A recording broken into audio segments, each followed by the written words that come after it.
by Warburg. Ghost Stories. For the very adult. 1. The Birth of Venus and Spring by Sandro Botticelli. 2. Dürer and Italian Antiquity. 3. Italian Art and International Astrology at Palazzo Scafanoia in Ferrara. 4. The Prophecy of Pagan Antiquity in Text and Image in the Times of Luther. 5. Images from the Pueblo Indian region in North America. 6. Memories of the trip to the Pueblo Indian region in North America. 7. The influence of Sphera Barbarica on the West's attempts at cosmic ordering. 8. Manet's Déjeuner sur l'herbe. 9. Introduction to Mnemosyne. Robert Klein. Everyone knows Jorge Ben. And almost everyone knows one of his biggest hits, the LP A Mesa de Emeralda, from 1974. Jorge himself clarifies, in the song that gives the LP its name, what it is about: Hermes Trismegistus, the thrice great Hermes, Egyptian sage, fixed in letters, on an emerald tablet, his Hermetic wisdom. The tablet thus presents a summary of the Hermetic doctrine, and Jorge, in the samba Hermes Trismegisto e sua celeste boa de Emeralda, does nothing more than intone its content, the lyrics of the song, which he eventually attributed to Fulcanelli. It is nothing more than the text written by Hermes on the tablet. In another song, on the LP Africa Brazil, from 1976, Jorge teaches us, 2,000 years ago, before Christ / the Pharaoh Hermes Trismegistus wrote / the wonderful Hermetic treatise / with a diamond tip / and an emerald blade / that it was found several centuries later / by the soldiers of Alexander the Great / in the famous Pyramid of Giza. Once found again, the emerald tablet continued living and wandering around the world, until it arrived, in 1974, in word and image, on George's LP. We have known since the 17th century, however, that Hermes Trismegistus, who was believed to have lived at the time of Moses or shortly after the flood, is an invention of the 2nd or 3rd century. But, for the Neoplatonic scholars of the Italian Renaissance, he was still a primordial being, from the beginning of time, which guaranteed the truest truth of his teachings, rediscovered and revalued at the court of the Medici family in Florence.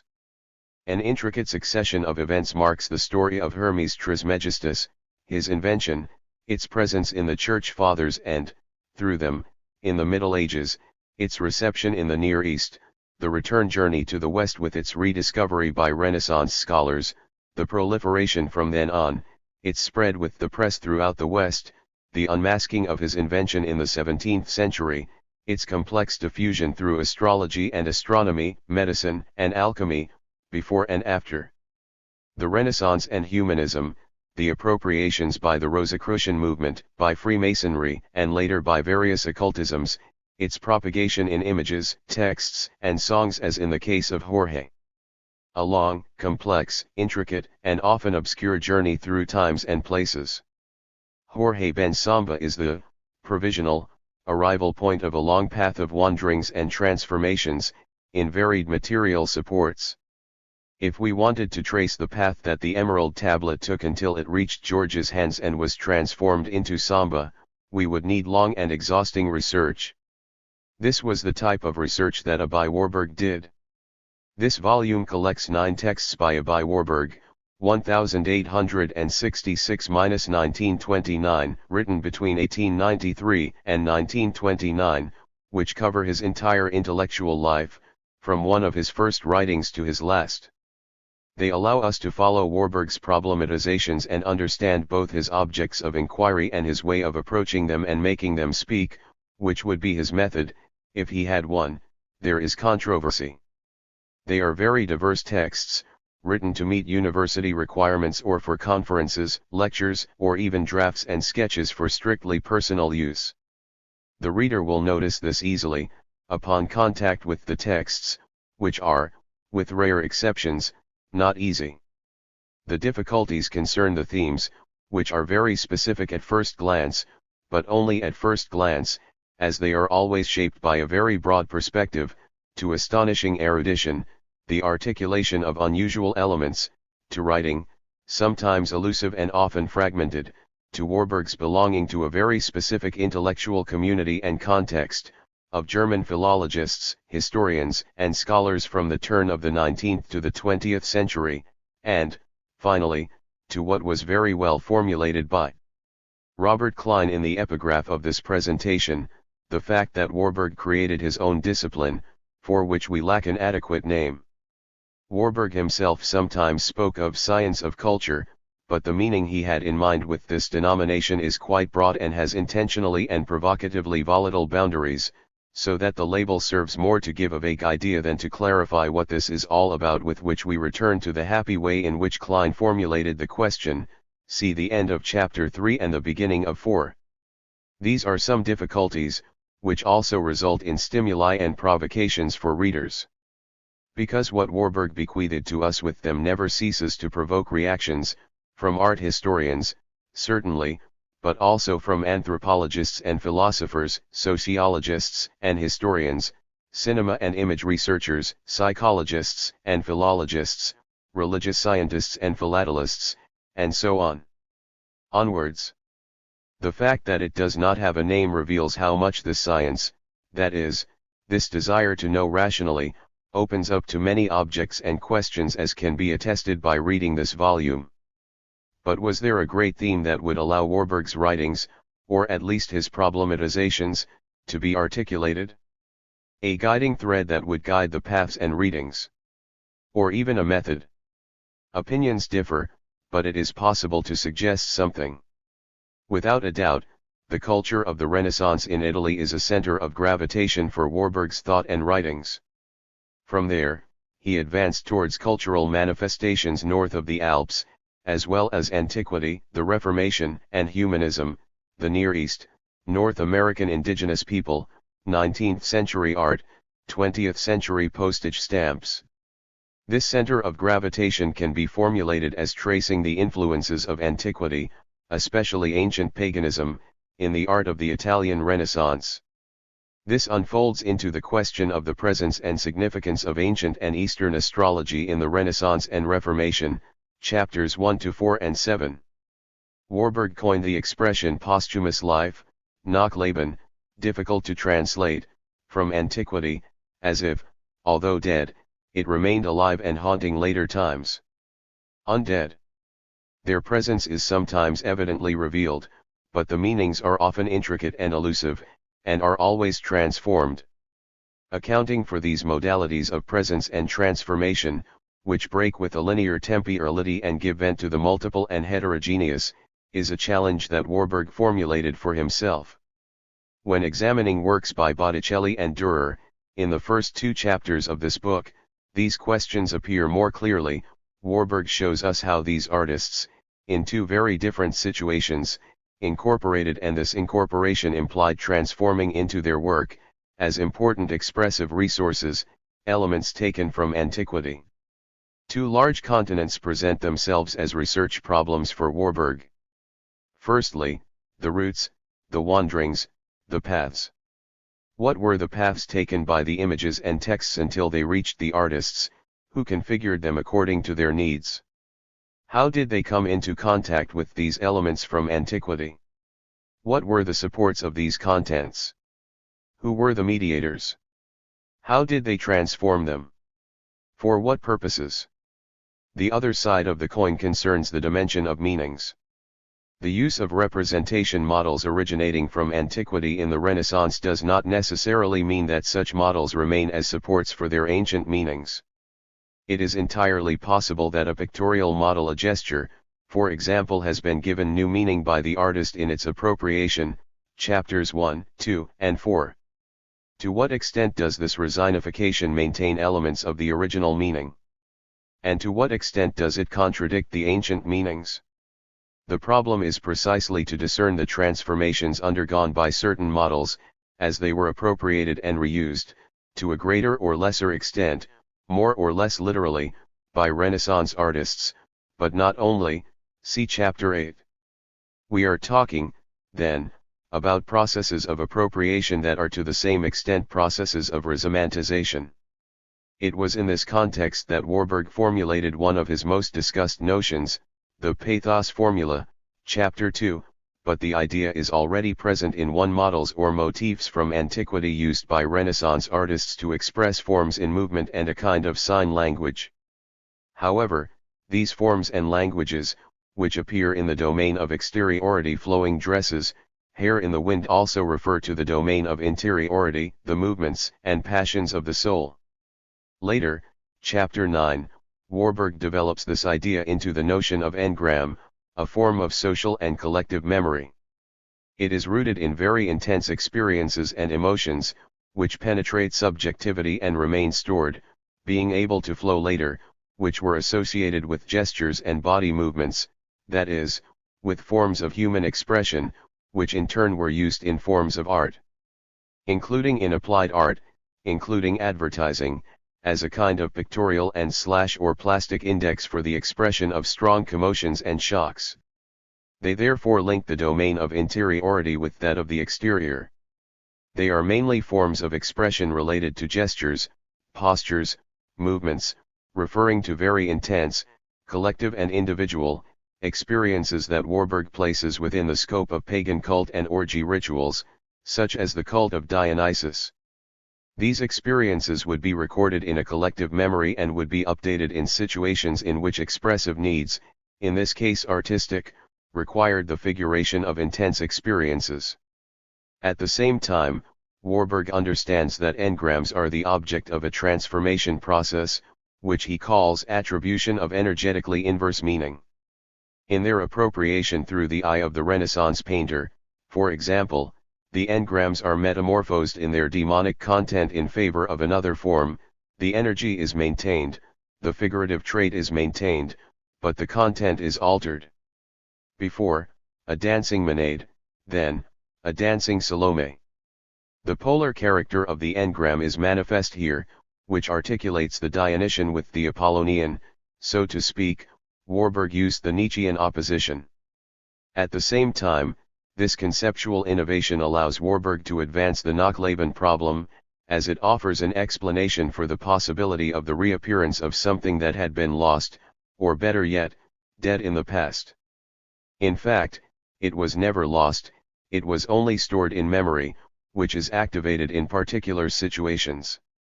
Nachleben circumscribes this metamorphosis, which implies plasticity, malleability, change of forms. This only occurs because forms are forces, behind each one pulls active, reactive, strong, weak, dominant, or dominated forces. Furthermore, another process runs in parallel, the look at forms and meanings also transforms over time and space, altering the subject's relationship with forms, that is, also on this side we arrive at a process of transformation of forms. Afterlife, in essence, is a complex dynamic of forces.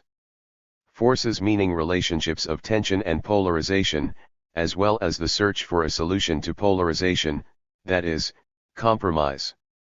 The analysis of Dürer's famous engraving, Melancholiae, chapter 4 and analysis of chapter 3, offers a good example of how such polarizations are present, are figured and find solutions and compromises. With this, it can be said that Warburg combines two aspects in the issue of the engram and the figuration of situations of intense commotion.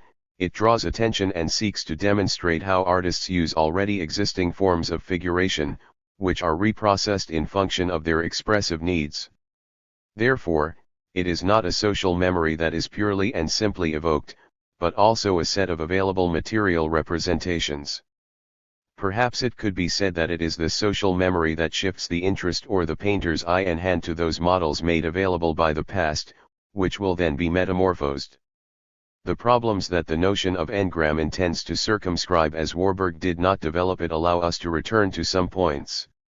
The interest in ancient paganism, revived and renewed on the threshold of the modern period, offers Warburg a wedge for broader problems, which transcend this temporal framework, forms of human expression, and often of gestural expression, that present themselves almost as transhistorical, in the sense that they cross time and space, transforming both in terms of their meanings and the forms themselves.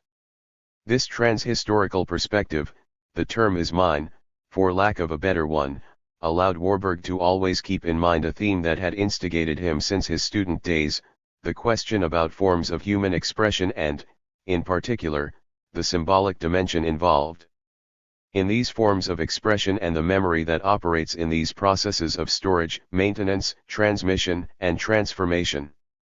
This concern meets the broader perspective that I mentioned and which has its vanishing point in anthropology, in the strict sense in the search for understanding what is human and what makes humans, precisely, human. Warburg's answer, or rather, the direction he suggests for the question, refers to the symbol. Symbols are conserved energy, originating from very intense and primordial experiences, chapters 5 and 6. Warburg, in his analysis of the rituals of the Pueblo Indians, based on a visit to the villages in 1896, highlighted precisely this aspect, showing the genesis of the symbol. In doing so, he emphasizes the continuity between the indigenous inhabitant of the desert plateau of New Mexico and the civilized man of the big, modern city, as both share a primordial symbolic behavior, whose history Warburg would like to write and whose documents he intended to list. This symbolic dimension is what, for Warburg, supports two fundamental aspects of human culture, expression and guidance. Both concern the relationship between human beings and the world in which they live, expressing feelings, ideas, desires, passions, fears, and anxieties, on the one hand, and orienting oneself in the world in which one lives, on the other, is in the root of human life. Monitoring the transformations in these forms of expression and orientation over time and space would be a central task of his unnamed discipline. Upon becoming aware of the culture of the Hopi Indians, Warburg realized the link between the work of art and magical cults and rites of practical life. This perception led him to reframe his problematization in the field of science of art, aiming for a science of culture that could more deeply encompass the anthropological dimensions involved in artistic processes. How does human expression take the form of an image? It results from practical life. With this, the framework is created in which the problem of pathos formulas and engrams takes place. Human bodily and external expression is based on internal drives and, in some way, expresses them, for which Warburg vindicated a psychology history of human expression, chapter 3. Gestures, movements, and bodily expressions are seen as reactions to inner commotions. Very strong experiences mark the interiority and are stored, and may emerge, in the form of their external manifestations, as memories of the original experiences and emotions. This also gave rise to a theory of social memory, which Warburg, however, only indicated, without having the opportunity to develop, chapter 9. We can approach the problem of orientation from the texts that deal with astrology, chapters 3, 4, and 7. Looking at the stars from a very early age was a way for man to perceive and determine his position in the world and the cosmos, and to orient himself. In a celestial chart, we find a representation of the sky through anthropomorphic and zoomorphic constellations, in which mythological figures play a central role. This aspect reveals other elements of Warburg's thought, the polarization and oscillation. The oscillation is decisive, as it highlights that it is a movement, a dynamic, not a static opposition, of myth, magic, and reason. For the anthropomorphization of the firmament is an attempt at domination, at apprehension of the imponderable and unknown through reduction to the known and ponderable. Mythological figures are a way of ordering the cosmos. An astrological ordering is already a very advanced stage of ordering the cosmos and, therefore, of guidance, in the midst of the unknown, and rationalization. The rationalizing, clarifying character played by symbolic representation is thus evident, even if permeated with magic and or mystery. Astrology is a way of knowing and mastering, magic is a rationalization. The procedure for representing this conception, its transformation into an image, is another step, also central, in the process of domination, of turning something unknown and beyond the control of men into something more known and less uncontrollable, such as the conjuration of the Hopi ritual, or the horoscope in the Renaissance and humanism. This is why astrology is so significant for Warburg. it allows us to follow a process of seeking guidance in the midst of the world, a process in which, in a very long and nonlinear course, astrology becomes astronomy. But the rise of astronomy, as we know, does not completely nullify astrology, which we find every morning, when we wake up, on the radio, in the newspaper, on television, and on the electronic subway panels. Astrology, however, is just one of the phenomena that testify to the transition from what Warburg called a space of devotion to a space of reflection, chapter 5. At this point, it's worth listening to your own voice. Quoting chapter 4, about Luther. Logic, which creates the reflective space, between the human being and the object, through conceptually specifying designation, and magic, which again destroys the same reflective space between the human being and the object through the bond, ideal or practical. Superstitiously aggregating, we observe both in the prophetic thought of astrology, still forming a unitarily primitive apparatus, with which the astrologer can measure and conjure magic at once. The time in which logic and magic, like trope and metaphor, flourish grafted onto the same trunk, in the words of Jean Paul, is properly timeless, and in the representation of this polarity by the science of culture there are cognitive values still in a state crude to provide a positive and in-depth critique of a historiography whose theory of development is conditioned by purely temporal concepts. As we have seen, the revitalization of demonic antiquity is accomplished thanks to a kind of polar function specific to the empathic memory of images. We are in the age of Faust, in which the modern scientist halfway between the practice of magic and cosmological mathematics seeks to conquer the space of thought of reflection between himself and the object. Athens hopes to be once again, as so many times, reconquered from Alexandria. This is the vanishing point towards which the fundamental discussion led by Warburg converges, the search for a space for reflection, in which the human being frees himself from all supernatural powers and the inner anxieties that frighten him.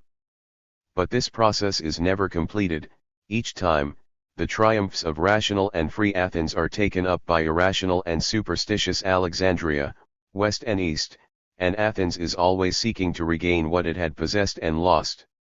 This dynamic is the dialectic of the Enlightenment, the dialectic of myth and logos, as Warburg understood and formulated it. Warburg himself pointed out the autobiographical dimension of this problematization, referring to his search for Athens, when he was dominated by Alexandria.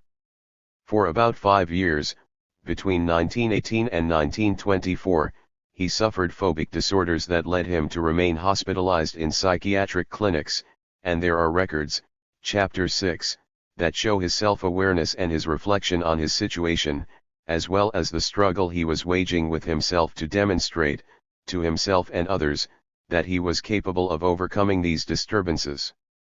The famous 1923 Conference on the Indians of New Mexico, chapters 5 and 6, is an attempt to exorcise what tormented him. He noticed a strong parallelism between the liberation of primitive man, the term and the quotation marks are his, from the fears and powers that frighten him, and his own liberation from the phobias that tormented him. For magic, like science, is a power that conjures the unknown and the unpredictable.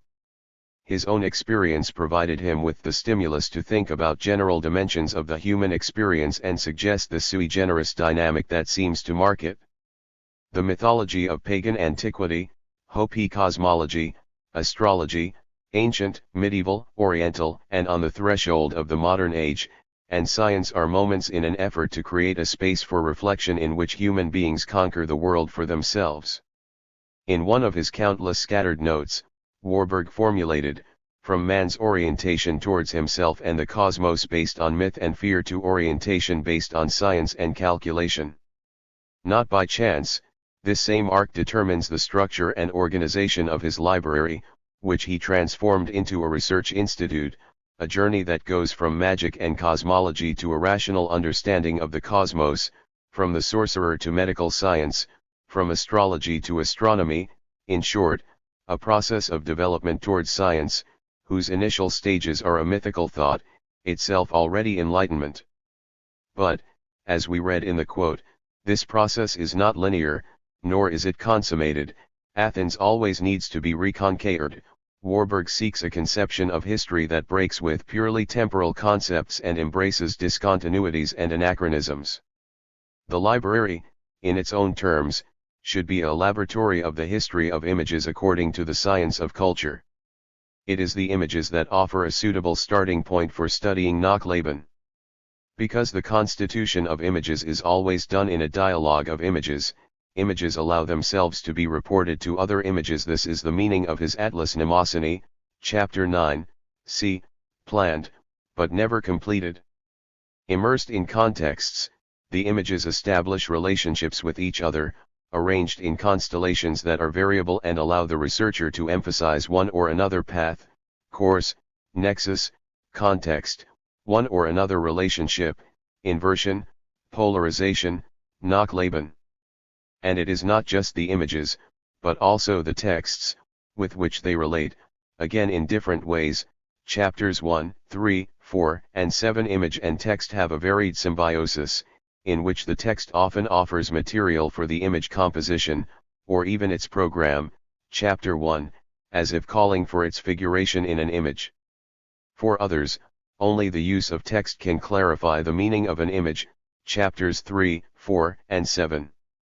Images are never closed in on themselves, like monads, they open up to constellation processes of which the Mnemosyne Atlas would be the perfect example, imagining a dialogue of images, and in a way in which they could be, at each moment, displaced and placed in other positions, suggesting new dialogues with new images, in an endless process.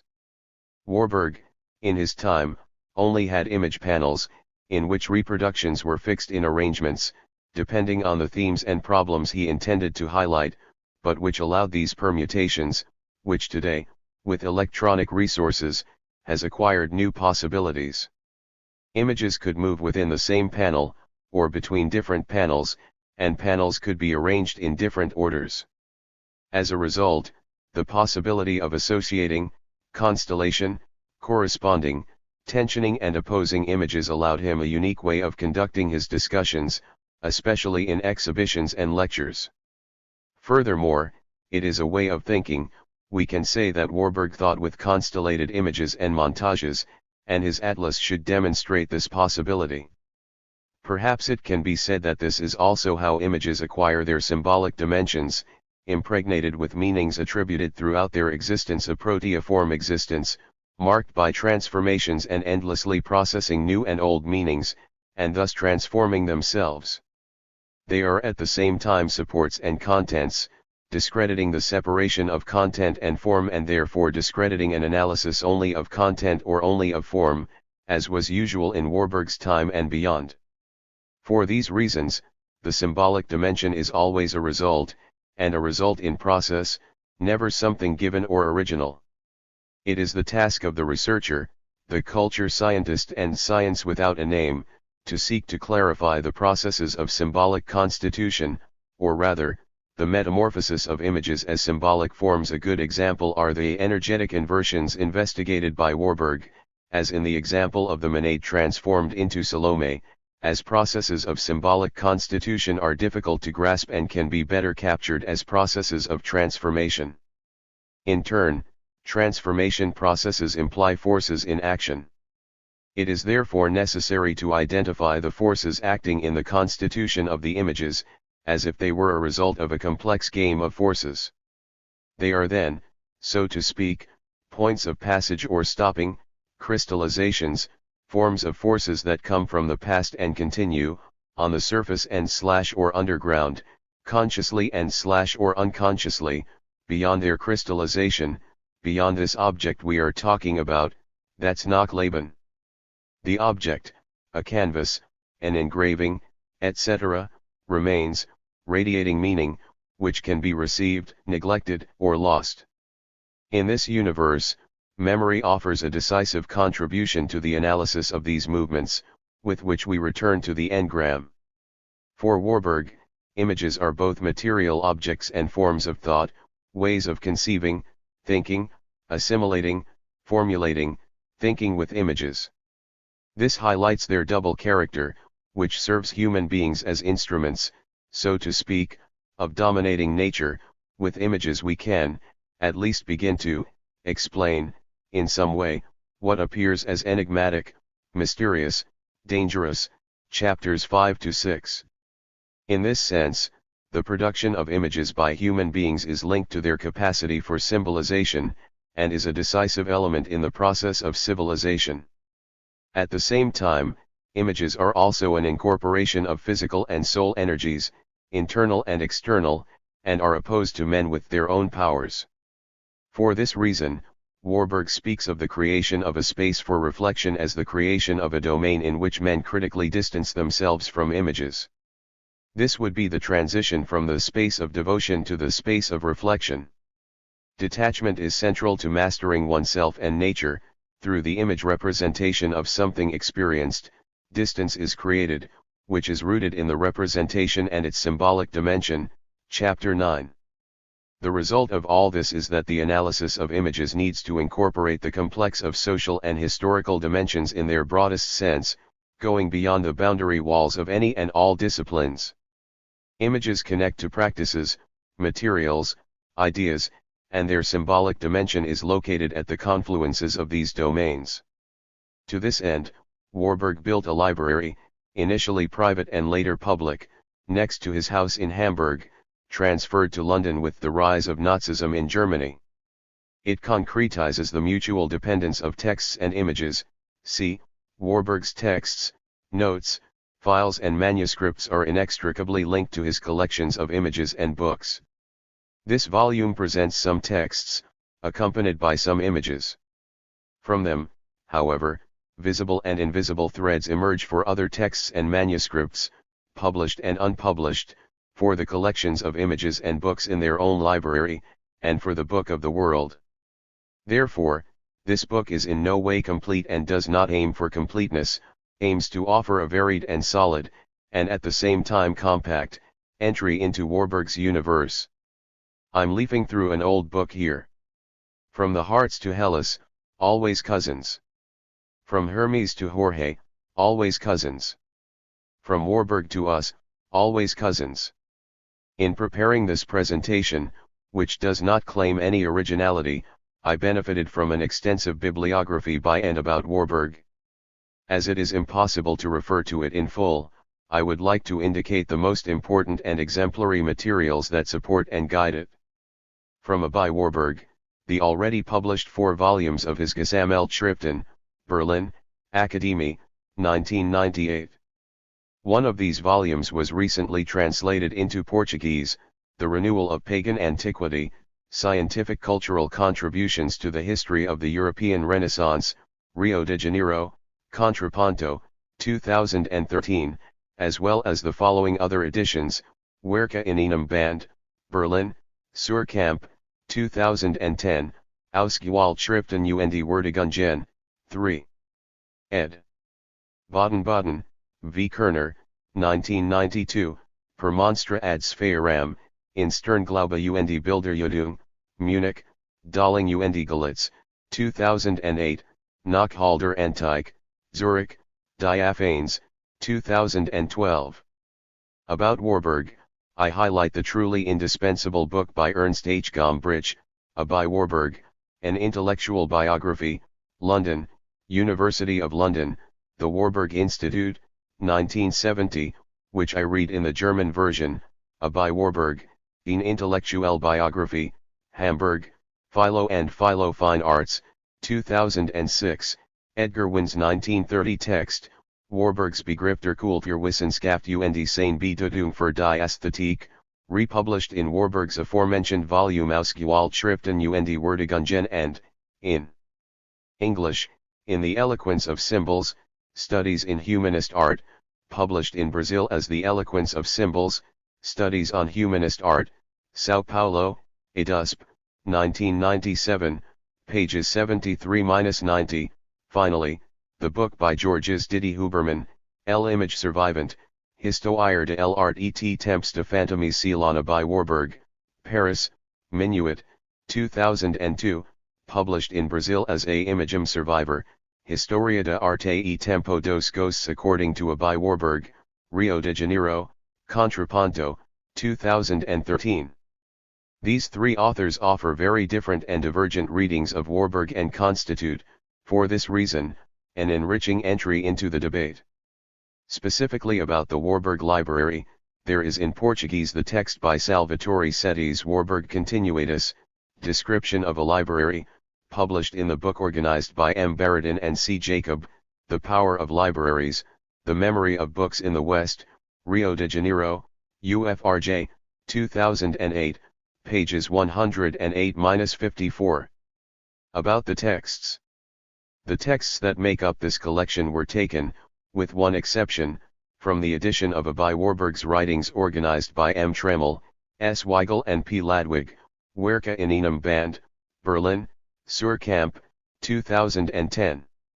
The seventh text, which does not appear in the aforementioned edition, was translated from a comparison of two very similar versions, Per Monstra ad Sphäram, organized by D. Stimuli, Munich, Dalling und Galitz, 2008, pages 63-127, and Bilderreihen und Ausstellungen, edited by U. Fleckner and I. Wold, Berlin, Berlin Akademie, 2012, pages 24-48.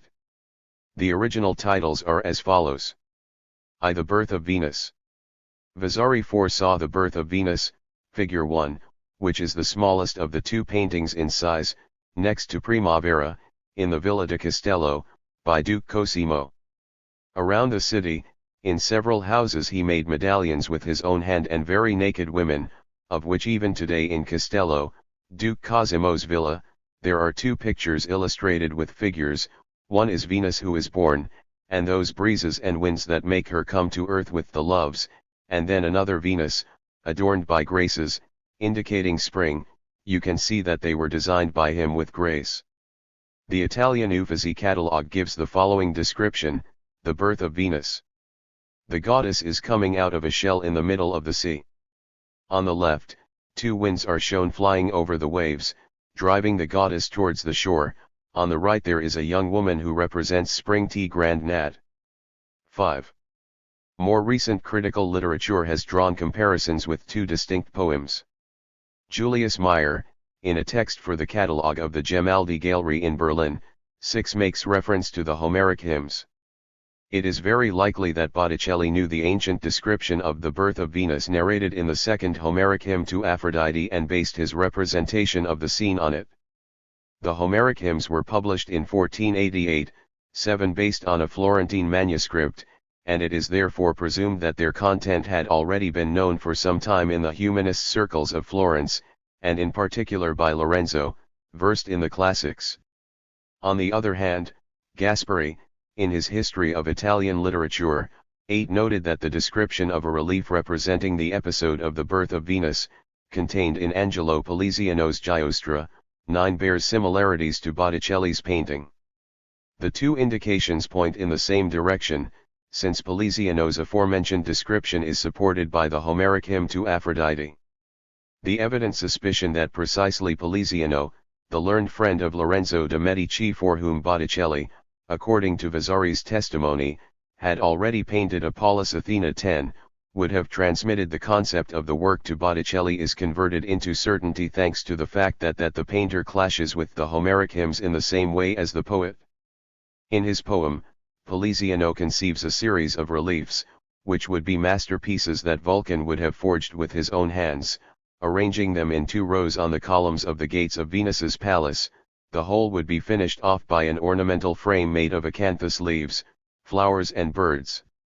While the first row of reliefs the Métis allegories about the origin of the cosmos, 11 up to the birth of Venus, in the second sequence of reliefs the power of Venus is illustrated with 12 classical examples. 12 The birth of Venus, her reception on earth and Olympus are described in stanzas 99-103. 99. In the stormy Aegean, in the lap of Thetis. The genital organ can be seen. Under the diverse turn of the planets. Roam the waves in white foam enveloped. And within, born in vague and leisurely acts. A maiden with a non-human face. By lascivious zephyrs driven to the sidelines. To go on a shell, and it seems that the sky rejoices with it. 100. You would say the foam is true and the sea is true. And the shell is true and the blowing of the winds is true. You would see the goddess shine in your eyes. And the sky smiles around him and the elements. The hours tread the sand in white robes. The breeze ruffled her long, loose hair. The face is neither the same nor different, as seems befitting sisters. 101. You could have sworn it was coming out of the waves. The goddess holding her hair with her right hand. And with the other hand he covered the sweet pommel. And, marked by the sacred and divine foot, the sand was dressed in herbs and flowers. Furthermore, with a cheerful and pilgrim countenance, was welcomed into the bosom of the three nymphs, and wrapped in a starry garment. 102. Holds it suspended with both hands. On the damp braids a garland, illuminated by gold and oriental gems. That one adorns her ears with a pearl, the other facing the beautiful chest and white shoulders. It seems that he spreads rich necklaces around, with which they used to surround their own necks, when in heaven they led round dances. 103. From there, raised to the sky, they seem sit on a silver cloud. It would seem to you to see the trembling air on the hard rock, and the whole sky was glad. All the gods with your beauty delight themselves, and from the happy bed have talent. Each one shows wonder on their face, with wrinkled forehead and high eyelashes. Juxtapose this with the description of the Homeric hymns. I will sing of the beautiful Aphrodite, the venerable goddess with the golden crown, who dominates the walls of all Cyprus, surrounded by sea, where the moist force of the blowing zephyr carried her over the sea wave of resonant noise in the sweet foam. The golden-veiled hours welcomed her, dressed her immortal clothes, on her immortal head they placed a well-crafted, beautiful crown of gold, on the lobes engraved with flowers of orichalcum and precious gold. Around her delicate neck and silvery chest, they adorned her with golden necklaces with which they themselves, the golden-veiled hours, adorned themselves when they went to the lovely choirs of the gods and to their father's abode. b. The action of the Italian poem is, as can be seen, completely determined by the Homeric hymn. In both cases, Venus, which emerges from the sea, is driven by the wind, Zephyrus, until it reaches dry land, where the goddesses of the seasons welcome it. Poliziano's addition practically only concerns the color he gave to the details and accessories. If the poet focuses on the exact description of these elements, it is to, thanks to the fiction of a faithful representation that reaches down to the smallest details, make plausible the surprising natural reality of the works of art described. This is what such additions would be: several winds, whose blows can be seen, vero il soffi ar diventi, dry Venus, who is standing on a shell, vero il nicchio, to the beach, where the 3 hours they receive her and dress her with a starry cloak, in addition to the festoons and necklaces, which the Homeric hymns already narrated. The wind rushes over the hours' white clothes and frizzes their loose, flowing hair. Book I, stanza 100, lines 5, 6.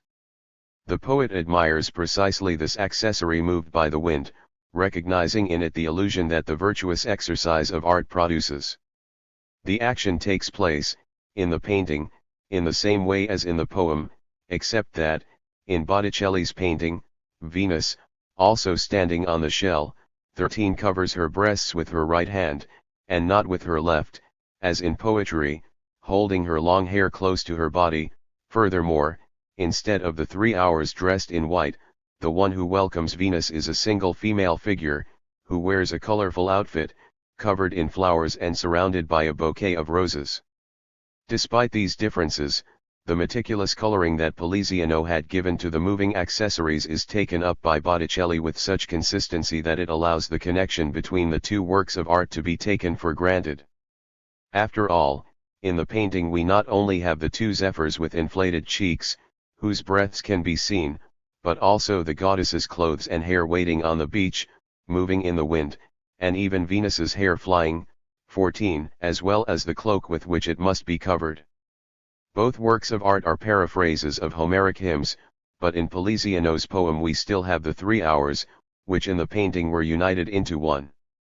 This recognizes that the poem was made before and in greater accordance with the model than the painting, which, in turn, would be made later and with greater freedom.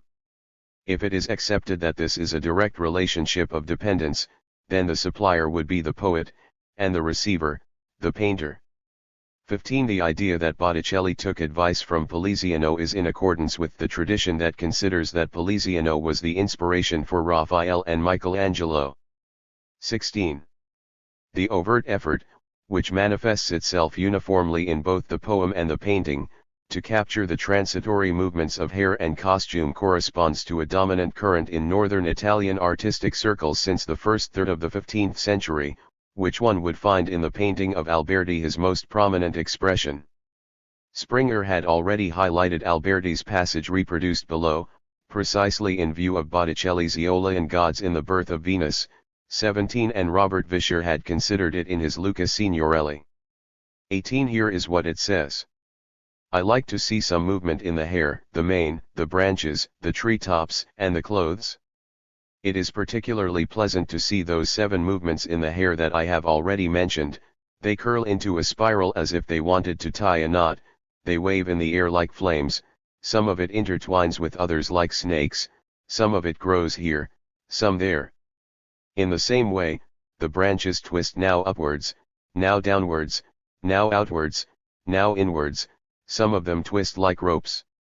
The same do the folds that appear like branches on tree trunks, carry out all movements in them in such a way that no part of the fabric is free from movement. But, as I have often reminded, these movements must be moderate and smooth, exposing to the spectator's view grace rather than admiration for the work.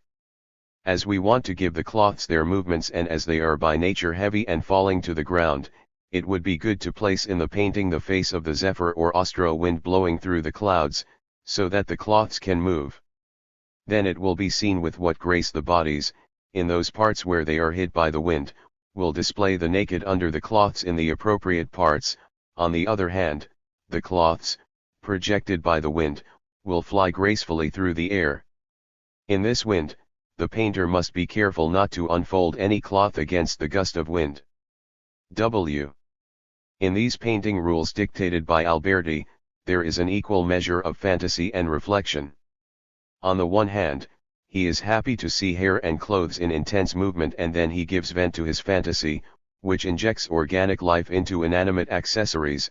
At these moments, he sees snakes intertwining, flames fanning, or the branches of a tree.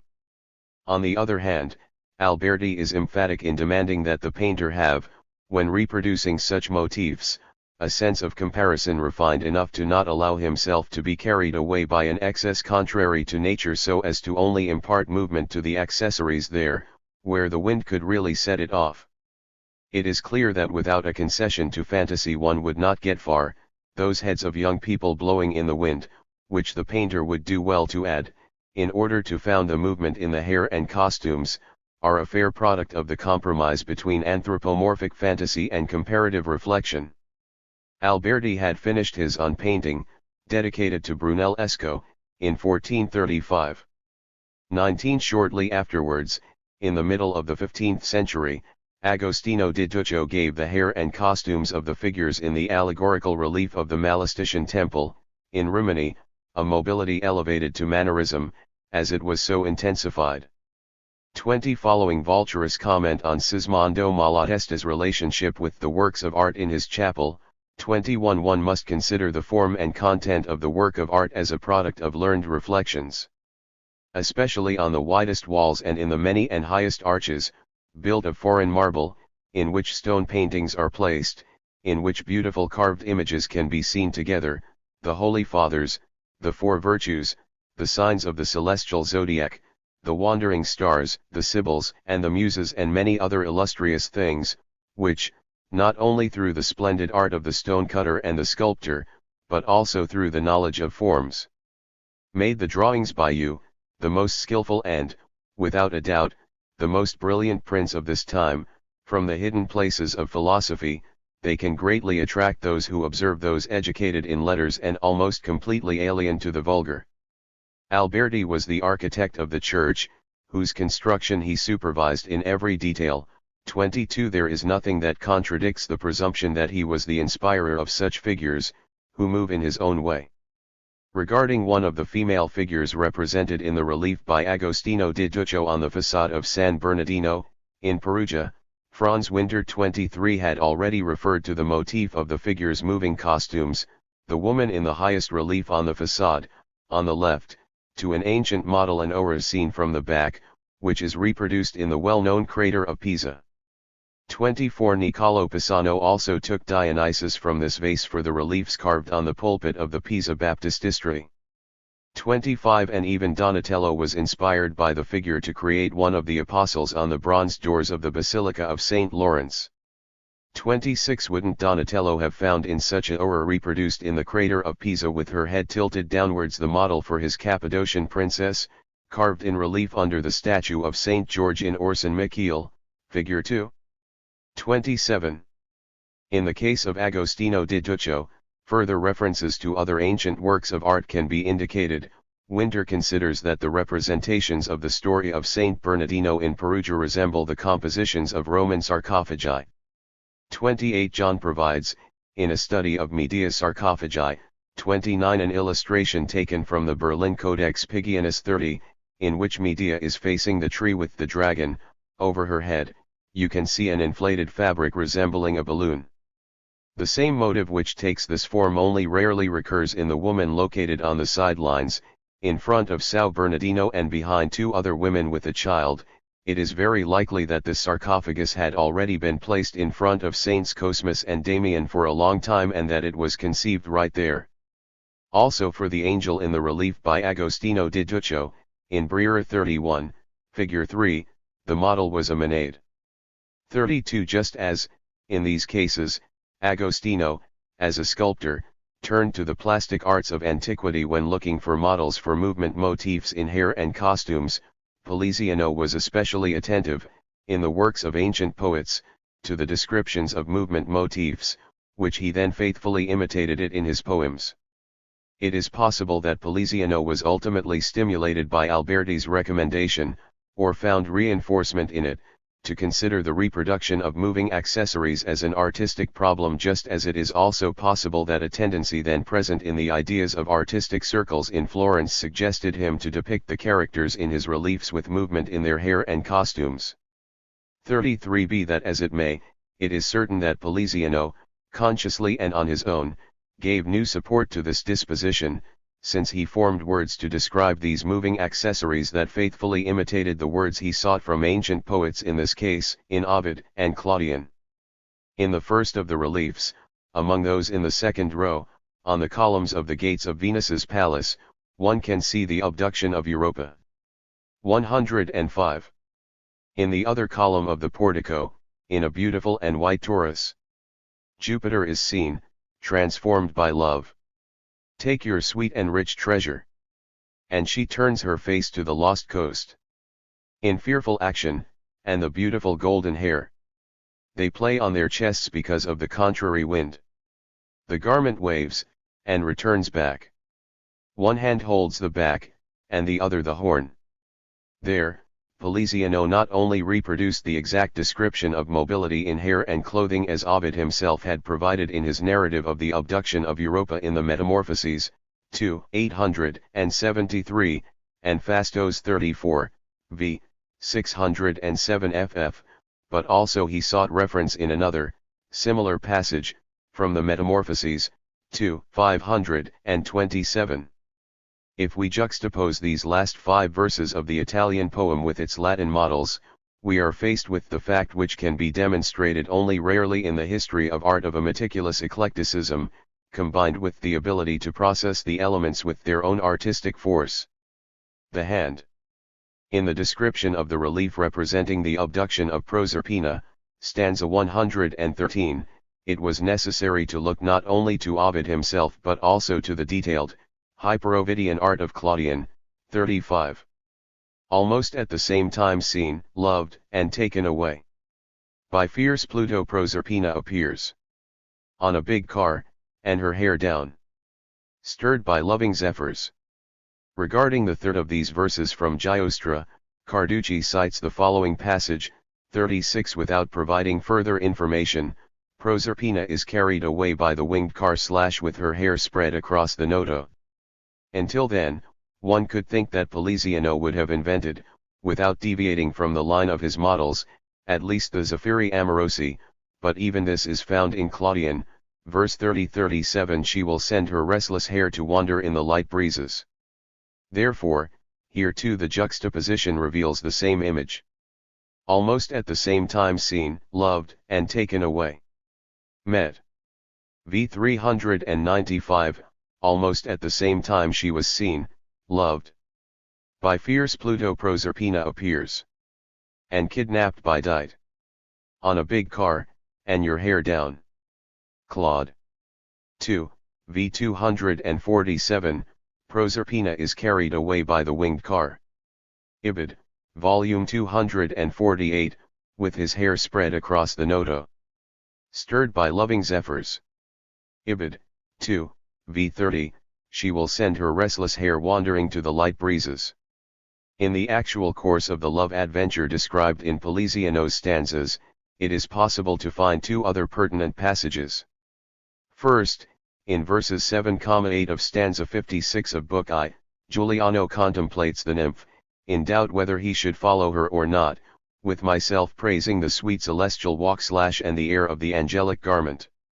Even if one cannot consider the following verses by Ovid, Art of Loving, 3, 299-301, as direct models, it is worth mentioning them due to the similarity in the tone of the observation.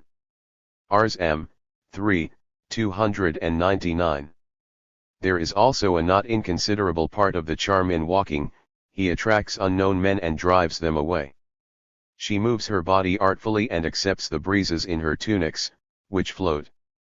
Second, when describing the kingdom of Venus 39, from stanza 69 of Book I onwards, Poliziano illustrates the goddess of spring who reigns there in this way, stanza 72, lines 5-8. There the years do not change their phases. But the spring is never missing. Who exposes her blonde and curly hair to the breeze. And ties 1,000 flowers into the little garland. For this passage as well as for the emphasis given to the moving accessories in the costumes of the seasonal goddesses, who welcome Venus 40, it is not possible to detect a direct model. But it is presumed that the poet felt very close to the spirit of ancient poets, as he allowed himself to be carried away by a characterization of movements in the manner of Ovid and Claudian. The female figure that welcomes Venus in Botticelli's painting reveals a remarkable conformity with the description of the hours given by Poliziano, including that characterization of the moving accessories. In the painting, she, turning to the left, in profile, is on the edge of the beach, holding, against the Venus who is propelled towards her, the cloak blown by the wind, a cloak that she holds at the edges with her hand. Right hand stretched out, and underneath, with the left, in critical literature, she is almost always identified as the goddess of spring. 41. Her dress, embroidered with blue cornflowers, clings tightly to her body, clearly revealing the outline of her legs, starting from the depression of her left knee, a series of folds in her dress form a gentle curve, which tends to the right, to flutter further down, forming folds spread out in a fan shape. The tight sleeves, but flared at shoulder height, are worn over a white piece made from a light material. Most of her blonde hair flows from her temples back in long waves, with a small part tied in a tight braid, which ends in a tuft of loose hair. She is the hour of spring, like the one that corresponds to Poliziano's fantasy. She is on the beach, to welcome Venus. The wind blows through her clothes and highlights her blonde curly hair, which she leaves loose in the wind. The goddess of spring wore a bouquet of roses as a girdle. This would be a very unusual piece of clothing, unless it meant something to Renaissance scholars. Let us now give some space to the evident suspicion that Poliziano did not serve Botticelli only through his Giostra, but also personally, as he was the erudite advisor given the task of finding, for Primavera, clear and ancient attributes. And that, For these purposes, Poliziano would have turned to Ovid, his favorite poet. Here is what he would then have read about spring, when it presented itself to Apollo's throne, in Met.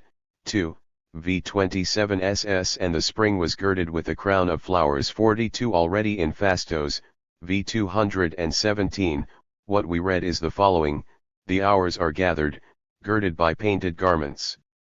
If Poliziano understood the word cinctum as put on the belt, 43, he would obtain more precise information about what the hour would look like in its colorful and girded attire.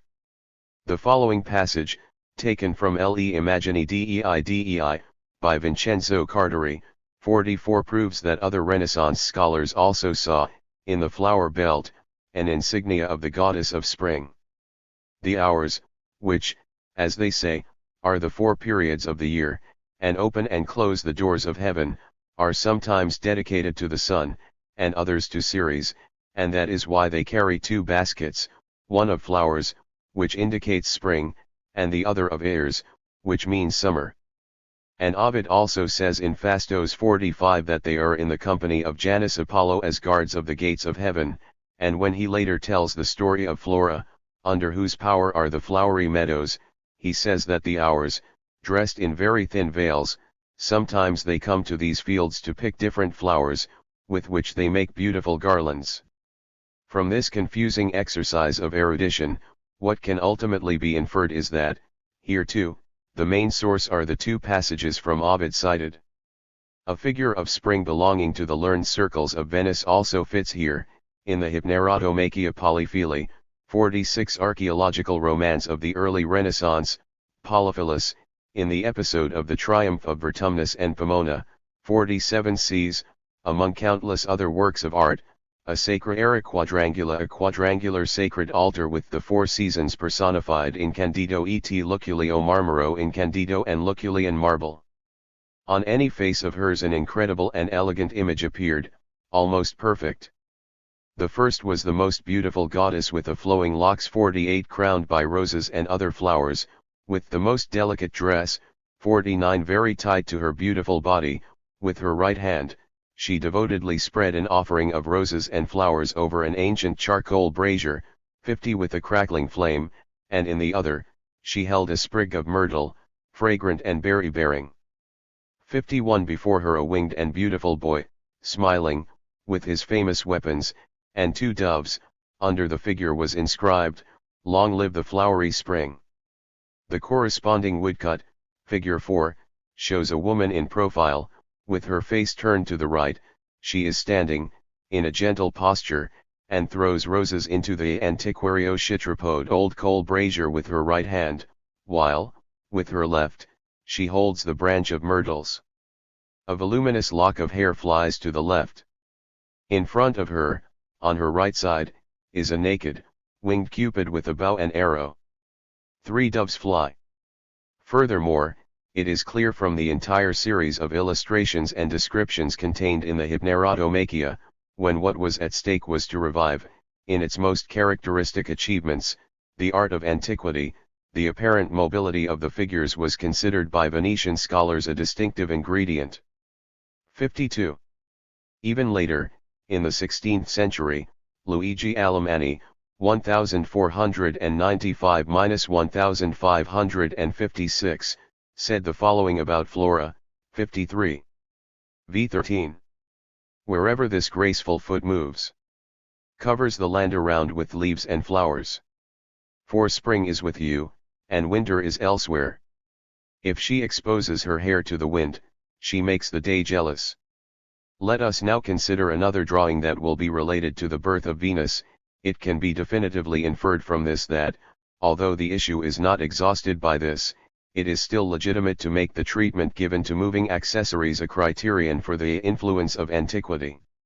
It is a pen drawing from the collection of the Duke of Aumale, which was exhibited in 1879, in Paris, and photographed by Braun, in whose catalogue, from 1887, it is described as follows, p. 376 No. 20. Étude pour une composition de Venus sortant de l'onde. Le tableau est à la galerie de Uffizi, study for a composition of Venus emerging. The painting is in the Uffizi Gallery. It is unlikely that Botticelli himself made the drawing. Figure 5:54, as the details, such as the hands and breast of the nude female figure, were very crudely worked. It is more certain that an experienced hand from the circle of his students did so, around the end of the 15th century. Nor should it be considered a sketch for the birth of Venus, since the posture of the naked female figure bears a very vague resemblance to Botticelli's Venus. 5 figures are represented on the paper. On the left, a woman, seen from the back and from the torso upwards, with a cloth on her shoulders and tied in front. Her head is turned to the right of the person viewing the drawing. Her hair, which she partly wears like a wreath, falls over her bare shoulders in a voluminous braid. Her right arm is raised. 5 Study. Chantilly, Musée Condet. The naked female figure next to her, more or less in the pose of the Venus de Medici, has her right arm folded at a right angle in front of her breast, but without hiding it, and the left arm covering her lower abdomen.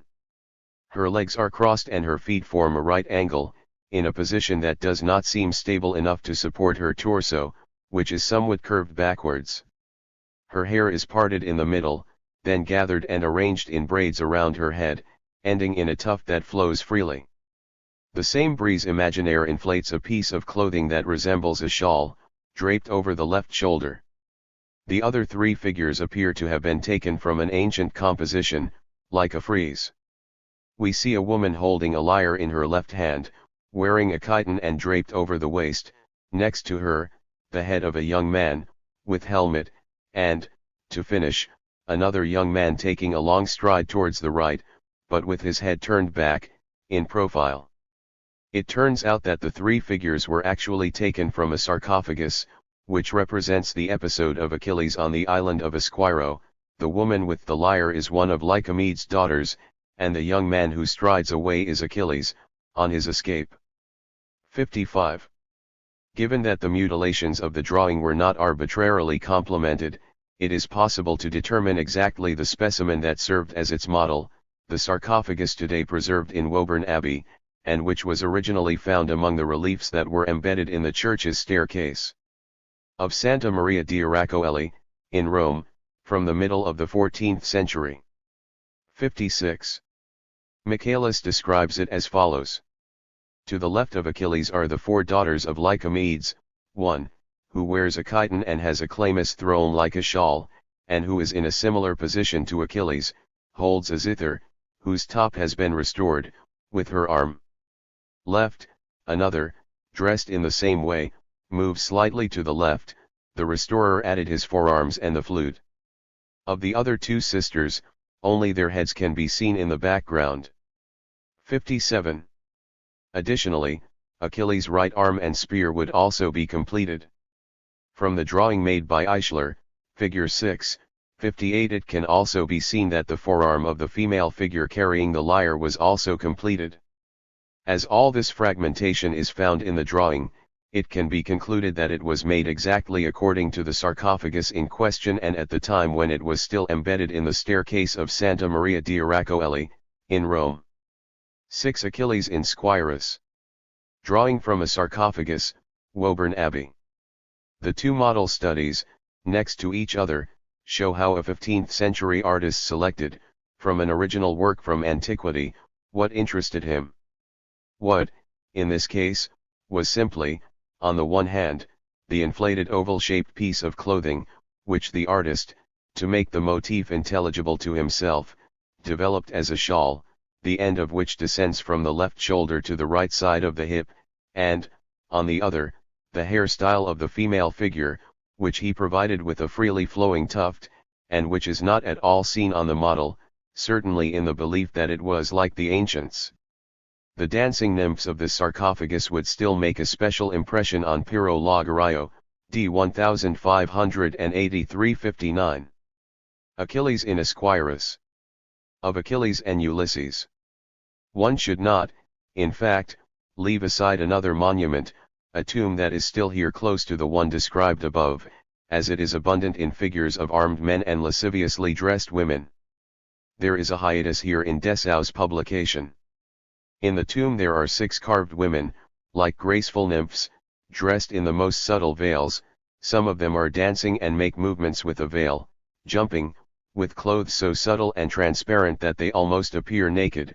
One of them plays a lyre, and the others, having left the dance, it is as if they had run to catch Achilles. It is possible to bring to light another similar example, taken from another area, which shows how, at the time, there was already a certain opinion formed regarding these female figures, with their costumes in movement. Here is what Philorete reports, following Pliny, regarding works of art found in Rome. There were also 4 painted satyrs, who, due to their beauty, were taken to Rome. One of them carried Bacchus on his shoulders, the other covered him, the third seemed to cry like a boy, the fourth drank in a companion crater. There were also 2 nymphs with subtle flowing robes. 60. But Pliny knows nothing about these nymphs. 61. This is what we read in his work, Dui Ori Vilificantes Sua Vesture 2 Auras, which turn his clothes into candles. It turns out that the Ori were not just nymphs for Philaret, and the greatest proof of this is the fact that the early editors of Pliny's texts simply replaced the word Ori, whose meaning was perhaps not entirely clear to them, with nymphi. In the Princeps Editio, from 1469, which was organized by Giovanni of Spira, it still reads, Duic ori vilificantes sua robe 2 auras, which turn their robes into candles. 62. In contrast, in Swainheim and Panart's 1473 version we have, Duic nymph vilificantes sua robe 2 nymphs, who turn their robes into candles. 63. And so also in the Parma version of 1481, Duic nymph vilificantes sua vestige 2 nymphs, who turn their garments into candles. 64. Even in the version of Pliny by Cristoforo Landido, what we read is, Idem du nymphe fano vila del propri vest thus 2 nymphs, who make sale of their own clothes. 65. This ends the excursions that took Botticelli's Birth of Venus as their starting point.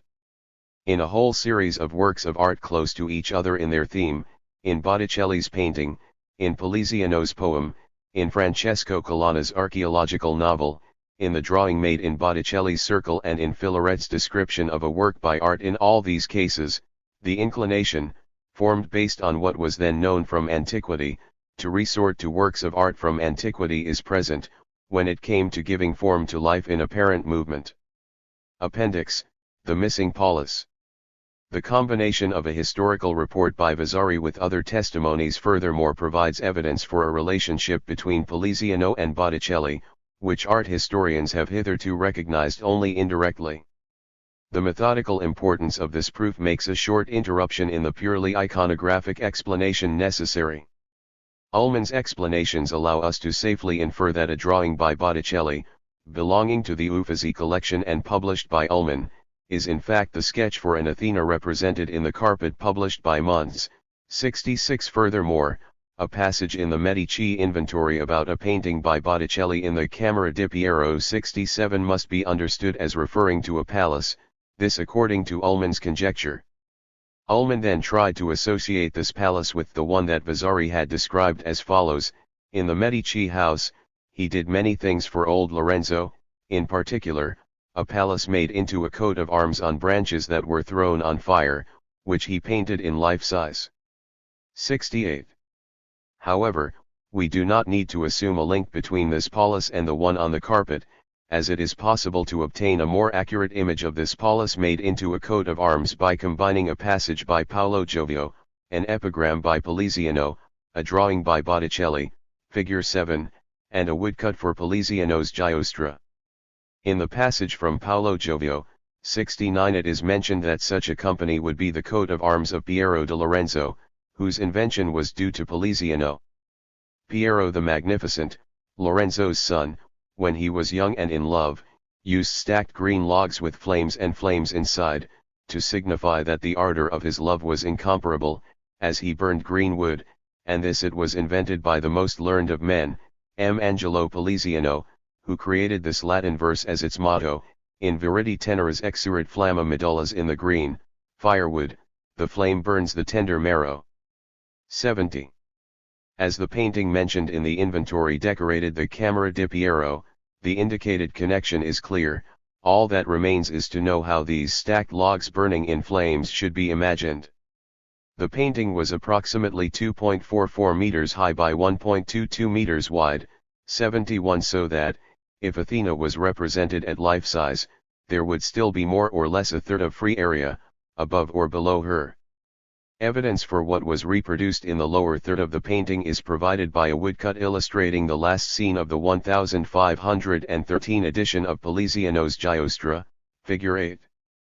72. In it we see Giuliano on his knees, with his hands raised in supplication to a goddess, who in turn is in an alcove. The goddess leans on a spear, which she holds in her right hand, and in front of her there is a rectangular altar, which bears the inscription Soteria on its wide front. In the center we see logs burning in flames. The image illustrates Giuliano invoking Pallas and Venus, before being called to participate in the joust. The statue, it seems, represents Pallas, while the altar, with the green wood burning in flames, would be devoted to Venus.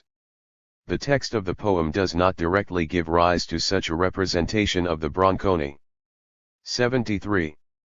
With this woodcut, Botticelli's drawing in Milan is clarified. From what can be seen in bronze photograph, two figures are gathered on the same sheet. 74. At the bottom a beardless young man kneels, raising his hands in supplication, his long cloak falls in scattered folds on the floor. Above his head, in a section that appears to have been cut out, the figure of a woman was inserted, standing on an old-fashioned pedestal, whose shape resembles a vase.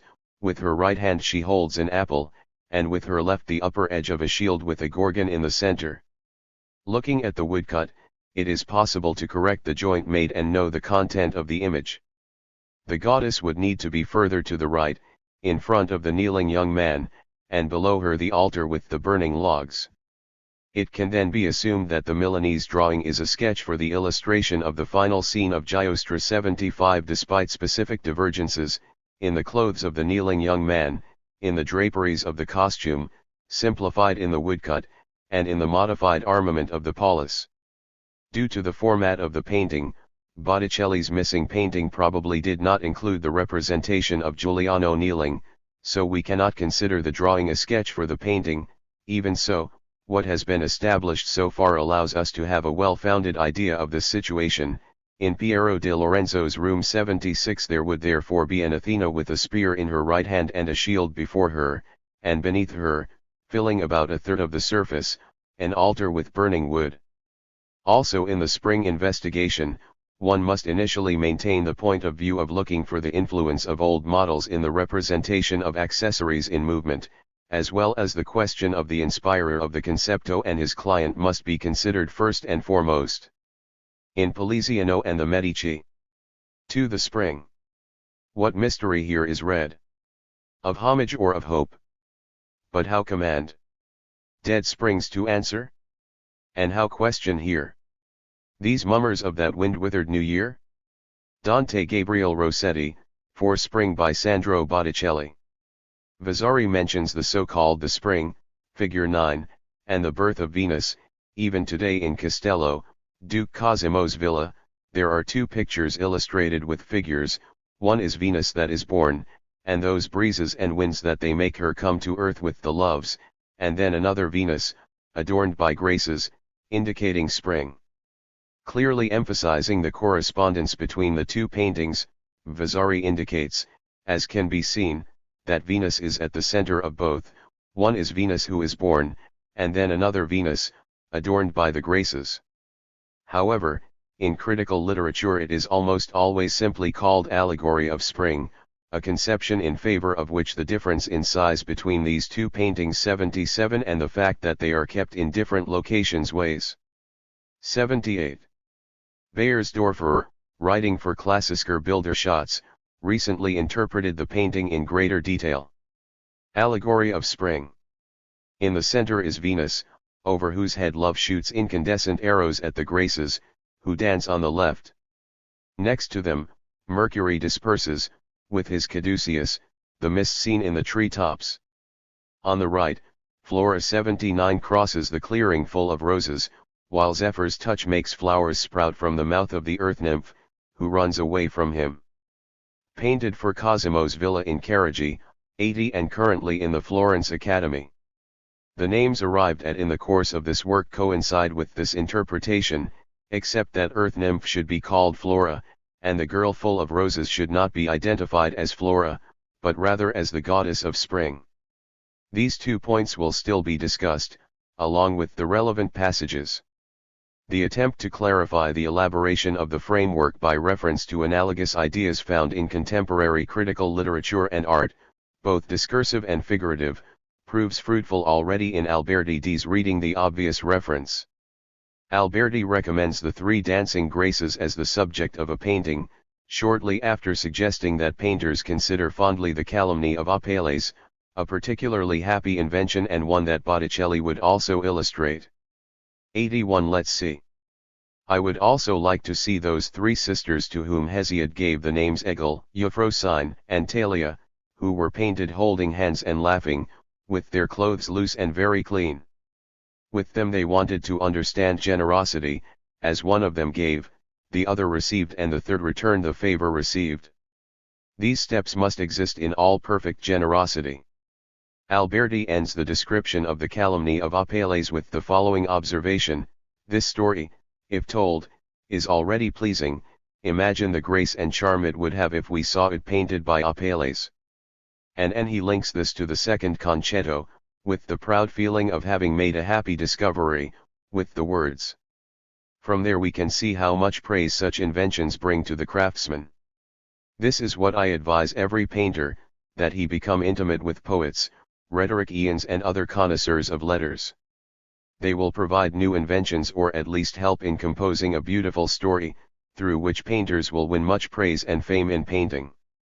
The fact that Botticelli embodied precisely these model examples of Alberti is additional proof of how much he, or the scholar who advised him, was influenced by Alberti's ideas. In note 62 of his edition of Alberti's book, Janet Skeck indicates that this allegory was taken from Seneca, De Beneficiis, I. 3, following in the wake of Chrysippus. Here is Seneca's passage. Because there are 3 graces, because they are sisters, because their hands are intertwined, and because they are laughing, young and virgins, with their clothes loose and transparent. Some, certainly, want it to appear that one is the one who gives the benefit, the other the one who receives, and the third the one who reciprocates. Others want there to be 3 types of benefits, those who do well, those who give back and those who jointly receive and give back. Seneca concludes the following: therefore, Mercury is in their company, not because reason or eloquence make the benefits advisable, but because it seemed good to the painter. From Gracchus' clothing on the left, it can be seen that the painter considered the transparent, low-cut outfit to be an essential feature, although the wavy motifs on the right thigh could only occur if there was something tying the dress there. No such belt can be seen, so that there is a lack of visible foundation for the arrangement of the dress, an absence that is in turn necessary due to the motif of the work. In the Codex Figianus 82, a well-known work from the mid-16th century, which features drawings from antiquity, there is also an illustration based on a relief, with 3 dancing women, wearing long dresses. The relief is now found in Florence, in the collection of the Uffizi. 83 Under the illustration, the designer noted the words, Gratii Horatii Saltantes, the dancing graces of Horace. John came to think that it was a reference to Ode 4, 6-7, by Horace. And the beautiful graces. Together with the nymphs, they beat, in cadence. Alternate feet, the earth. F. But wouldn't Figius have thought of Ode 30, fervid boy and graces, with their belts loose, which would correspond to that conception of the graces according to Alberti, via Seneca, as being women in loose, low-waist clothing? In the Louvre, there is a fragment of a fresco attributed to Botticelli, from Villa Lemmi, which, in turn, is close to Villa Carigi. 84 It represents the 3 graces, who, led by Venus, approached Giovanna di Albizzi, bearing gifts, on the day of her wedding to Lorenzo Tornabuoni, 1486. The three Graces, who walk one behind the other, wear the same idealized and low-cut outfits as those in the spring, with the difference that the last two, from the left, in addition to this outfit that looks like a shirt, also have a cloak. In the case of Gracca, who is further back, the edge of her cloak floats down from her right shoulder, which gives her a lumpy shape, and at the height of her belly, exactly as in Gracca from the spring, it ends up forming a wad suspended in the air. Without let it be clear what holds him this way. Based only on the illustrations, it is difficult to decide whether the fresco is the work of Botticelli himself, as Cosimo Conti wants, or whether it was, at least in part, the work of his assistants, as Efrussi believes. There are some rough features in the drawing that weigh in favor of Efrussi's opinion. 85. To prove that the lady in the fresco dressed in the fashion of the time was indeed Giovanna Tornabuoni, Cosimo Conti had already sent 2 medals, 86, both bearing Giovanna's portrait on the obverse. On the reverse, a different mythological scene is reproduced each time, the formal treatment of which is once again notable from an iconographic point of view. The reverse of one of the medals shows the three Graces naked and tied together, as they would become known, figure 10. This is one of the examples that painters of the time were familiar with the three goddesses grouped in this way. 87. Another example being Filaret's description of a painting in the Pantheon of Artists, see the Oettingen edition, Book 19, p. 735. On the medal, the Graces are accompanied by the inscription, Cast Etas. Pool everything. Love chastity. Beauty. Love.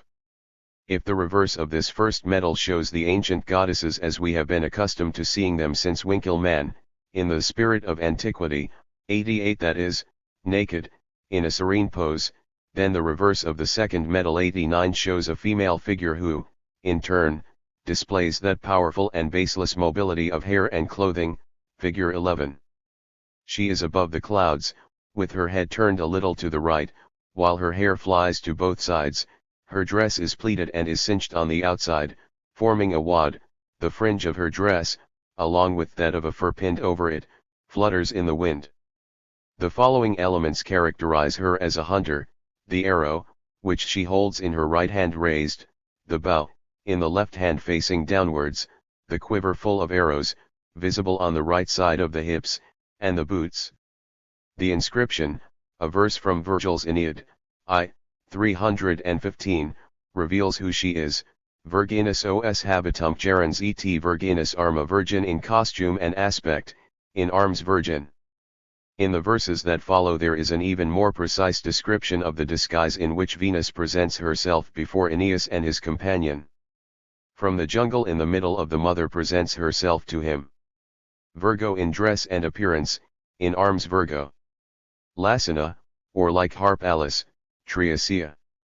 Tire the steeds and the Euro winds relief. For from the shoulder the dexterous bow, to the huntress it hangs, and the strand delivers it to the auras. Knees bare and the knotted skirt pulled back. H. The last two verses provide the indication, followed to the letter, for the treatment given to moving accessories, which in this case too must be conceived as a characteristic of modeling in the manner of the ancients. The same scene from the Aeneid is illustrated on one of the two long sides of a mid-15th century Italian marriage chest.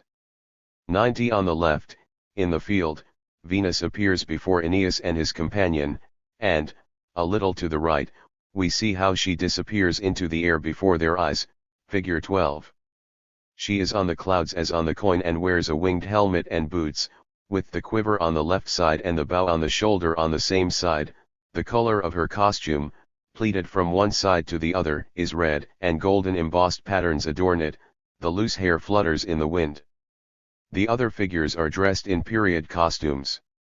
On the other side of this cassone we see the hunt of Aeneas and Dido, which is interrupted by a storm.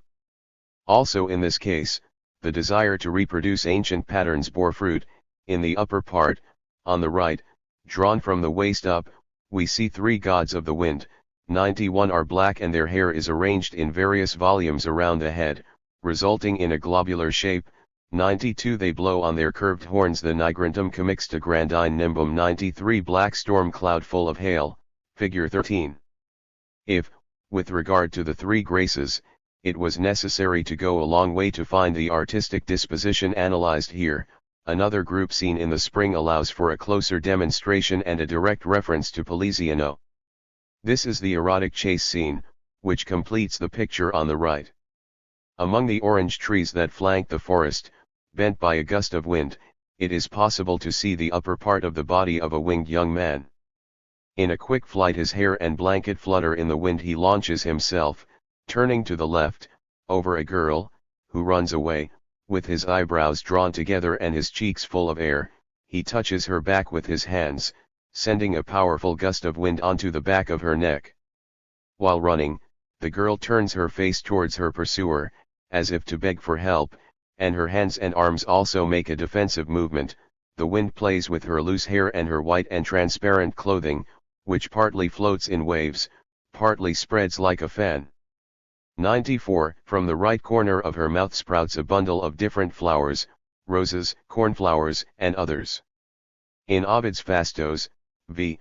verses 193-214, Flora narrates how she was harassed and overcome by Zephyrus.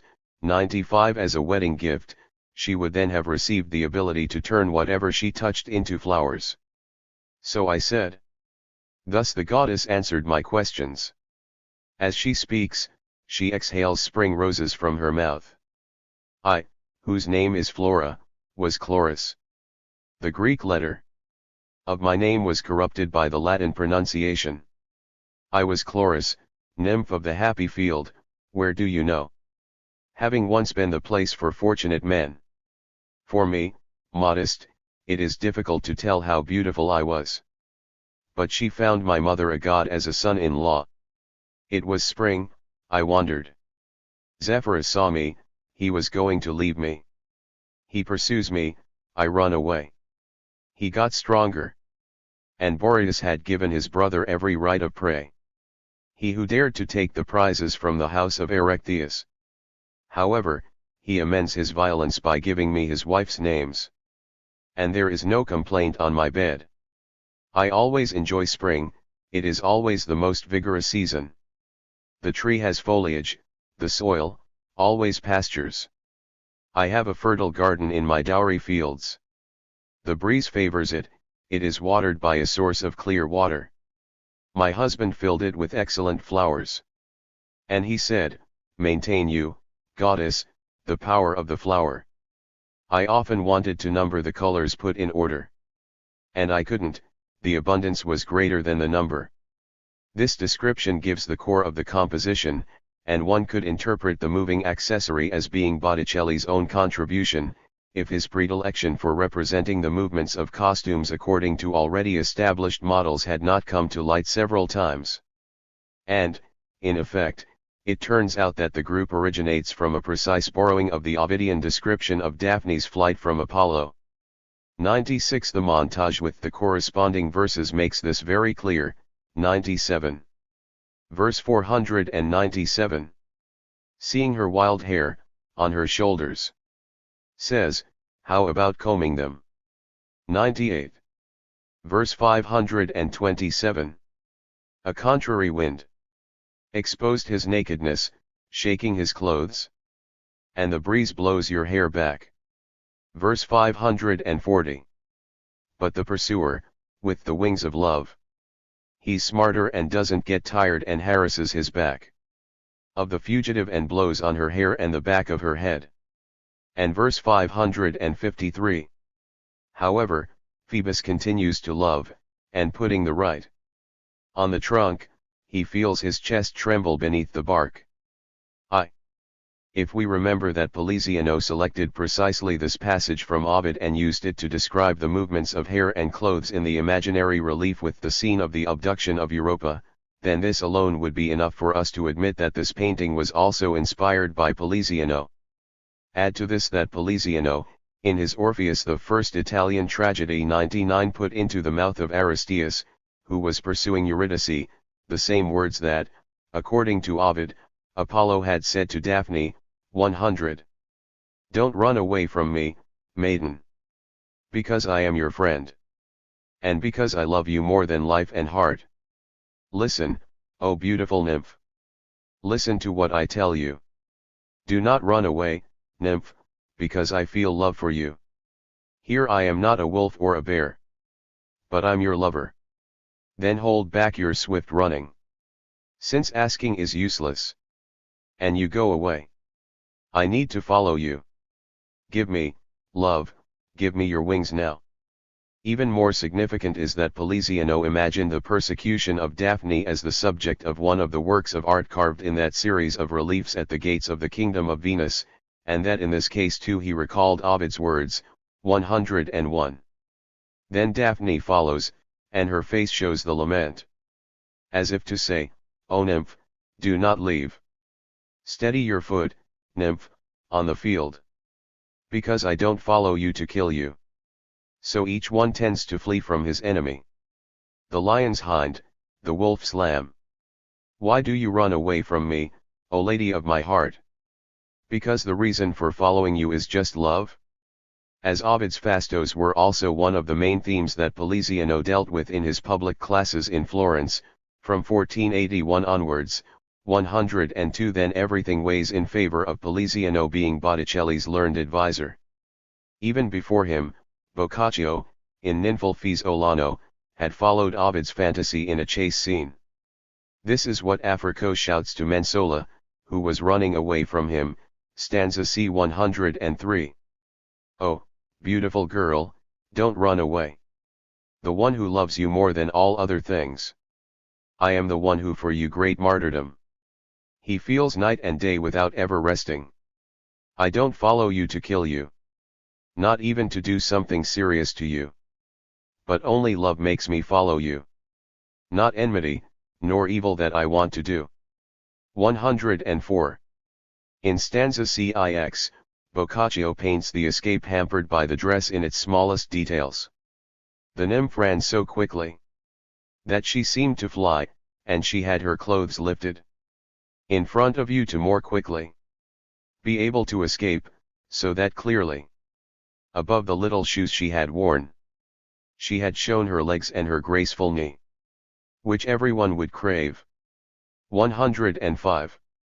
Also Lorenzo de' Medici, Il Magnifico, Poliziano's powerful friend and his Unison brother in Apollo, narrates, in his idyll Embra, a very similar scene of persecution. 106 The one who runs away is the nymph Ambra, stanza 27. 107. Just like the fish, when the unwary fisherman covers it with a fine and delicate mesh, he runs away from the net when he feels it on top, leaving, when fleeing, a little scale. So the nymph, when she thinks she has been discovered, flees from the god who throws himself after him. She wasn't so quick, before he was.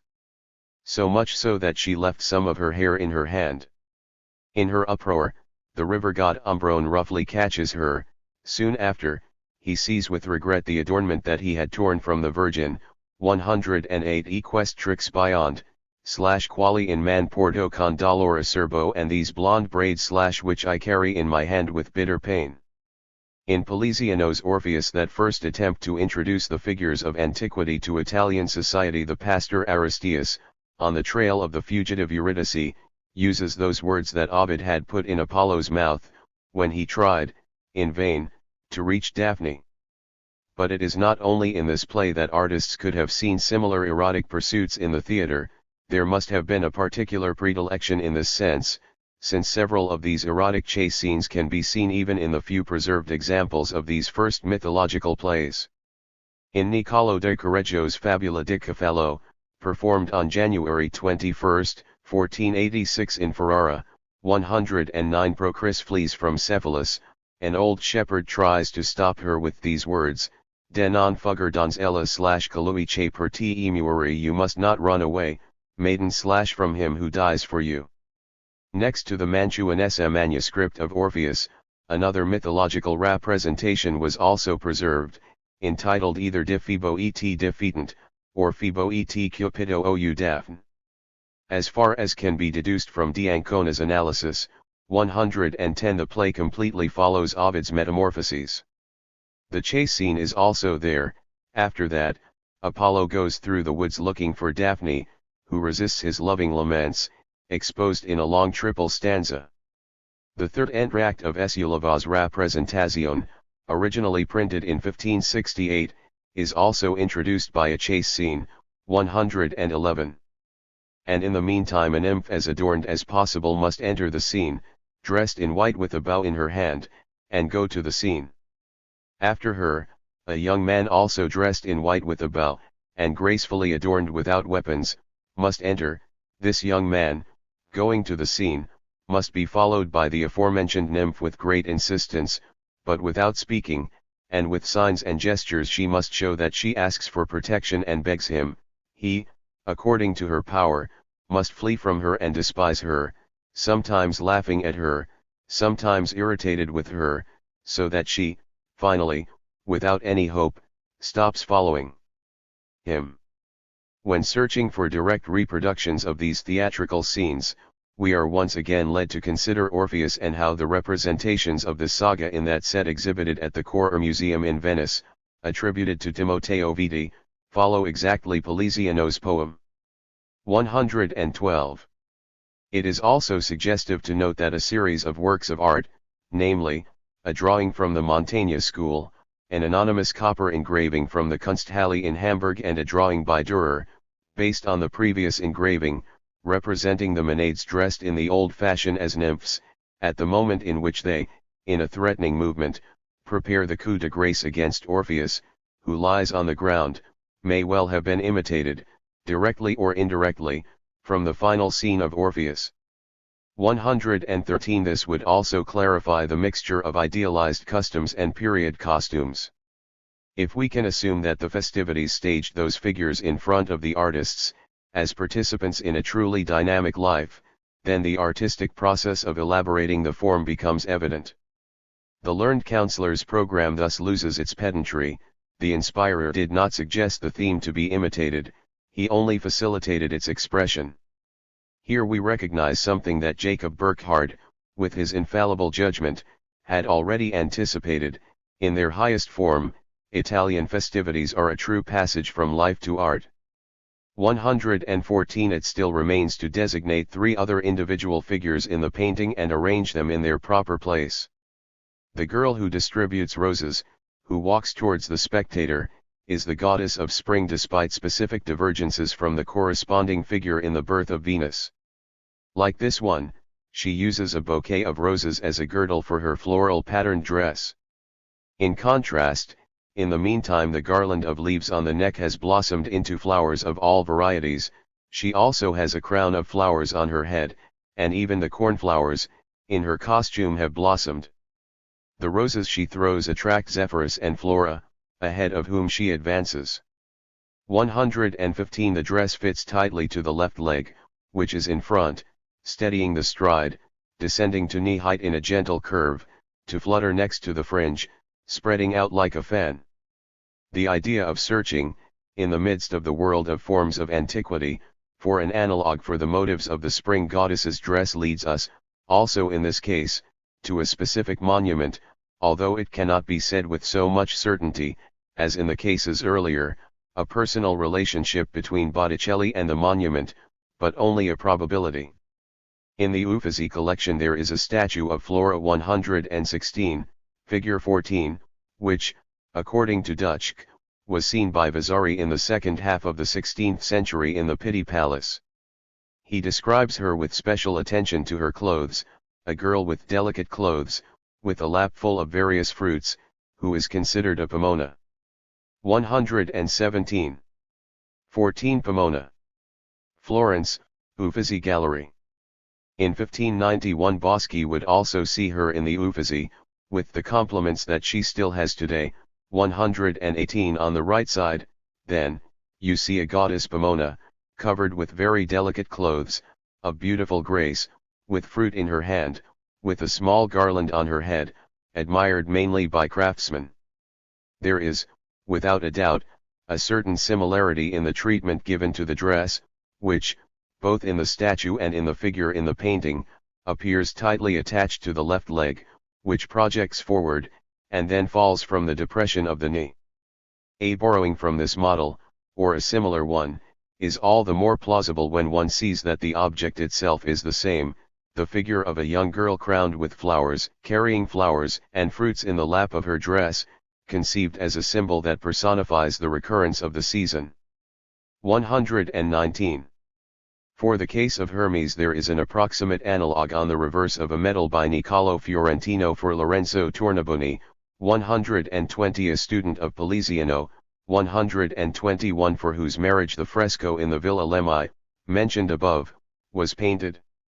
Here too Hermes is conceived as a conductor of the graces, which in turn are reproduced in the medal that complements it, made for Giovanna Tornabuoni. The external similarities of Hermes' costume, the chlamys, the curved sword, the winged boots, are not as remarkable as the fact that this figure is also found in Niccolò's medallion, the creation of which seems directed especially towards that layer versed in art of Florentine society at the time, which was influenced by Poliziano. 122. The goddess of spring is on the left side of her mistress, Venus, who forms the center of the picture, but, before we face this figure that dominates the painting as a whole, it is worth asking what is the origin of the last member of his procession, Hermes, who completes the portion on the left of the painting. Being the messenger of the gods of antiquity, he is characterized by wings, which he carries on his boots. What he is doing with the staff adorned with dragons, which he holds in his right hand raised, cannot be clearly seen. In the color reproduction of the painting by the Arundel Society, 123, we see that he disperses with the caduceus a trail of clouds, as Beiersdorfer had described in the text for Klassiker Bilderschatz. 124. It is not immediately clear what this reconstruction is based on. In any case, it makes more sense than the idea, the one that is most often voiced, that Hermes would take care of the fruits of the tree. This author was not successful in the task of bringing to light fantasy creations of the time that resemble Botticelli's Hermes. It occurs to me what had already occurred to Seneca, at the moment when the historical knowledge obtained proved to be insufficient in the face of the allegorical image of the Graces. Therefore, Mercury is in their company, not because reason or eloquence make the benefits recommendable, but because it seemed good to the painter. Wouldn't precisely this statement, an addendum to a passage by Seneca that was of great importance for the painting's program, somehow suggested or facilitated the inclusion of Hermes? 125. Based on the results obtained so far, it would be really unlikely that Hermes would be included in the picture without, in the opinion of Botticelli's advisor, there being a guaranteed model. A similar set of divine entities, with the Cypriot Venus at the center, is provided, for example, by an ode of Horace, 126. O Venus, Queen of Cnidus and Paphos, leave your beloved Cyprus and move to the ornate sanctuary of Glycera, that she invokes you with lots of incense. Hurry with you, the ardent boy. The Graces with their belts loose, the nymphs. Youth, little splendid without you. And Mercury. J. Assuming that, in place of Juventas, the goddess of spring was introduced, and that the scene of the properant nymphae would have been further enhanced in painting with Zephyrus's persecution of Flora, and thus duly illustrated with a classical example, then we would have the same procession as in Botticelli's painting. There is an ode by Zanobbio Acciajuoli, entitled Veris Descriptio, which demonstrates that such a free imitation of Horace's ode actually took place in the circle of ideas of Poliziano and his friends. 127. It even retains the same meter as that of Horace's aforementioned ode. In it, Flora and the Graces pay homage to Venus. Chloris and the Graces, around their venerable mother, they revive her with diligent honor, carrying in the overflowing cornucopia the gifts of spring. In the center of the painting is Venus, as the lovely lady of the forest, surrounded by the Graces and nymphs of the Tuscan spring. 128. Like Lucretius' Venus, she is conceived as a symbol of natural life that is renewed every year, 129. That is why the winds flee from you, O goddess, as soon as you arrive, the clouds from the sky move away, and to you the diligent earth offers the soft flowers, for you the plains of the sea smile and the sky in peace shines flooded with light. 130. There. 2. V. Verses 737 ff. The arrival of Venus with her procession is described. The spring and Venus go together, and just before the winged herald of Venus, while at the steps of Zephyrus, Flora, his mother, covers all paths with egregious colors and perfumes. 131.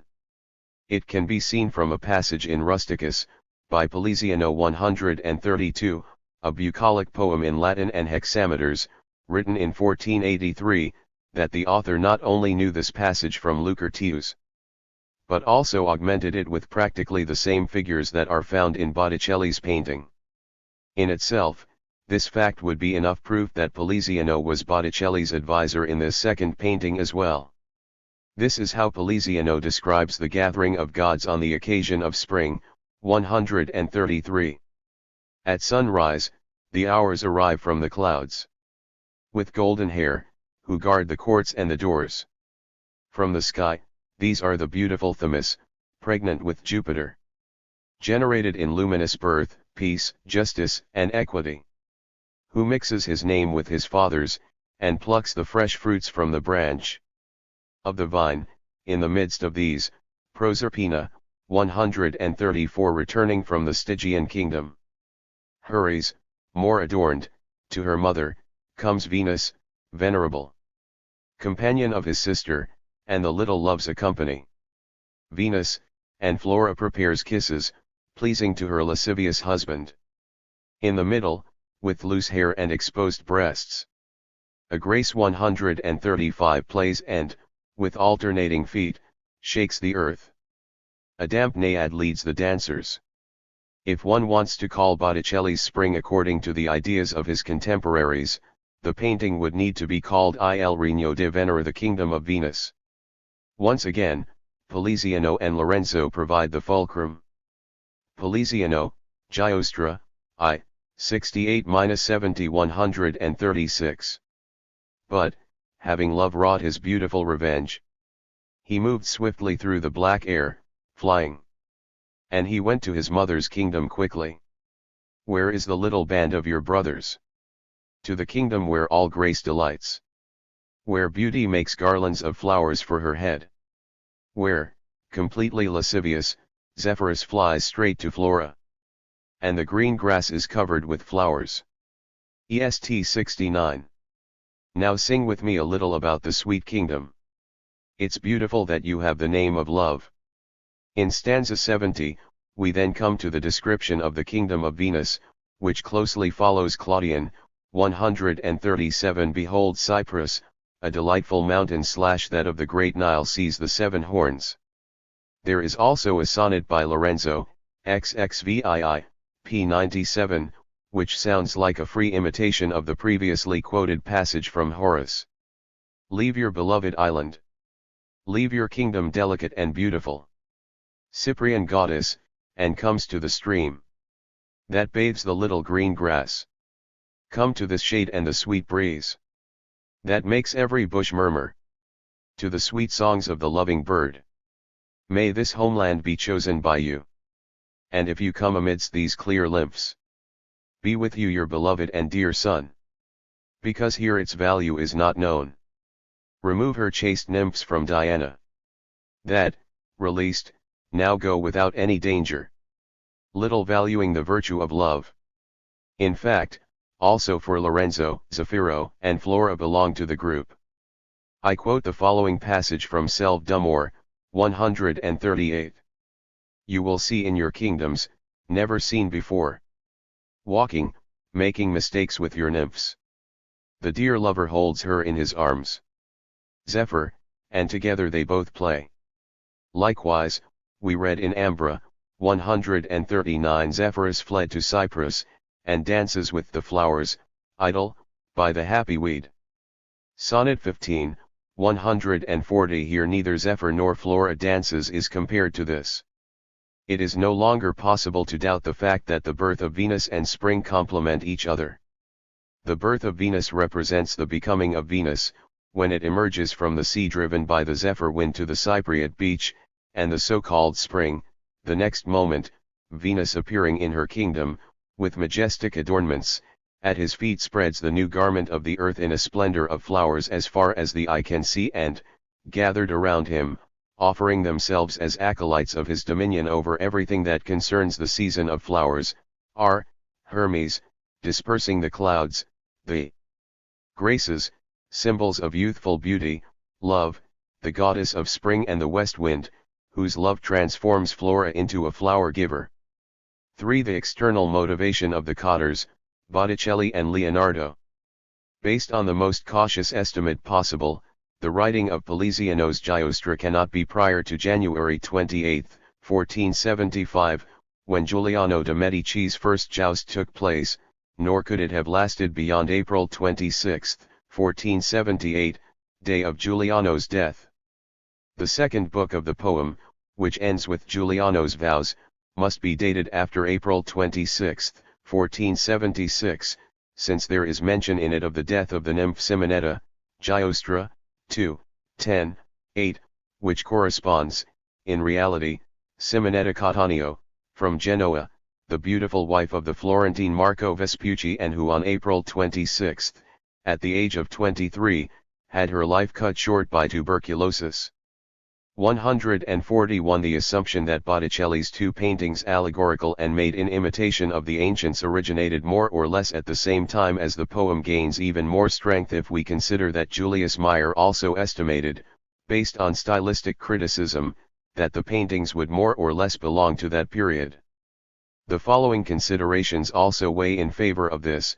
The goddess of spring is, in both paintings, configured as an essential element of the whole. The paintings diverge from the poem, in which she is only indicated.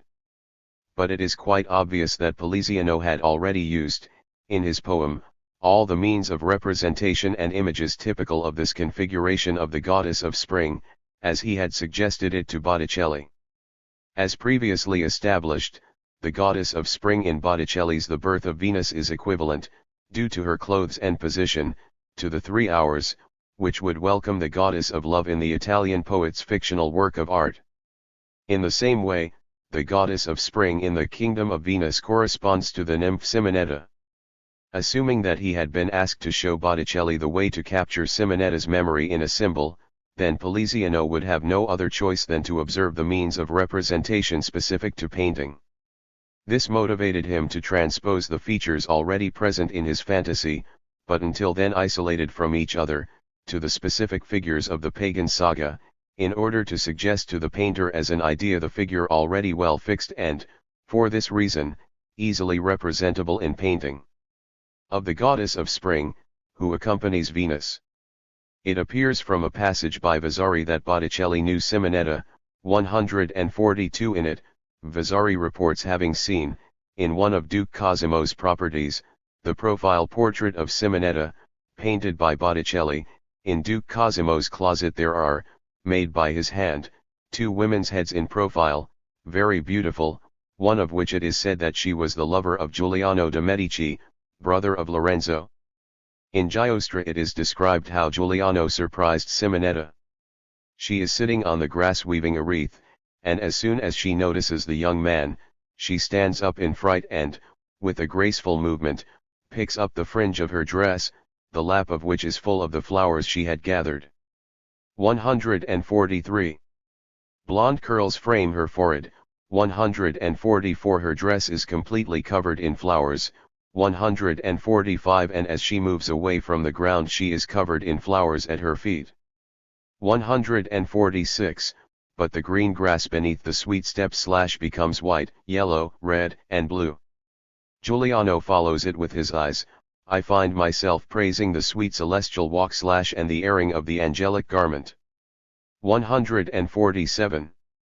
Wouldn't the spring hour of the painting, in addition to resembling in every way as can be seen, be the Simonetta of the poem, also, like the latter, be the transfigured image of Simonetta Vespucci? 2 paintings can be referred to this news by Vasari, One of them is in Berlin, in the Königliches Museum, 148, and the other in Frankfurt am Main, in the collection of the Städelschen Institute. 149. Both show a female head in profile. The long neck connects practically at a right angle to the slightly arched base of the chin. Her mouth is closed, only her lower lip sticks out a little. The nose connects to the steep upper part of the lips, once again practically at a right angle. The tip of the nose is a little raised, and the nostrils are very contracted. For this reason, and due to the protruding lower lip, the face acquires a resigned expression. The high forehead, to which a long back is connected, gives the head as a whole a square appearance. The two women wear a fanciful nymph hairstyle. The hair, parted in the middle, is partly arranged in a braid studded with pearls, and partly falls freely around the temples and the back of the neck. A strand, flowing freely, floats behind her back, without it being based on the movement of her body. As early as 1473, Poliziano, in an elegy, compared Albira degli Albizzi, who died at a young age, with one of Diana's nymphs. 150. The tertium comparationis in this case was also the hair. 151. Every time she let go of her hair, which spread out without order, she looked like Diana, hostile to the fearful beasts. In verses 79-82 of the same elegy, 152. She stands out among the other nymphs, with a beautiful face. Albira, and spreads a trembling splendor from his face. The wind ruffles the sparse hair on the white shoulders. The black eyes shine with sweet light. Poliziano must have had a special predilection for women's hair. Just read verses 13-25 of his Ode in Puellum Suum, 153. Girl, whose hair the Luboy wouldn't join, nor that famous Amphrysian shepherd. Mercenary of love. Hair that falls gracefully on both sides of the face, tied with grace by ribbons, golden, with fluttering grace, by the ventilating wings of cupids who play, which 1,000 rings curl, which the dew and the perfume of myrrh distinguish and delight. The painting found in Frankfurt, whose superficial elements already point to a relationship between the woman portrayed and the Medici, due to the cameo with the scene of Marsyas' punishment, 154, is based on the same features as the one in Berlin, except they have a more empty look, due to the enlarged head dimensions, larger than natural size. One gets the impression that this other portrait was created in Botticelli's studio after the Berlin portrait of Simonetta, as a reproduction of an ideal head in vogue. On top of her head, she wears a brooch with feathers. Nymphs like this one with feathers in their hair loose, equipped with bows and arrows, were seen parading in June 1466, at a giostra held in Padua. 155. They went in front of a float, in which Parnassus could be seen, with Mercury at the top. The Muses sat around the Castalia fountain, at the foot of the mountain. Here is the report of someone who saw the scene with their own eyes. Afterwards, 10 nymphs were seen coming in white robes with their hair loose around their necks, with golden plumes on their heads, armed with bows and arrows, in the guise of hunters. Comparing the goddess of spring painted in profile in the Birth of Venus with the two portraits of Simonetta mentioned, there is nothing to oppose the idea that we are facing the painting of a Simonetta idealized as a nymph. Not even the idea that she is it is an imitation of the features of his face. As in the portraits, the square head is connected to a long neck, with the division of the profile line into 3 symmetrical parts: forehead, nose, and mouth with chin. The mouth is closed, the lower lip protruding a little. It would be possible to establish her identity with the woman represented in the Berlin painting with even more certainty if the goddess of spring did not raise her head a little and, on the other hand, the head in the Berlin portrait was more strictly in profile. Her mouth would then be smaller, the eyebrows would appear raised, and the curvature of the eyeball would no longer be fully visible. A profile portrait bearing the name Simonetta Januensis Verpuccia, owned by the Duke of Aumale, 156, should serve as a starting point for comparison, were it not for the painting attributed to Piero di Cosimo, 157, born in 1462, so that the painting could not have been made with Simonetta as the model. She is portrayed as Cleopatra, at the moment when she receives the fatal serpent bite. Even taking as a basis the poor reproduction of this portrait in L'Art, 1887, p. 60, it is possible to recognize that in this case too it is the same type, with the difference that everything was represented with greater gentleness. The hairstyle, which in this portrait begins further back of the head, is also fantastically decorated with pearls, but the ends do not fly. Due to the forms that differ from Botticelli's conventional type, it is very likely that the goddess of spring, who appears in the kingdom of Venus with her face completely turned towards the viewer, also possesses Simonetta's features, albeit idealized, but decisive proof can only be obtained with an investigation of the proportions. 4 sonnets by Lorenzo 158 eloquently testify to the deep impression left by Simonetta's death. He considered this experience and the poetic expression he found significant enough to, in the manner of Dante in Vita Nuova, accompany the sonnets with a commentary, in which he described in detail the affective mood that led to the creation of each poem. In the first sonnet, Lorenzo believes he sees Simonetta in a radiant star that he contemplates in the night sky, thinking about her with regret. In the second, he compares her to the flower Clytia, who waits in vain for the sun to see her again, renewing her life. In the third, he laments his death, which robbed him of all his joy, and the muses and the graces must help him in his lament. The fourth is an expression of her deepest suffering. He sees no other way out than death to escape destructive heartbreak. If we imagine that the kingdom of Venus was motivated by this experience, we can even better understand the pose and position of Venus. She contemplates the viewer with gravity, tilting her head slightly towards her right hand, which she raises in a warning gesture. Botticelli illustrated in a very similar way the words that Dante had put in Matilda's mouth, when she drew his attention to Beatrice's approach, when the lady turned entirely to me saying, "My brother, look and listen." 159. In this same sense, Venus marks, amid the forever young creatures of her kingdom, the transitory and earthly brilliance of her power. In Lorenzo's poem, 160. How beautiful is youth! That's it, however. Whoever wants to be a reader, be. There is no certainty about tomorrow. Moved by a similar disposition, Bernardo Pulci, in his lament, calls on the inhabitants of Olympus to return the nymph Simonetta, now among them, to the earth. 161. Verse 1. Come, sacred and glorious deities. Come, tearful and sad thanks. Accompany the one who, crying, writes. Verse 10. Nymphs, if you listen to my verses, come quickly and summon love, before it becomes earth. Verse 145. Cypria, if you have power in heaven, why didn't you defend, with your son, this delight and zeal of your kingdoms? Verse 166. Perhaps the chaste and pilgrim members. Jove separated them, and hides and encloses them, to show her among 1,000 other divine ones. Verse 169. Afterwards, he will want to restore it more beautiful on earth, so that at our crying the sky laughs. And see how wrong our belief is. Verse 191. Nymph, who on earth a cold stone covers, benign star now up there in the sky welcomed, when your light is still discovered, see your lost homeland again. 162. Lorenzo and his friends may have preserved what is stated here as a hypothesis, the memory of the beautiful Simonetta in the image of the goddess of spring, who accompanies Venus and thus awakens the earth to new life, a consoling symbol of life that is renewed.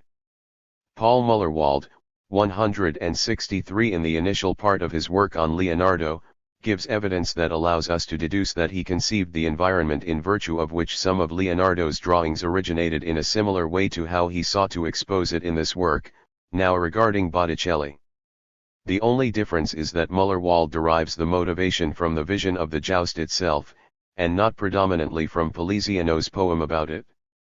And, nevertheless, the figures present in the drawings found in Windsor, illustrations 38-9 in Muller-Wald's book, can be sufficiently clarified by Poliziano's commemorative poem, whereas it would be very difficult to associate the girl in armor, the young man with the spear or Beatrice in the joust itself.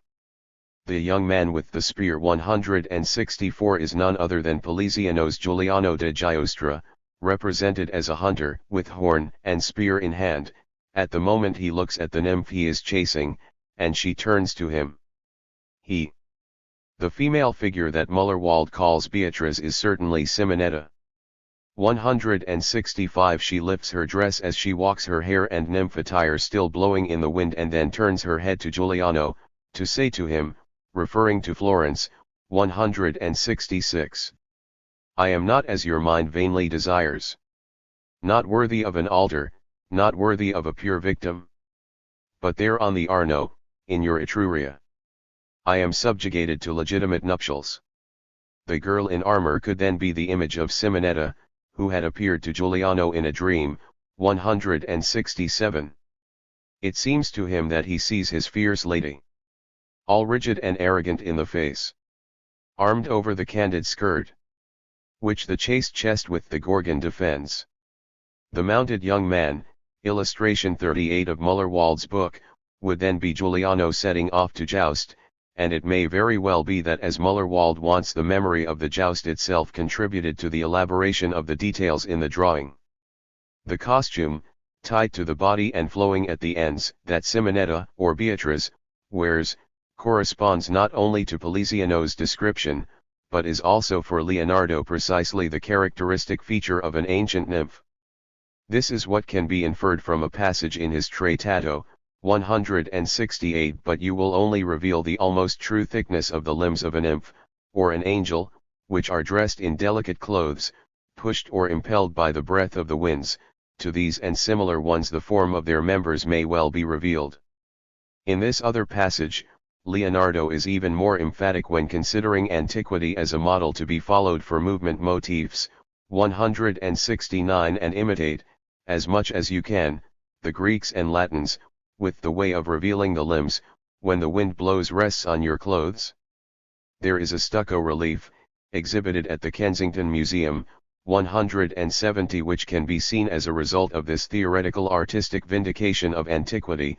It is a female figure, in an impetuous movement, whose model is an ancient Maenad, similar to Hauser's type 34. That Leonardo was aware of a Neo-Attic relief like this can be seen from a sanguine in Ambrosiana that represents a satyr accompanied by a lion, which corresponds approximately to Hauser's type 22.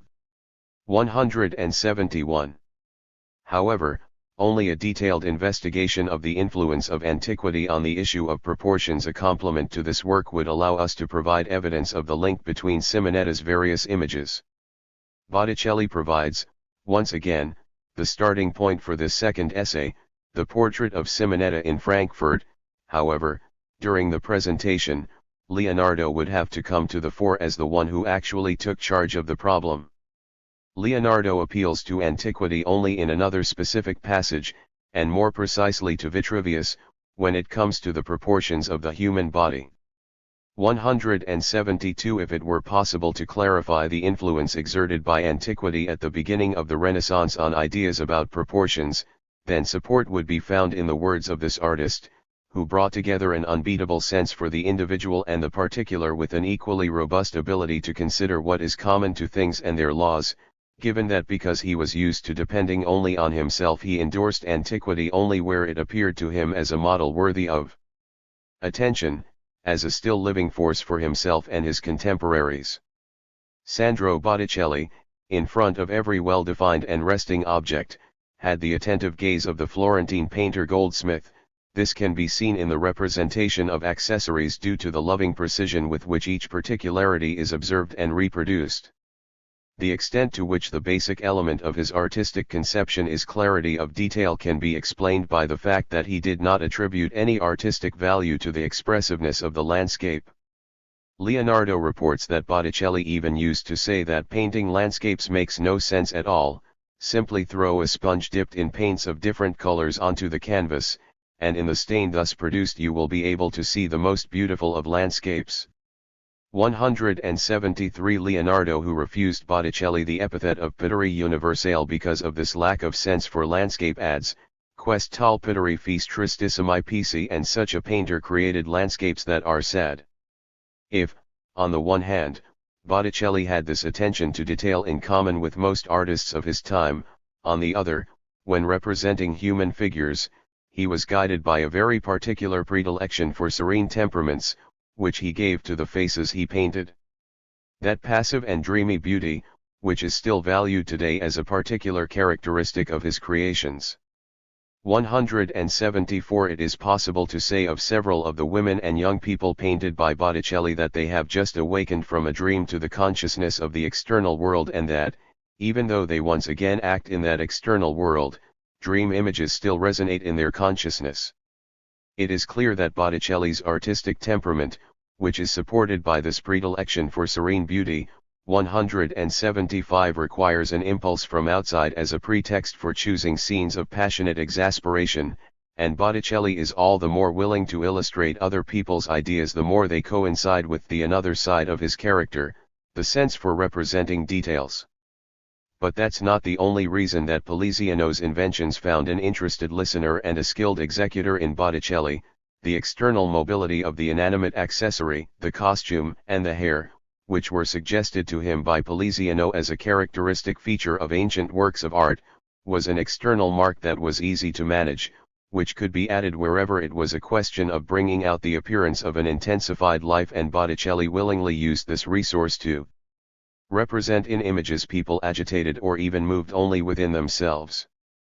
In the 15th century, antiquity did not require artists to unconditionally give up the forms of expression acquired through their own observations as the 16th century would demand, when ancient matter was incarnated in the ancient way, but only drew attention to the most difficult problem of the visual arts: how to capture images of life in motion.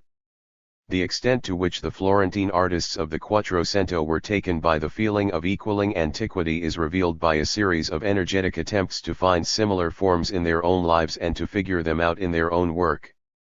If the influence of antiquity led to the thoughtless repetition of motifs of intensified external movement, this did not depend on antiquity, from whose universe of forms it has already been shown, since Winckelmann, that the models for the opposite of this were taken, for serene grandeur but the lack of artistic acumen on the part of the painters.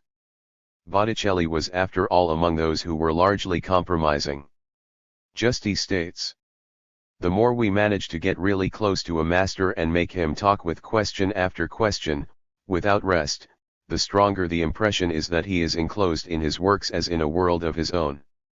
To express myself in scholastic language, that universal which consists of its origin, its school, and its time, which it takes from others, shares with others and bequeaths to others, is only its secondary essence, delta epsilon upsilon tau rho alpha alpha sigma alpha, while its substance primary, tau rho tau eta alpha sigma alpha, is the individual, the idiosyncratic. The mark of genius is, therefore, initiative." 176. To expose how Sandro Botticelli faced the views of his time about antiquity, putting up resistance or submitting to the force that prevailed, and what of all this became his second substance that was the objective of the present investigation. The Hamburg Kunsthalle preserves, in its collection of old drawings and engravings, two famous representations of the death of Orpheus episode, a hand drawing by Albrecht Dürer, dated 1494, figure 15, and a copper engraving by anonymous author, originating from Montaigne's circle and known until now in this single copy and engraving that Dürer used as a model, figure 16. By itself, the accidental circumstance that both pieces, of which I offer reproductions, as required by the present committee, one belonged to the same Hamburg collection, would not have motivated me enough to make this the starting point of a lecture. What was decisive was, rather, the conviction that these pieces have not yet been interpreted exhaustively enough as a record for the history of the reappearance of antiquity in modern culture, insofar as they reveal a double influence, hitherto disregarded, of Antiquity on Stylistic Development of the Early Renaissance. Thanks to the classicist and unilateral doctrine of the serene grandeur of antiquity, which is still present and refractory to a closer observation of the material, until now, due emphasis has not been given to how this copper engraving and this drawing point out. It is clear that already in the second half of the 15th century, Italian artists were searching, with equal commitment, in the midst of the rediscovered framework of forms of antiquity, both for models for pathetically accentuated mimicry and for classically idealizing calm. In favor of this more comprehensive aim, it seems appropriate to me to comment on the death of Orpheus from the perspective of art history, in a meeting of philologists and teachers, for whom the question of the influence of antiquity since the days of the Renaissance it has certainly lost nothing of its profound and particular importance. The death of Orpheus provides a safe starting point for arriving, from various directions, at an understanding of this pathetic current contained in the influence of reawakened antiquity. It is, first of all, possible to demonstrate something that has hitherto gone unnoticed. The death of Orpheus, as it appears in the Italian copper engraving, must be considered imbued with the genuinely ancient spirit, since, as the comparison with images painted on vases teaches us, Greeks, figures 17 and 18, Roscher, M.L., Orpheus, illustrations 10-1, the composition undoubtedly dates back to an ancient work that has been lost and which represented the death of Orpheus or perhaps Pentheus. The pathetic gestural language typical of ancient art, just as it was forged by Greece with the same tragic scene in mind, in this case intervenes directly in the formation of the style. The same process can be observed in a drawing from the Palaiolo Circle, in Turin, figure 19, to which Professor Robert drew my attention. A man, who has his foot on the shoulder of the defeated enemy and grabs him by the arm, is evidently an imitation of Agave, just as it was represented on the sarcophagus in Pisa, that is, at the moment when, taken by the Dionysian frenzy, she dismembered Pentheus, her son. Other works of art with images of the death of Orpheus, quite varied among themselves, such as the Book of Sketches from Northern Italy, in the possession of Lord Rosebery, the plates with Orpheus from the collection of the Korrer Museum, a plaque in the Berlin Museum, and a drawing, by Giulio Romano, in the Louvre show, by coinciding practically in everything, with how vividly the same formula of pathos, archaeologically faithful and dating back to the representation of Orpheus or Pentheus, took root in artists' circles. The greatest proof of this, however, is the woodcut for the 1497 Venetian edition of Ovid, figure 20, which accompanies Ovid's dramatic narrative about the singer's tragic end. Since this illustration, perhaps directly following the northern copper engraving from Italy, goes back to the same ancient original, which even seems to have existed in a more complete version, cf. the Maenade scene from the front. In this image resounds the genuine voice of antiquity, with which the Renaissance was familiar. After all, the death of Orpheus was not just a studio motif of purely formal interest, but an experience intuited with passion and understanding, truly in the spirit and letter of the previous pagan era, an experience that came from the dark mysteries of the Dionysian saga, as this is proved by the first of Poliziano's Italian dramas, his Orpheus, recited in Ovidian verses and premiered in 1471, in Mantua. From this comes the emphatic accent of the death of Orpheus, because in this tragic choreography the first work of the famous Florentine scholar Orpheus's Pain emerges, for the sensitivity of the Renaissance society in Mantua, the same society for which that anonymous engraver exhibited the image of the death of Orpheus, incorporated immediately and dramatically, and speaking movingly, in harmony with the Italian language itself. In this aspect, Mantua and Florence converge in their attempts to incorporate genuinely ancient formulas for exaggerated expressions of the body or soul into the Renaissance style of describing life in movement. From then on, and under the influence of Poliziano, the Florentines arrived at a mixed and unbalanced style between the realistic observation of nature and the idealizing model of patterns enshrined in the art and poetry of antiquity, as evidenced by the works of Botticelli and, above all, some marriage chests by Jacopo dal Cellaio, figure 21, representing the legend of Orpheus in Poliziano's version. In contrast, Antonio Palaolo, in the spirit of Donatello, creates for himself an ancient but unitary style, thanks to his lively rhetoric of muscles, which is announced in naked bodies in movement. Between Poliziano's graceful mobility and Palaolo's vehement mannerism lies the heroic and theatrical pathos displayed by Mantegna's ancient figures. Now, Mantegna and Palaolo also served as a model for Dürer at the same time as his death of Orpheus. In 1494, he copied Mantegna's Bacchanal with Silenus and the Struggle of the Tritons. In 1495 he drew two naked men abducting women, which undoubtedly goes back to a lost copy by Antonio Palaolo. These four pieces of pathos, produced in the years 1494 and 1495, thus acquire fundamental importance for Dürer's conception of pagan antiquity, since it was following such examples that he elaborated every last detail of the figures that appear in one of his first engravings. In copper with mythological themes, B73, mistakenly called Hercules. It is probably based on a humanist version of the legend of Zeus and Antiope. More appropriate, however, is the old title given by Bartsch, jealousy, since Dürer wanted above all an image of human temperaments in the old way, and with this granting to antiquity, and in this analogous to the Italians, the due privilege in the formation of the style in representing life intensified by mime. From this also derives that affected vitality in one of Dürer's first mythological woodcuts, which represents the wrath of Hercules, B127. Since, in 1460, the Palaolo introduced his feats, painted on large canvases, as an adornment on the walls of the Medici palace, Hercules became the idealizing symbol of an unfettered superhumanity, and therefore, in 1500, a Hercules of Palaolo he would find, as a model, his way into a painting on canvas made by Dürer in Nuremberg, Hercules and the Harpies. Although none of the figures in the engraving jealousy is therefore Dürer's invention, the engraving remains, in a higher sense, his property.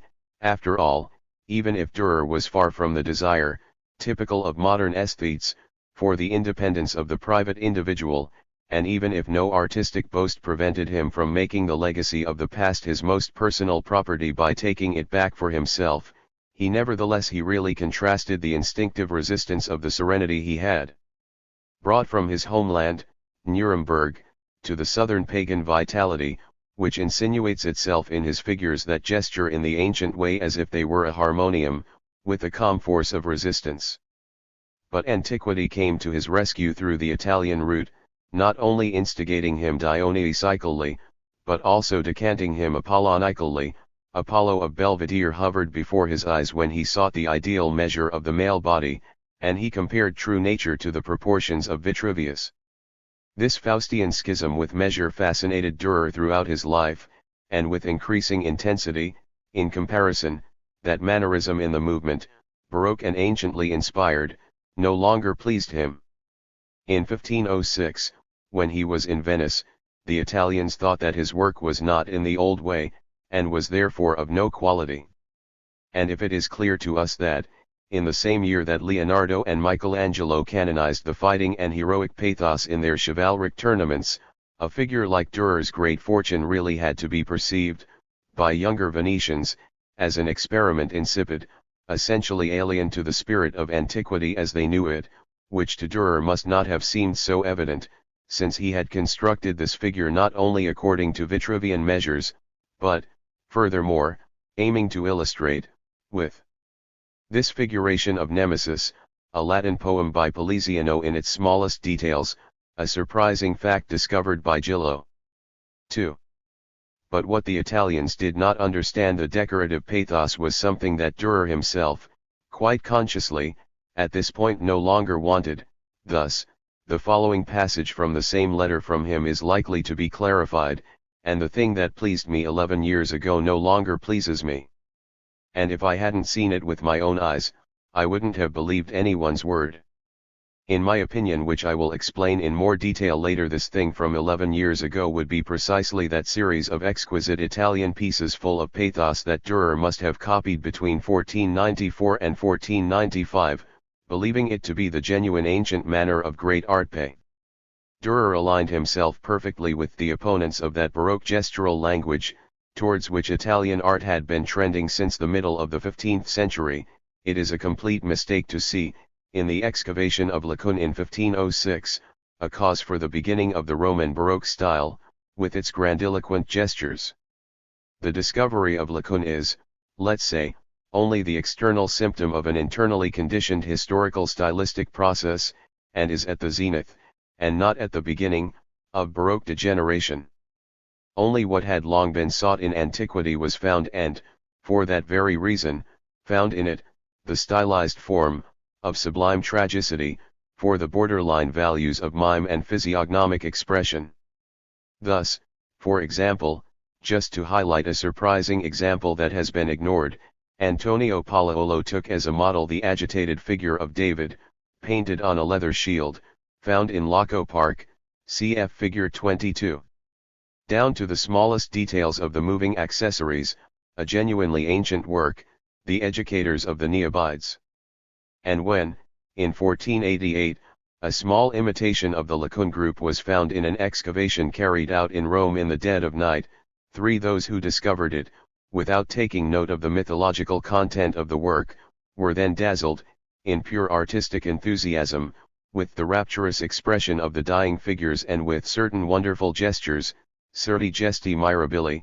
This is the vulgar Latin of the pathetic language of gestures, understood internationally and which spoke to the heart. Wherever it was a question of breaking medieval expressive bonds.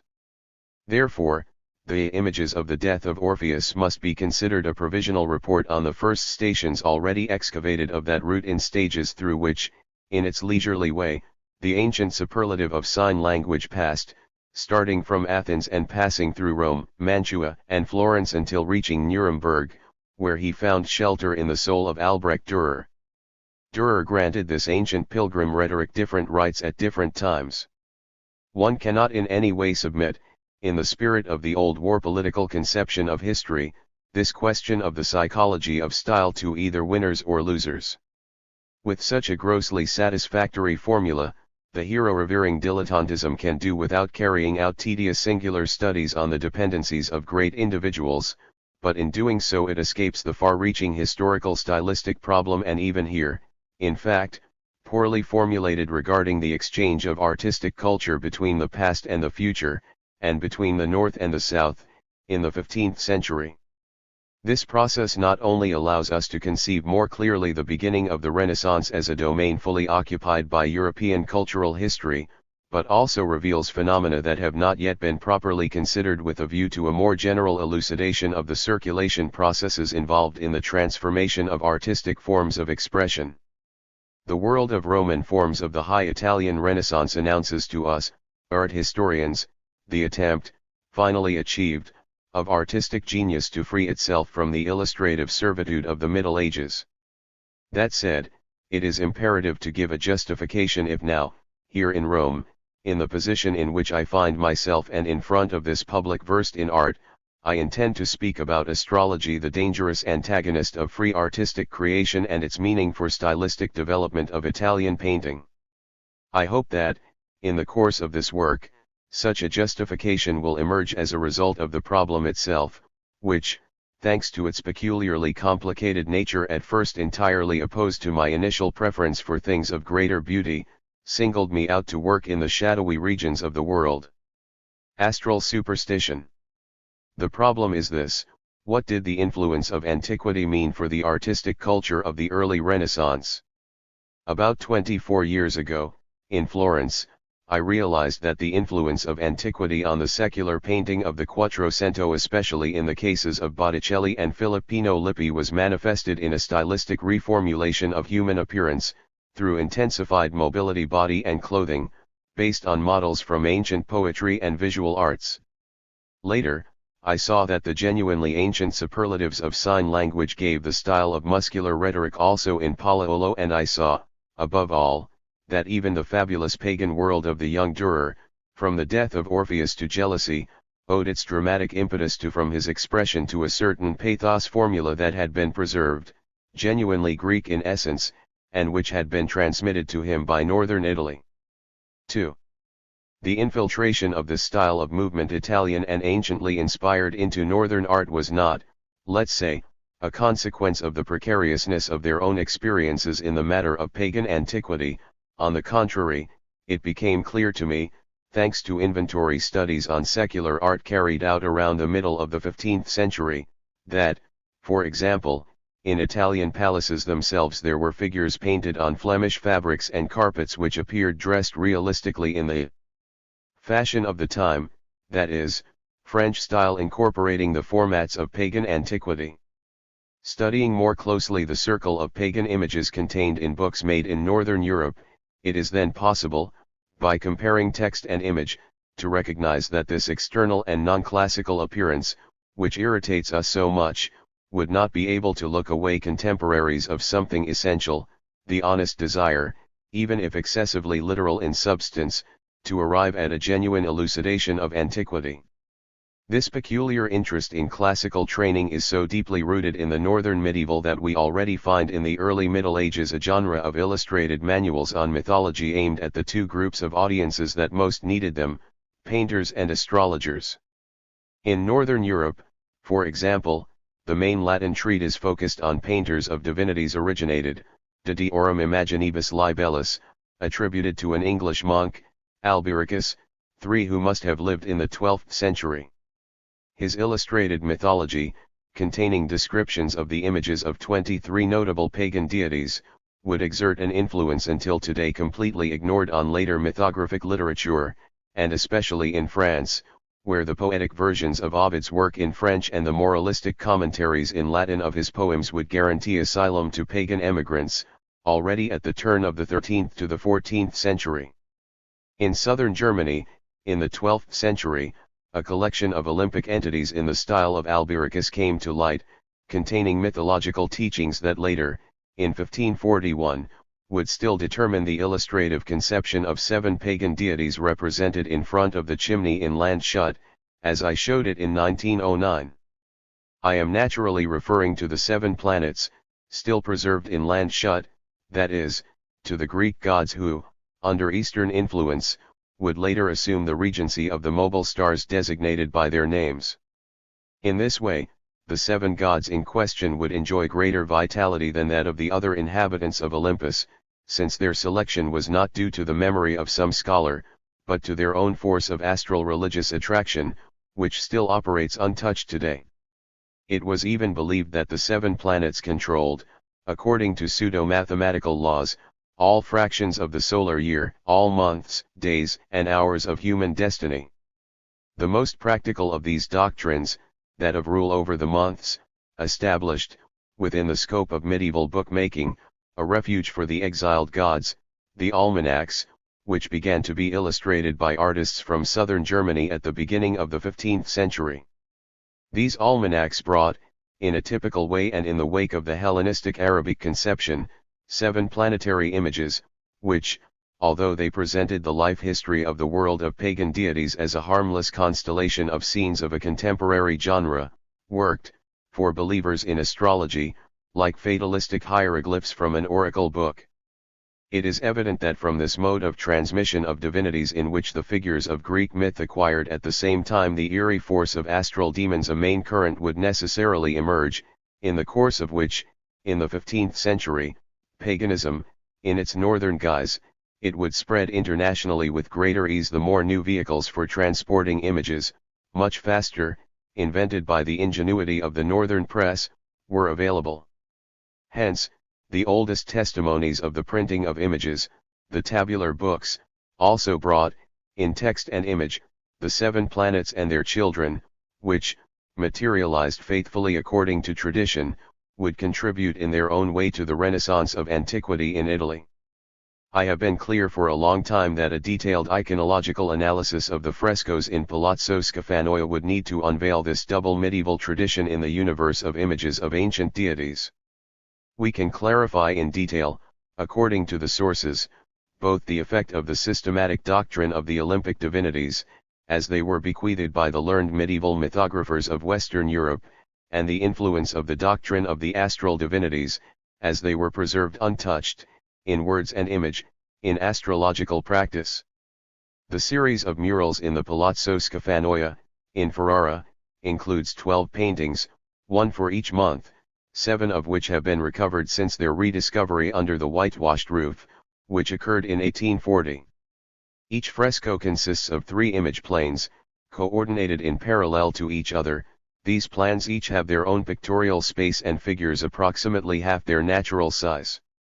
On the upper plane, the Olympic gods appear in their triumphal chariots and, on the lower plane, the mundane proceedings at Duke Borso's court are narrated. He is seen taking care of the business of the state or going out on the auspicious hunt. The intermediate range belongs to the astral world of the gods, indicated by the zodiac sign present in the center of the plane, always surrounded by 3 enigmatic figures. The complex and fantastic symbolism of these figures has so far resisted all attempts at clarification. I will show, expanding the field of observation to the east, that these are the components of the astral representations that remain from the world of Greek divinities. They, in effect, are nothing more than symbols for the fixed stars, even though the clarity of their Greek outline was ultimately lost in the wandering that took them, over the centuries, from Greece, passing through Asia Minor, Egypt, Mesopotamia and Arabia, to Spain. Since it is impossible, in the space of time given to me here, to interpret the entire series of frescoes in depth, I will limit myself to 3 of these monthly paintings, and I will carry out the iconological analysis only of the 2 divine regions, that is, of the upper band and the intermediary. I will start with the first painting, that of the month of March, which inaugurates the cycle of the year according to Italian chronology, dominated, among the gods, by Pallas and, among the signs of the zodiac, by Aries. I then turn to the second image, that of the month of April, ruled by Venus and Taurus, and, finally, I will choose the representation of the month of July, because, being made by a less vigorous artistic personality, it made the erudite program more evident. Next, I will seek, through a look at Botticelli, to grasp, in historical stylistic terms, the world of ancient deities in Ferrara as a type that marks the transition from the international Middle Ages to the Italian Renaissance.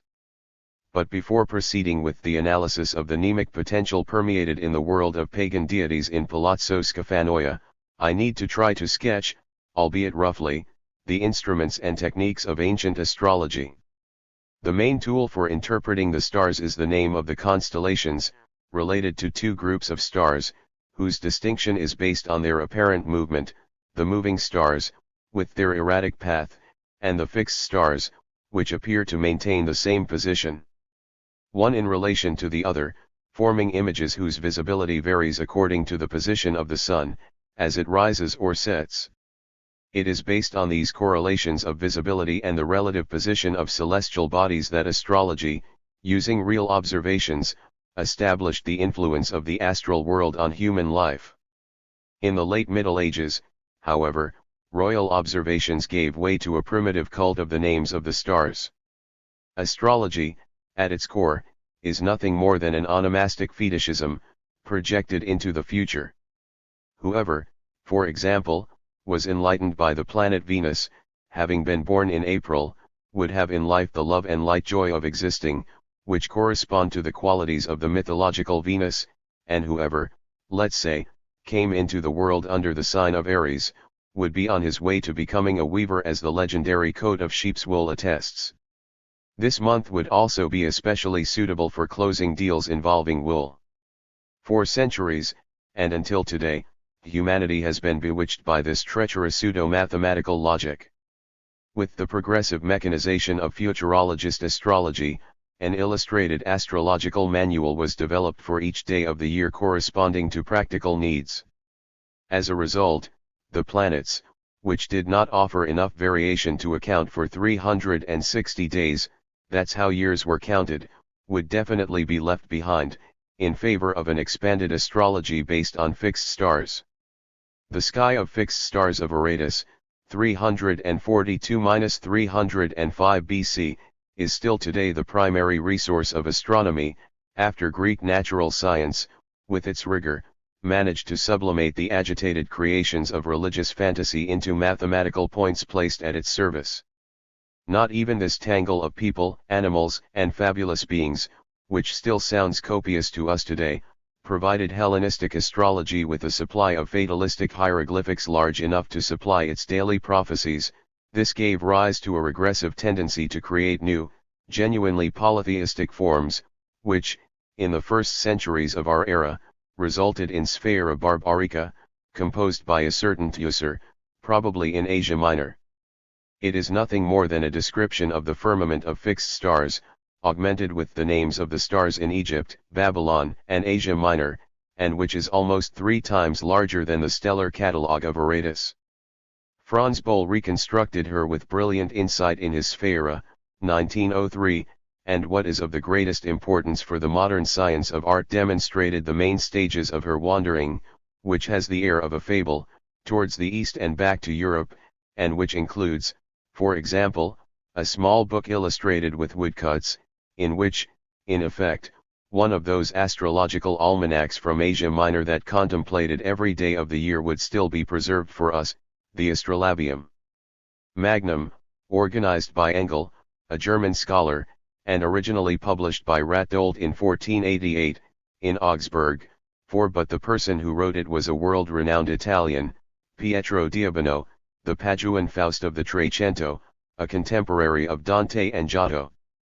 Teucer's Sphera Barbarica survived in yet another division, which corresponds to the preserved Greek text, according to decans, that is, according to the thirds of the month, covering the zodiac every 10 degrees, and this type would be transmitted to the Western Middle Ages through Arab astral and lapidary catalogues. Thus, the great introduction of Abu Ma'shar, d. 886, who was the main authority on medieval astrology, contains a ternary synopsis of the constellations, apparently belonging to quite peculiar and diverse nationalities. However, a more accurate scientific observation reveals that such constellations were composed solely based on the inventory of the Greek Sphera, which Teucer had expanded to encompass barbarian domains. And with this very same work by Abu Ma'shar we can follow the adventure of his journey until we meet Pietro Diabano again, leaving Asia Minor and passing through Egypt before conquering India.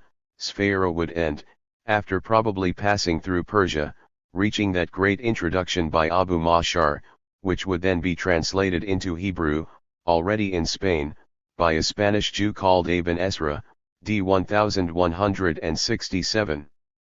In 1273, in the city of Mechelen, this Hebrew translation would be translated into French by a Jewish scholar called Hagens, at the request of the Englishman Henry Bates, and this French translation would ultimately serve as the basis for a Latin version, made in 1293 by R. Pietro Diabano and which would be reprinted several times, such as in 1507, in Venice. The lapidaries, who instruct about the magical influence of the stars, grouped in decans, on certain varieties of ore, also wandered along the same route, arriving in Spain via the India-Arabia route. In Toledo, at the court of King Alfonso the Wise, Hellenistic natural philosophy experienced, around 1260, a peculiar renaissance, in Spanish illustrated manuscripts, based on the Arabic translation. The Greek authors who were to make astrology resurfaced. Alexandrine with a hermetic therapeutic or oracular characteristic, a fateful common European property. Pietro Diabano's Astrolabium, in its most monumental edition, has not yet been included in the circuit studied by Boll himself. The walls of the Salone of Padua are like large pages of folios, an astrological almanac of prophecies for each day of the year, inspired by Abano, in the spirit of Sphera Barbarica, figures 104 to 107.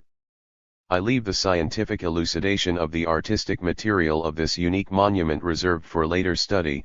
5. I would like to point here to just one aspect of the Astrolabium that will ultimately lead us to the frescoes in Ferrara proper, figure 23. In the lower half, we see 2 small figures, each fitted into a horoscope scheme, one of a man with a scythe and a crossbow. It must appear next to the first degree of Aries. This is none other than Perseus, who actually appears in the sky at the same time as Ares and whose harp has been transformed into a sickle. Above him, we read in Latin, in the first degree of Ares, a man appears who carries a sickle in his right hand and, in his left, a crossbow. And below, as a prophecy for those born under this sign, sometimes he works, and sometimes he goes to war. Which is, therefore, nothing more than pure and simple onomastic fetishism, referring to the future. In the upper part there are three figures, which are called, in astrological jargon, decans. 6 they are distributed 3 by 3 for each sign of the zodiac, thus totaling 36. As for the system, it is a division of ancient Egyptian origin, although the external form of the symbols of the decans clearly reveals that behind the man with the hood and the curved sword is Perseus again, who, being prima facies, here it dominates not only the first degree of Ares, but the entire first dozen degrees. One need only look at the genuinely ancient Perseus represented in the manuscript of Germanicus in Leiden, figure 24, to fully prove that the curved sword and turban of the first Dean faithfully preserved Perseus' harp and Phrygian hood. 7 on an astrological marble tablet, from the time of the Roman Empire the well-known Planus Faireum Bianchini, found in 1705 on the Aventine, in Rome, donated by Francesco Bianchini, 1662-1729, to the French Academy and which is today in the Louvre and measures 58 square centimeters, exactly 2 Roman feet. The Egyptian decans still appear in a genuinely Egyptian stylization. The first decan carries a double axe, figure 25. Medieval loyalty faithfully preserved even this version of the Dean with the double axe. The lapidary made for Alfonso the Wise of Castile shows, in place of the symbol of the first decan of Ares, a black man, wearing a girded sacrificial apron, who actually carries a double axe, figure 115. 8.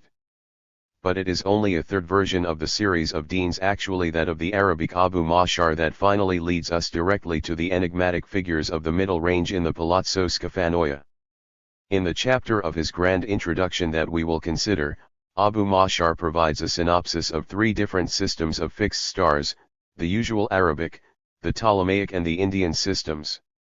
In this series of Indian Deans, we believe at first to be in the midst of bastardizations of the most genuine Eastern fantasy, just as, now in general, the unveiling of the original Greek image throughout this critical iconology requires a continuous removal of countless layers of incomprehensible additions. But a check of the Indian Deans shows which is no longer surprising that an Indian accessory only covered the astral symbols of Greek origin. After all, the Indian Varahamihira, 7th century, an unnamed source of Abu Mashar, specified, in his Brajataka, that the first decan of Ares would be precisely a man with a double axe. He says, as the first decan of Ares a man appears, with a white cloth girding his hip, his skin is black, he is as if on guard, he is skilled and scary, his eyes are red, he holds an axe at the ready. This is a discrania, decania, in man's skin. He is armed and in the service of Mars, Bama. 9. And here is what we read in Abu Mashar. The Indian says that, in this decade, a black man with red eyes emerges, large in stature, firm in courage and great in attitude. He wears a large white garment, which he finishes off in the middle with a string. He is angry, with his body raised, watching, observing. The 2 figures therefore coincide with tradition, except for the following nuance: in Arabic, the Dean lost his axe and only has his suit girded by a cord. When, 4 years ago, I read the Arabic text of Abu Mashar in German translation, which Dyrhoff added to Bohl's book, in an attitude worthy of the greatest thanks, 10 I suddenly came to mind the enigmatic figures in Ferrari who I have been asking myself, in vain, so many times and for so many years, and I saw, one after the other, each figure, when unveiled, shows itself to be one of the Indian Deans of Abu Mashar. 11 It is now worth unmasking the first figure in the middle region of the fresco referring to March. There is the black man, angry, observant, with his body raised, in his girded garment, whose cord made of belt he holds, displaying it, figures 26 and 27. With this, it is possible to unequivocally analyze the entire astral system of the intermediate band. On the lower layer of the Greek firmament of fixed stars, the scheme of the cult of the decans was initially deposited, in the Egyptian manner. Over this system, the layer of its Indian mythological reformulation was deposited, which later probably through Persian intermediary had to be adapted to the Arab environment. Then, with the Hebrew translation, a process of successive sedimentations occurred, which clouded it. Finally, the Greek firmament of fixed stars ended up, with the Latin translation of Abu Ma'shar, made by Pietro Diabano through the French version, in the monumental cosmology of the beginning of the Italian Renaissance, precisely in the form of those 36 enigmatic figures on the banner intermediary of Ferrara frescoes. Let us now turn to the upper region, where the procession of the gods takes place. Diverse and very heterogeneous artists collaborated to create the complete series of frescoes. The arduous pioneering work in terms of stylistic criticism was done by Fritz Hark 12 and Adolfo Venturi, 13, and we also owe to the latter the unique document that specifies Francesco Casa as creator of the frescoes for the first 3 months, March, April, and May. The No, an intriguing letter, rich in content, and that Francesco Casa wrote in his own hand, dated March 25, 1470. At the top of the first fresco, figure 26, we see, on a float pulled by unicorns and whose curtains flutter in the wind, Pallas who, although deteriorated, is clearly identifiable with the Gorgon on his chest and the spear in his hand. On the left, we see the group of Athena's disciples, doctors, poets, jurists. Further research could perhaps identify them with people then linked to the University of Ferrara, while, on the right, we see a meeting of artisans of Ferrara. In the foreground are 3 embroiderers and, behind them, 3 weavers at a loom, surrounded by a crowd of elegant spectators. This group of ladies, sitting there with such an apparently harmless air, offered astrology followers the ancient prophecy for Aries children. Anyone born in March, under the sign of Aries, will develop a special aptitude for working wool with expertise. Thus, Manilius, in his pedagogical and astrological poem The Only Monument Thought in Depth, with grandeur, of astronautic poetry, provided by the Latin poetic art of imperial Rome, sings in the following way about the psychic and professional character of the person born under the sign of Aries. And for 1,000 arts, the fleeces that generate various profits. Now they tangle the rough wool, now they untangle it. Sometimes they thin them into a delicate thread, sometimes they intertwine them. In webs, they sometimes buy and sell various clothes for profit. 14. It has gone completely unnoticed by the research produced so far that this conformity with Manilius's poem is not accidental. His astral poem was one of the classics that, from 1417 onwards, would be rediscovered and resurrected with passionate enthusiasm by the learned Italian humanists.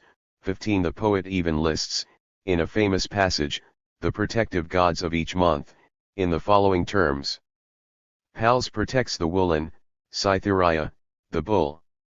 Phoebus, the beautiful twins, Silenus, rule Cancer.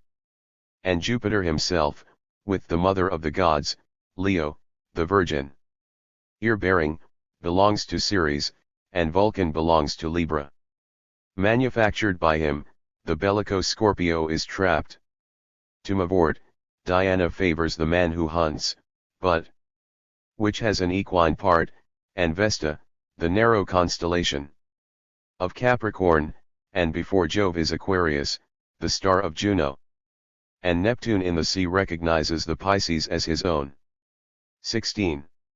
Now, this sequence corresponds in an absolutely literal way to the 7 divine triumphs that we have access to in Palazzo Scafanoia, as we will see in greater detail with another example. It should also be said that there is no other author who has mentioned such a sequence. Pallas protects March, the month of Aries, Venus, Taurus, and the month of April, Apollo, Gemini, and May, Mercury, Cancer, and June, together, Jupiter and Cybele in a very characteristic alliance, which is not found elsewhere, protect the sign of Leo and July, Ceres protects Virgo and August, and Vulcan, Libra and September. Therefore, there is no longer any doubt regarding the literary sources considered in the intellectual project of the image cycle as a whole. Below, in the intermediate and penumbral realm, reign the Hellenic astral demons, in their international guises of the Middle Ages. Above them, the Latin poet helps the pagan gods in their attempt to recover the ancestral and elevated atmosphere of Greek Olympus. Let us now turn to the month of April, ruled by Taurus and Venus, figure 28. Venus, floating on the current in her ship pulled by swans, whose curtain flutters gracefully in the wind, does not, it seems, reveal any Greek style. At first, it is only through her costume, her loose hair and her crown of roses that she seems to distinguish herself from the population of the two love gardens, who on the left and right entertain themselves in a very mundane way. Observing the groups of Mars and Venus in isolation in their car, it is necessary that the vision of the troubadour chained to the car that the swans pull, and kneeling, all moved, before his lady, awakens the Nordic atmosphere of Lohengrin, just as he finds himself articulated, for example, in the Dutch miniature that illustrates the legendary history of the House of Clovis, cf. Chevalier O Signa, in H.S. Gall 19 of the Hofund Staatsbibliothek, in Munich, considering the Ferrara courts. Open interest in chivalric culture along French lines, it is entirely presumptive that such soulful ways imported from the north were accepted. However, Francesco Casa represented Venus following the rigorous program of erudite Latin mythography. In his Guide to the Painting of Divinities, Albiricus, whom I have just mentioned, prescribes the following modeling for Venus, which I show from an illustrated Italian manuscript. 17 translated, the Latin text reads like this. Venus ranks fifth among the planets. Therefore, it was represented in fifth position. Venus was painted as the most beautiful of all girls, naked and floating in the sea, with a crown adorned with white and red roses on her head, and she was accompanied by pigeons, which fluttered around her. The harsh and atrocious Vulcan, god of fire, had married her, being on her right. And in front of her were three little girls, naked, who were called the Three Graces, two of whom had their faces turned toward us, while the third had her back turned. Next to her was also her son, Cupid, winged and blind, who after shooting Apollo with his bow and arrow had fled to his mother's lap, who extended her left hand to him. Figure 29. Let us now reconsider Aphrodite of Casa, the crown of red and white roses, the doves, fluttering around the goddess, driven by the water, Cupid, represented on his mother's belt, as he takes aim at a couple of lovers with his bow and arrow, and above all the Three Graces, which were certainly made according to an ancient artistic model. This all proves that the desire for a genuinely ancient reconstruction is present in this work. It is only necessary to have a certain capacity for abstraction to recognize, in a French miniature from the end of the 14th century, Anadyomene of Albiricus traveling through medieval France, figure 30. This is how she emerges from the sea in Ovid. Moralized Ovid. 18. The situation and attributes are clear. Cupid actually developed into a winged, enthroned king, and the foam-born goddess in his pond appears to be carried by a duck rather than a shell, but in the rest the unmistakable mythical rudiments stand out. White and red roses float on the water, three pigeons flutter, and one of the Three Graces tries to assume the prescribed position, turning backwards. This Olympus of Albiricus is preserved even in the illustrations of French books from the 15th and 16th centuries and was even engraved on copper, around 1465, in northern Italy, in the so-called Montaigne tarot game. Let us now turn to the inhabitants of Olympus as astral demons, in the form in which they were preserved in those planetary almanacs. Consider, for example, the sheet with the fate of the children of Venus, present in a Burgundian tabular book, but possibly referring to German models, from around 1460. 19. Nothing demonic or ghastly happens here. The lady from Cyprus, born from the foam, became the owner of a pleasant country establishment, couples of lovers swim and party in the flowery meadow, to the sound of music, and if a naked female figure did not float above the air, on the clouds, with a mirror in her right hand and flowers in her left, amidst her zodiac signs, there would also be no way to identify the representations below, on earth, so the fact is, scholia in the form of images. Useful in astrological practice, for the mythical properties of the cosmic Venus, which every year makes the joy of living reborn in nature and in men. In Ferrara, planetary astrology gives way to that of the decans, since the 12 gods of Monileus occupy the region appropriate to the mobile stars. Even so, one cannot rule out the intuition that the Garden of Love and the musicians in the Casa fresco were instigated by the tradition of the children of Venus. It is true that Casa's impressive sense of reality, the predella with the scenes of the birth of Saint Hyacinth, kept in the Galleria Vaticana, being incomparable testimony to this, overcomes the non-artistic element of the literary attack, which, in turn, emerges in a so much clearer in the case of the frescoes in Palazzo Scafanoia, in which the weaker artistic personality was not able to overcome the arid program, giving it life. A personality like this is the painter of the July fresco, figure 31. According to Monileus, this month belongs to the gods Jupiter and Cybele. On the other hand, according to the planetary theory of late antiquity, the ruler of July and the zodiacal sign Leo would be Apollo, the sun. In the upper left corner of the fresco, figure 31, we see monks in prayer, kneeling before an altar-piece, in a chapel. This representation was taken from the cycle of planetary sons of the sun, Apollo, to be included in the series of the 12 gods which, for the rest, follows the prescription of Monileus. From 1445 onwards, in southern Germany, it is already possible to detect these devout speakers as typical components of the sons of the sun. 20 In the German verse of one of the tabular books about the planets, we read, "In the morning they serve God with pride, then they live as they please." Apart from this intrusion from the circle of solar planets, those who govern July, the month of Leo, are, following Monileus, the gods Jupiter and Cybele, with the mural crown. They peacefully share the throne in their triumphal chariot. The group on the left shows how seriously the faithful revitalization of the ancient myth was taken. In the background, corresponding to the barbaric myth, is Attis. The clerics dressed in Christian priests' robes, who take care of the cymbals and the drum, were in fact conceived as Galli, while the armed young men, in the background, were conceived as Corybants, swinging with their sword, which is proven, in this context, by the 3 vacant seats, which we see in the foreground. On the left is a vacant chair, with an arm, on the right, 2 tripod stools. There is no doubt whatsoever that these vacant seats, contemporary in style, situated so conspicuously in the foreground, are hermetic symbols of a cult, genuinely ancient in origin. They must be the divine thrones of Cybele, which have been left vacant, as mentioned above by Augustine, in explicit reference to Varro. 21. The myth of Cybele, although without this hyper-erudite commentary in the form of a painting on the divine thrones, is found, with all its barbaric details, not only in Albiricus. He presents himself to us in a 12th century manuscript from Regensburg, along with other very peculiar pagan figures. Behind Cybele, who is in her chariot drawn by lions, 2 Charybdons can be seen with their swords drawn. 22 Here, the so-called Middle Ages do not fall short in terms of the desire to arrive at an archaeology faithful to its subject matter.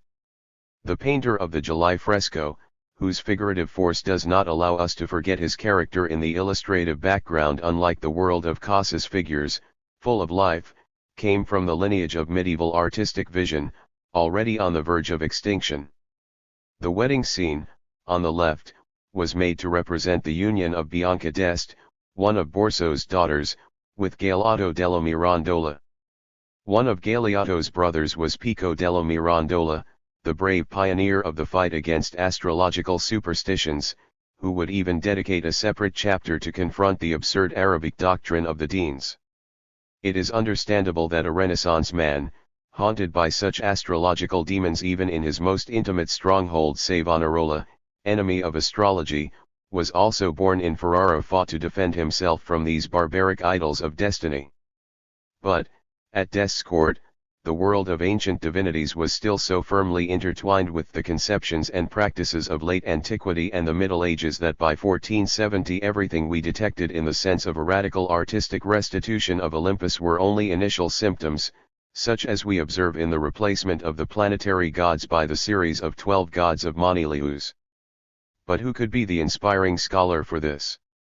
At the Dest court, astrology played an important role.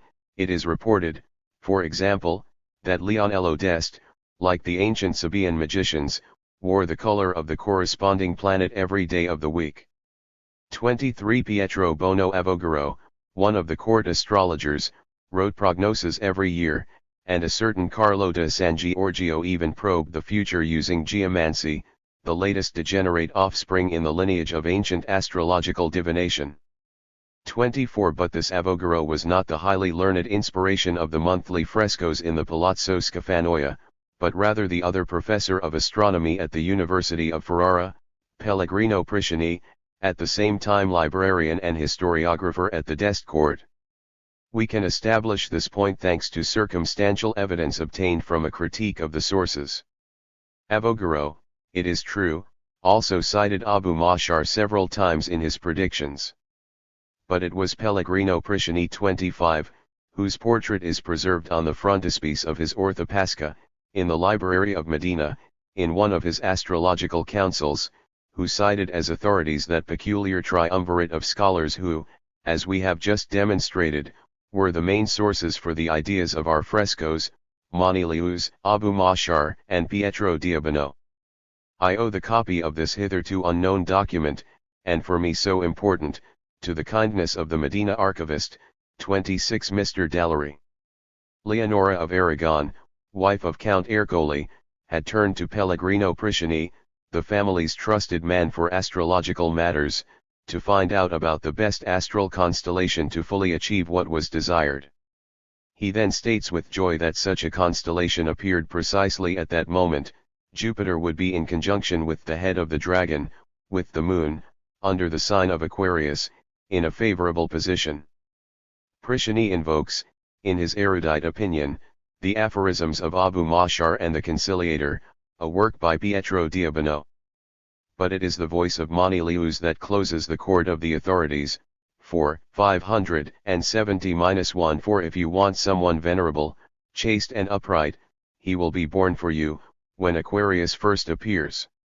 In my opinion, this circumstantial evidence can be validated once and for all thanks to a second documentary witness, the letter from Francesco Casa, 27 previously mentioned, which is a complaint about the terrible treatment that the Duke's artistic director had given him. Casa directed his complaint of unworthy treatment and remuneration to Duke Borso in person, thus trampling on the hierarchy. But the artistic inspector of Palazzo Scafanoia was Pellegrino Prisciani. Even though Francesco states that he only addresses the prince in person, because he doesn't want to bother Pellegrino Prisciani, I don't want to be the one to get in the way, whether Pellegrino Prisciani or anyone else.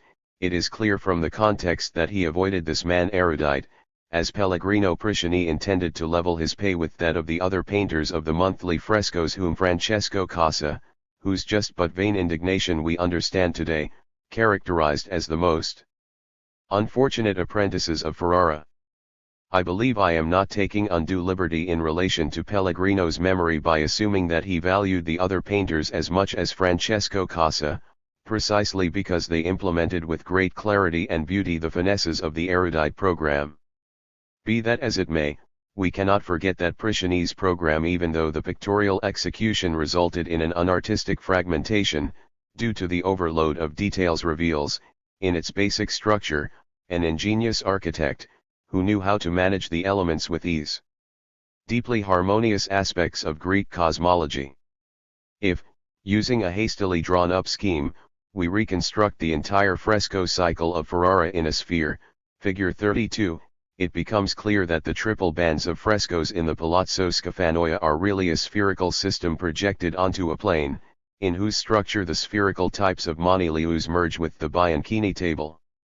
The calendar of Duke Borso's court and administration symbolizes the intimate core of the earthly sphere. In the highest series of the three, hover the 12 Olympic gods, conceived according to the belief of Monilius as protectors of the months. Among them, the following are preserved in Ferrara: Pallas, Venus, Apollo, Mercury, Jupiter, Cybele, Ceres, and Vulcan. Monilius introduced the 12 gods in place of the planets as rulers of the 12 months and venerated them. In Ferrara, this cosmological theory is preserved in its fundamental idea. Only in isolated parts is it still possible to point to scattered fragments of the oldest medieval planetary astrology, while erudite and descriptive mythography, especially that of Albericus, oriented the painting in a superabundant way down to the smallest detail of the background. 32 Scheme of the ordering of the frescoes. Ferrara, Palazzo Scafanoia. The zodiac sphere is common to Monilius, the planisphere of Bianchini, and the cycle of months in the Palazzo Scafanoia. But with the elaboration of the system of decans, inserted in the Bianchini table between the fixed stars and the planets, as a separate region, a blood affinity is established between the Prisciani sphere and the cosmos in the Bianchini table. For what the Indian deans of Abu Mashar, who dominate the intermediate region in Palazzo Scafanoia, confided, but only after rigorous listening, was that, beneath the 7 layers of the travel cloak of this wanderer experienced in so many epochs, peoples, and men, beats a Greek heart. Turot's paintings in the library of Pico della Mirandola have, unfortunately, been preserved to us only in descriptions. Perhaps they would show us, in the painting practiced at that time in Ferrara, how the main stylistic event that symbolizes the turn from the Renaissance at its beginning to the High Renaissance would have been triggered, the restitution of a higher ideal style, and done in the manner of the ancients, to the great figures of myth and history of the past. 33 Aviatic Venus, Cupid, and Psyche in front of the Council of the Gods, Raphael. Rome, Villa Farnesina. In fact, there seems to be no bridge leading from the Palazzo Scafanoia to this ideal style, made in the manner of the ancients and aimed at a higher humanity. We saw that, in 1470, the myth of Cybele fulfilled, in the prose of a street procession, the duty imposed by the illustrative servitude of the Middle Ages. After all, Montaigne had not yet taught how to carry, with celebration, the Mother of the Gods in her triumphal entry by the Roman Triumphal Arch, and even the Venus of Casa is not yet ready to, leaving the lowest region of French realism in costume, ascend to the illuminated ether of the Venera Aviatica, in the Villa Farnesina. There is, however, a transitional sphere between Casa and Raphael, Botticelli. After all, Alessandro Botticelli also initially needed to free his goddess of beauty from this medieval realism typical of banal French genre painting, this illustrative dependence and this astrological practice. Years ago, 28, I tried to demonstrate that the copper engravings of the so-called Baldini Almanac are a work of Botticelli's youth and, in any case, characterize his universe of ideas regarding antiquity. The almanac has, in the present context, a double interest, for its text and for its representation. The text is a very straightforward instruction manual for those who believe in the planets. A detailed consideration shows that it is an accurate compendium of applied Hellenic cosmology and, in fact, also mediated by Abu Mashar.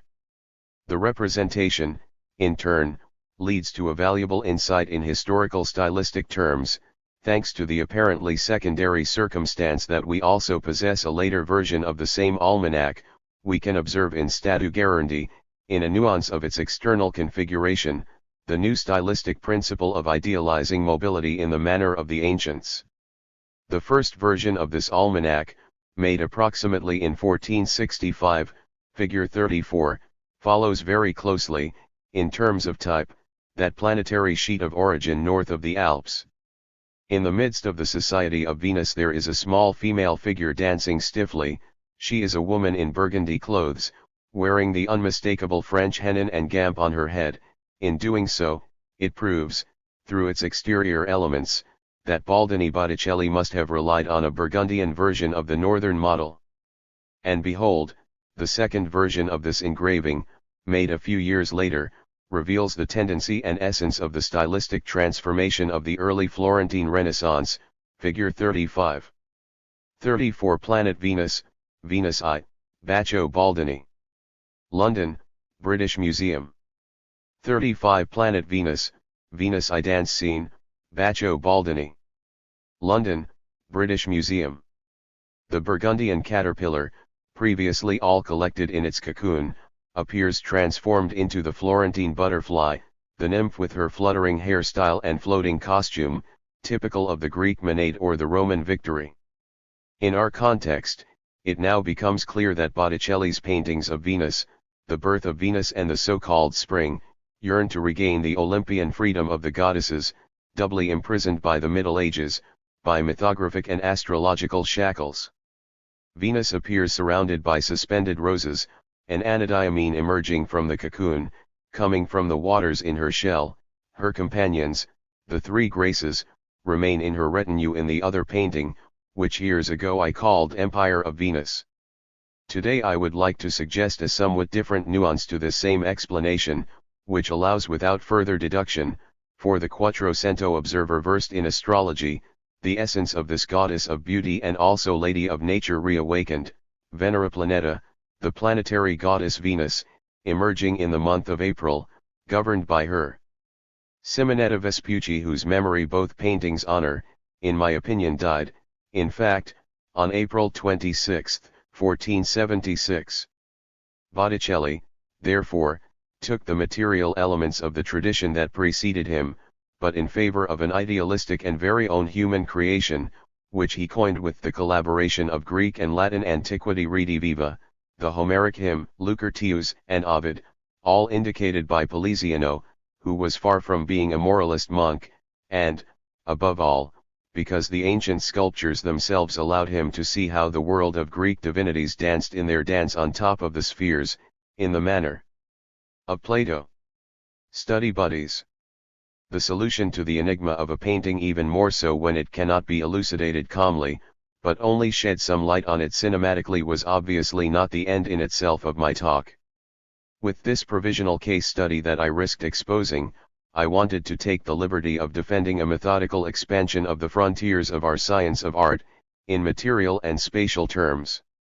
Thanks to the use of general and unsatisfactory categories of development, the history of art has hitherto been prevented from making its material available to the historical psychology of human expression, which is still, it is true, waiting to be written. Our young discipline closes itself off from the panorama of world history, due to a fundamental disposition that is either excessively materialistic or even excessively mystical. Groping about, she searches for her own theory of development between the schematisms of political history and the theories of genius. I hope to have shown, through the method employed in my attempt to elucidate the frescoes in Palazzo Scafanoia, that an iconological analysis capable, on the one hand, of considering antiquity, the Middle Ages and the modern age as epochs connected to each other, and, on the other hand, another, of investigating works from the most independent art to the most applied art as equally valid documents of expression, and in all cases without being burdened with the constraint of border policing. That such a method, insofar as it is carefully dedicated to the clarification of a certain dark area, sheds light on the connection between the great general processes of development. For me, this is less than a perfect solution, but before highlighting a new problem, which I would like to formulate in these terms, to what extent the introduction of a stylistic turnaround in the representation of human manifestation, which occurred in Italian art, can be considered an internationally conditioned process of confrontation with representations preserved in images that were specific to the pagan culture of the peoples of the Eastern Mediterranean? The enthusiastic admiration faced with the incomprehensible event of artistic genius only gains in terms of emotional strength, if we recognize that genius is at the same time gift and conscious confrontational energy. The new and great style, given to us by the artistic genius of Italy, takes root in the social will to make Greek humanity leave the cocoon of medieval and Latin Oriental practice. It is with this desire to restore antiquity that the good European begins his fight for the Enlightenment at that time of the international wandering of images, which we with excessive mysticism call the Renaissance. Harp is the name of a type of sword mentioned in several mythological episodes. It was one of the attributes of Perseus, who, according to myth, used it to decapitate Medusa. The Galli were eunuch priests, in the service of Cybele. The Corybants contributed to the cult of the same goddess with ritual dances, which they performed armed. Warburg alludes to the cycle of paintings made by Mantegna between 1486 and 1492, known as Triumphs of Caesar. He then uses the expression Venera Aviatica in reference to Venus in the clouds of Raphael's frescoes, representing the marriage of Cupid and Psyche, figure 33.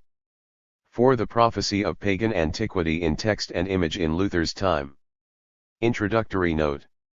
Motivated by his friend Franz Boll, the author of this fragment, severely ill since the end of October 1918, agreed to publish it, although it was not possible for him to provide the necessary improvements, not to mention the essential expansions he intended to make based on an unprecedented range of materials already prepared and worked in depth. If, even so, the author allowed such a fragment to come to light, it is because he believes that this essay could be useful to those who, one day, follow such clues, and because the possibility of weaving with foreign fibers was for a long time technically removed from German research, whether the weaver in question was good or bad. Therefore, the author urges his friends and colleagues, led by Franz Boll, who have never tired of helping him over the years, to consider their consent to publish this limited fragment as a form of gratitude. His studies would remain unrealizable were it not for the extensive help of libraries and archives over the years. At the moment, naming them all is impossible, so only those in Berlin, Dresden, Göttingen, Hamburg, Königsberg, Leipzig, Munich, Wolfenbüttel, Zwickau will be mentioned, Madrid, Oxford, Paris and Rome. The following people provided the author with assistance that goes far beyond the call of duty: his friend Robert Munzel, deceased, Professor Paul Fleming, from Forda, Professor Ernst Krocker, from Leipzig, the doctor. George Ladinger, from Munich, Father Franz Eyre, formerly of Rome, Professor Richard Salomon, from Hamburg, the late Professor Gustav Milchsack from Wolfenbüttel. To Wilhelm Prinz and Fritz Saxel, who until the end, year after year, remained faithfully at the author's side, a heartfelt thank you. Unfortunately, the author is no longer in a position to deliver the lecture, in the promised format, to the members of the Religionswissenschaft like Vereinigung Association for the Science of Religion in Berlin. Still, you can consider this text a sign of honest and permanent gratitude for the meeting of April 23, 1918. Dedicated to my beloved wife, in memory of the winter spent in 1888 in Florence. Hamburg, January 26, 1920. A. Warburg. I Reform, Magic, and Astrology. An old book here I leaf through. From the Hearts to Hellas, always cousins. Johann Wolfgang Goethe, Faust 2, W 7742-3. The never-written compendium on the bondage of superstitious modern man would need to be preceded by a scientific investigation, also hitherto unwritten, on the renaissance of demonic antiquity in the era of the German Reformation.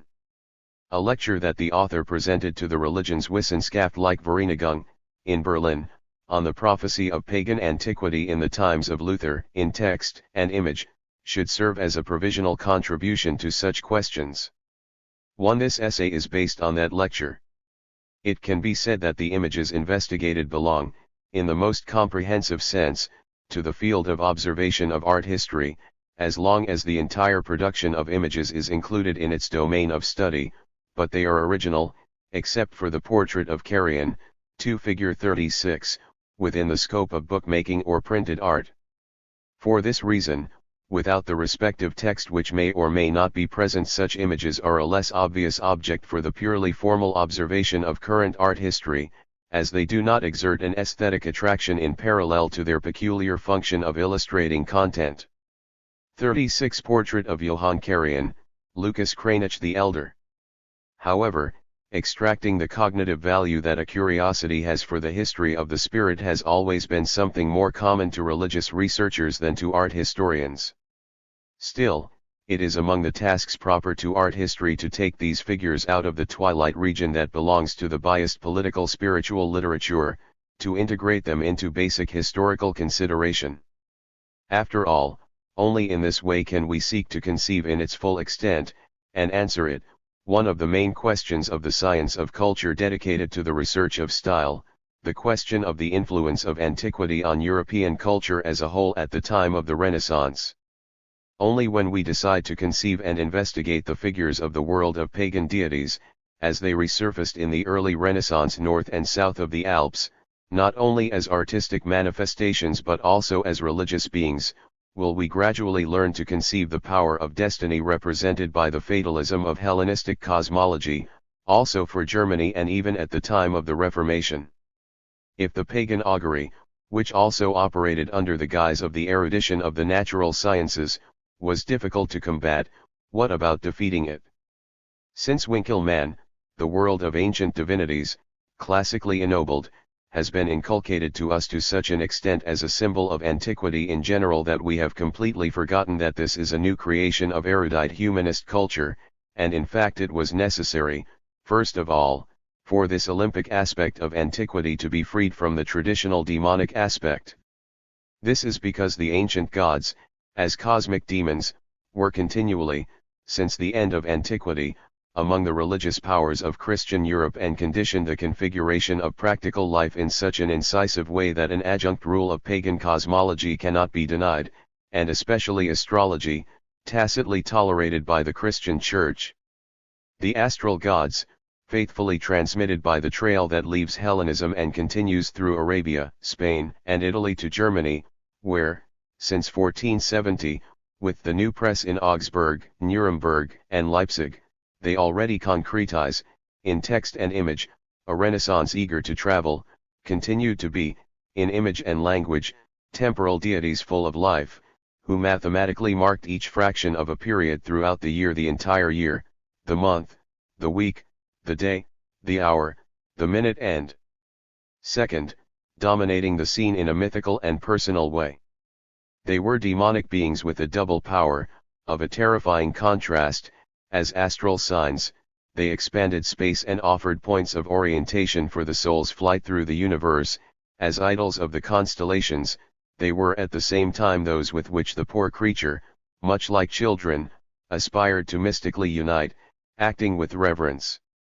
Astrologers at the time of the Reformation traveled from one end to the other precisely this antipode, which appears to be irreconcilable for today's natural science, between mathematical abstraction and the bond of the cult of veneration, as points of reversal of a unitary, primordial, and spiritual constitution. Broad spectrum. Logic, which creates the reflective space, between the human being and the object, through conceptually specifying designation, and magic, which again destroys the same reflective space between the human being and the object through the bond, ideal or practical, superstitiously aggregating we observe both in the prophetic thought of astrology, still forming a unitarily primitive apparatus, with which the astrologer can at once measure and conjure magic. The time in which logic and magic, like trope and metaphor, flourish grafted onto the same trunk, in the words of Jean-Paul III, is properly timeless, and in the representation of this polarity by the science of culture there are cognitive values still in play. Raw state to provide a positive and in-depth critique of a historiography whose theory of development is conditioned by purely temporal concepts.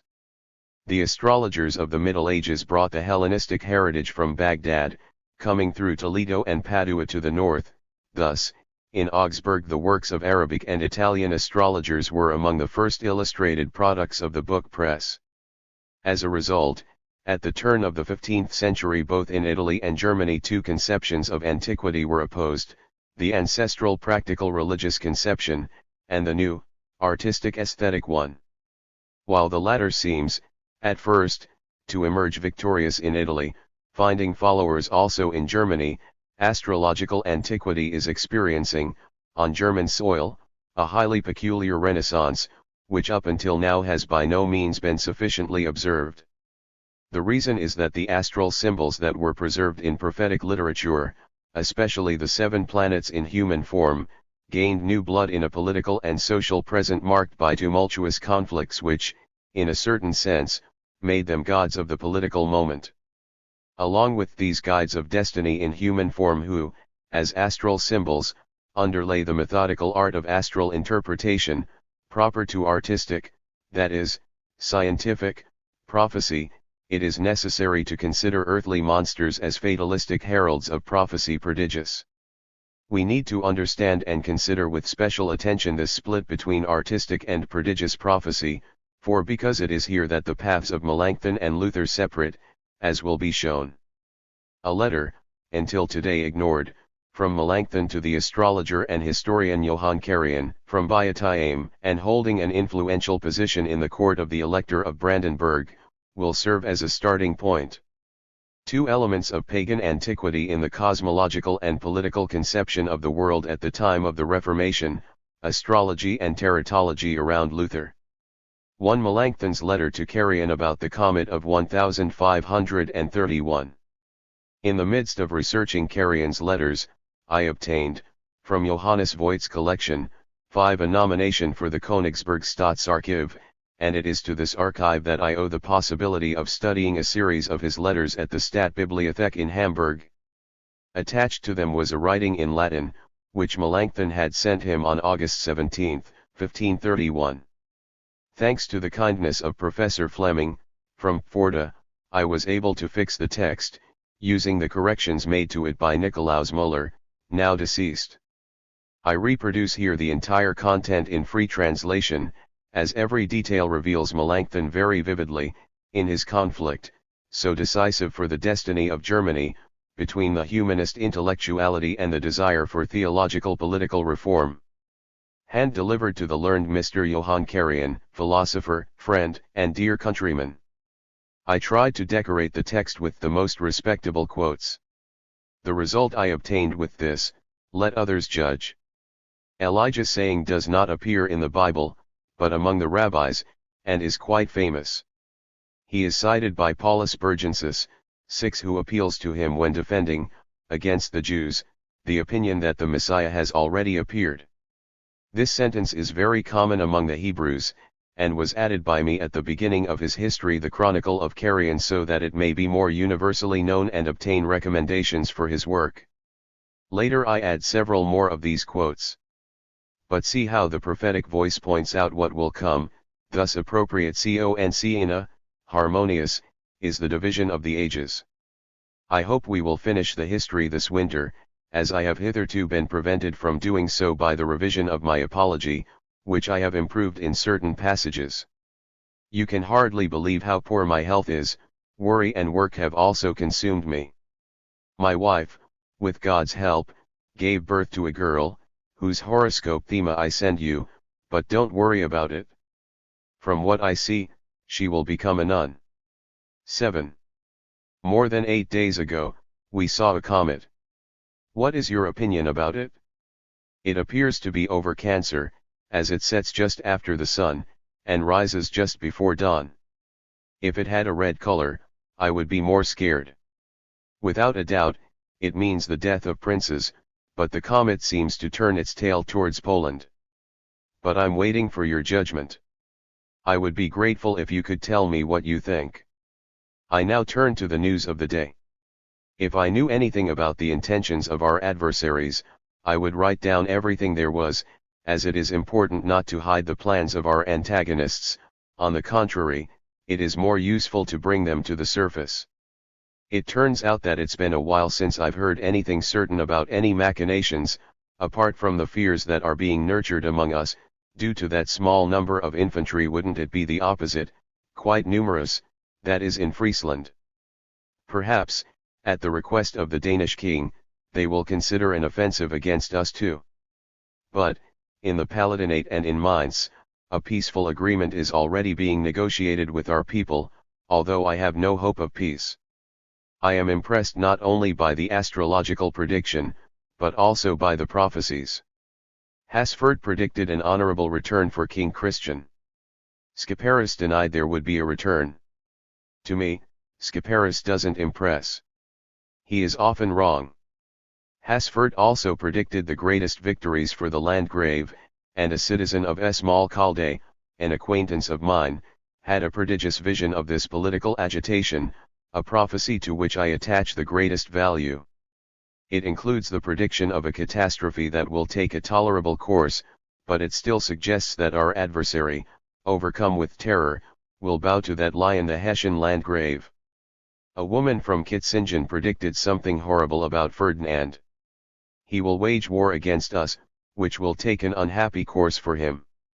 In Belgium, a maiden also made a prophecy to the emperor, but I haven't looked into what it would be enough. In general, I think that some movement will come, and I pray to God that he will direct it for good and that he will grant it a favorable result for the Church and the State. A year ago, I worked eagerly to make peace with us. If they had done so, then there would have been less turmoil in Swabia, which today largely adheres to Swiss theology and licentia. But Campaghi intends to involve and entangle the emperor in a German war, to shake his power, and there are those who, out of personal hatred for ours, endorse his advice. But the eye of God is fair. It is certain that we profess nothing bad and that we have freed several pious souls from various pernicious deceptions. Sabinus sends my preface on the praise of astronomy and astrology, concerning which I await your evaluation. Goodbye. Thursday after Mary's Ascension into Heaven, 1531. Phi Lambda Iota Pi Pi Omicron Philippos. In this letter, Melanchthon is caught at a critical moment in his life. We find ourselves triply busy as a writer, as a humanist, theologian and astropolitical journalist.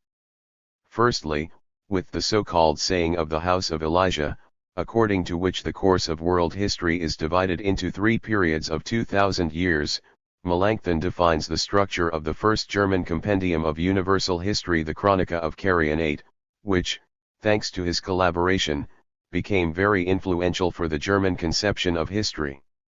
He found himself obliged to do so, at a time when the revision of the Augsburg Confession burdened him with the heaviest of responsibilities. This was because the imperial ultimatum to the Protestants had expired on April 30, and now there was the danger of an armed clash between the League of Smalkalde and Carlos V, something that Melanchthon did his best to avoid. In this regard, Carrion, who was also Brandenburg's diplomatic agent, clearly wished to be informed of further details, and Melanchthon treated him, which is noteworthy, fully as a supporter of the League of Smalcalde. But Melanchthon is not an inert political chronicler here. The tortuous concern with preserving peace provokes an acute access of his belief in the cosmological prodigy.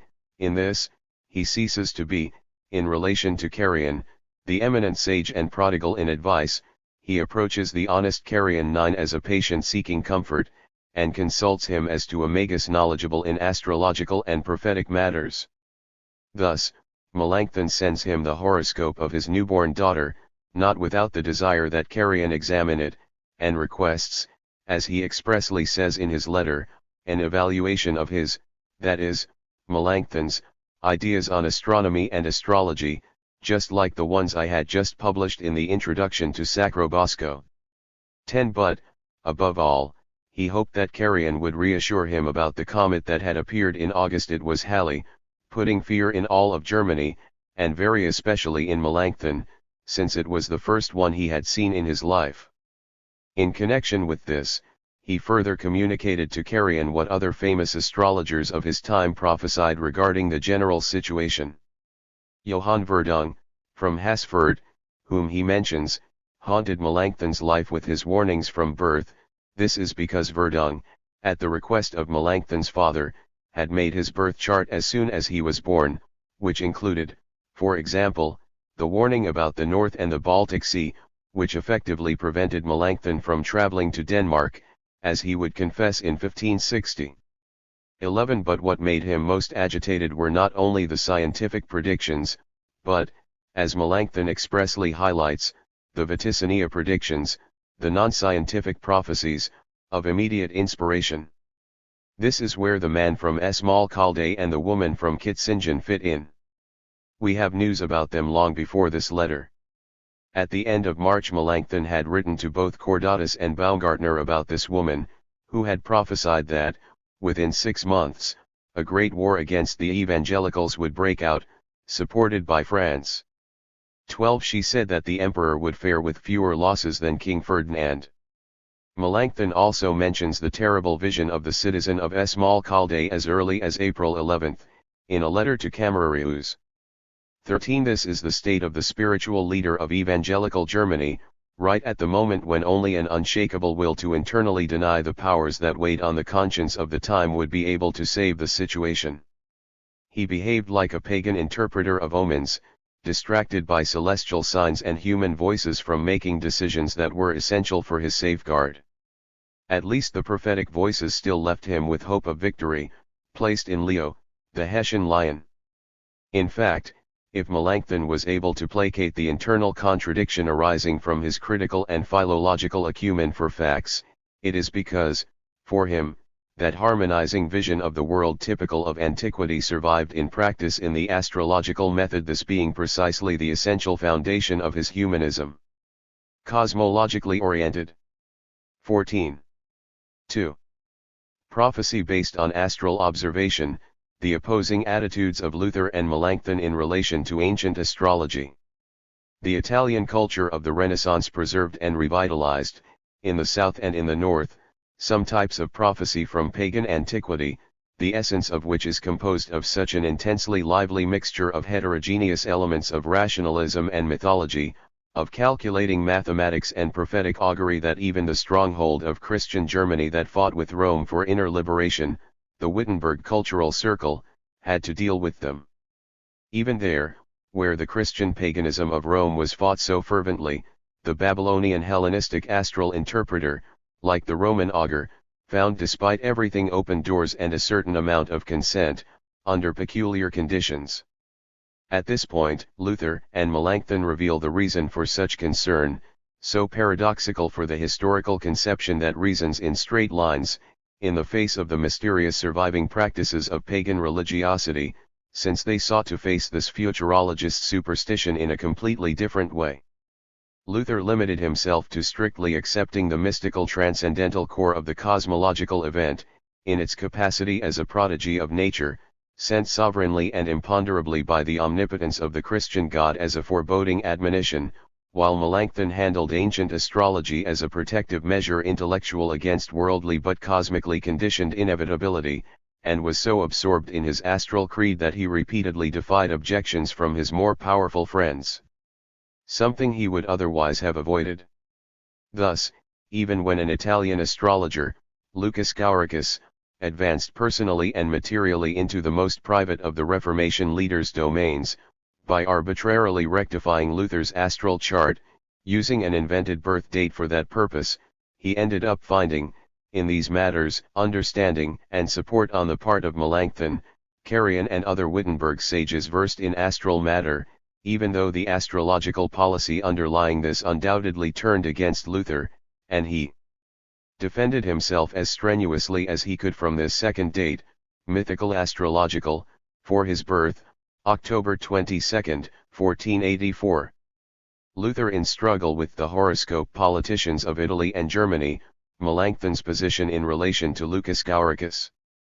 Coming from Italy, more precisely from Padua, where, in the gigantic space of the Salone, astrologers have preserved, to this day, a space of worship for those who fear the stars, figures 104 to 107, the practice and doctrine astrology flowed, always renewing themselves, through cultured Germany towards the north. Every now and then, the Italians themselves came, crossing the Alps. Thus, exactly in 1531, the year of Melanchthon's letter to Carian, the famous astrologer from southern Italy, Lucas Gauricus, would be called to Berlin by the Elector Joachim I15, and from there he would travel to Wittenberg, where he stayed for 4 days, being acclaimed and revered by Melanchthon, as can be seen from his letters to Camerarius.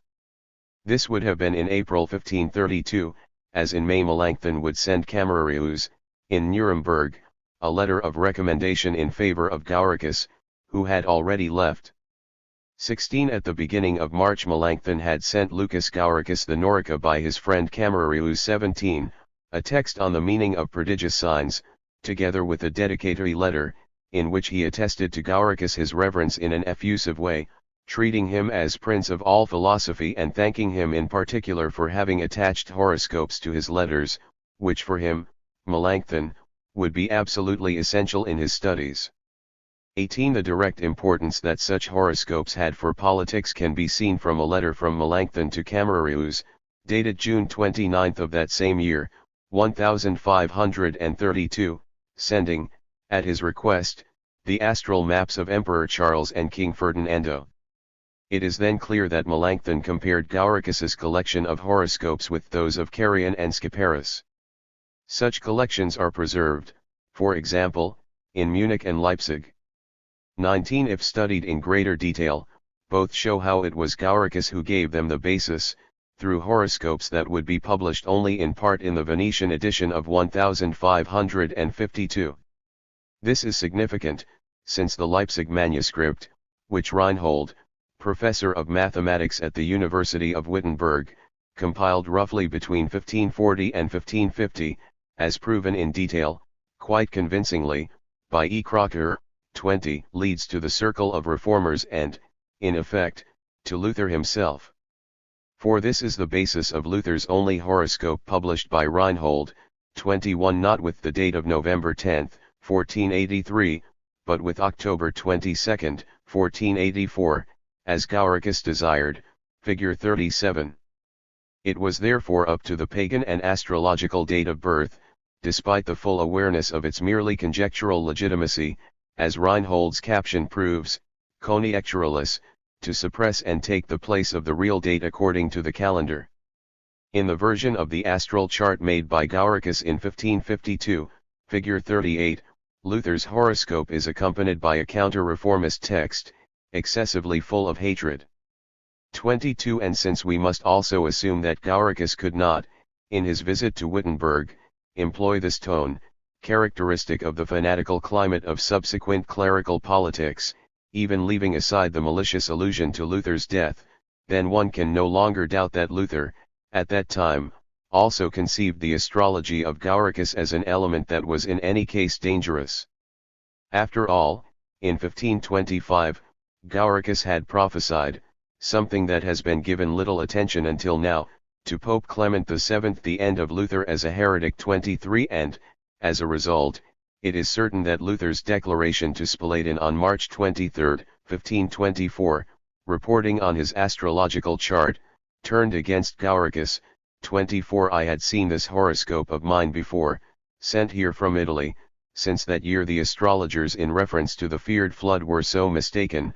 Isn't it wonderful that there is someone who also dared to say such nonsense?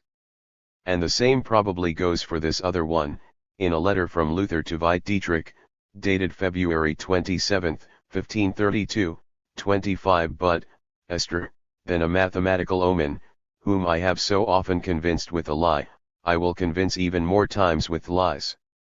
This stance against Gauricus is based on the rejection of astrology as a whole, deeply founded on Luther's religiosity and which would necessarily lead him, in particular, to an incisive objection against his friend Melanchthon. In August 1540, Luther states, "No one will persuade me, not Paul, not an angel from heaven, not even Philip, to believe in the divinations of astrology, which are so often wrong, so that nothing is any longer uncertain. For if they still guess correctly 2 or 3 times, they highlight this, if they make a mistake, they hide it." 26. That same year, Luther says that Melanchthon had to admit to him that there was no accurate interpretation of the stars, therefore, he let Melanchthon play in peace with astrology. What involves their art is to be despised. 27 It was enough that once, in 1537, Master Philippe tried to guide Dr. Martin with astrology, when, for example, it seemed too dangerous to travel during the new moon, so that, even after the incident, Luther remembered with anger this attempted intervention, the disgraceful and miserable astrology. 28. Under these conditions, How was it possible that even Luther's friends accepted this abusive date change, and still came out in defense of it? After all, it appears from a communication by Luther, according to Haydenreich, that Melanchthon himself was among the supporters of the mythology surrounding his birth, and such communication further reveals the reason why believers in astrology could proceed in this way with a clear conscience. Haydenreich reports a conversation, as follows, 29. Doctor, many astrologers agree that in your horoscope the constellations of your birth show that you will bring a great change. Then said the doctor, no one is sure about the time of my birth, as Philippe and I disagree on this matter by a year apart. Secondly, do you think that this cause and my business are subject to your uncertain art? Oh no, the thing is quite different. This is the work of God alone. You will never persuade me of that. Here we see that astrology wanted to make the mission of revolutionizing the church depend on a year, about which Luther and Melanchthon disagreed. Luther contested this initiative as strongly as possible. And this 1 year of difference refers precisely to 1484, defended by Melanchthon, in place of 1483, in the wake of Gauricus. For this was the year of a great convergence of the planets, calculated for many generations, in which a new epoch would be inaugurated in the religious development of the West. 30.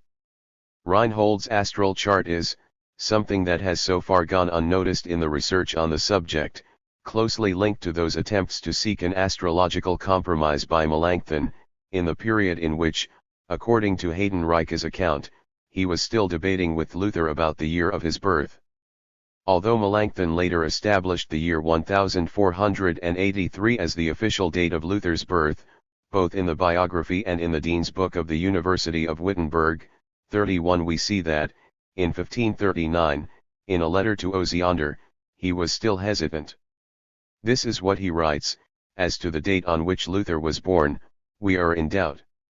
The day is right, and the time is also almost right, midnight, as I myself heard from his mother. The year was, I believe, 1484.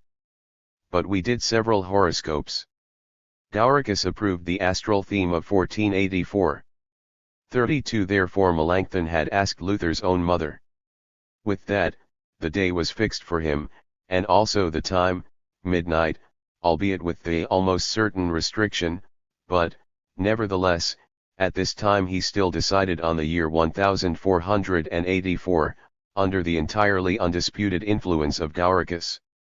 The fragment of the transcription of a letter, until then ignored, from Melanchthon to Schoner, contained in that manuscript in Munich, Cod Lat 27003, cf. Figure 39, such a letter must, it seems, be dated more or less from the period of Gauricus' visit to Wittenberg. 33 shows Melanchthon still clearly inclined in favor of the incisive intervention of astrology in the question of Luther's birth, and indeed under the influence of Carrion. Here is what we read in one passage. Philippe to Schoner. The birth of Luther, which Philos 34 investigated, Carrion changed by 9 hours. Because Luther's mother says he was born before midnight, but I think she was wrong. I prefer another configuration and Carrion himself prefers it. Although this is also admirable, it is because of the position E, of Mars, and M, of the conjunction, in the 5th house, which has a great conjunction with his ascendant. But, whatever time he was born, this admirable M, conjunction, in H, Scorpio, could not fail to produce a very vigorous man. That Carrion would have played the role of mediator for the coining of this conciliatory arbitrariness but ultimately coming from Italian paganism is in accordance with a position originally of rejection and disbelief in relation to Luther. Luther himself testified, in fact, that Carrion, when he was still his enemy, had once prophesied the day and hour when he would be burned at the stake as a heretic. 35 Carrion had, at an earlier period, the same opinion of Luther as Gauricus. As the letter shows, Carrion was Melanchthon's main authority regarding the change in Luther's date of birth, and he relied for this on the Dr. Johann Pfeil, 36, who was in Italy for a long time, both very clearly in the wake of Lucas Gauricus. Carrion and Pfeil had discrepant proposals only with regard to the time of birth. Carrion is in favor of 9 o'clock, Pfeil, of 3:22 a.m., contrary to Gauricus, who proposes 1:10 a.m., but they left unchanged in the horoscope the 22nd of October of 1484. Philo still retains the planetary conjunction of Gauricus in its essentials, in the 9th house, while Carrion arrives at a more fundamentally incisive change, with his change to the 9 o'clock. The fatal planetary conjunction passes from the 9th to the 5th house, and Mars is no longer in the 1st house, but in the 10th. Thus, the odium of the demonic mission was removed from Luther's birth, without the reference to his quality as a religious reformer losing any of its vigor. Melanchthon, therefore, endorsed the astral chart in Carrion's version, so that we are led to suppose that, for a time, he was inclined to consider with all seriousness the second hypothetical date, coming from astrology, for the day of Luther's birth. 40 Saturn. Stefan Arns, Nige Calendar. Lübeck, 1519. If in the end certainly due to Luther's opposition Melanchthon would end up rejecting this change in the day of birth, then the position taken by Reinhold, official mathematician from Wittenberg, on the other hand reveals to us the full strength of the side taken, still in force, in favor of the incorrect date of Gauricus, present in Carrion's horoscope. A detailed comparison with the Munich manuscript, which we can only suggest here, shows that Reinhold simply took possession, down to its smallest details, of this horoscope, as written by Carrion and Pfeil, figure 40. 37 The essence of this improved arbitrariness, and which we have already indicated, in the case of Carrion, emerges, now with utmost clarity, from the additions made by Reinhold, even though we know, as the caption Conjecturalis proves, that this horoscope is only valid as a conjecture. Reinhold introduces him, since there the great planetary conjunction in which he believes seems more favorable to Luther than to Gauricus. Jupiter and Saturn converge in Scorpio, bringing out heroic men, and Mars, which is isolated in the 11th house, in Gemini, awakens eloquence, is now harmless. 38. The most striking proof of the robust and self-evident vitality of this horoscope of Italian origin is that even Garcias, 39, who would ultimately provide the correct day of Luther's birth, November 10, 1483, in fact simply retains, as a theme of astral disposition, Reinhold and Carrion's restyled version around Gauricus' horoscope. 40. The fact that Gauricus's redaction of the horoscope was circulated at the time of his visit to Wittenberg, and subsequently in a looser redaction, either by Gauricus himself or in the version which, as shown here, was reformed by Carrion and Reinhold, being this is most likely, is reinforced by the text C of the Italian astrologer Cardanus in Luther's birth chart. Cardanus corrects the date that goes back to Gauricus, with regard to the year, proposing 1483 instead of 1484, and in the text he wrote for Luther's horoscope he expressly states that it was missing in the horoscope for the year 1484, then current, the vehement counter-reformist force. 41 Therefore, Cardanus disperses the planetary conjunction from the house of Scorpio to other houses, including Virgo, dominated by religion. It is in any case presumptive, therefore, that the hateful text written by Gauricus in the 1552 version is a later redaction, carried out under the pressure of the Counter-Reformation. Luther himself knew about this astrological chart of Cardanus, so hostile towards clerical politics, and, naturally, he completely condemned it.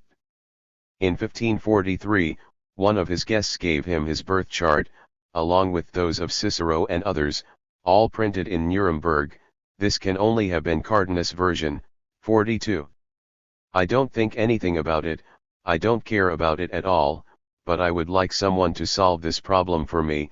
Esau and Jacob were born of the same father, of the same mother, at the same time and under the same stars, and yet they are in every way opposite in nature, manners, and orientation. In short, what happens to God and his work should not be attributed to the stars. Heaven doesn't care about God, just as God, our Lord, doesn't care about heaven. The good Christian religion silences and refutes, without exception, these magics and fantasies. We are, therefore, faced with the fact that Italian astrologers, Gauricus and Cardanus, arbitrarily modified the date of birth in order to articulate a more or less hostile policy, and that, therefore, during the time in which Luther lived, two birth dates ran side by side, with, for his biographers, as if two truths, one historical, one mythical, and, equally, two types of patrons for his birth: a saint of German Christianity, Saint Martin, and a pair of pagan planetary demons, Saturn and Jupiter. 43. Just as unusual is the fact that even Melanchthon and his friends were in favor of this change of date to 1484, the year of the constellation, to which Luther himself was so firmly opposed.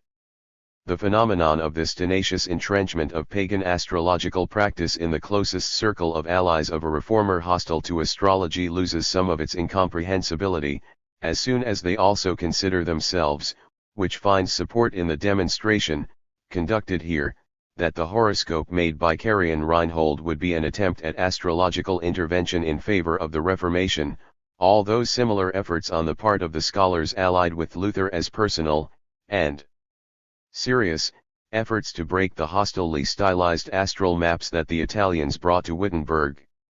By arbitrarily changing the time of birth, the aim was to achieve an attenuation of the cosmological decree that a great planetary conjunction seemed to inflict, and which disturbed even those German astrologers. Furthermore, as a symbol of the ineluctable persistence and interference of pagan culture, the indisputable fact remains that these Wittenberg astrologers, completely rooted in the astral belief of Agauricus, typical of the late medieval period, committed, in these astrological adulterations, acts of greater or lesser arbitrariness, in which they were forced to subordinate, as a relative element, the duty of historical research to an objective finding, to mythologizing causality. The conception of history as something conditioned by the cosmos, typical of the late medieval, but genuinely Hellenistic, was, for the theory of the time, so decisively linked to the occurrence of certain planetary conjunctions at certain intervals 44 that a new prophet would only obtain his cosmological consecration with the convergence of the superior planets, especially Saturn and Jupiter. A statement made by Luther between May 26 and 31, 1532, therefore, in the days following Gauricus's visit to Wittenberg, shows the extent to which such affiliation with Saturn was felt with plasticity and credulity, just as Luther also did not let that Saturn was imposed on him as an individual divinity that protected him. Luther states, "I, Martin Luther, was born under the most unfortunate stars, perhaps under Saturn. What is to be accomplished and done in my name can never be finished. The seamstress, the shoemaker, the bookbinder, and my wife make me wait as long as possible." 45. In this mockery of the Saturnian influence in the constellation of his birth, one can see how Luther also defended himself with good humor against those attacks that aimed to make him a godson of the planets, and which he countered so fundamentally and fervently. In order to understand what opposition to the planetary creed of that time meant, and in particular to Saturnophobia, it is first necessary to seek, supported by images, to witness what is at the basis of the predominance of planetary gods in the system of world representations of the world. Late medieval predominance that led us to that doctrine that, even at the time of the Reformation, allowed us to oppose historical consciousness and the sense of reality with a double truth for chronological stipulation, thanks to the as if of astrological fiction. The doctrine of planetary conjunctions as the centerpiece of astrological prophecy, seen in the mirror of German illustrative art, Saturnophobia in text and image, and a look at Italy. In astrology, it is an indisputable fact that two heterogeneous powers of the spirit, which, by logic, would need to fight each other, came together in a method, figure 41. Mathematics, the most refined tool of the force of abstraction of thought, it was joined to the fear of demons, the most primitive form of religious causality. While, on the one hand, the astrologer conceives the universe with clarity and harmony in a sober system of lines and calculates with precision and in advance the positions of the fixed stars and planets in relation to the Earth, as well as the positions relative to each other. On the other hand, an atavistic and superstitious fear of such astral names injects courage into this astrologer poring over his mathematical tables, although he deals with such names as with algebraic signs. These are actually demons that he needs to fear. It is necessary to try, through some representations, to clarify these elements of mathematical linearity and mythical imagery specific to the worldview that a medieval astrologer had in his head. According to what constitution did these elements govern the world and what was their appearance? The planets can rule individually or jointly, by dominating separately. They alternately protect in accordance with a well-elaborated distributive principle originating from ancient astrology each of the months, together with the zodiac sign that appears with them. The planets were patrons of 2 months. Saturn, for example, was the patron saint of December, together with Capricorn, and January, together with Aquarius, and we would like to choose Saturn as our guiding star throughout this wandering through the labyrinth of astral demons, since Saturnophobia was at the center of the creed. Astral also at the time of the Reformation. Each planet also rules certain days and hours, all well tabulated, and even today the week and its days wear their slave collar, coming from antiquity.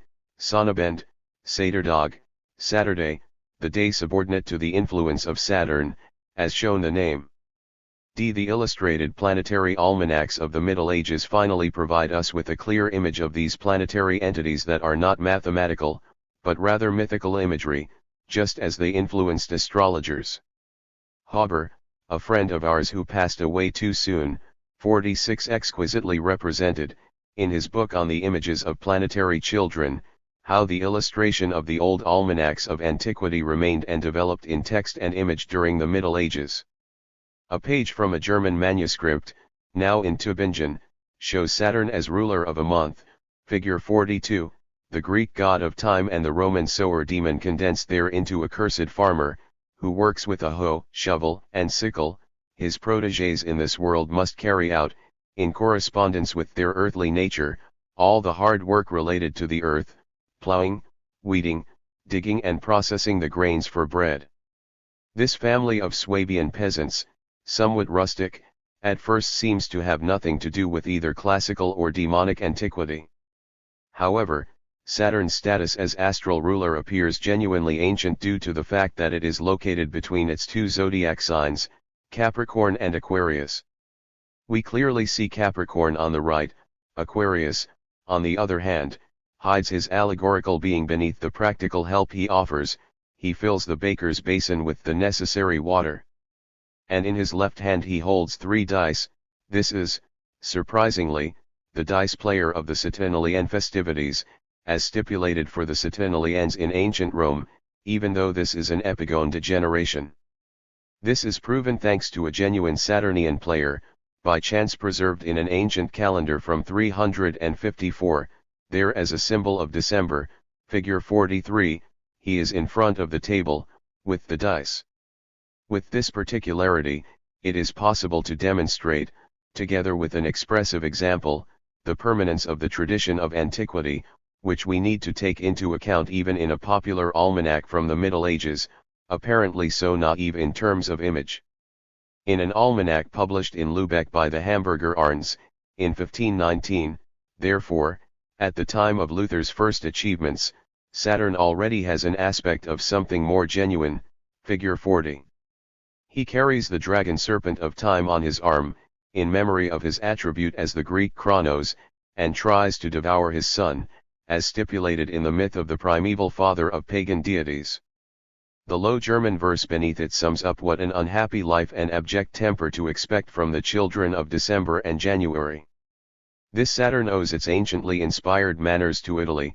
The model was a copper engraving from the north of the country, figure 44, which influenced, via Bergmayer, in Hamburg, not only this almanac in Low German, but also, in large part, by far the most monumental art of the German Renaissance. Thus, around 1529 we find such planetary demons from Italy on the walls of the Warburg town hall, in life size, and in 1526, in the Brustach house in Goslar, in Hildesheim, in Braunschweig, and in the Junker house in Göttingen. 47 This too German, or too Italian, way of his should not deceive us as to the fact that the essential traits of the terrifying demon of Ur remain vividly in the images, being reinforced to the extent that his name Saturn was entrusted to that planet that it seemed to men the most enigmatic, because of its long peak, its pale light and its slow movement.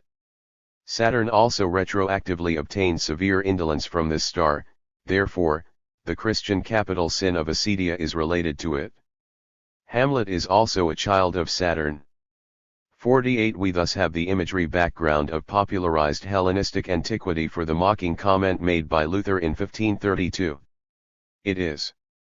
If the planets already had a strong influence on the regency of the year, conducted regularly and together, but, let's say, with the alternation of the president, they really became the current leaders of the world and gods of the present insofar as they were observed or taken into account all at the same time and in their joint effect, that is, insofar as they were in conjunction. Such conjunctions were to be expected only in great temporal cycles, which were called revolutions. In a carefully elaborated system, the great conjunctions of maxims were distinguished. These were, due to the convergence of the highest planets, Saturn, Jupiter, and Mars, the most dangerous, although they only occurred at greater intervals of time. The more planetary conjunctions that coincided, the more terrible the event, even though the planet with the best character could positively influence the worst ones. For example, Jupiter, who was conceived more or less as a wise, kind, and religious lord, exerted a beneficial influence on Saturn. Furthermore, the position in the sky was decisive for the effect of the conjunctions. The entire celestial sphere was mathematically divided into 12 parts, which were called houses. Each of these 12 districts corresponded, according to the usual scheme of astral maps, to a triangle 49, figure 41. These houses were as can be seen most clearly in a horoscope almanac by Leonard Raymond, from 1515, figure 45, 50 distributed among the various regions of human destiny. The first house, for example, belonged to life, the second, to business, the third, to the brothers, the following, parents, children, health, marriage, death, religion, government, charity, and prison. 51. This illustrates the division of the universe under the astral hierarchy. Friedrich von Basold, in the article Astrologische Geschichtskonstruktion im Mittelalter Astrological Construction of History in the Middle Ages, published in the Zeitschrift für Geschichtswissenschaft, 8, 1892, 52 taught us, with exemplary scientific precision, how to believe in the effectiveness of these planetary constellations considerably determined, and with the support of the Christian Church, the international conception of history in medieval Europe. Previously, in a text called Astrologie und die Reformation, 53 John Friedrich had already made for the first time the difficult but most grateful attempt to study in depth the Latin and German prophetic literature which is scattered throughout on all sides and is difficult to understand, in which he firmly believed he had found the causes of the social and clerical unrest that led to the Reformation and the Peasants' War.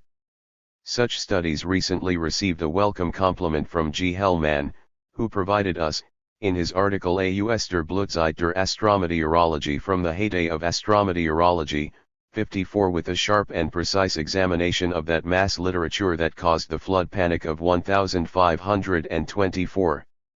Such panic is rooted precisely in crass planetophobia, as it had been believed for years that, in February 1524, 20 conjunctions, of which 16 in the sign of Pisces, which has water as its attribute, would cause a diluvial catastrophe, which would cover the world. The wisest natural scientists versed in astrology at the time confirmed it with pathetic certainty, or else rejected it with equal exasperation, in order, at the behest of the highest worldly and spiritual authorities, to appease humanity in uproar, which they did by promulgating texts of official character. The same Raymond who compiled the horoscope almanac of 1515 was one of the alarmists of 1524.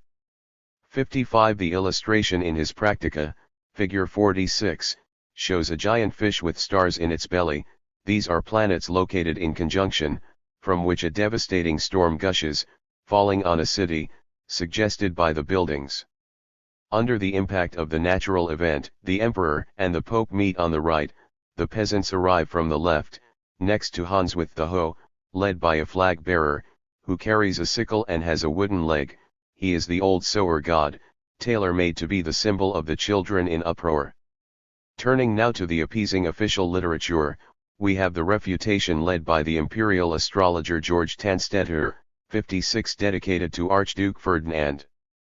The 7 planets, which are above the storm clouds watching, as if from a box, the peasants below, are held under the reins by the divine hand, which comes from above, emerging from the clouds, figure 47.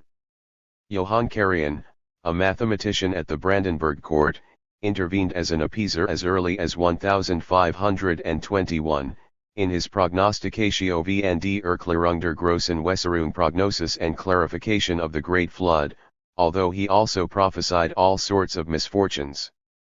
57. On the frontispiece of the first edition of this text, 58, one of the treasures of the Berlin Library, there is a woodcut showing 3 distinct representations, figure 48. On the left, we see the threatening storm. On the right, a comet that illuminates a city, with the date 1521. And, below, 5 figures in period costumes, in what appears to be a warlike conflict. A pope, on his knees, is threatened by a knight with his sword drawn, who is joined by another man with his sword raised, but without armor. A cardinal raises his arms in alarm, and the emperor, with scepter and crown, covers his face with his hand in perplexity. Without the text of the book, one would think that it would perhaps represent the pillage of Rome by the German Landskins. Looking carefully, one discovers the planetary sign of the sun next to the emperor, the sign of Jupiter on the pope's cloak, and the symbol of Mars behind the knight. These figures are, in fact, illustrations of the constellation of planets under which the comet of 1521 appeared, as is indisputably clear from the allegorical poem printed in the text, called Raymond der Planeten, Rhymes of the Planets. With this, the planetary figures concerning political prophecy were in fact identified, and with a clarity that stands out with the types of political forces of the time, in struggle with each other. The sun is the emperor, Jupiter, the pope, Mars, the knightly estate, and, in the man with the sword, we must recognize a misunderstood Saturn, the peasant. Carian also provides us, in this text, with an indication of the highest value for the history of the press. He is directed against the sensationalist illustrated press, such as that which sought to influence the diet of worms with alarmism surrounding the flood, as did, e.g. 59. It is possible to feel how woodcut illustrations intervened as new means of agitation to manipulate the less educated. If the historian were not constrained by indisputable evidence, in terms of the science of religion, such a gathering of types in banal costumes would end up immediately discarding such illustrations, laughing arrogantly, and with that, as so often happens, throwing the ground over curiosity as profound source for examining the psychology of people. After all, such astral demons were perceived as real powers, and, for this reason, they manifested themselves anthropomorphically. It only sounds paradoxical when it is stated that these divine meetings were imbued with a divine supremacy over the moment greater than that of the inhabitants of Olympus, who, more or less at that time, made appear on the ceiling of the Villa Farnesina. In fact, the Italian Renaissance presents to our eyes the divine figures of its antiquity with a beauty so free and self-evident that any art historian would confront even the most subtle attempt to seek, in Raphael's figures, a trace of the pagan divine essence. Truly active, considering, without any condescension, such an attempt as an old-fashioned philological digression. But he should remember that it was a step away, in the neighboring hall of the Farnesina, that Agostino Chigi at the same time and in return commissioned Peruzzi to paint the entire ceiling with the astral deities of paganism and with planets and stars whose relative positions varied, not being in any way conditioned in artistic terms, figures 118 and 119, they were supposed to announce the position of the stars on Chigi's birthday, who even wanted to spend his period of country rest under the protection of his auspicious horoscope, which had predicted, unsuccessfully, a long life for him. And even after his death Agostino continued to be a patron of astrological art. In the illuminated dome that guards his tomb in Santa Maria del Popolo, the 7 planetary gods of antiquity, made according to a sketch by Raphael, still watch over him today. Pagan temperament is, it is true, tamed by the Christian archangels, situated side by side with the planets, under the command of God the Father, figure 120. The formal beauty of the divine figures and the delightful balance between Christian and pagan belief should not distract us from the fact that, even in Italy around 1520 in the period, therefore, of the freest and most creative artistic activity the antiquity was venerated as if in a double Herma, which had a sinister and demonic face, as required by the superstitious cult, and another Olympian and serene, as required by aesthetic veneration. Luther and the doctrine of conjunctions, the flood panic of 1524, Luther and Johann Lichtenberger's prophecy of the little prophet, referring to the conjunction of 1484. Luther experienced this panic about the flood deep in his soul. His attitude was one of complete repudiation, as it concerned scientific astrology. We have a humorous and very dismissive statement on the subject, made by Luther in his last years. 60 DML spoke, in view of the foolishness of mathematicians and astrologers, of astral observers who would have said that a deluge or great flood would come in the year 1524, which, however, did not occur. What happened was that, in the following year, 1525, the peasants rose up and became agitators. No astrologer said anything about it. And here's what he said about Burgomaster Hondorf: he ordered a quart of beer to be brought to his house, where he intended to wait for the flood, as if he wouldn't have anything to drink when it arrived. But there was a conjunction at the time the wrath came, it was sin plus the wrath of God, a conjunction distinct from that of 1524. At the actual moment of the flood panic, therefore, Luther was not inclined to believe in an astrologically conditioned flood, although he judged that the convergence of the various stars could signify the arrival of Judgment Day, and if Luther never accepted astrology as a science, he opposed his resistance basically to the intellectual element of astrology, and in fact not so much to the mystical element. Cf. Tischreden, Erlanger Ausgabe, v. 53, p. 324. The pagans, they were not so foolish as to fear the sun and the moon, but they feared the prodigious sign, the formidable visions, the portents, aberrations and monsters, and they venerated them. Furthermore, astrology is not an art, 61, as it does not have any principia and demonstrations, something on which to base and rest with certainty and without hesitation. 62. The fear of the natural prodigies of prophecy, both in heaven and on earth, shared throughout Europe, was put at their service by the daily press. If erudite thought had already taken flight with the movable type press, now, with the printing of images, pictorial representation too, whose language was also internationally intelligible, gained wings, and such birds of storm, agitated and ominous, flew from north to south, back and forth, while each party sought to put into service of his interests such shocking images, as one might say, of the latest cosmological sensation.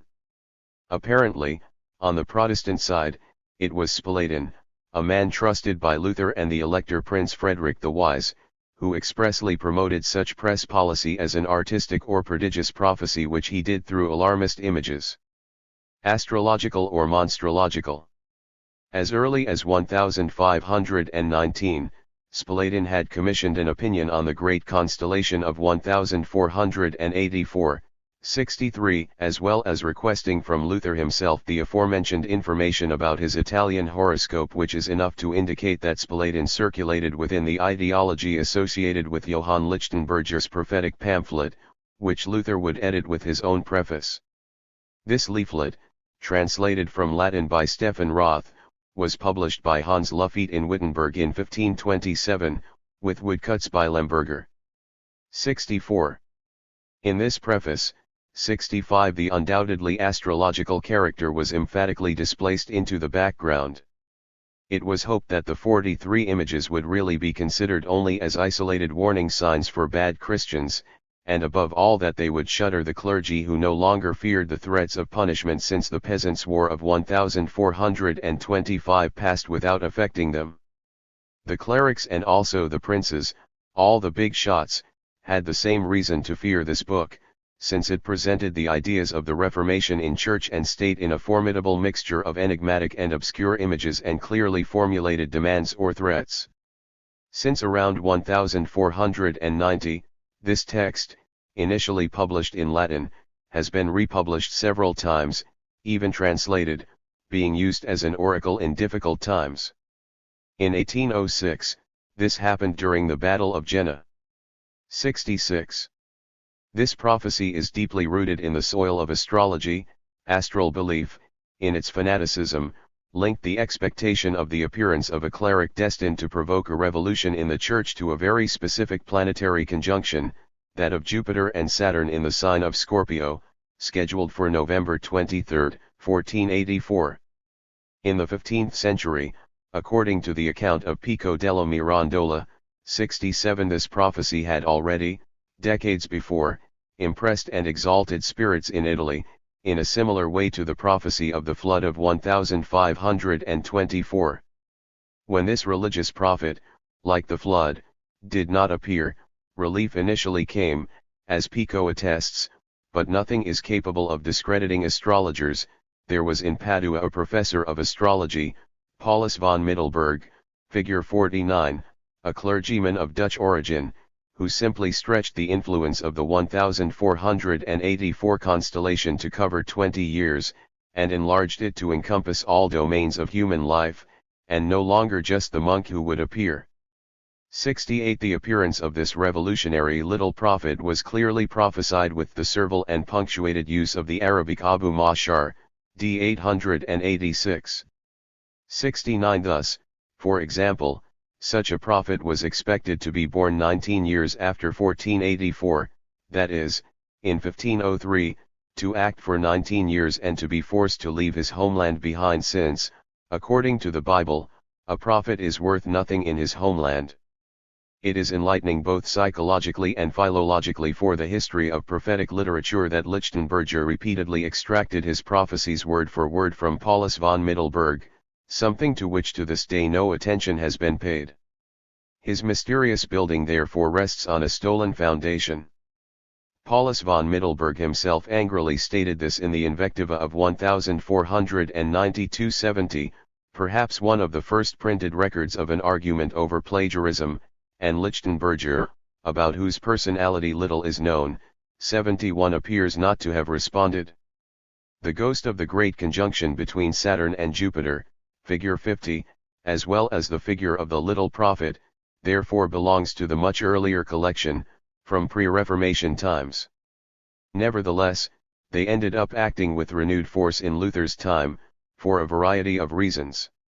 At the time of the conflict between the authorities and the peasants, Saturn and Jupiter acted, when they appeared side by side, as if they were snapshots from the period of the Peasants' War, and the astrological text also sounds curiously human, when narrating the movements of the brilliant bodies cosmic as if they were men fighting.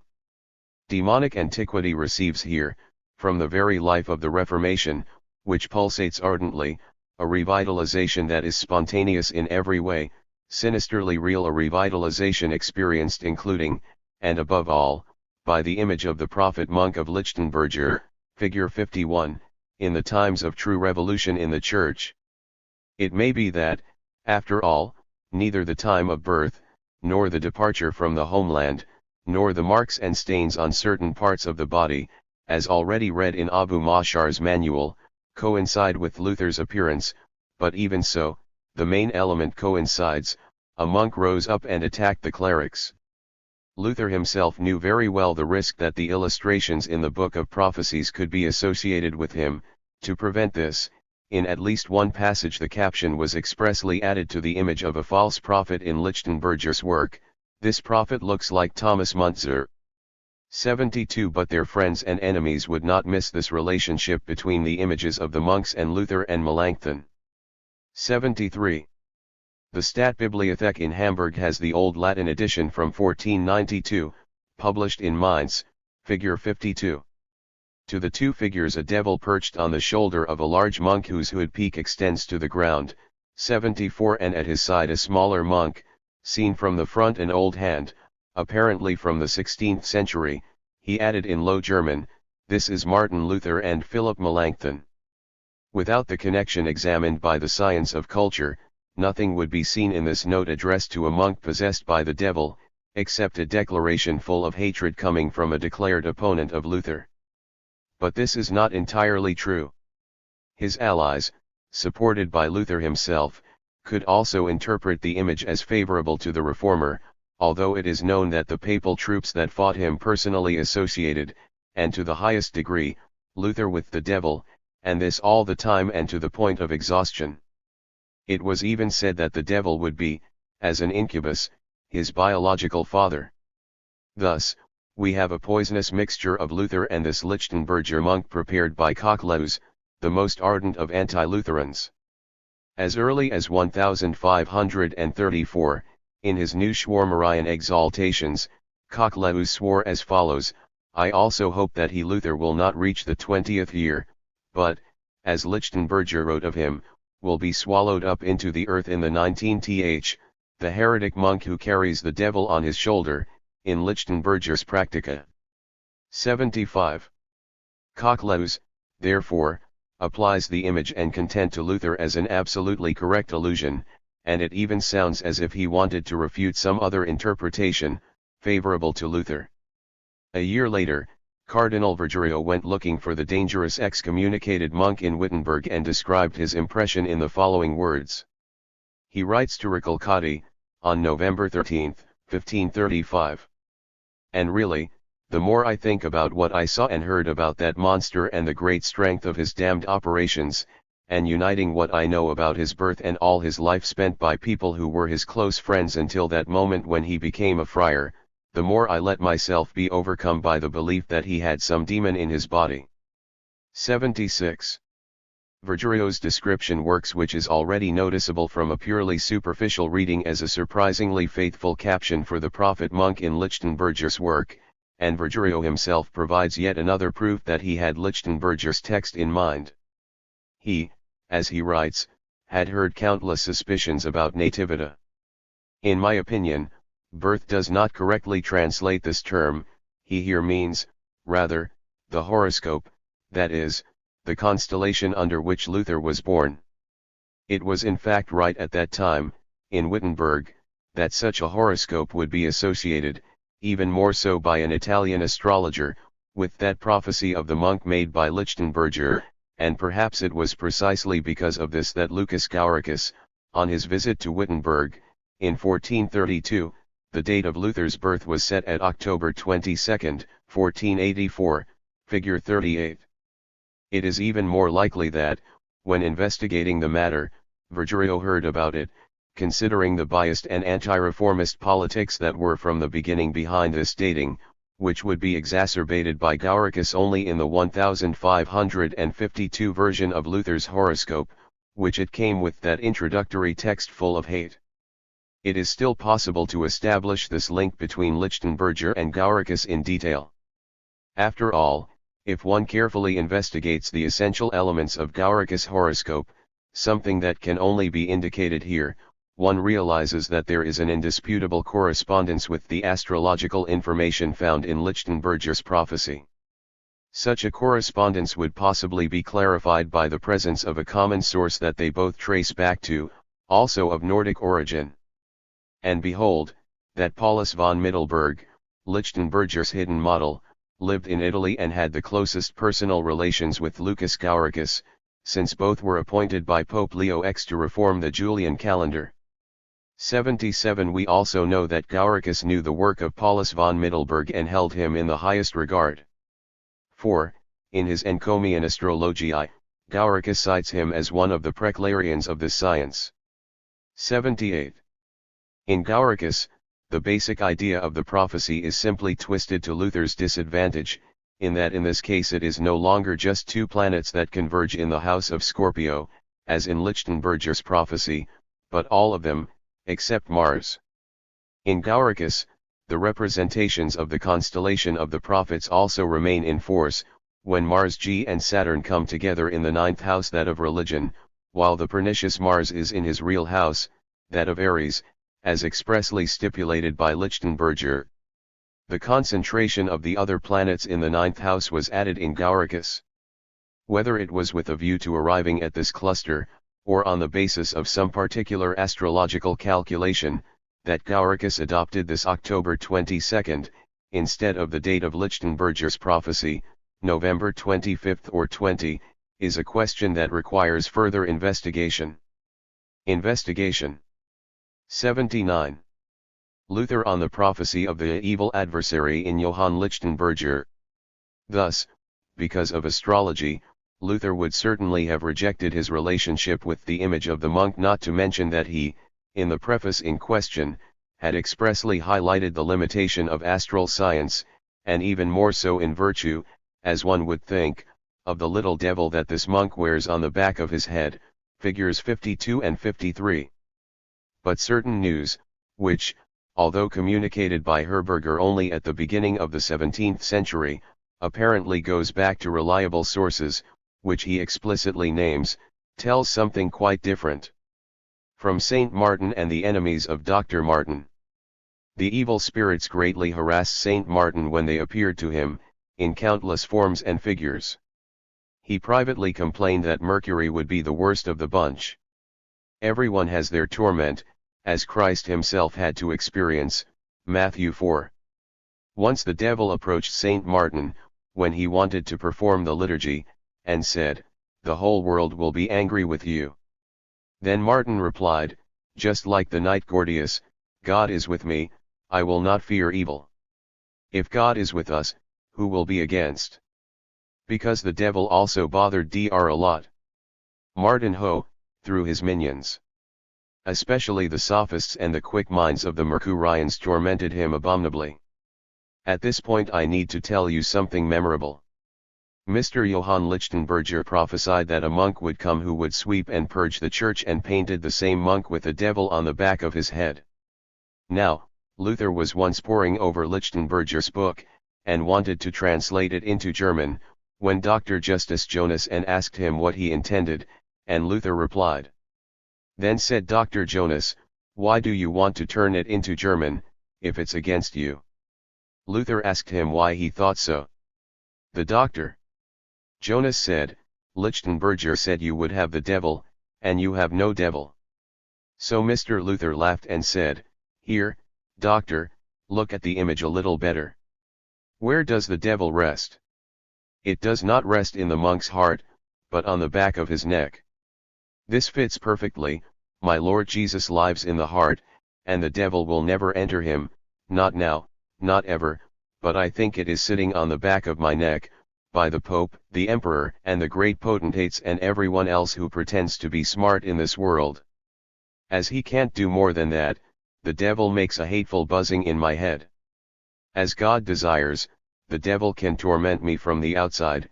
He is, for love and thanks to God, just a devil expelled and banished, as Christ said, the prince of this world will now be banished, John 12. Dr's servant Justus Jonas, who would eventually become a famous preacher, wrote down these words and often narrated them. It's true, the devil surrounds outside, 1 Peter 5. He can fight all he wants, but he will have nothing to do in a Christian heart. Our heart is Christ's own royal throne, where he will remain as ruler and owner of his place. This record sounds very reliable. We have similar statements from Luther about wrestling with the devil of headaches which, for him, was a highly personal creature. 81 Herberger's good-humored tone cannot disguise this fact, for, as much as Luther was adamant in rejecting the anthropomorphic astral demons, the evil adversary was very well defined in his eyes, and undoubtedly lived. In the preface to Lichtenberger's book, Luther even admitted that his opponent's prophecies occasionally hit the nail on the head, even if only considering profane situations. Precisely regarding Lichtenberger's relationship with the devil, we also have a complimentary statement from Luther that is very welcome. He was asked whether Lichtenberger possessed a good or evil spirit, and the answer came, he was a fanatical spirit, and yet he predicted many things. For this the devil can do well, because he has known the hearts of those he possesses. Furthermore, he knew the condition of the world, he sees what is happening. 82. Luther, therefore, considers that Lichtenberger's demoniac and possessed character is completely in accordance with the gift of accurate divination in earthly matters. This in every way corresponds to something he states in the preface. For the signs of God and the warnings of the angels are given in a mixture with those of Satan, and prove how the world finally deserves that there be confusion between one and the other, and that nothing be made known without being confused. Thus, the image of the devil could easily be used by Luther's allies in the battle of the image press, since he accepted Lichtenberger, it is true, only as an augur of the prodigious signs of nature at that time of the fervent politics of shocking images. 3. Prophecy interpreter of prodigies, ancient teratology in Lutheran press policy. The figure of Luther in Joachim von Sachs' prodigious prophecy and the Leonine oracle, political monsters of Luther and Melanchthon, the papal ass and the monk calf. In this field, Luther and his allies certainly worked with completely different representations, whose partisan fervor is only excused by the need for a literary counteroffensive. Also in this case, it is worth noting Spalatin as a promoter who worked behind the scenes. Thus, in 1521, 83 he took a special interest in Passional Christi und Antichristi, then published with illustrations by Lucas Cranach, who dared to attack the Pope, treating him as an Antichrist. And, in the following year, 84 Spalatin would hear about the Italian model for the prodigious prophecy, which Osiander and Hans Sachs would only publish in Nuremberg in 1527, through an Italian print that went back to a pseudo-Joachimite papal catalogue, invented for the purposes of prophecy. The appearance of Luther in the work of Hans Sachs, with the sickle in his right hand and the rose in his left, figure 54, greatly pleased Luther himself. This is what he wrote on May 19, 1527 to Wenceslaus Link, in Nuremberg: "Your little book of emblems on the papacy, in which I greatly appreciate my image, pleased me as someone who for so many years previously called scathing and acerbic must be that, but I hesitate to interpret the rose as my mark. In fact, I would think it was referring to my job." 85.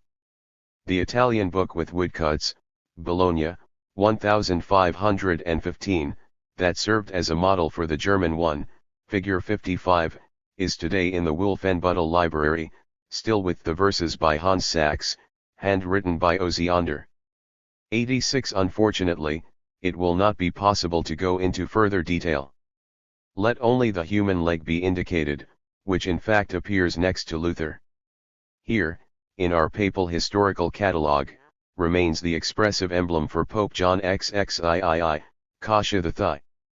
Until now it has not been noticed that the image in question was, in turn, imitated from a figure of the Byzantine emperor, present in the well-known Leonine oracles of the 12th century, figure 56. 87. Considering the astrological nature of these prophecies, it is not ruled out that they still conceal, in some way, a representation of Saturn. 88. As is known, in the year 1523 the prophetic policy of Luther and Melanchthon found a common expression in the tracts of Melanchthon's papal ass and Luther's monk calf. The news of the discovery of a monstrous chimera, which was said to have been thrown onto the bank of the Tiber in 1495, figure 57, and of the anomaly born from a German cow in 1523, in Saxony, figure 58, became, with its political interpretation, an assault weapon of unstoppable power. 89. 3. Prophecy through Hellenistic cosmology applied to the time of Luther, in its connection with the revitalization of antiquity in German humanism, Eastern sources and mediators. Luther in the teratological and astrological ideas of scholars and artists originating around Maximilian I, prophetic monsters from Sebastian Brandt to Dürer, Babylonian practices. Such leaflets or libels about monsters are like pages torn from the great collection of wonders, 90 made in the genuine spirit of antiquity and reminiscent of the annals, such as that compiled in the 16th century by Lycos thence, 91 a scholar who was also the editor of the illustrated version of work by Julius Obsequens. 92 Here we actually find again both the papal donkey and the monk calf, 93 but, next to the papal ass, which clarifies a lot regarding the history of the sources, we also have other monsters from the time of Maximilian, which effectively correspond to those preserved in contemporary images and texts and which came from intellectual circles closest to the emperor, such as Brandt, Menel, 94 Grunpeck, and Dürer. There is a passage from Luther's Chronica Deutsch 95 that shows us, with surprising clarity, that he himself conceived these monsters as omens in the ancient way, and indeed in their historical concatenation under the influence of the beginning of the Renaissance of demonic antiquity in Germany at the same time, which reinterpreted them in terms of Christian eschatology, by reference to the proverb of the house of Elijah. For the period 1500-10, or 5460-70, counting from the beginning of the universe, here is what it reads. A new disease emerged, the French plague, but called Spanish by many, and, as they say, it was brought to Europe from the newly discovered islands of the West. It is one of the great signs of Judgment Day. And, under this Maximilian, there are prodigious signs in the sky, and under him himself, both on earth and in water, much of what Christ said, there will be great signs, etc. Thus, one has never read of another time when such great and numerous signals occurred all at once. Which gives us some hope that the holy day is already knocking on the door. It may be that Luther is basing himself directly on a play like Grunpeck's, 96, in which a group of monstrosities from Maximilian's time are gathered together, who appears there as a spectator, with a fidelity worthy of a portrait. It is true that, for Luther, the human and world-directed divinatory arts remained, despite everything, just an auxiliary and subordinate resource in relation to the highest form of prophecy, the religiously lived prophetism, with an inner vocation, just like what presented as an answer to his opponents, in the moment of greatest danger, because I am the German prophet, because I need to start measuring myself by such presumptuous names, for the pleasure and taste of my popes and asses. This is what Luther said in 1531, in his Warnungen sein Leben Duchen warning to his beloved Germans, when he needed to inject courage into those who hesitated, so that they would put up resistance to imperial aggressiveness. Late Protestant historiography, such as Johann Wolff's Lectiones Memorables, 97, would delve so deeply and in such a pagan way into the superstitiously venerable estimation of monsters, that it made universal history run along tracks that pass through universal miracles as one passes through railway guardhouses. Now, at the time of German humanism, a path was opened that, starting from this practical use of prophetic images which we are accustomed to considering at most as an important vestige for the science of religion or for the study of folklore, which, although involves images, it would have nothing to do with art, it leads to the work of art and the grandiose art of an Albrecht Dürer. His creations in part root so deeply in this primordial maternal soil, it is the belief in pagan cosmology that, without knowing it, the internal access to the copper engraving of Melancholiae, one could designate as the most mature and enigmatic fruit of Maximilian cosmological culture, would remain sealed to us. Therefore, Maximilian's prodigies, such as, later, Luther would employ them in history, already lead us to Dürer's first works, which at the same time contributed to his familiarity with the modern prophetic practice of the reawakened antiquity. The human type suffering from the French disease, in a woodcut from 1496, made by Dürer for a medical prophecy by Ulsenius, is entirely within the zone of influence of both the monsterological and the astrophobic prophecy, We are right there in the firmament of Lichtenberger's Great Conjunction, dated 1484, figure 59. A celestial sphere, on which the number 1484 can be seen, occupies the top third of the engraving. Looking more closely at Scorpio in the zodiac, we see that the dangerous planets are gathered there. We are once again facing the gloomy firmament of the Great Conjunction of 1484, as astrologically formulated by Paulus von Mittelberg in his Prognostica. This is because the content of this book reproduces the chapter of Prognostica that deals with the medical consequences of the Great Conjunction. I refer to Sudoff, 98, the first to establish the point. Also an anomalous swine, figure 60, appearing at first very little political or ominous, shows how, at the same time, Dürer felt at home in the region of prophetic monsters. The copper engraving depicts a prodigious swine, born in Landser in the Sundgau in 1496. 99. The beast had only one head, but 2 trunks and 8 legs. It has been proven that Dürer used as a model a leaflet, figure 61, published in 1496, in Latin and German, by Sebastian Brandt, a scholar of early humanism. 100. Like others like it, the leaflet was dedicated to Emperor Maximilian I and supported his policy mediated by prophecies. In the text, Brandt appears, fully consciously, as an ancient augur, something significant for the line of thought developed here, and presents his political interpretation supported by the prodigious swine predicted by Virgil's Aeneas. What does such a pig intend to bring us? It comes to my mind that, in fact, already read in the story about pigs. They tell of things to come. Like the pig by Aeneas found giving birth to the offspring on the sands of the Tiber. It really is a special edition with freaks of nature, serving the political agenda of the day. And Sebastian Brandt could have invoked even more ancient and venerable ancestors to fuel his art. His special edition bringing the latest on aberrations can also be read on the clay tablets of the Assyrians, in cuneiform writing. We know that, around the middle of the 7th century BC, the augur priest Nergaletir reported to King Esarhaddon the birth of an anomalous swine with 8 legs and 2 tails. Based on this, he prophesied that the prince would seize the kingdom and power, and added that Yudanu, the butcher, had salted the beast, apparently to preserve it for the royal household's archive. 101. It has long been established on scientific grounds that Roman prophetic art is directly associated with Babylonian prophetic technique through the Etruscans.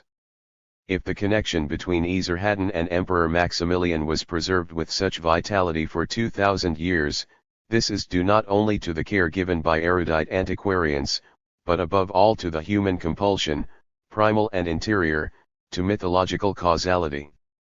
But in the meantime, the overcoming of the Babylonian spiritual condition was in fact already accomplished in Dürer's engraving. There is no inscription on it, and Nergaletir and Brandt no longer have room for their prophetic interpretations. What drives the engraving is the interest of natural science in the phenomenon.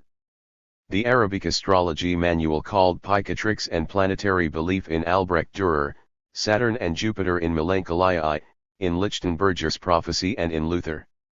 We owe it to the selfless erudition of my friend Carl Gillow, 102 so soon deceased, that we are now in a position to detect that an idea originating from Hellenistic astrology and mediated by the Arabs served as a basic idea common to both Dürer's Melancholia, figure 62, and Practica by Lichtenberger.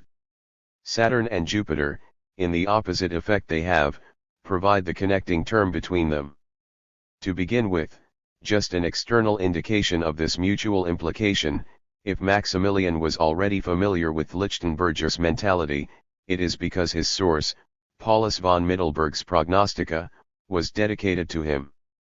And, to answer the question of how to cure Saturnian melancholy, Maximilian was motivated, albeit superficially, by the question of the nature of his mythical ancestor, the Egyptian Hercules, on which Puttinger had given him an opinion that followed Aristotle's Problemata. Years later, 103, Maximilian had to deal with an unfavorable and threatening position of Saturn, 104, which was the real cause of his death, in the opinion of Tannstetter, the doctor responsible.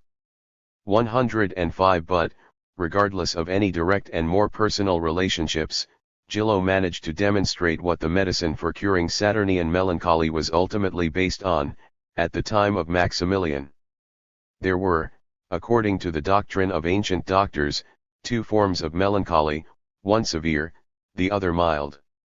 The severity was attributed to black bile and resulted in a manic condition, this being the case with Hercules in his frenzy. Marsiglio Ficino, a Florentine philosopher and physician, prescribed to remedy it a mixed treatment of soul therapy, medical scientific and magical therapy. 106 His remedy is, on the one hand, inner spiritual concentration, through which the melancholic would be in a position to transform your infertile torpor into human genius. On the other hand, apart from the purely medical measure against mucus, or phlegm, it is imperative for such a bile transformation that the benign planet Jupiter opposes the harmful Saturn. In the absence of an effective constellation, it would be possible to acquire this favorable conjunction through the magical image of Jupiter, which could also be represented with its magic square, according to Agrippa's doctrine. That is why, in Dürer's engraving, we see Jupiter's magic square on the wall. Gillo, who exposed with such simplicity and insight the ideas about the therapy of planetary conjunction used against melancholy, according to Western occultists of the Renaissance, was ultimately shy about drawing the final conclusion from his discovery. He intended to show that, despite Ficino and Agrippa, Dürer's magic square of Jupiter should be seen less as an anti-Saturnian amulet, but rather, first and foremost, as a symbol of the genius creative force of Saturnian man. Gillo was unable to draw the ultimate, and truly enlightening, conclusion from his own discovery, as he was unfamiliar with the essential document for the prehistory of these ideas, to be discussed now, the book Pychatrix, a typical representative of the Arabic tradition of astrological magic coming from late antiquity, with enormous importance for the occult sciences throughout Europe, as practiced by Ficino and Agrippa. To complement Gillo's research, the present author, relying on Prince, Grave, and Saxel, 107 is now in a position to demonstrate that this masterpiece of late medieval cosmological occultism, written in Latin, is the translation of a work from the 10th century, written in Spain by an Arab, to which this pseudepigraphic title was prefixed, a corruption of Hippocrates. It is the Gayar al-Hakim, by Abu el-Qasim Maslama ibn Ahmad al-Maghriti 108. Maximilian even had, in his library, two manuscripts of the work, including a magnificent illuminated manuscript whose content we can understand thanks to another manuscript today in Krakow. 109 Ficino himself, in his chapter on magical images, makes reference to those Arab mediators of therapeutic magic typical of Hellenistic Hermeticism, which used astrological amulets, just as the lapidaries would keep it alive throughout the Middle Ages, as an absolutely essential part of iatroastrology.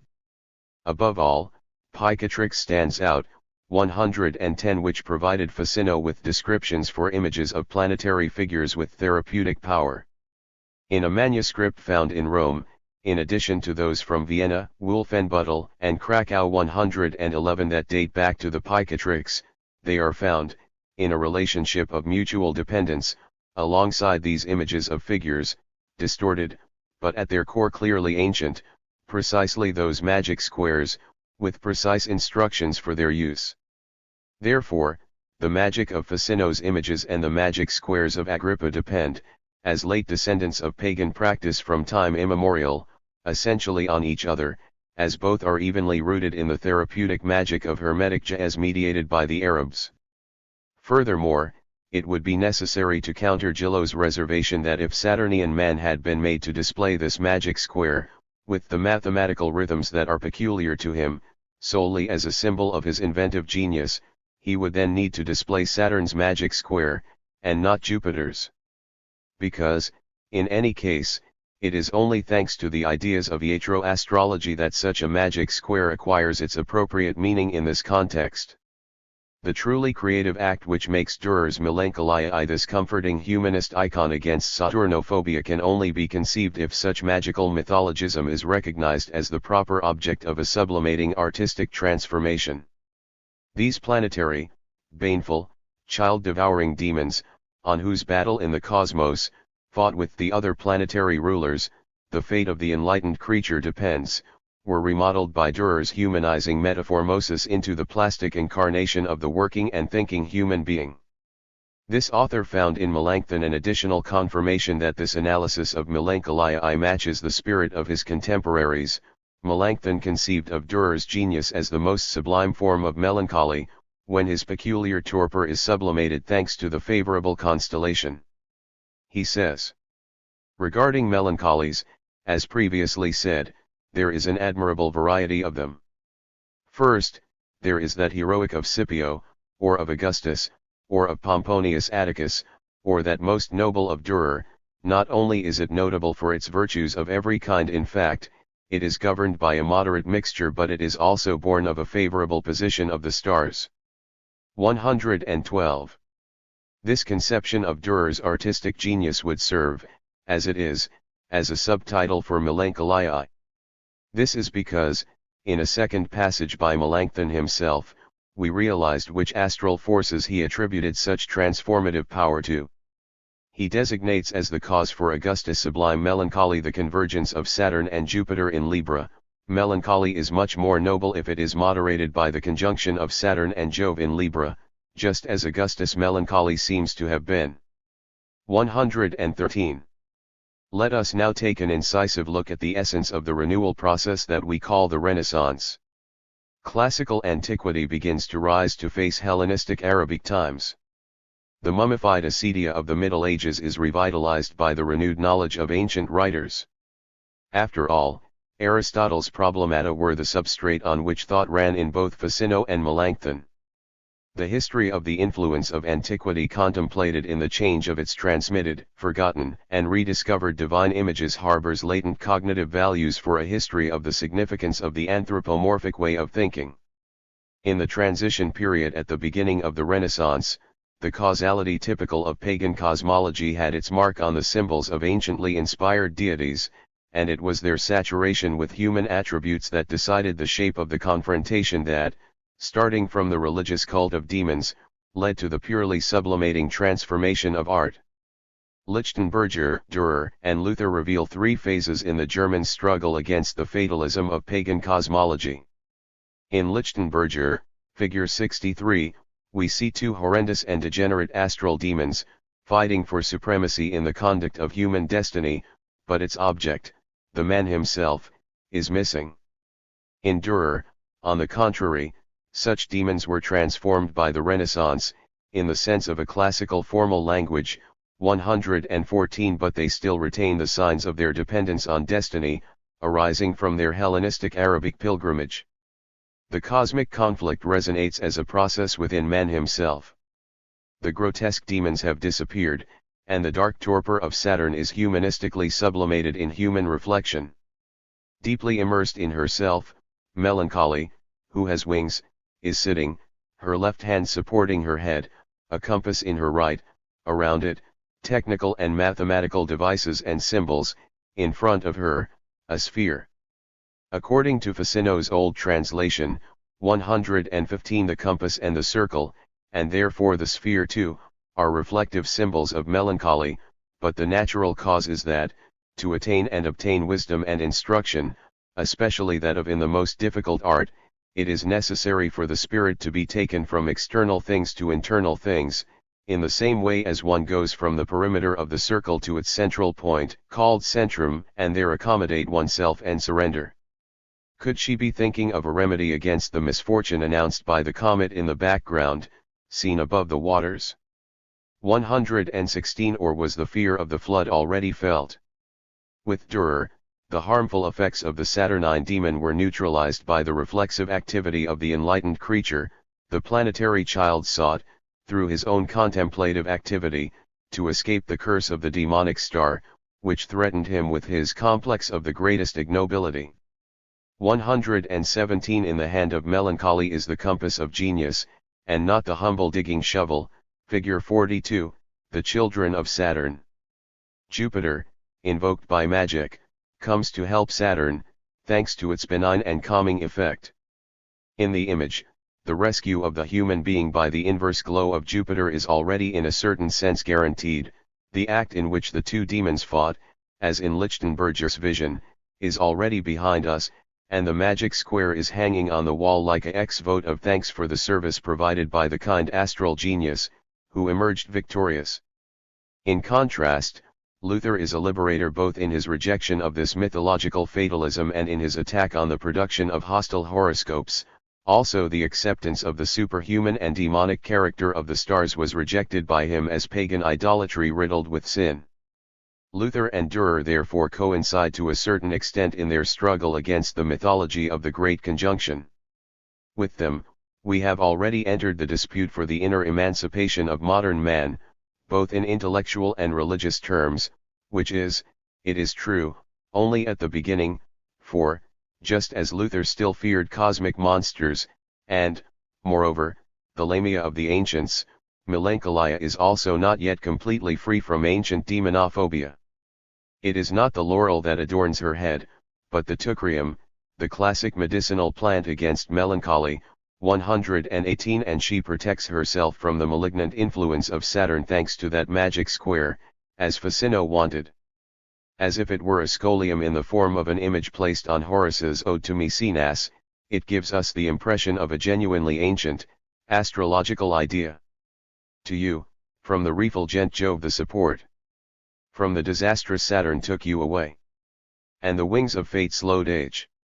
Carrion and Zeeble, Melanchthon and Alkindi. In our attempt to reveal the forgotten trail along which the world of astral deities of antiquity roamed, we found another chapter from those applied cosmology manuals, whose encyclopedic coherence must be sought in the culture of Hellenism. Just as the Picatrix leads to Maximilian and Dürer, so the Book of Prophecies of the Arab Zeeble leads to Carrion and Joachim I. A German translation is still preserved today in an illuminated manuscript, Berlin, Preußische Staatsbibliothek, LAT 4322. In 1914, in recognition of the artistic preciousness of this manuscript, the Verein Freunde der Berliner Bibliothek Association of Friends of the Berlin Library published one of its pages in color. 119. It is a book of auguries, dating back to Abu Atman Sa ibn Bisra ibn Habib ibn Hani, 120, who lived in Baghdad in the middle of the 9th century. Its Latinized name is Zeeble, the Arabic. The images, figure 64, are illustrations for the 42 Amina, which are interpreted differently each month. For example, if a rooster crows, it means the end of good news, the uprising of the people and fear, or if the eye twitches on its own and blinks, then there is good and pleasant news. Now, this illuminated manuscript was written for Joachim I, Prince Elector of Brandenburg, as the coats of arms prove.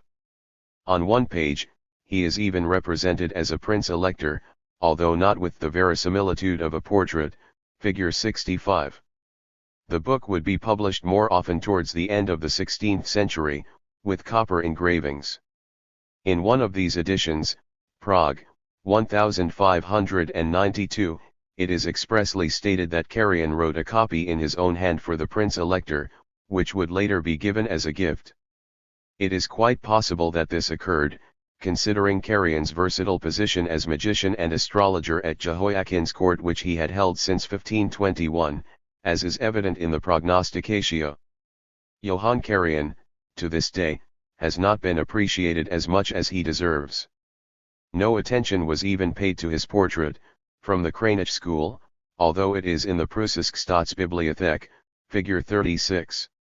121. The present author is grateful to Professor Emil Jacobs, now at Freiburg, in Breisgau, for pointing out such a portrait long ago, and also for being the first to draw my attention to Zeeble. Here, then, is the appearance of this honest Swabian, whose large size Luther even mocked. He would be a burden on Charon's little boat, as we read in a letter full of humor. In 1906, Professor Otto Church 122 gave voice to the conjecture that Carrion was the Greek name of Jonajlin, enrolled at the University of Tübingen in 1514. This conjecture was indisputably confirmed by the portrait's coat of arms, which displays 3 expressive carnations, Nageline equals Caryophyllon. I. The grave male face and, especially, Carrion's eyes betray a shrewd capacity for observation, and it is understandable that both the Hohenzollerns and the Reformers alike esteemed him as a diplomatic mediator.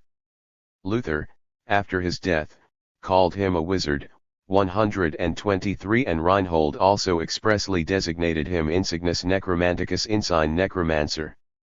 124. But the suspicion of magic did not prevent Melanchthon from consulting him as an astrologer, as can be seen from the aforementioned letter to Camerarius, as did Camerarius, who, in 1536, wanted to know how Dr. Faustus assessed the political situation, although, in Wittenberg, Luther and Melanchthon considered him a necromancer impostor, fallen into discredit. Camerarius was even a competitor of Dr. Faustus in preparing a horoscope at the request of the Welsers, with a view to the expedition to Venezuela, and, it seems, Dr. Faustus fared better than Camerarius. 125. In our context, also the statement by Dr. Faustus in 1528, of which Kilian Lib 126 was a witness, takes on a special meaning. He would have said that a certain planetary conjunction, in this case, between the Sun and Jupiter, would be closely associated with the appearance of prophets. Melanchthon, Carrion, Camerarius, Gauricus, Faustus, and Sebastian Brandt might well have belonged to the secret association of the augurs of Nergalatyr. After all, the Arabs were also mediators of the doctrine of comets, transmitting, amidst the Hellenistic heritage, what had certainly been the original property of Babylon. Melanchthon anxiously asks his Camerarius 127 if the comet would not also belong to that ensiform class, as Pliny had proposed. It is characteristic of the Arabs' relationship with antiquity and the West that, even in the text for a French illustration of ensiform comets made in 1587 and according to Pliny, figure 66, the Arabic Al-Kindi is expressly designated as the source. Melanchthon wrote the letter to Camerarius on August 18, the day after the letter to Carrion, and on the same day Luther also communicated the comet's appearance to Wenceslaus Link. Luther gives him the details regarding the direction of the tail and has no doubt that it denotes misfortune. 128. Melanchthon then sought to grasp, with a double anthropomorphization, the magnitude and direction of the celestial apparition. The threatening magnitude awakens the memory of a dangerous human device, the sword, and for him the tail points in the direction of the piece of land his party holds in this world.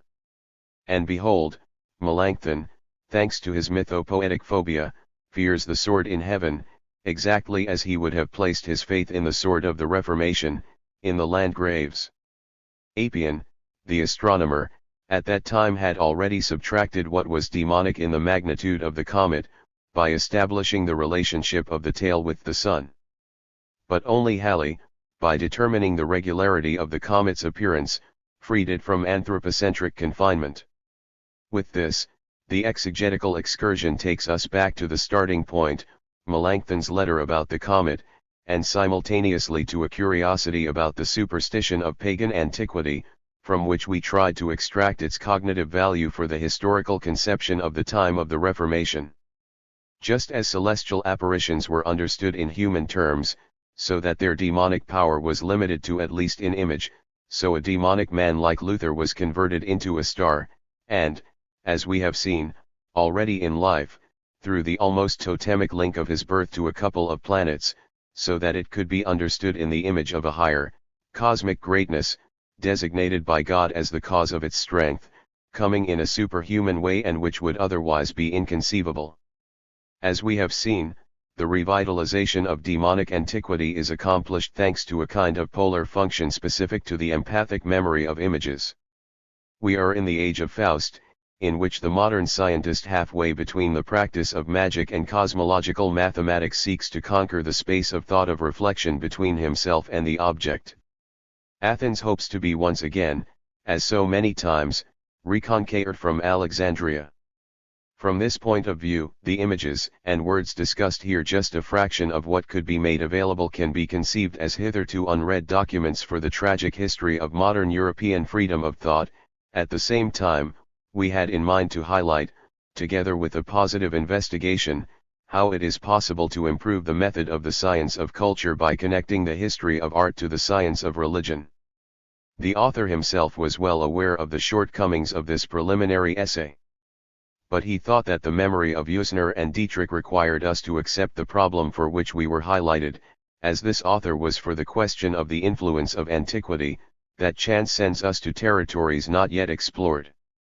That the history of art and the science of religion, between which there is still a field in which phraseology grows freely, can, in clear and prepared heads, which are allowed to do more than this author could, finally sit together at the work table, in the laboratory of the history of images according to the science of culture. A good part of what is usually called superstition originates from a mistaken application of mathematics. As a result, the name of a mathematician even became equivalent to that of an illusionist and astrologer.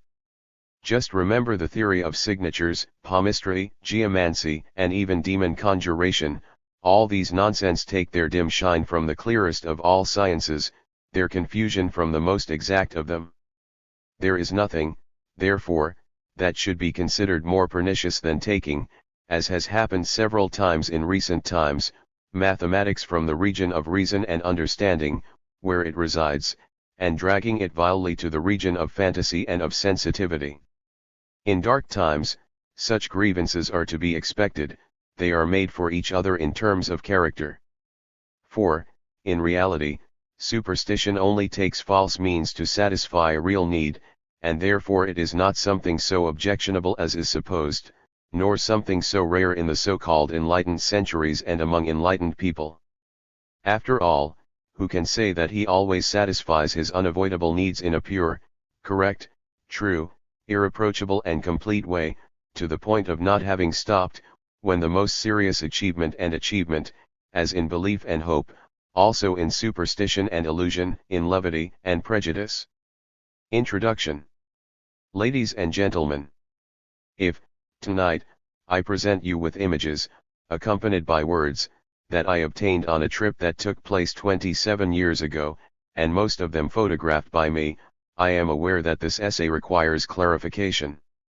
This is because, in those few weeks that I had at my disposal, I was not in a position to refresh and work in depth on these old memories, in order to be able to offer them a truly fruitful introduction into the soul life of the Indians. It should be added that, even at the time of the trip, I was unable to deepen my impressions, as I did not speak the Indian language. And with that I come to the reason that makes working on the Pueblos so difficult. Even though they live so close to each other, these Indians speak a number of languages that are so different from each other that even American scholars have difficulty delving into just one. Furthermore, a trip limited to a few months does not give rise to any truly profound impression. As these impressions are somewhat mixed up, I cannot promise you anything more than to present ideas about these remote memories, in the hope that they will at least retain them thanks to what is immediately present in the photographs, which goes beyond what I can tell you. An impression of this world whose culture is becoming extinct. And I hope that you will thereby obtain an impression of the problem that is so decisive for the historiography of culture as a whole. To what extent can we observe the essential characteristic features of primitive pagan humanity? The plastic art of the Pueblos, with its symbolic ornamentation and masked dance, should provide us with provisional guideposts for the answer. The Pueblos got their name because they settled in villages, pueblos, in Spanish, unlike the nomadic hunting tribes, who a few decades ago led their belligerent lives as hunters in the same territory inhabited by the Pueblos, New Mexico and Arizona. What interested me as a historian of culture was that, right in the middle of a land that converted technical culture into an admirable precision weapon in the hands of intellectual man, an enclave of primitive pagan humanity could be preserved, which although it remains entirely and objectively occupied with the struggle for existence dedicates itself with unshakable firmness, for agricultural and hunting purposes, to magical practices that we are only used to evaluating as symptoms of a humanity that is completely outdated. But in this case, so-called superstition goes hand in hand with vital activity. It consists of religious veneration of natural phenomena, animals, and plants, to which the Indians attribute active souls and which they believe they can influence mainly through their masked dances. For us, such a juxtaposition of fantastic magic with objective action referred to purposes seems like a symptom of the split, but for the Indians it is not something schizoid. On the contrary, it is a liberating and clear experience of the unlimited possibility of a relationship between man and the world around.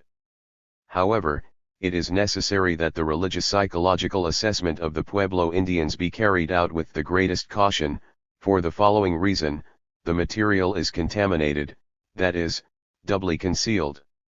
Since the 16th century, cultivation specific to the education of the Spanish Catholic Church was superimposed on the original American substrate, which was forcibly interrupted at the end of the 17th century, only to later return, but this time without officially re-establishing itself in the Moqui villages. On top of this was placed the third layer, that of North American education. Studying more closely the pagan religiosity of the Pueblos, it is possible to identify, at least, in the scarcity of water in the region, a factor for religious formation that is objective, of peculiar origin, and is solely referred to the region itself. For while the railways do not arrive, the towns, the drought and the thirst continue to lead to magical practices that aim to subdue the tenacious forces of nature, such as those that appear throughout the world in primitive, pagan, and technique-lacking cultures. Drought teaches you how to do magic and pray. After some images of the landscape, I will present to you in passing, to begin with, images of the rational element of the Pueblos' culture, that is, of the architecture, which should show the configuration of the houses and give some samples of the applied art of the Pueblos. The ornamentation of the ceramics points to the real problem of religious symbolism.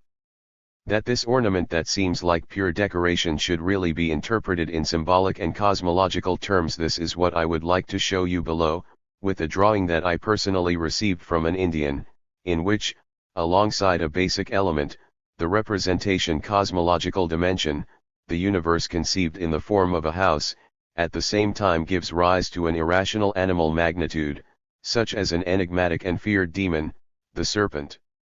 Next, we must deal in as much detail as possible with the animistic cult, that is, which attributes soul to nature, of the Indians in its most drastic form, the masked dance, which you will have the opportunity to see in the pure animal dance, in the dance of the cult arboreal, and, finally, dancing with live snakes. In the end, a look at similar manifestations of European paganism should lead us to the question: to what extent does this pagan worldview, as it still survives among the Pueblos, provide us with a parameter for the processes of development that come from primitive paganism, pass through by the man of classical paganism, and reach modernity? Image of Zuni/landscape of Zuni. In his Vorgeschichte Amerikas Prehistory of America, Schmidt states: a piece of land that, as a whole, nature provided sparingly. This is what the prehistoric and historical inhabitants of that region chose as their home. Apart from the narrow valley channel to the northwest, through which the Rio Grande flows towards the Gulf of Mexico, it is basically plateau relief, with rocky masses, from the Cretaceous or Tertiary, of great extent and arranged horizontally, forming elevated plateaus, with steep edges and flat surfaces. The language compares them to tables. On the other hand, the water courses made deep cuts in the land, forming gorges that reach 1,000 feet deep, the so-called canyons, whose walls are steep at the top practically at right angles, as if they had been sawn. For most of the year, plateau reliefs pass without any atmospheric precipitation, and the vast majority of canyons are completely arid. Only during the thaw and in the short rainy season do vigorous masses of water burst through the bare gorges. To slide I.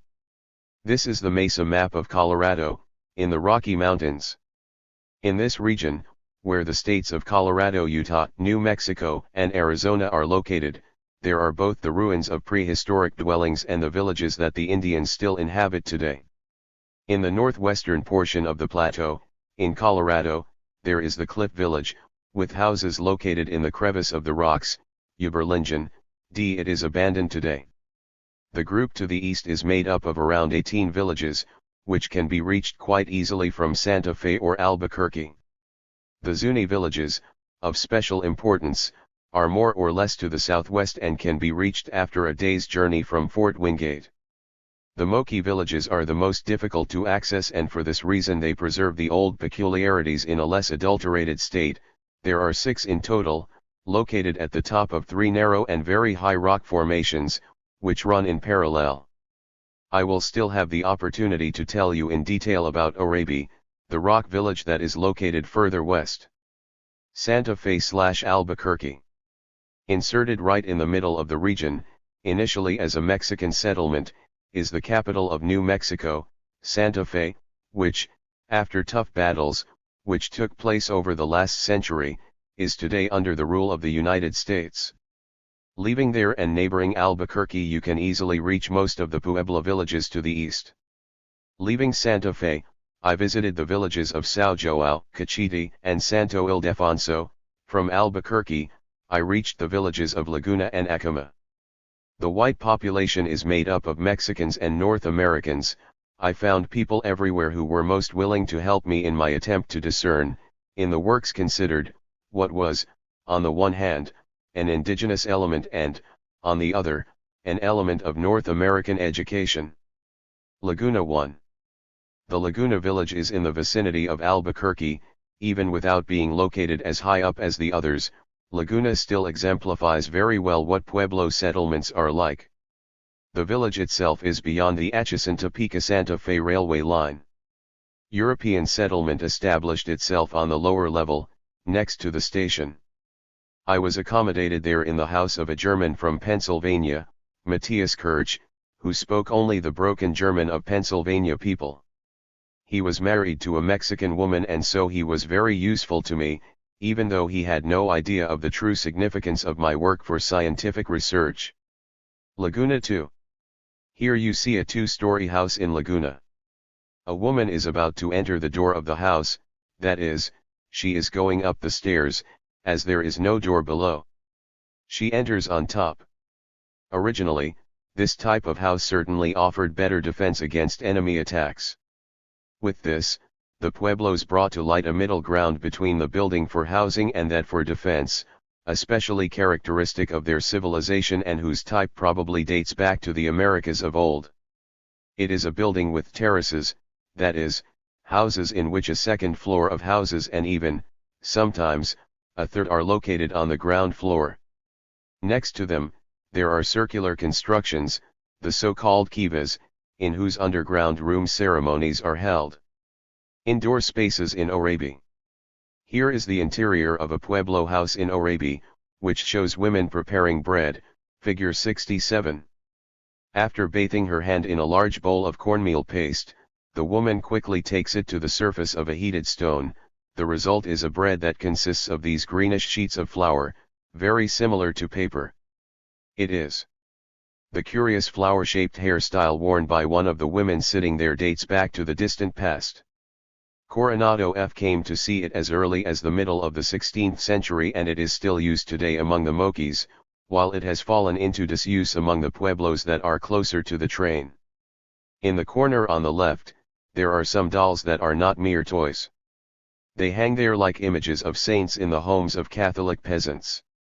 These are the so-called Kachina dolls, that is, faithful imitations of masked dancers, as they appear during the periodic festivities that accompany the phases of the agricultural cycle throughout the year, acting as demonic mediators between man and nature.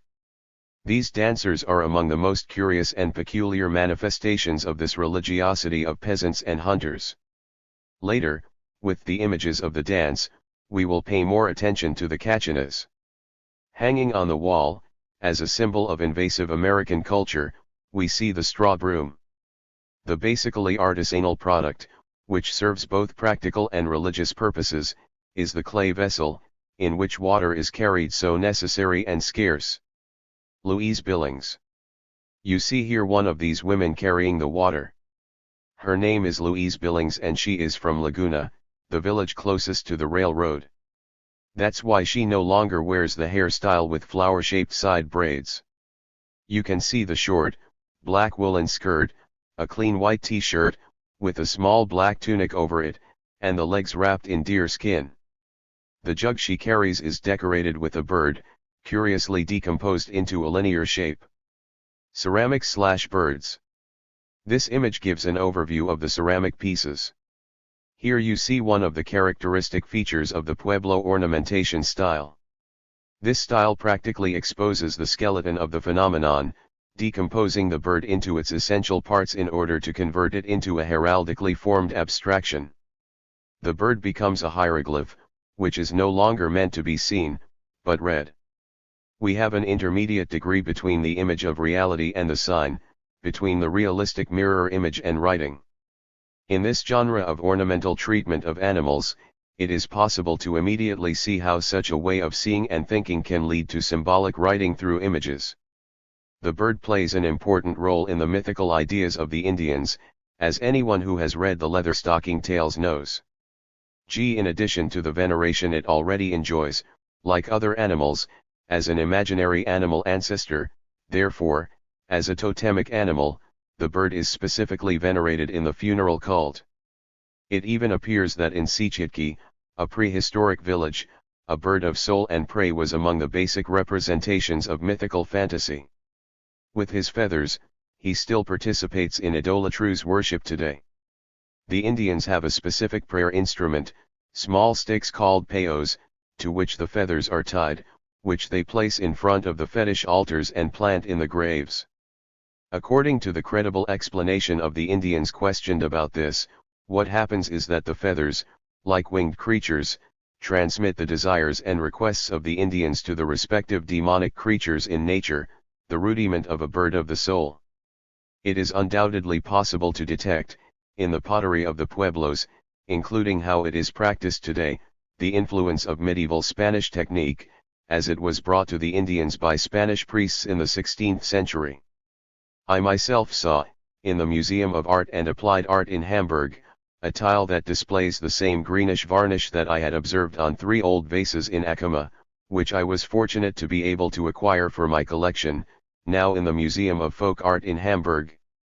On the other hand, thanks to Fuchs excavations, see his expedition in Arizona in 1895, in 17 Annual Report of the Bureau of American Ethnology, 1895-6, Part 2, Washington, 1898, it was indisputably established that a technique existed, the oldest pottery, independent of the Spanish, which displays just that heraldic motif of the bird, and in addition the serpent, which is venerated in the cult of Moquis as in any pagan religious practice as the most vivid of symbols. Ceramic pieces with the snake. In this image you see such a serpent on a modern vase, but represented exactly as Fuchs found it on prehistoric vases, with a curled, feathered head. It is at the bottom of a jar, the edges of which have 4 staggered ornaments, bearing small representations of animals. Based on works on indigenous mysteries, we know that these animals, such as the frog and the spider, evoke the cardinal points, and that such vessels are placed in front of the fetishes in the kiva. In the kiva, the underground temple, which, in its dimensions and layout, is found in large numbers in all villages, the serpent, as a symbol of lightning, is the central point of worship, figure 69. Cleo Jurano/lightning/Cosmo/Cachiti. At my hotel in Santa Fe, I obtained from an Indian, Cleo Jurano, and his son, Anacleto Jurano, original drawings which, after some reluctance, they made before my eyes, in which they provided me with a colored pencil sketch of their cosmological image of the world, figure 70.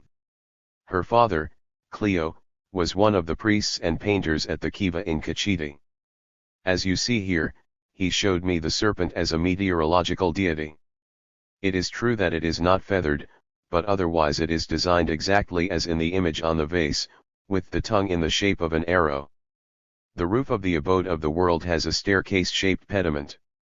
Above the walls the rainbow is spread, and below it rains from the clouds, which are clustered together, indicated by small lines. In the center as the true lord of the abode of the world of thunder stands the fetish, which is not the figure of a serpent, but rather Yaya or Uruk.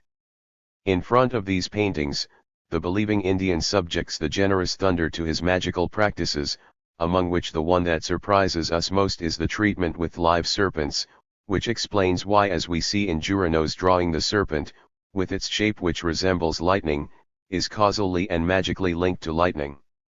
In some of Walpe's images you will even see dancing and dealing with these live snakes. I now ask you to consider the home of the world, with its ladder-shaped roof, the serpentine arrow and the serpent itself as constitutive elements of the symbolic language of images that is specific to the Indians. Without a doubt we have on this ladder a Pan-American and perhaps global symbol of the cosmos which, however, I can only indicate here. Kiva. Unfortunately, I only have to show you one photograph of Zia's underground kiva, taken by Mrs. Stevenson. The photograph shows the arrangement of a carved lightning altar, as the central point of the act of sacrifice. You see the lightning snake next to the other symbols of the cardinal points. Because it is an altar for lightning coming from all cardinal points.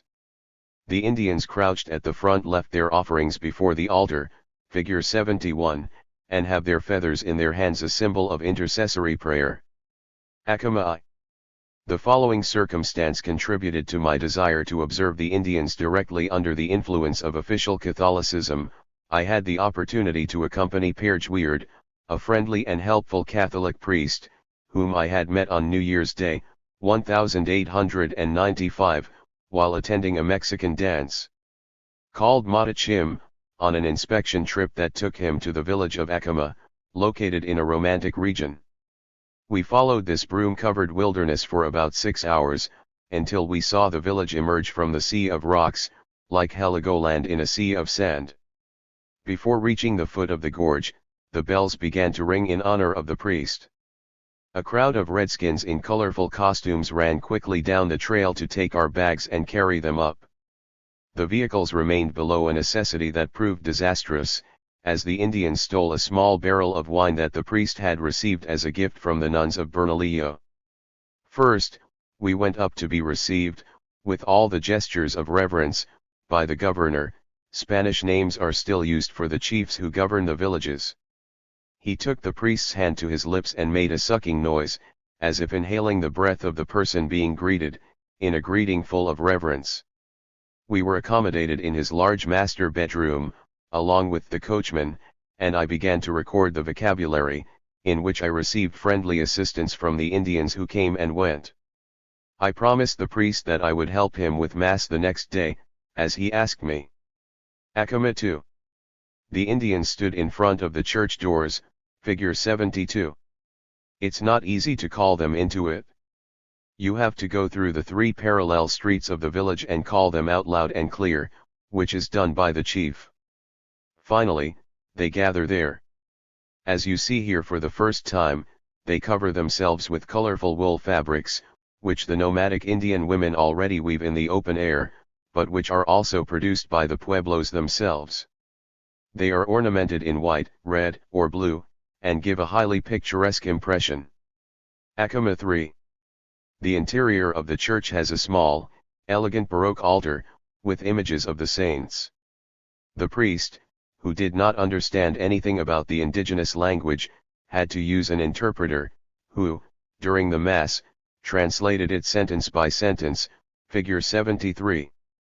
Acoma/ladder symbol. During the liturgy, I noticed that the wall with the symbols of pagan cosmology was decorated in the style of the drawing that Cleo Jurano had made for me, figure 70. The Laguna Church is also decorated with these paintings, as I saw later. They symbolize the universe with the ladder-shaped roof. I can only show you a little part of these stairs. There are 2 Indians at the door, and to their right a small piece of the painting appears, figure 74. This is because our attempt to photograph the interior of the church was frustrated by the resistance of the governor, who did not want to hand over the keys to the church, not even to the priest himself, resistance that would be reinforced in the afternoon thanks to the wine that was in the priest's carriage, with which the Indians rested in the meantime. In any case, you can clearly see the zigzag ornament, which symbolizes a staircase, and it is not a square masonry staircase, but a much more primitive form of staircase, which is carved from a tree and still exists among the pueblos.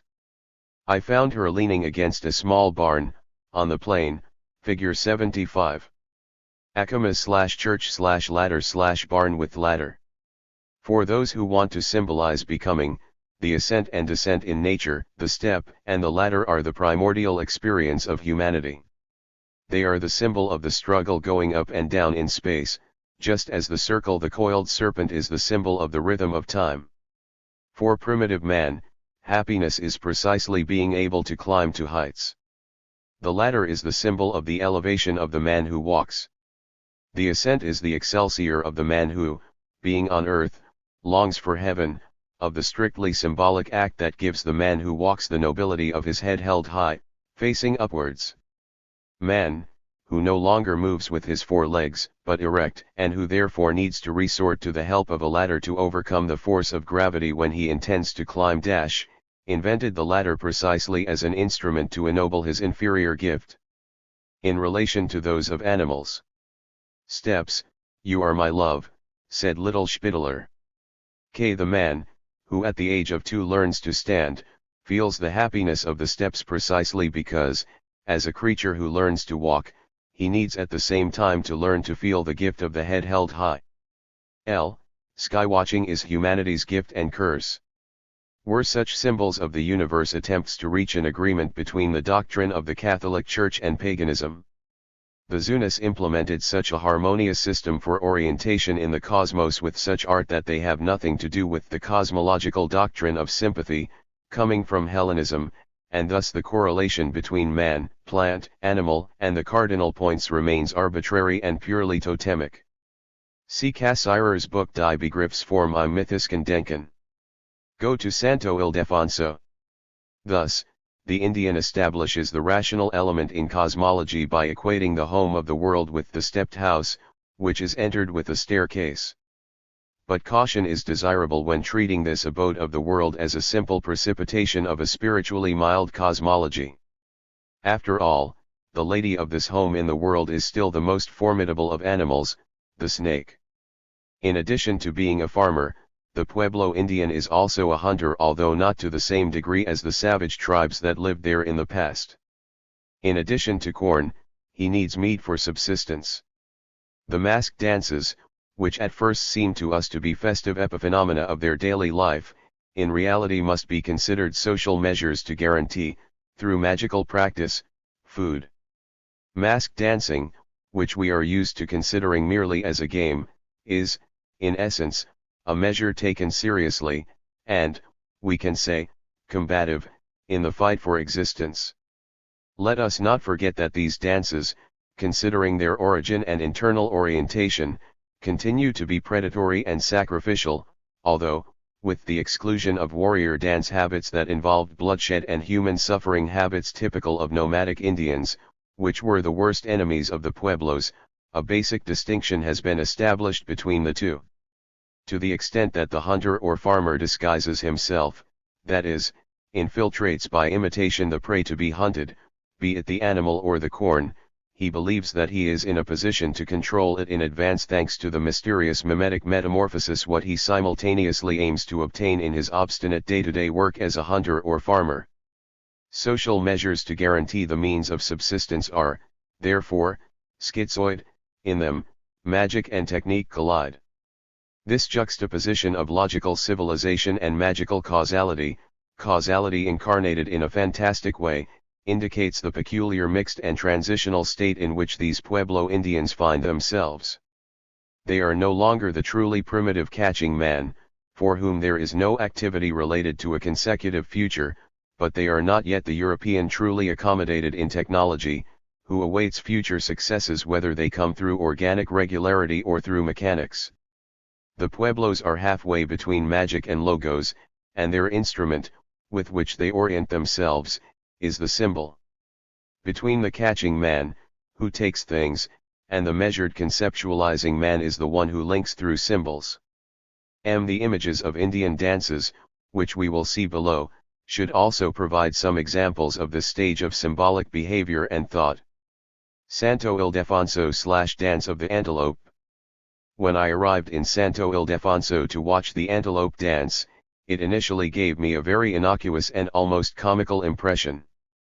For folklorists who want to research the roots of the manifestations of human culture in biological terms, there is no more dangerous moment than when one laughs at popular customs that seem comical. Anyone who laughs at the comic element in folklore makes a mistake, because in the same act they undermine the ability to understand the tragic element. The Indians in Santo Ildefonso, located in a pueblo near Santa Fe and long under American influence, grouped together to dance. First, preparations were made for the music, equipped with a large drum. That's what you see in the photo. In the background, we have Mexicans on horses.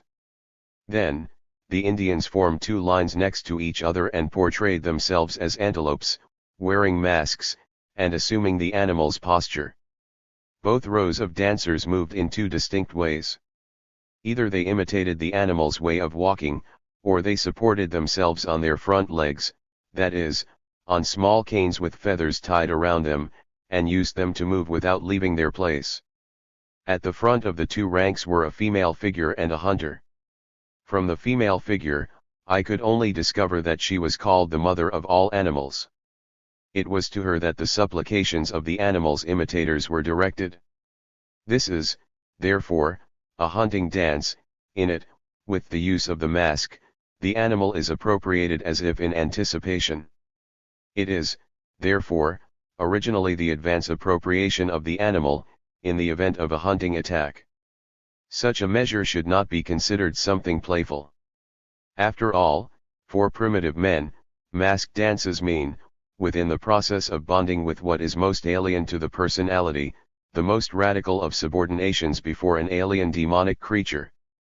To the extent that the Indian, disguised in his imitative mask, imitates, for example, an animal in his appearance and movements, it is not for fun that he slips into it, but because he intends, through the metamorphosis of his personality, to subject by magic something from nature, a task that the unexpanded and unchanged human personality is not capable of accomplishing. The inner relationship between Indians and animals is completely different from that of Europeans. The Indian considers the animal to be a higher being, as the uniform character of its animality makes it endowed with greater strength, compared to the weak human being. Such explanations, new and impressive to me, about the psychology of the desire for animal metamorphosis were given to me, before I traveled, by Frank Hamilton Cushing, a pioneer and veteran in the struggle to understand the indigenous soul. This man with smallpox marks and thinning red hair, whose age cannot be guessed, told me, while smoking a cigarette, that an Indian had once said to him, "Why should man be above the animal? Look at the antelope, which is just running, and runs much better than man, or the bear, which is pure strength. Men can only do so much, while the animal can do everything it is." This fable-like way of thinking is a precursor, however strange it may sound, of our genetic scientific explanation of the world. Because these pagan Indians, like pagans around the world, relate based on the respectful fear of what is usually called totemism with the animal world, by believing that all species are mythical ancestors of the tribes. Therefore, they explain the world through an inorganic nexus in a way that is not all that different from Darwinism. After all, while we refer the law to the interior of the evolutionary process, which is beyond our reach, through nature itself, pagans seek to explain it through an arbitrary link with the animal world. What determines the life of the so-called primitive man is a Darwinism through a mythical elective affinity. Transition to Kachina. It is evident that the form of hunting dance survives in Santo Ildefonso. But, as the antelopes in the region have been extinct for 3 generations, it is quite possible that, in this antelope dance, we have a transition point to the Kachina dances, which are purely demonic and whose main task is to intercede for the prosperity of the seeds. After all, in Arabia there is still an antelope clan today, whose main task is meteorological magic. While the animal imitation dances must be conceived as mimetic magic of the hunter's culture, the Kachina dances, part of the peasants' festivities, periodically recurring throughout the year, have a different character, which reveals itself in its full peculiarity only in the regions further away from European culture. The masked dance of cultic magic, eagerly oriented towards inanimate nature itself, can only be observed in a somewhat original form only in places where the railway has not yet reached and where, as in the Moki villages, even the official appearance of Catholicism has ceased to exist. Children are affected by great religious fear in the face of such Kachinas. Every child considers the Kachinas to be supernatural and fearsome beings, and the moment in which the child is enlightened about the nature of the Kachinas and introduced into the society of masked dancers constitutes the most important turning point in the education of the indigenous child. It was in the most remote and western location, in Orabi, that, thanks to a happy coincidence, I was able to observe the so-called Humiskakana dance, in the village market square located on the cliff. There I saw in the flesh the masked dancers, who I had previously shown you as dolls, inside a house in Orabi, figure 67. In Orabi, thanks to the friendly recommendation of the authorities and traders, I was fortunate to find in Father Voth, a cleric who lived as a missionary near the village of Roshido, someone who sought to delve deeply into the psychology of the indigenous soul as a scientist, and he gave me extraordinary support, knowing indigenous symbolism in both customs and art. Holbrook. To get to Orabi, I first had to travel for 2 days in a light carriage, departing from Holbrook train station. I show you this station as it gives an adequate impression of how deserted a train station is in the West. Hotel/carriage/KEAM. The so-called hotel, seen behind the carriage in which I traveled, gives you a taste of the extraordinarily primitive architecture of these Western stations. The vehicle is a buggy and has 4 light wheels, with which you can move very well through the sandy desert, covered only by broom. The coachman, Frank Allen, was a Mormon and drove me around the area for the entire time I was there. We went through a very severe sandstorm, which completely destroyed the tracks left in the sand by the carriage, the only resource for orientation in the roadless steppes. But we were still lucky to arrive in 2 days of travel to Keem Canyon, where we were hospitably welcomed by the friendly Mr. Keem, an Irishman. Walpi. From there, I was able to make the real journey to the rock villages, located on 3 mesas that run in parallel in a north-south direction. Initially, I saw the curious village of Walpi. The stepped village is romantically located high on the cliff, like a mass of rocks piled on top of it. A narrow trail that goes along the highest cliff leads to the block of houses. In the afternoon, I took another photograph. In it, you see the desolation and gravity with which such rocks, with their respective houses, project themselves over the world. Orabi/Humiskakana. The panorama of Orabi, where I had the opportunity to observe the Humiskakana dance, thanks to the help of Father Voth, who took me in his house at the foot of the cliff, is very similar to that of Walpi. The place for the dance was arranged up high, in the market square of the village of Roshido, where the old blind man is sitting with his goat, figure 79. The Humiskakana dance promotes corn growth. I saw her between April 28 and May 1, 1896. The night before the dance itself, I was with Mr. Voth in a kiva, where secret ceremonies take place. There was no fetish altar there. The Indians simply sat there and smoked in ceremony. Every now and then we saw a pair of brown legs sticking out at the top, announcing the man entering the kiva, descending the stairs. The young people were busy painting the masks for the next day. This is because they always reused these large leather helmets, as producing new ones would be very expensive. To make such a painting, they took water to their mouths, sprinkled the leather masks with it and rubbed the colored pigment on top. The next morning, the entire public was already there, on the wall. We saw 2 groups of children. The relationship between Indians and children has a very extraordinary attraction. They are raised gently, but in an orderly manner, and cooperate a lot, as soon as something in their trust is gained. I met very kind children. At that moment, they were gathered in the market square, full of uneasiness, but taking everything very seriously. After all, a man with an unnatural head like those who were there instilled great terror in them, even more so because they already knew the masks from the dolls, which even when inanimate scared them. Who knows if our dolls weren't, in their origins, similar demons? The dance was performed by between 20 and 30 men, and another 10 representing female types. Let us consider men first. These 5 were at the front of the choreography, formed by 2 rows. Although the dance takes place in the market, the dancers have an architectural reference point, which is the small stone structure in front of which a dwarf pine tree decorated with feathers is planted. It is a small temple, where the requests requested by the masked dance and the songs that accompany it are transmitted to be fulfilled. You will see that the cult radiates from this small temple in a very evident way.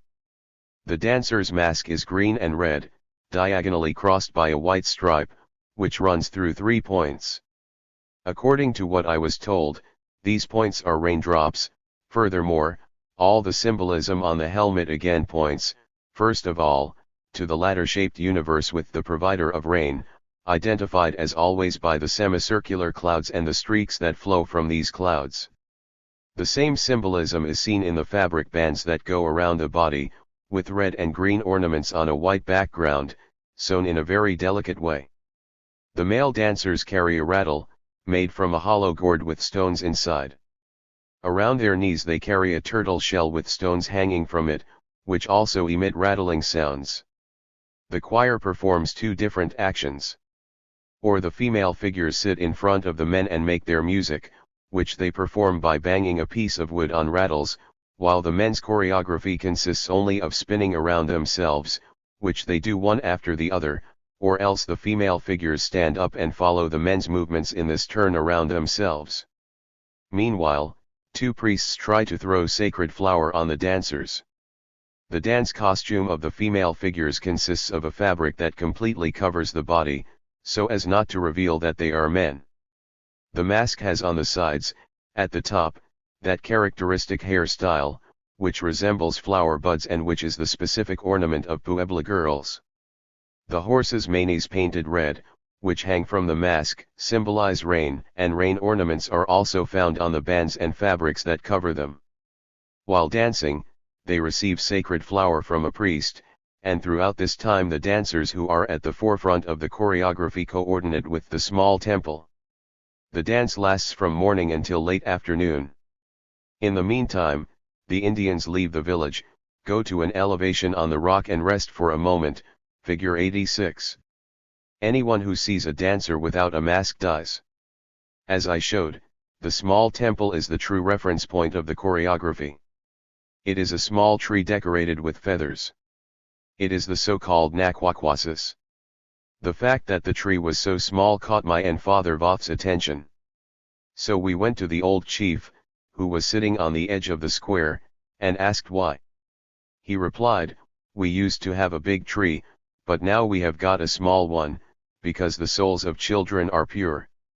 We are here, therefore, within the scope of the most perfect arboreal and animistic cult, which, as we know from Manhard's works, continues to exist in European paganism, in today's customs linked to the harvest, as part of the primary popular conceptions of universal human mythology. This is about the link between the force of nature and the human being, that is, creating the symbolon, the truly binding magical action, which is done by launching a mediating term, in this case a tree, which is closer to the earth than man, since he takes root in it. This tree is the mediator that leads to the lower world. The feathers are taken the next day down the cliff to a spring in the valley, where they are planted or hung as offerings. They must precisely make prayers act in favor of fertility, so that the corn grows and becomes abundant. Father Voth and I took a break at noon. When we returned, later in the afternoon, the dancers were still there, in their indefatigable and serious solemnity, performing their uniform dance movements. When the sun hinted at setting, we began to witness a surprising spectacle, which showed, with supreme clarity, how solemn and quiet serenity extracts its magical forms from the primary basis of elementary humanity, our most immediate tendency to see, unilaterally, in this ceremony only the element of spiritualization collapsed and ended up proving to be an insufficient explanatory method. 6 figures appeared, 3 of them smeared with yellow clay. They were almost completely naked men, with their hair tied in the shape of a horn. They were dressed only in a loincloth. Additionally, there were 3 men in feminine attire.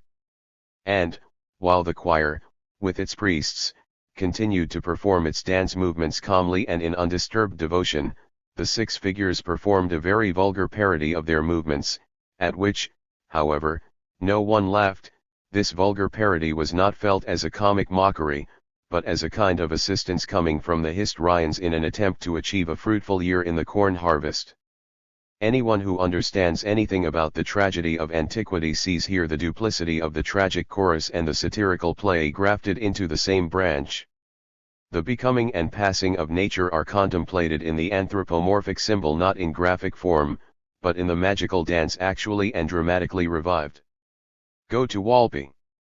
The essence of magical penetration into the being of the deity, to partake of his superhuman strength, showed itself in the terribly dramatic form of the Mexican liturgy. During a certain festival, a woman who assumes the role of corn goddess is venerated for 40 days as a goddess and then sacrificed. Then the priest dresses in the skin of this poor creature. In comparison with this fanatical and more elementary attempt to approach divinity, there does seem to be a fundamental kinship in everything that can be observed among the pueblos, even without cannibalism, and there is no guarantee that, in secret ceremonies, the sap coming from the cult's bloodthirsty roots have ceased to flow. Finally, this same land that shelters the pueblos also saw the warlike dances of the savage nomadic Indians, with their cruelty, which reached its peak with the death in martyrdom of the enemy. Even so, with their snake dance the Moquis preserved a stage of the attempt at a magical and immediate approach to nature through the animal world, in which barbaric traits are present. Among the Moquis, we find dancing with live snakes in the Orabi and Walpi villages. I did not personally witness this dance, but I can, thanks to some photographs taken by Father Voth, convey to you an idea of this most pagan of Walpi ceremonies.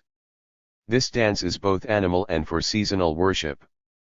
In it, something of the animal dance that we saw in Santo Ildefonso combines, reaching a maximum of expressive intensity, with what we saw in Orabi, in the Humiscacana, of the fertility dance, with its individuality and its symbolic magic. For in August, when the agricultural crisis is triggered, since the entire result of the harvest depends on the rain with its thunder, the thunderstorm that will bring salvation is evoked through a dance with live snakes, which occurs alternately in Orabi and Walpi. Walpi/snake dance. If in Santo Ildefonso the dance was seen at least for the uninitiated simply as an imitated antelope, and if, in the corn dance, we see the demonic character of the dancers as corn demons only through the mask, in Walpi we find a much more complex stage. Primordial element of magical dance. Here the dancers and the live animal form a magical unity, and the surprising thing is that, in these dance ceremonies, the Indians learn to deal with the most dangerous of animals, the rattlesnake, in order to tame it without resorting to force, to the point where the creature participates voluntarily or at least without making use of its predatory attributes, if unprovoked in ceremonies that last for days and that, in the hands of Europeans, would certainly end in catastrophe. 2 brotherhoods in the Moqui villages contribute to the serpent festival, that of the antelope and that of the serpent, totemically linked to both animals through their saga. This is how totemism still makes itself taken seriously, providing proof of its connection with ancestral animals through an effectively palpable bond, in which man not only wears the animal's mask, but performs cultic actions with the most dangerous of living animals, the serpent. The serpent ceremony in Walpi is, therefore, situated between the mimetic empathy of imitation and bloodthirsty sacrifice, since, in it, the animal is now itself introduced as a collaborator in the cult in the crudest way possible, and not to be sacrificed, but like the peo to act as a mediator on behalf of the rain, to the extent that it ends up being returned to the earth. For in the serpent dance at Walpi, the serpent itself is coerced into such mediation. In August, when thunderstorms are expected to come, the serpents are, for a 16-day ceremony at Walpi, first captured alive in the desert and then watched over in that underground hall, the kiva, by the chiefs of the serpent and antelope clans, and handled in peculiar ceremonies, among which the snake bath is the most significant and, for white people, Frightening. The serpent is treated as a neophyte in the mysteries, and its head is immersed in the blessed water, in which there are all kinds of medicine, despite its resistance. On the floor of the kivas you can see paintings in the sand. In one of the kivas, 4 lightning serpents are represented and, in the center of them, a quadruped. In another kiva, the painting on the sand represents a cluster of clouds, from which serpent-shaped rays depart, in 4 different colors, corresponding to the 4 cardinal points. The snakes are thrown with all their force in the first of these sand paintings, so that the drawing is undone and the snake blends into the sand. It seems to me that it is expected, with this magical release, to force the serpent to act as a lightning strike or a water generator. It is quite clear that this is the meaning of the ceremony as a whole, and the subsequent ceremonies prove that the serpents thus initiated are, in this association with the Indians, converted in the crudest way possible into the causes and mediators of rain. They are at once the rain, the serpent, and the primitive saint living in the form of an animal. The snakes, and there are undoubtedly, among the approximately 100 captured, a whole series of real rattlesnakes, whose venomous fangs remain intact, as it turned out, are kept in the kiva, and on the last day of the festival they are trapped in a bush, closed by a fence placed around it. This is how the ceremony culminates. The Indians approach this bush, catch the live snakes and carry them with them, sending the snakes back to the plain as mediators. This catching and carrying of the snake is described by American researchers as an incredibly exciting action. It is carried out as follows: a group of 3 Indians approaches this bush with snakes. The high priest of the serpent clan takes a serpent from the bush. Another Indian, with his face painted and a fox skin on his back, picks up the snake and puts it in his mouth. A companion, who holds him by the shoulder, diverts the serpent's attention with the movements of a feathered wand. A third stands guard, and it is he who will catch the serpent if it escapes from the mouth. The dance is performed for just over half an hour, in a village in Warburg. After all the snakes have been carried like this for some time, to the sound of the rattles. To make this sound, the Indians have both rattles and turtle shells with pebbles that rest on their knees. They are quickly thrown by the dancers onto the plain, where they disappear. From what we know of the myth of the people of Warburg, this veneration of snakes goes back entirely to the cosmological sagas about ancestral origins. A fable tells how the hero Tio traveled to the underworld to discover where to find the primordial source of the water he so desired. On this journey, Tio passes through the various kivas of the rulers of the underworld, and always accompanied by a small spider woman who sits on his right ear, where he cannot be seen, and who serves as his guide, like an indigenous Virgil which leads Dante through the underworld. Finally arrives, after passing through the 2 houses of the sun to the west and east, to the great kiva of the serpent, where he obtains the magical peo to conjure the weather. Tio returns with him and, according to the saga, also brings 2 young snakes from the underworld, who have serpentine children, very dangerous creatures, who end up forcing the tribes to move away, so that in this myth the snakes are at the same time meteorological deities and animals of the tribe, which motivate the clan's pilgrimages.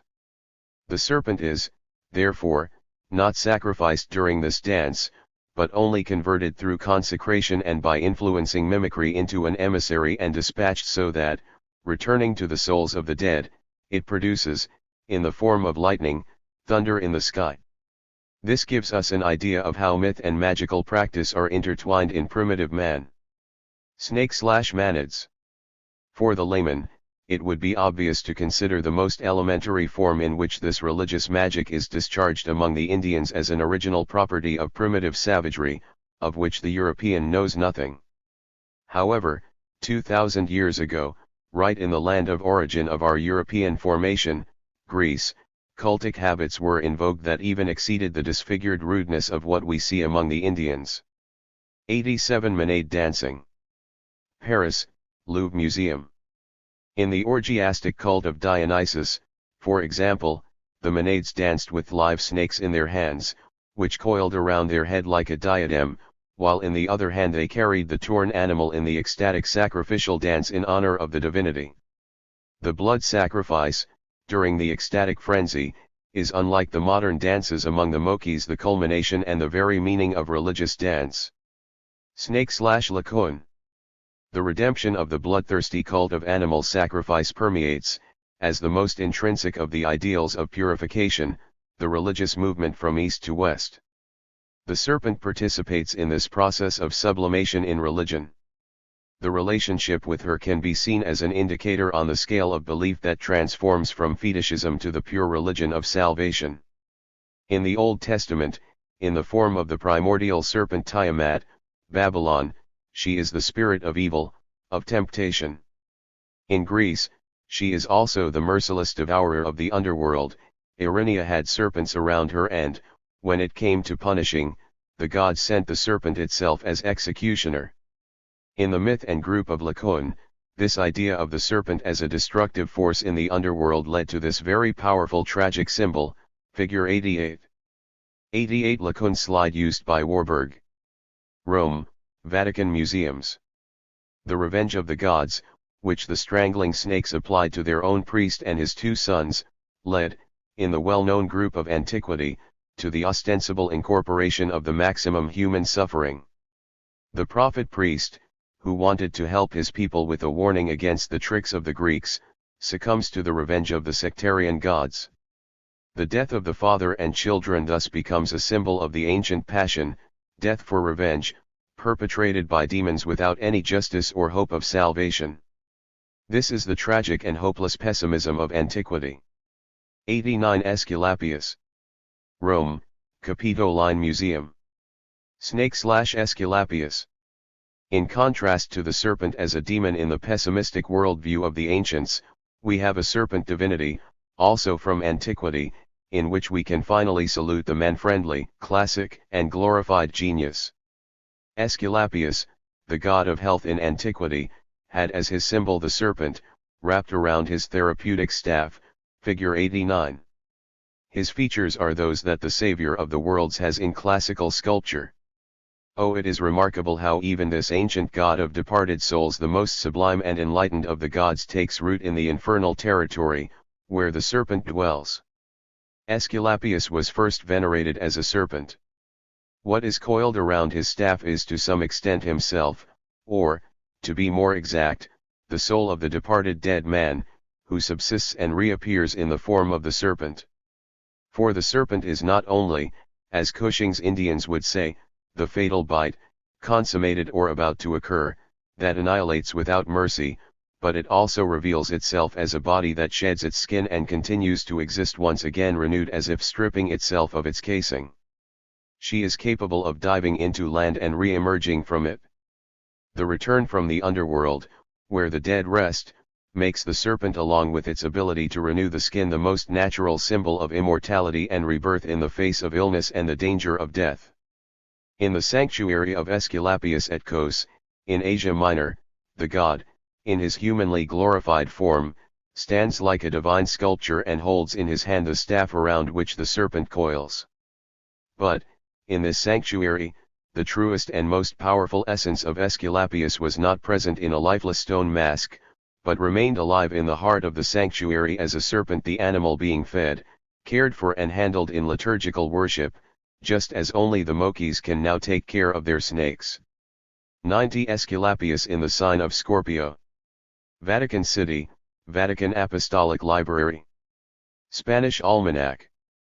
On a page from a 13th century Spanish almanac that I found in a Vatican manuscript, and which symbolizes Aesculapius as regent of the month in the sign of Scorpio, both crude and refined approaches to the cult of Aesculapius serpent gain clear expression, figure 90.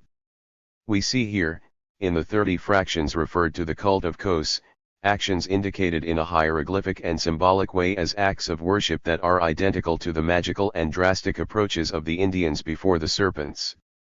There we have the incubation in the temple, the serpent, the way it is carried in the hands and the way it is venerated as a source divinity. The Spanish painter no longer had any idea of this, nor did Engel, the German who, in 1488, would publish an almanac of this type with Ratdolt, in Augsburg. Snake/constellation of Aesculapius. This medieval manuscript is astrological, no longer transmitting these forms of worship as prescriptions for devotional practices, as was certainly the case before. Instead, these figures were converted into almanac hieroglyphs for those born under the zodiacal sign with the constellation Aesculapius in the sky. Because Aesculapius was also converted into an astral divinity and suffered, through an act of cosmological fantasy, a transformation that removed him from the approaches of fetishists who dealt directly with living serpents. As a constellation, it is found above Scorpio in the zodiac. He has serpents around him and is therefore considered the star under whose influence prophets and doctors are born. Through his conversion, the serpent god once again becomes a glorified totem. He is the cosmic father of those born in the month in which he gains his greatest visibility. In ancient astrology, mathematics and magic coincide. After all, the figure of the serpent in the sky, which is also found in the constellation of the Great Serpent, is used in the mathematical determination of the perimeter. The bright points are captured by an earthly image, so that in some way the infinite can be grasped, which we cannot understand in any other way than by submitting it to the nature of the linearly defined perimeter. Thus, Aesculapius is at the same time the mathematical delimitation of limits and the bearer of the fetish. The development of culture until the age of reason is constituted at the same time as the grossly palpable plenitude of life fades the signs of their demonic dimension, until they become mathematical. The space of devotion emerges. About 20 years ago, I found in northern Germany, next to the river Elbe, another curious example of the elementary indestructibility of this memory of the serpent cult, which defies any attempt at religious enlightenment, an example that shows in retrospect, from art of images, the connecting path along which the pagan serpent wandered. Snake/Bible. On a trip to the Weir land, about 20 years ago, I found, in a Protestant church at Lüdingworth, biblical illustrations in the high choir, as it is called. It may be that these illustrations ended up there from an illustrated Bible from the 18th century, in the hands of a traveling painter. There, suddenly, I saw Lacan with his two sons, in an extreme situation with the serpents. How could he enter the church? There Lacan was saved. How? The explanation: in front of him, the staff of Aesculapius stands, with a saving serpent, corresponding to what we read in the 4th book of Moses, in which he commanded the Israelites, then in the desert, to raise a bronze serpent to venerate him. There, aiming to cure the snake bite. We are faced with a fragment of idolatry that survived in the Old Testament. However, we know that it can only be a grafted passage, which was intended to retrospectively explain the existence of such an idol in Jerusalem, giving it a reason. The main fact continues to be the destruction of the ancient bronze idol of the serpent by King Hezekiah, under the influence of the prophet Isaiah. Idolatry marked by human sacrifice and animal veneration was certainly the hostile force against which the prophets fought most fiercely. And this struggle constitutes the central point of Eastern and Christian reform even in more recent times. 91 Seller of Antidote Against Snake Bites, Giulio Romano. Mantua, Civic Museum of the Palazzo del Te. There is no doubt that the edification of the serpent sharply contradicts the Ten Commandments, which, however, would only be fixed later, even more so because it is in the sharpest possible opposition to iconoclasm, which constitutes the essence of the reforming prophets. The snake in the Old Testament. There is one more reason why anyone who knows the Bible cannot conceive of another symbol more provocative and hostile than the serpent. After all, it is the serpent on the tree in paradise that governs the unfolding of the biblical order of the world, as the cause of evil and original sin. In the tree of paradise it is both in the Old and New Testaments the satanic power that causes all the tragedy of man under original sin. 92 Crucifixion and Serpent, Speculum Humano Salvationis. London, British Library. Snake/Paul. That is why Christianity in its beginnings in the fight against pagan idolatry opposed the cult of the serpent with complete hostility. In the eyes of the pagans, Paul was an invulnerable emissary, as he was able to throw the viper that had bitten him into the fire, without himself succumbing to its bite. It is to fire that the poisonous viper belongs. And the impression of Paul's invulnerability in the face of the Maltese viper was preserved with such strength that until the 16th century, at Italian festivities and fairs, charlatans still appeared with snakes coiled around them, who identified themselves as people from the house of St. Paul. And they sold the land of Malta as an antidote to be taken against snake bites, figure 91. For the healer, the immunity of those who had unshakable faith could only be acquired as a result of magical practice, revitalized in order to bring salvation. Snake/typology.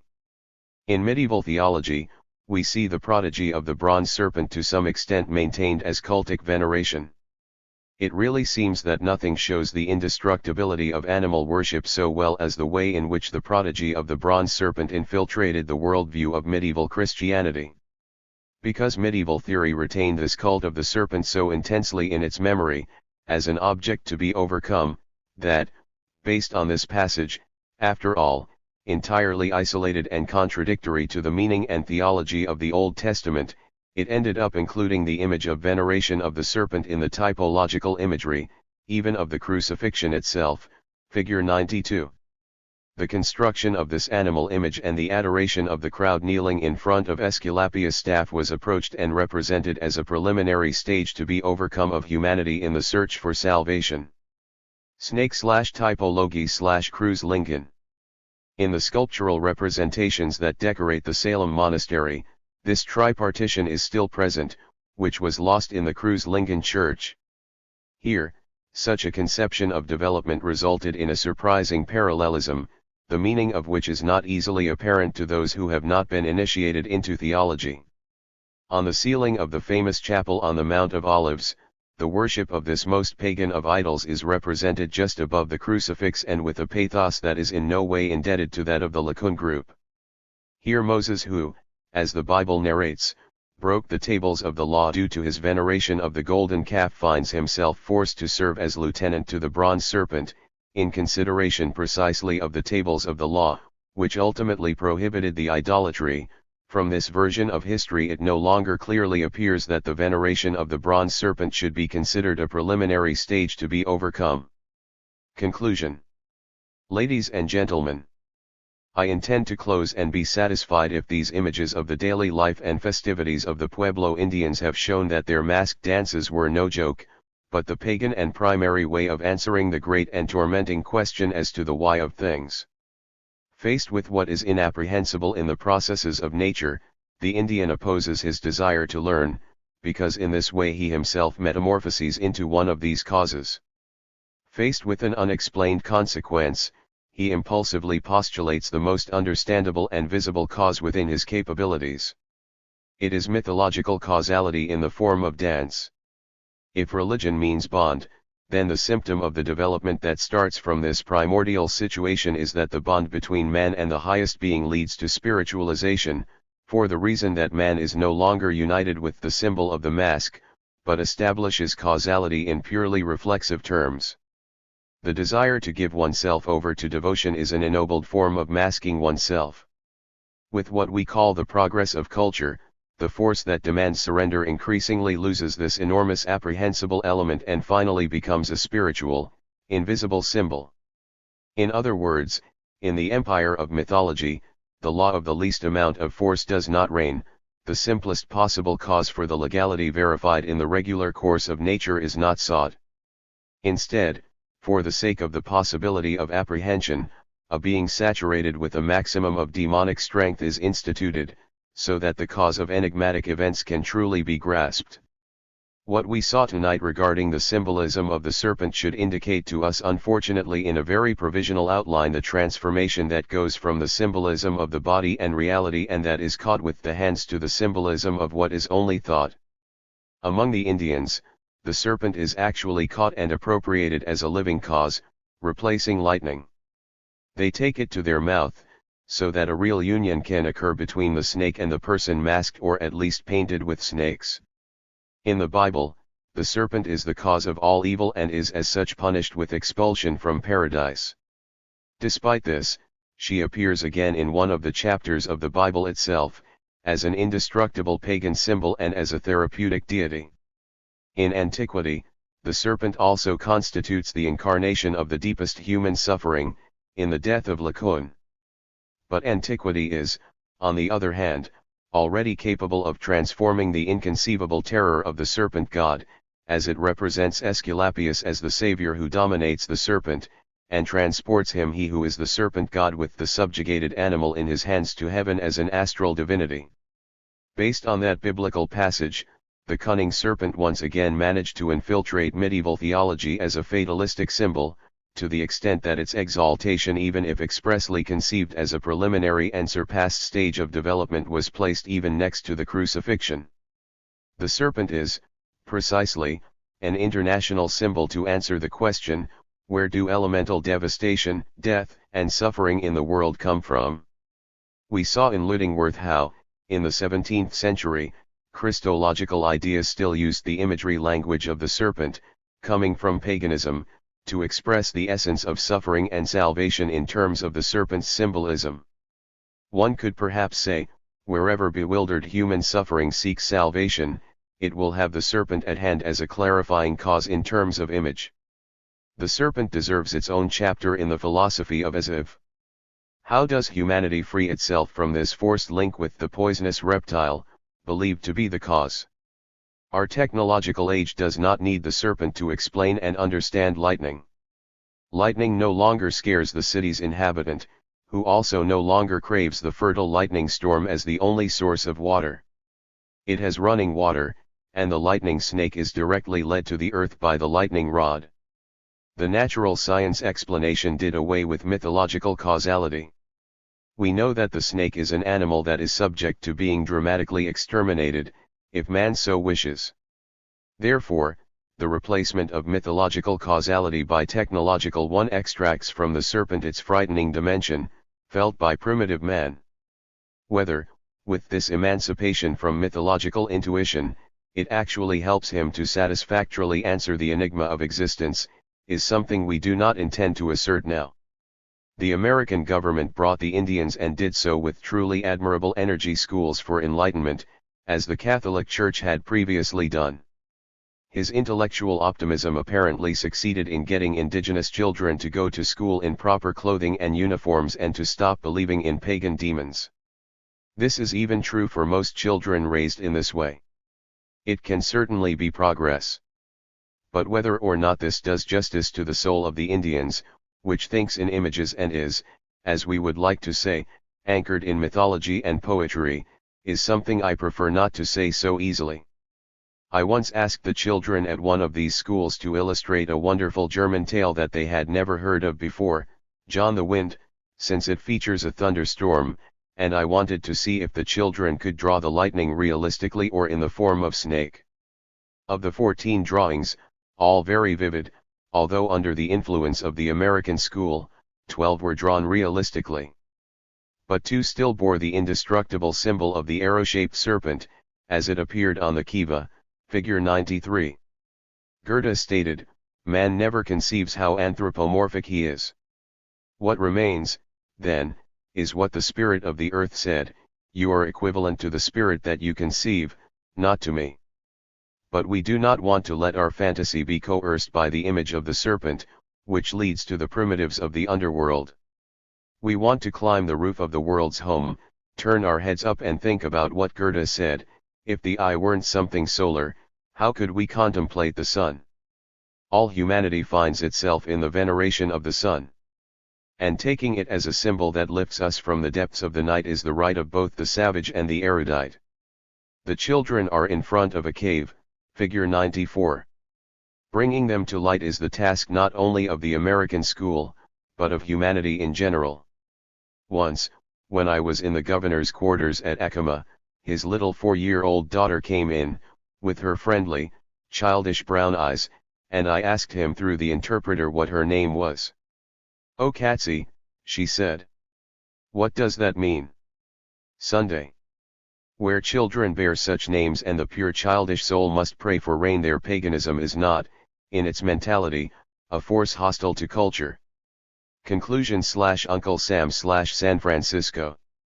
The relationship of those who seek salvation with the serpent moves in the circuit of cultic veneration, from the crudest sensorial approach possible to overcoming it. It was and continues to be, as we see in these Pueblo cults, a notorious indicator for the development that goes from impulsive magical approach to spiritualizing distance, and that designates the poisonous reptile as a symbol of what man needs to overcome externally and internally alongside the demonic forces of nature. Tonight, I was only able to show you, based on a true remnant of the magical cult of the serpent, and unfortunately very quickly, the primordial situation in which modern culture works on its refinement, on its supplantation and on its replacement.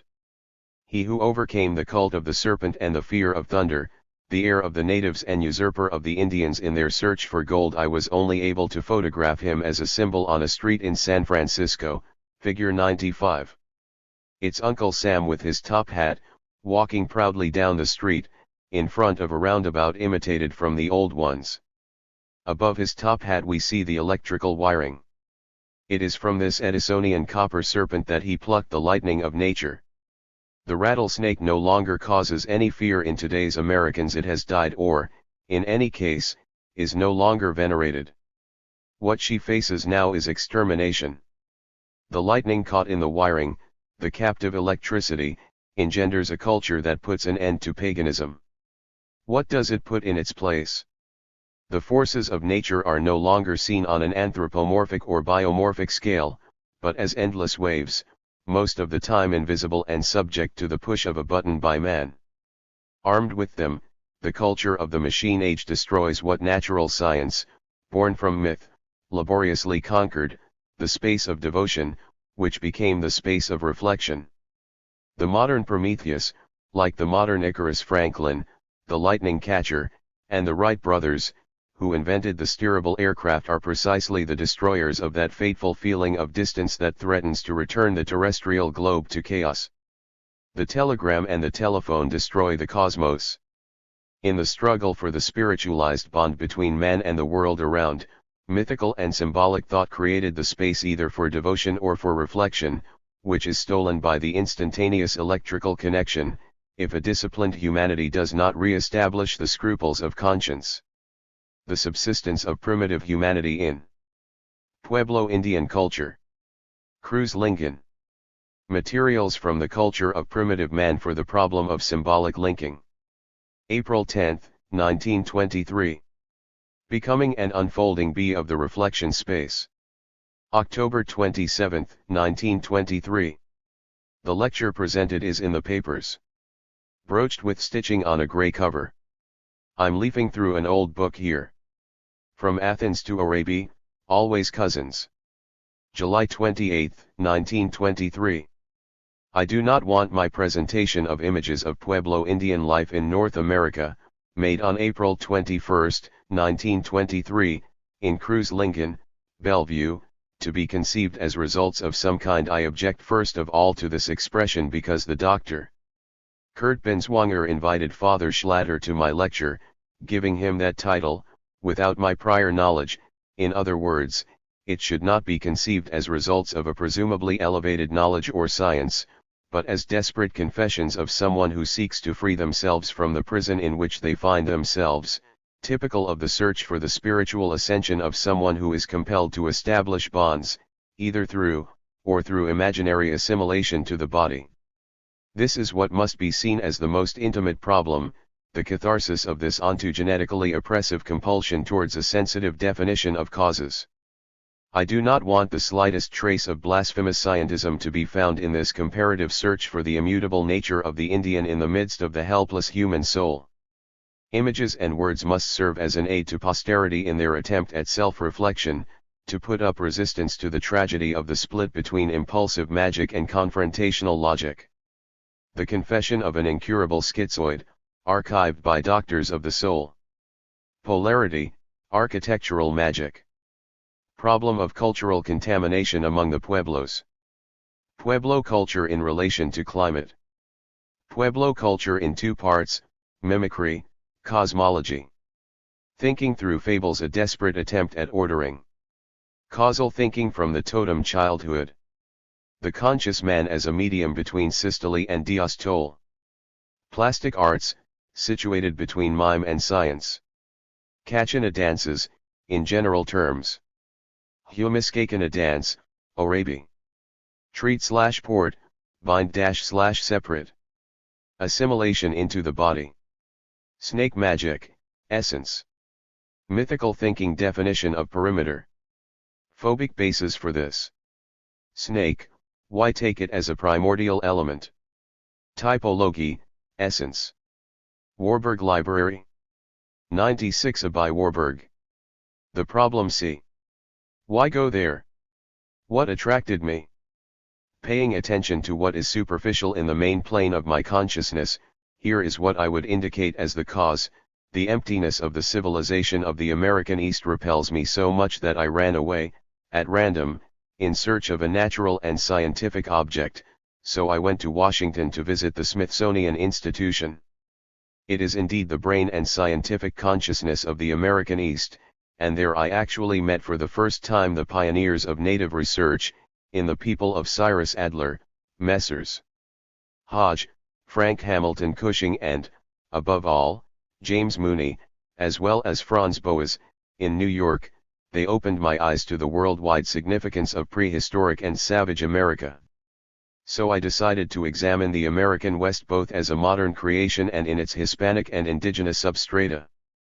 The romantic desire was combined with the desire to engage in something more virile than I had been able to do until then.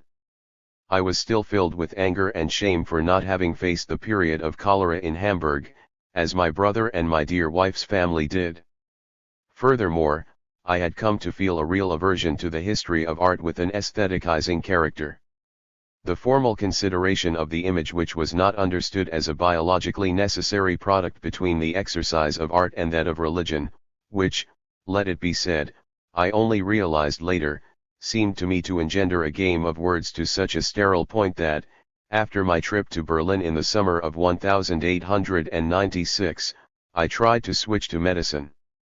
I did not yet suspect that, following this American trip, precisely the organic link between the art and religion of primitive peoples would become so clear to me that I would observe with such clarity the identity, or rather, what is indelible about man. Primitive, which remains the same through all ages, that this would allow me to highlight this nexus as an organ both in the culture of the early Florentine Renaissance and, later, in the German Reformation. A book and an image gave me the scientific basis and vision of the objective of my trip. The book, which I found at the Smithsonian Institution, was Nordensk Jold's work on Mesa Verde, that is, that region in northern Colorado where the ruins of the enigmatic cliff dwellings are found. A solid work, conducted from beginning to end in the scientific spirit, to which I owe the firm support of my essay. The romantic and visionary objective, which awakened the desire for adventure, was a terrible large-format color reproduction, which represented an Indian in front of one of those villages located in the crevice of a cliff. This is where the first impression came from and the real inquiry made to the gentleman at the Smithsonian Institution, who then recommended Nordensk Jold's book to me. When I asked if it would be possible to visit these cliff dwellings, they told me that, as it was already the end of November, such a visit, right in winter, would put me in big trouble, which delighted me even more. Above all because I had just left military service, which I completed with great diligence, even though it failed, as I was no more than a sergeant. I have known first-hand anti-Semitism in its insidious form as a danger to Germany, and I would like to point out that, if it is true that I myself have never felt anything in myself that would qualify me to be a really good reserve soldier, the others, promoted, as he sent the booklet, as a result of his religious confession, they were, to begin with, even worse, and I emphasize, above all, that truly qualified German Jews were deprived of serving as officers in the army, which was paid for with blood in 1914. If we had had a few thousand more Jewish officers, we might have won the Battle of the Marne. Be that as it may, it came in handy to me that the American army and the peasants of that country used the same Hungarian saddle on their horses as our artillery. In any case, I also brought with me the will to endure the hardships, even if not in a truly heroic way. When observing modern American civilization, a desire also occurred to me that gave me the most pleasant impressions, to visit American educational establishments, schools, and universities in the West. For having the opportunity to make this trip, counting on the goodwill of others, always renewed, I am grateful to the incredible and benevolent openness of the authorities towards us Europeans, encouraged in our concern by 2 emphatic letters of recommendation, namely, one from the Minister of Guerra, another from the United States Minister of the Interior. Kuhn and Loeb provided these letters of recommendation for me, which were no more than 5 lines each, and opened all the doors to the West for me. Added to these was a very helpful letter of recommendation from Seligman to Robinson, a railroad magnate from Chicago. One afternoon, I entered his office, where I found an older American, with a face marked by a certain tiredness and contained energy, who quickly read the letter, raised his head in an instant and simply asked, "What can I do for you, sir?" I would be lost if I were to speak to him only in general terms. He said at once that he would like a letter of recommendation to the governor of New Mexico, as well as a letter or 2 to eminent persons in the Pueblo territory, and that it would be great if he could travel freely on the Atchison-Topeka-Santa Fe Railroad. It was simply, "All right, sir, you get the letters in the afternoon." And in the afternoon, at the Palace Hotel, I actually received 3 very valuable letters of recommendation and a pass for the train. It was only thanks to this pass that I was able to use the train consecutively, leaving Santa Fe, to take my tour of the indigenous villages. Artistic culture of the Indians. For me, Indian art pointed to 2 distinct areas, which, however, for the Indians themselves were a single activity, dance and plastic arts. Both expressions are based, in instrumental terms, on the common trunk of their religious representations, which come to light as magical practices of a deeply elaborated and grandiose cosmological worldview. The colorful drawings that an Indian, Juan Chata, made for me in Santa Fe reveal, under the representation considered childish, auxiliary conceptions to the ordering fantasy surprisingly identical to those that we find, with all similarity, in the terrible pagan antiquity of Europe and Asia. And then the question arises, among the works of these doll carvers, ceramic ornamenters, painters, and dark-skinned dancers, would we observe autochthonous creations, ideas popular among primitive people, or would we be faced with mixed products, composed both of original ideas from the southern North America and the European impact? Because, as we know, this was infused at the end of the 16th century by the Spanish, reaching even the Indians in the north of New Mexico, and leaving behind a layer, superimposed on originally American conceptions, on which the culture of the American Puritanism, with its educational endeavors. We are, therefore, from a philological point of view, faced with the most difficult object imaginable, a palimpsest, whose text even when brought to light is contaminated. To complicate things even further, we must add that the language of modern-day Indians is so differentiated and rich that the villages neighboring the pueblos, there are between 30 and 40 of them, do not understand each other, having to stick to a sign language, or then to Spanish, in the past, or English, in the present. 1. Initially, this diversity of dialects alone makes a reliable historical psychology unfeasible. In order to achieve a solid foundation, a lifelong linguistic preparation would be necessary. Since the time I ventured into this small excursion, works of this kind have proliferated as far as the eye can see, but they seem to have led to relative clarity regarding the paths followed by the pueblos. 2. Therefore, what I saw and experienced represents only the external appearance of things, of which I only have the right to say that, as I already said, its insoluble problem weighed so heavily on my soul that, during the time I was sane, I would have risked exposing something scientific about it. But now, in March 1923, here in Cruz Lincoln, in a closed institution, where I feel like a seismograph made from pieces of wood from a plant brought from the east, transplanted into the fertile low plains of northern Germany and inoculated with an Italian branch, I finally give vent to the signs I receive, because in this time of chaotic decline, even the weakest have the obligation to reinforce their will through cosmic order. I saw 2 parallel processes among the Indians, which show, with a strange and surprising conspicuity, the polarity of the human being in his struggle with nature. First, the will to magically subjugate nature, through metamorphosis into an animal, and second, the ability to conceive with remarkable abstraction nature in cosmic architectural terms as a whole that remains objectively cohesive and is tectonically conditioned. G. Before traveling, I obtained from Frank Hamilton Cushing, a pioneer and veteran in the struggle to understand the indigenous soul, completely new and impressive explanations about the psychology of the desire to metamorphose into an animal. This man with smallpox marks and thinning red hair, whose age cannot be guessed, told me, while smoking a cigarette, that an Indian had once said to him, "Why should man be above the animal? Look at the antelope, which is just running, and runs much better than man, or the bear, which is pure strength. Men can only do so much, while the animal can do everything it is." For primitive man, animals are a complete kinetic symbol, in relation to which human attempts seem fragmentary and insufficient. For the rationalistically corrupted European, artistic culture exposes an uncomfortable, painful, and therefore unwillingly used device to destroy at its base his belief in an idyllically comfortable fairytale world, which would be the primordial and common home of humanity, before the original sin of knowledge. The fabulous substrate present in the game and in indigenous art is a symptom and proof of a desperate search for order in the face of chaos, and not letting oneself be carried away by impulses in the flow of things, laughing for nothing. A wonderful animal, apparently the most concrete product of playful fantasy, is, in statu garandi, an abstraction full of conceptual labor. It is a perimeter definition of phenomena that, in their elusive incomprehensibility, cannot be grasped in any other way.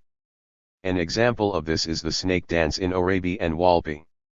The terrain is an arid desert. Only in August does rain occur, which is accompanied by intense thunderstorms. If it doesn't come, the Indians' laborious cultivation and planting, corn and peaches, painstakingly carried out throughout the year, will have been in vain. If lightning appears, then that year hunger will have been averted. The serpentine shape of the ray, the enigma of its movement, which does not have a starting or ending point that can be clearly determined, its danger, all this the ray shares with the serpent, which provides maximum movement and a minimum vulnerable surface. By taking it in his hands in its most dangerous form, that of the rattlesnake, as the Indians actually do, by exposing themselves to its bite and, in the end, instead of killing it, returning it to the desert, in this, the human effort seeks precisely to conceive, through manual apprehension, something that in reality escapes the artifices at its disposal. The attempt to exert a magical influence is therefore, in the first place, an attempt to appropriate a natural event in its living, all-embracing form. The lightning is captured by mimetic appropriation and not, as in modern culture, by magnetic attraction, through an inorganic apparatus that leads it into the earth, nullifying it. Such conduct towards the world around us is distinguished from ours by the fact that the mimetic image must forcibly establish the bond, while we aim for spiritual and real distance. The primordial category of the causal thought form is childhood. It exposes the enigma of the nexus determined by matter, combined with the incomprehensible catastrophe of the detachment of creatures from one another. The abstract space of reflection between subject and object is based on the experience of the cut umbilical cord. The savage, perplexed by nature, is abandoned without paternal protection, and his boldness towards causality awakens with the selection of an animal father with whom he has an elective affinity, which gives him the qualities he needs in the struggle with nature, qualities that, in comparison with the animal, he finds less individualized in himself. This is the primordial basis of totemism. The feared serpent ceases to be fearful as soon as it is adopted as a father, which is why it is important to remember that the Pueblos have a matrilineal right, that is, they seek the cause of existence in their indisputable mater cierto. The idea of cause, and this is the scientific achievement of the so-called primitives, is transmutable between animal and man, and the crudest form of this transmutation happens precisely in dance. Through its own music, and as in dancing with rattlesnakes, even through appropriating the living creature itself. Memories/about books about Indians. In the year 1875, in Ishal, my mother fell seriously ill. At the height of the crisis, we had to leave her in a carriage, driven by a red-haired postilion, under the care of our faithful Franziska John, who actually brought her back home safe and sound, towards the end of the autumn of that year, despite having been treated by 3 Viennese authorities, Wiederhofer, Furstenberg, and another, and cared for by Catholic nurses whose perfume I still carry in my nose today. I smelled like an animal my mother's serious illness. For to me she seemed strange and particularly lugubrious, when, in the weakness which preceded her illness, she was carried in a litter to Mount Calvary in Ishal, which we wished to visit. On that occasion, I saw before my eyes for the first time, in the completely distorted images of the peasants, the tragic and stripped impetus of the scenes of the Passion of Christ's life, and I felt numb. A single visit to my mother, then looking miserable and troubled, and living with an Austrian Jewish student poorer than me, who was said to be a tutor, produced an atmosphere of inner despair that reached its peak when my grandfather came and said, "Pray for your mother," and with that we took the Hebrew prayer book stored in the basket and began the litany. As a reaction to this inconceivable commotion, there were 2 alternatives. One was the grocery store downstairs, where we ate an unusual sausage for the first time, and the other was a library, full of Indian novels. On that occasion, I consumed these books in droves, and I confess that in this way I found the remedy to distance myself from a present full of commotion, which left me defenseless. They were small format editions, in Hoffman's translation, I believe. The feeling of pain was discharged in the fantasy of romantic cruelty. There I took the vaccine against active cruelty, which is, of course, one of the ontogenetically necessary self-protection actions that were bequeathed to man in the struggle for existence, and that we have, until further notice, in the basements of the subconscious.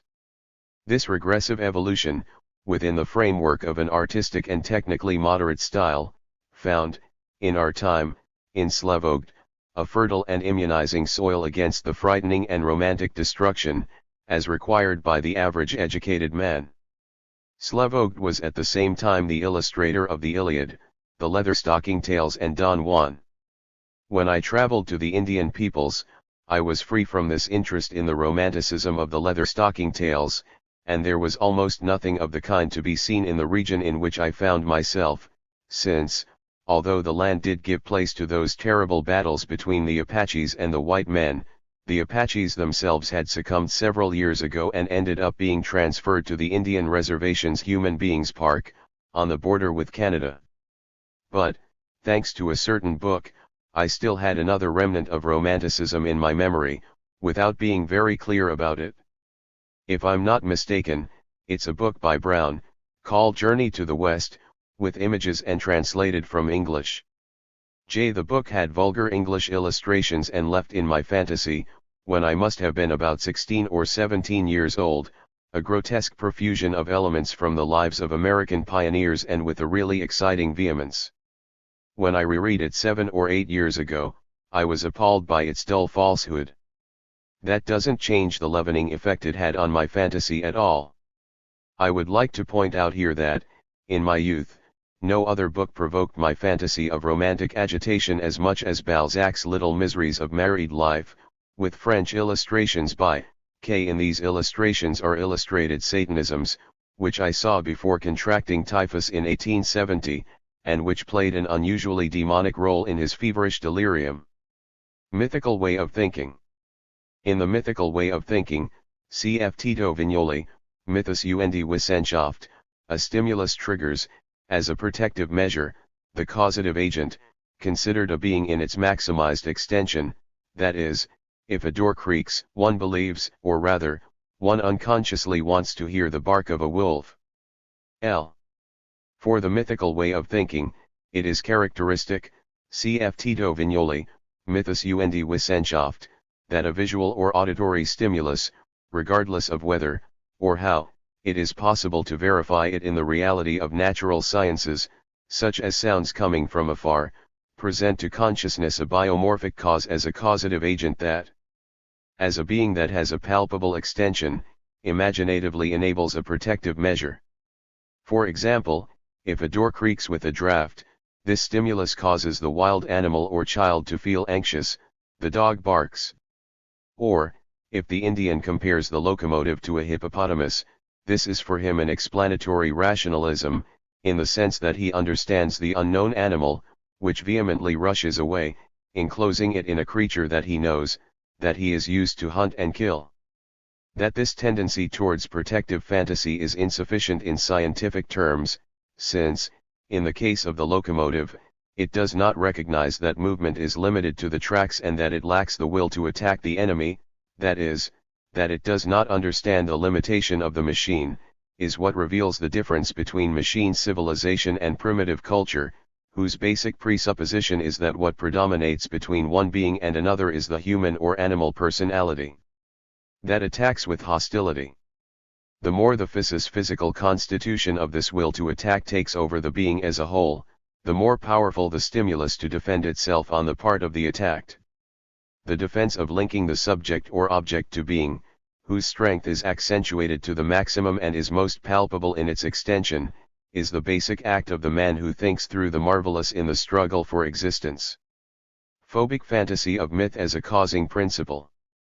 Among primitive men, memory works by substituting, which it does through biomorphic comparison.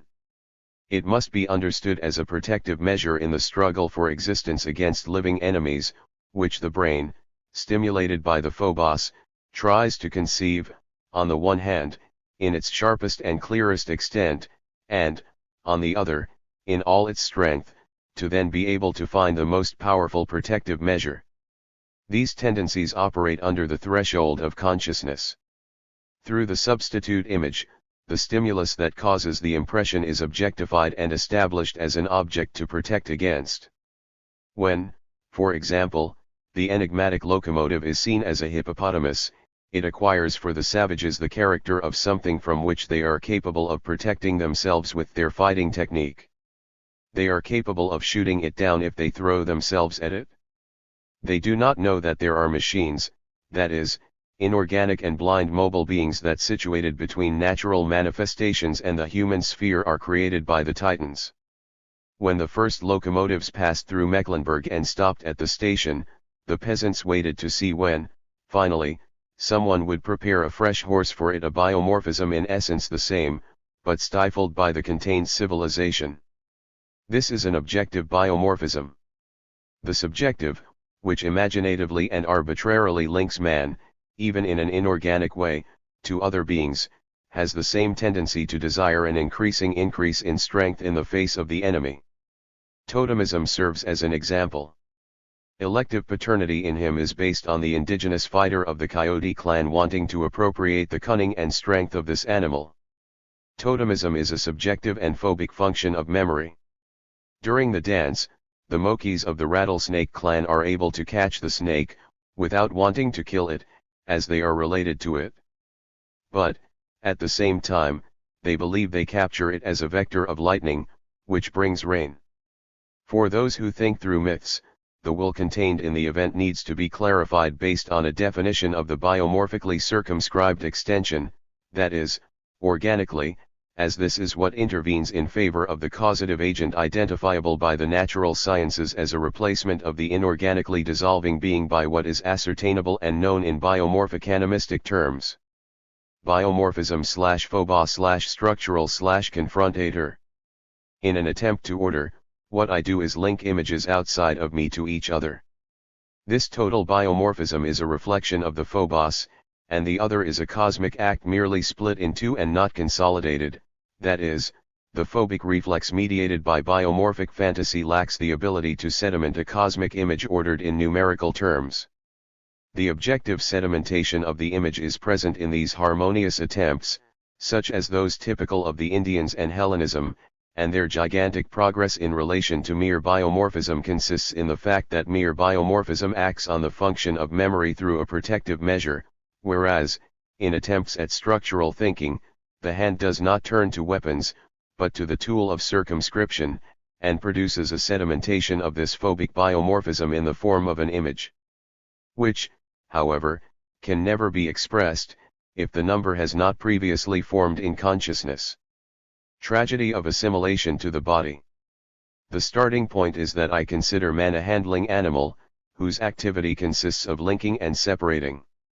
With this, he loses his organic feeling of his own self, since the hand allows him to grasp real things, which, because they are inorganic, lack a nervous apparatus, but which nevertheless inorganically enlarge his self. This is the tragedy of being human, which, by manipulating things, expands itself beyond its organic extension. N.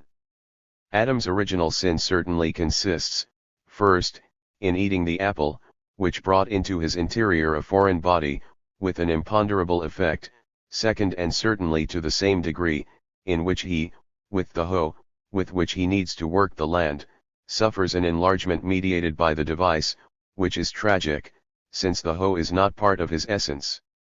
Oh, the tragedy of the man who eats and manipulates things is a chapter in the tragedy of humanity. Tragedy of other costume, August 4, 1923. Where do all these questions and riddles of empathy in relation to inanimate nature come from? Because for human beings there is effectively the condition of being able to unite with something precisely through handling or carrying that belongs to them, but through which their blood does not circulate.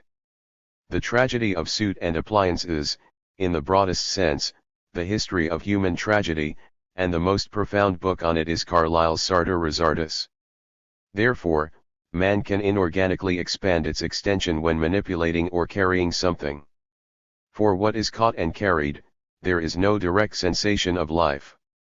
And this is not really new for the human being, since there are already parts within him that belong to him by nature but whose extraction does not imply any sensation, for example, nails and hair, although they grow before his eyes.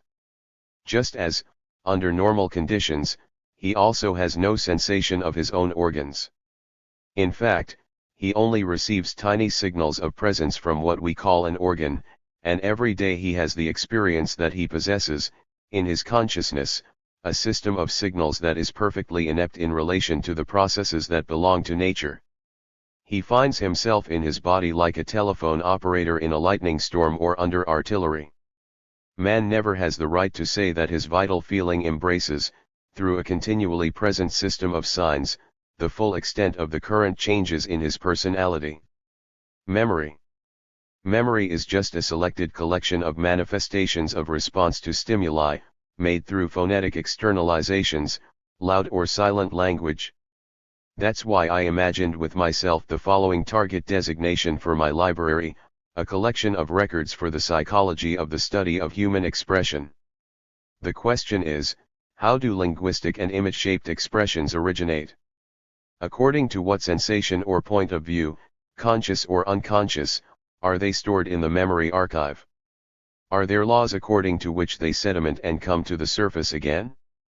The problem of memory as organized matter, which Herring formulated with so much felicity, must be answered with the means of my library, and must also be conceived, on the one hand, through a psychology of primitive man, that is, man who reacts illiterately and immediately, by reflex and, on the other, through that of the historical and civilized man, who, conscious of himself, remembers the sediment, historical, formation of his own past and that of his ancestors. In the case of primitive man, the mnemic image leads to religious action, in that of civilized man, to the annotation. All of humanity is all the time and forever schizophrenic. Perhaps, in ontogenetic terms, it is possible to designate a behavior towards mnemic images as being precedent and primitive, which, however, remains latent. In the later stages, the mnemic image no longer triggers an immediate and practical reflex movement, be it warlike or religious. Instead, the memory images become consciously stored in images or signs. Between these two stages lies the treatment received by the impression that can be designated as a symbolic form of thought. Totem and taboo. Totem is the retrospective link with the object that is not part of the organism. Taboo is the distancing, referred to the present, from the object that is not part of the organism. Previous material for the lecture.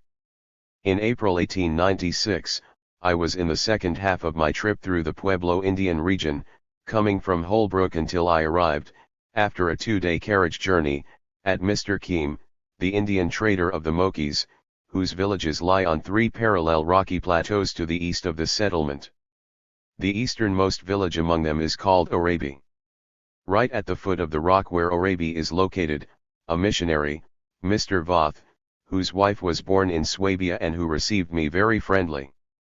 Over the years of contact with the Indians, Voth gained their trust, which is why he carried out his missionary task as little as possible. He studied the Indians, purchased their products, and conducted an intense trade in these objects. As he had the trust of these people to an unusual extent, it was possible to photograph them in their dances, which the Indians would otherwise never allow, due to their fear of photos. This is how I was able to contemplate and photograph a Humiskakena dance, aimed at the prosperity of the germinating corn. Humiskakena dance. It was a masked dance. The dancing Indians were divided into 2 groups. Some got down on their knees and played music in women's attire, but they were men, and in front of them were the real dancers. Its choreography, a slow turn around itself, was accompanied by monotonous singing and the constant movement of rattles and rattles. This group of men who formed 2 lines had as their reference point a small temple made of stone, in front of which stood a small tree decorated with feathers. According to what I was told, these feathers were taken to the valley after the dance ceremony was over. They are called nakwakwasis and are also present in the peyo's prayer instruments, made from wooden wands to which they are tied. During the dance, an Indian without a mask, with long hair, fully dressed, circulates around the dancers and sprinkles flour on them. The mask itself has a quadrangular shape, being cut diagonally. The 2 triangles thus opposite are one red, the other green. Along the diagonal, there are speckled dots that must represent rain. Above, on both sides, wooden spikes carved in a zigzag pattern protrude, which probably represent lightning. The dance extends, in various formations, from the morning until the end of the afternoon. When the dancers, feeling hot, want to take off their stuffy mask, they leave the village for a moment to an elevation on the rock and rest. After that, they continue dancing until the end of the afternoon. The Indians who participate in the masked Kachina dance do not represent the gods themselves, nor are they just priests, as demonic intermediaries between the people and divine powers. They are imbued with a magical force during the time they are masked. Your task is to evoke, through dance and prayer, the coming of fertile rain. After thunderstorms, Indians send their most ardent prayers to the arid steppes of Arizona and New Mexico. After all, if the rain doesn't fall in the only month it can appear there, in August, the corn won't ripen, and the evil spirit of hunger approaches, bringing worry and deprivation for the long, hard winter months. Depending on the agricultural situation, the Kachinas have a variable meaning and task, which are revealed in the various ways of dancing and singing, and above all in the symbolic decoration of face masks and dance instruments, which are each time a new type. Kachina mask. The study of Kachina masks and the painting accessories that fit them is made easier by the fact that the Indians have the habit of giving their young girls up to the age of 10 years old wooden dolls, which reproduce in the smallest details the costume of the Kachina dancers. Among the Mokees, these dolls are called tahus and are seen in all indigenous houses, on the walls or hanging from the beamed ceiling. You can buy them without any major difficulties. Children are affected by a great religious fear of their own Kachinas. Every child considers them to be supernatural and fearsome beings, and the moment when he is instructed about the nature of the Kachinas and properly assimilated into the society of masked dancers constitutes the most important turning point in his education. Kachina dances are performed in an open place, in all Pueblo villages. They are like the popular complement to the enigmatic idolatry, cultivated with art, that closed religious brotherhoods celebrate at night, in the underground kiva. Orabi. If, in the indigenous villages closest to the railway, it is already very difficult for a white outsider to watch the real Kachina dances, it is even entirely impossible to witness the secret liturgy in the kiva, since the mediocre white society that usually makes up, around the railway station, the avant-garde of American culture abuses the trust of the Indians, creating an atmosphere of withdrawal and mistrust that is quite understandable. The inhabitants of the Moki or Hopi villages, which are about 2 or 3 days' journey from the railway station and which can only be reached by traveling by carriage across the steppe, pose few difficulties in observing their religious customs, although admission to the true liturgy secret in the kiva only becomes possible through an American who has had personal ties of friendship with Indians for a long time. In the person of the missionary H.R. Voth, who lives a few kilometers from the mesa where Orabi is located, I was also fortunate to find a very unusual researcher for American ethnology, who had gained the full trust of the Orabi Indians. From the 22nd of April to the 2nd of May, 1896, when I was welcomed into his house, I had, thanks to his intelligent guidance, a really vivid idea of the religious life of the Mokis. The masked Kachina dance, which I had the opportunity to observe in Orabi and of which I will now show you some images, was the so-called Humiskakina dance, which is the first dance performed after the corn was sown, in favor of magical consecration of the food that germinates. We observed it on May 1, 1896. The conscious and sense human being is between systole and diastole. Catch and conceptualize. It moves as if in a semicircle, rising from the earth and descending to the earth again. And if he, at the apogee of the semicircle, puts his erect posture to use, his advantage over the animal, the transition states between surrendering to the drives and asserting himself consciously become clear. Even though he himself is the object of the polarity process, the human being has a view of the transition phase, in that he simultaneously perceives the changing elements of images and signs, and can fix them as such, in an image or in text.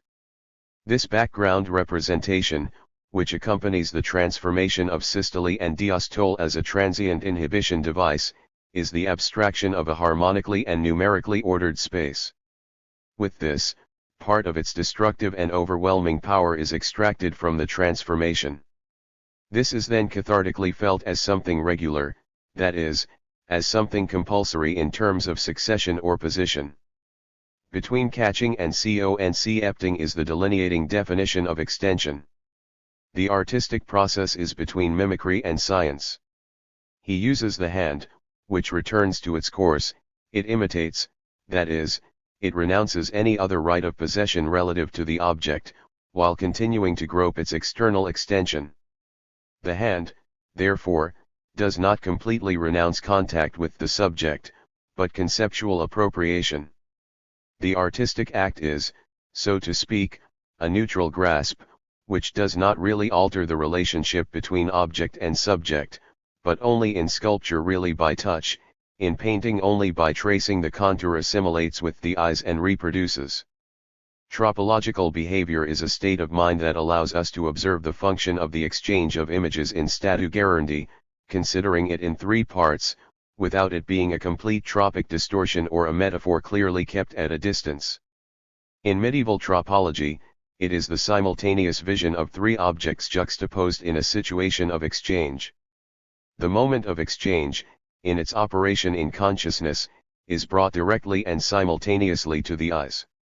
And the network in which the images are projected is like a triptych, in which 3 consecutive phases of development must be illustrated: the situations of man under nature, under the old law and under the new law, that of forgiveness. Examples are the vine from the land of Canaan, the bronze serpent and the crucifixion. The philosophy of history allows us to observe this process of permutation. It's always this: to what extent metamorphosis is still something conscious. Everything we experience is metamorphosis.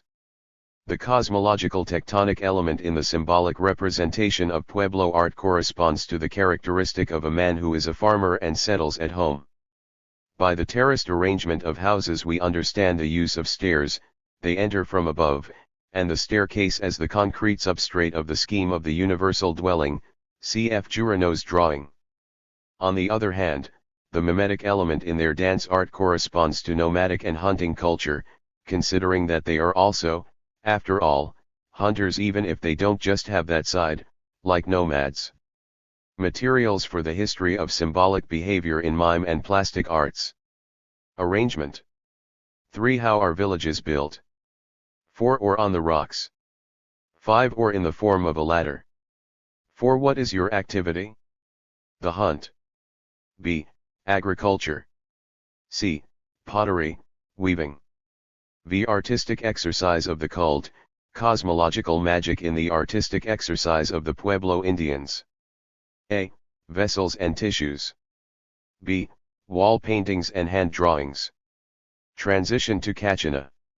Acoma house with dolls. Painting, just a repetition of mimicry. A. Hunting mime. B. Agricultural mime. C. Snake dance. This is a mimetic culture of the primitive social form, the culture of hunters together with the culture of farmers, sedentary and building houses, on which a layer of the medieval Catholic religion coming from Spain is already deposited. Therefore, we have contaminated material. How does Western Christian culture distance from the pagan element? The artistic exercise as a whole is rooted in meteorological and hunting magic, and is reflected in the scene of Spanish culture. Among the Pueblo Indians, it is still possible to observe in living humanity the substrate of the artistic exercise of pagan magic. Being among the Pueblos, we understand above all the substrate of classical culture. Psychology of the labile forces of the human being. A state of peace in the struggle for existence. A memory that circumscribes.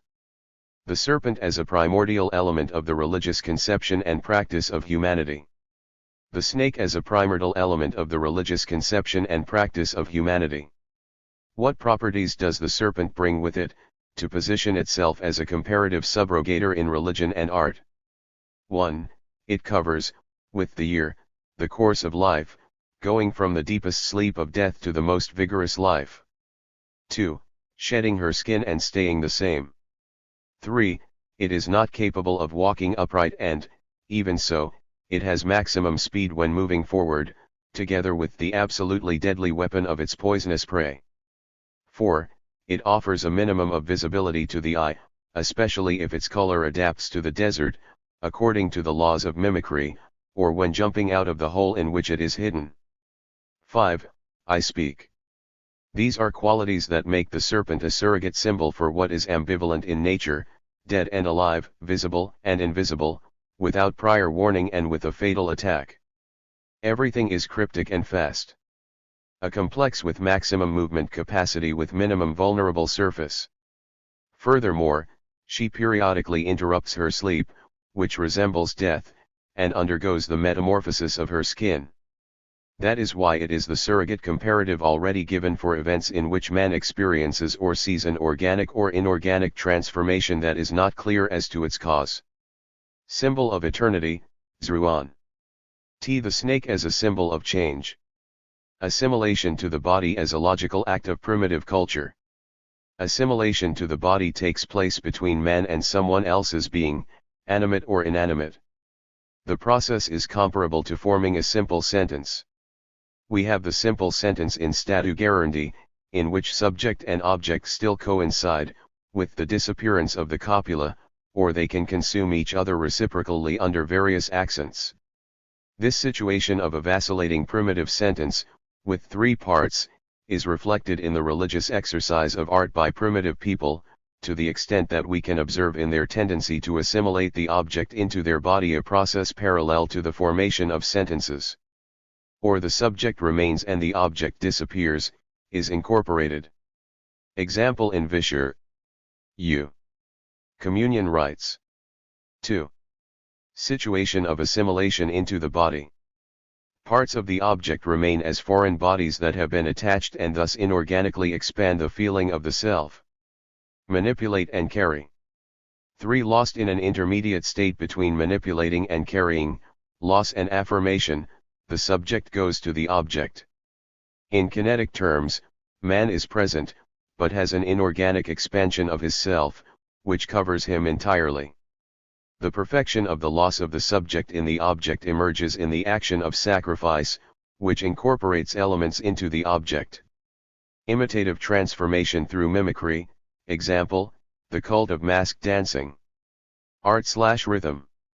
From the tasks imposed by necessity, today's Pueblo Indians bring with them, in their type as villagers and farmers, the meaning and activity focused on rhythm in time and symmetry in space, since, on the one hand, they consciously experience as farmers the rhythm of the seasons, with their progress and development, and, on the other hand, they even have in their blood the foundation of harmonious artistic aptitude, in sculpture and drawing, thanks to the technical artistic skills, necessary for their profession, especially in weaving and ceramics.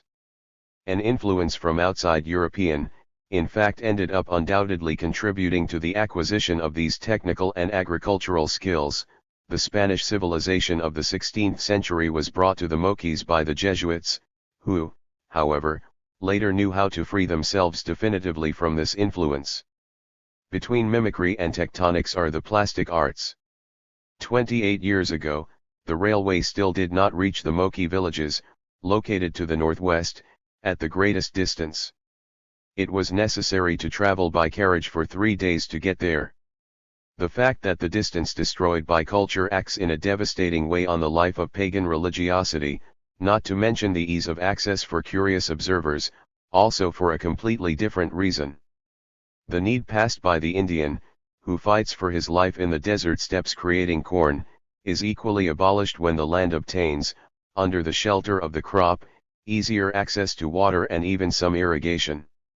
For the sterility of the soil if no irrigation occurs was and continues to be the original foundation of religious magic among the Pueblo Indians. Therefore, drought and thirst appear here as religion-forming factors, as in the case of the Jewish pilgrimage in the desert, under the leadership of Moses. It is clear how, among the Indians, relationships with the soil and climate are the style-forming powers in their religious practices. Because the entire year is accompanied by the so-called Kachina dances, which we will come to later and which we will see in photography, which are nothing more than parallel actions in favor of the maize ripening at each stage of its development. The worldview of natural sciences assumes that an effective metamorphosis of a man into a plant, an animal, or a mineral is something impossible according to natural laws. On the other hand, the magical worldview is based on the belief in the fluid limits between man, animal, plant, and mineral, so that it is possible for man to influence becoming through arbitrary connection with the organically alien being. What does the symbolic act mean in the function of memory for the metamorphosis of things? To the metamorphosis of the inanimate universe, primitive man responded with his own metamorphosis. He, to a certain extent, transfers the causality inherent to the metamorphosis of events into himself. To the metamorphosis of the plant, which goes from corn grain to fruit, he responds with his personal metamorphosis like a masked dancer, as master of this maturation process. Part of magic is the anticipation, through image mimicry, of a future event that is conditioned by the will.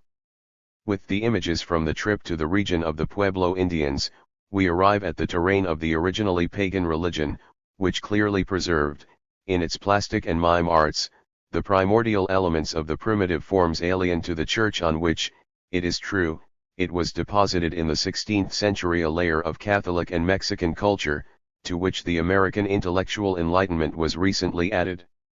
In the most northwestern corner of the region of indigenous villages located on cliffs, the original elements of the pagan worldview, when they lead to religious practices and conceptions, can still be apprehended to some extent untouched, because the railroad did not yet lead directly to such villages at least 30 years ago. In this way, one of the factors of its magical religious ceremonial remains with its plastic strength, the lack of water, which every year, at certain times, threatens its meager agriculture, located right in the middle of the steppe. If the rain does not appear in August, then the crops grown in the alkaline and otherwise fertile soil dry out and famine becomes imminent. The poverty of the desert, which we know so well from the Old Testament and which only the God of thunder, with his mercy, can remedy, remains a religious factor even in modern times. And through photography we are able to get an idea of the meteorological and agricultural magic of this region, thanks to the images of the dances performed by the Indians at certain times in the rhythm of the ripening of the corn. Sacrifice dance. This agricultural magic has, when apprehended from the outside, a peaceful character, in comparison to what we know about, say, the warrior dances of the wild Indians of old, whose center was always authentic human sacrifice. As we will see especially in the Humiscacana dance, the dances of the Pueblos are also linked to a sacrifice, but in a sublimated, spiritualized form. A human being is not sacrificed, but a small tree is converted into the interpreter of requests, therefore being a true pagan tree worship. In contrast, the cult and sacrifice of the animal are heard even more clearly in the main harvest dance, with live rattlesnakes. Legendary origins of the clan with the totem serpent v. We arrived in Colorado Grande from land. After wandering, we built our homes in Tokinabe, Navajo Mountains. But there were few fountains and few clouds there. The chief had 2 daughters and 2 sons. One of them, Tio, always sat melancholy on the wall and wondered, where did the water that disappeared into the ground go? Tio needed to solve this riddle. With his father, he built a boat. His mother gave him groceries to take. His father gave him payos, 5 of them, and indicated who he should give them to. Furthermore, he gave the down taken from the thigh of an eagle.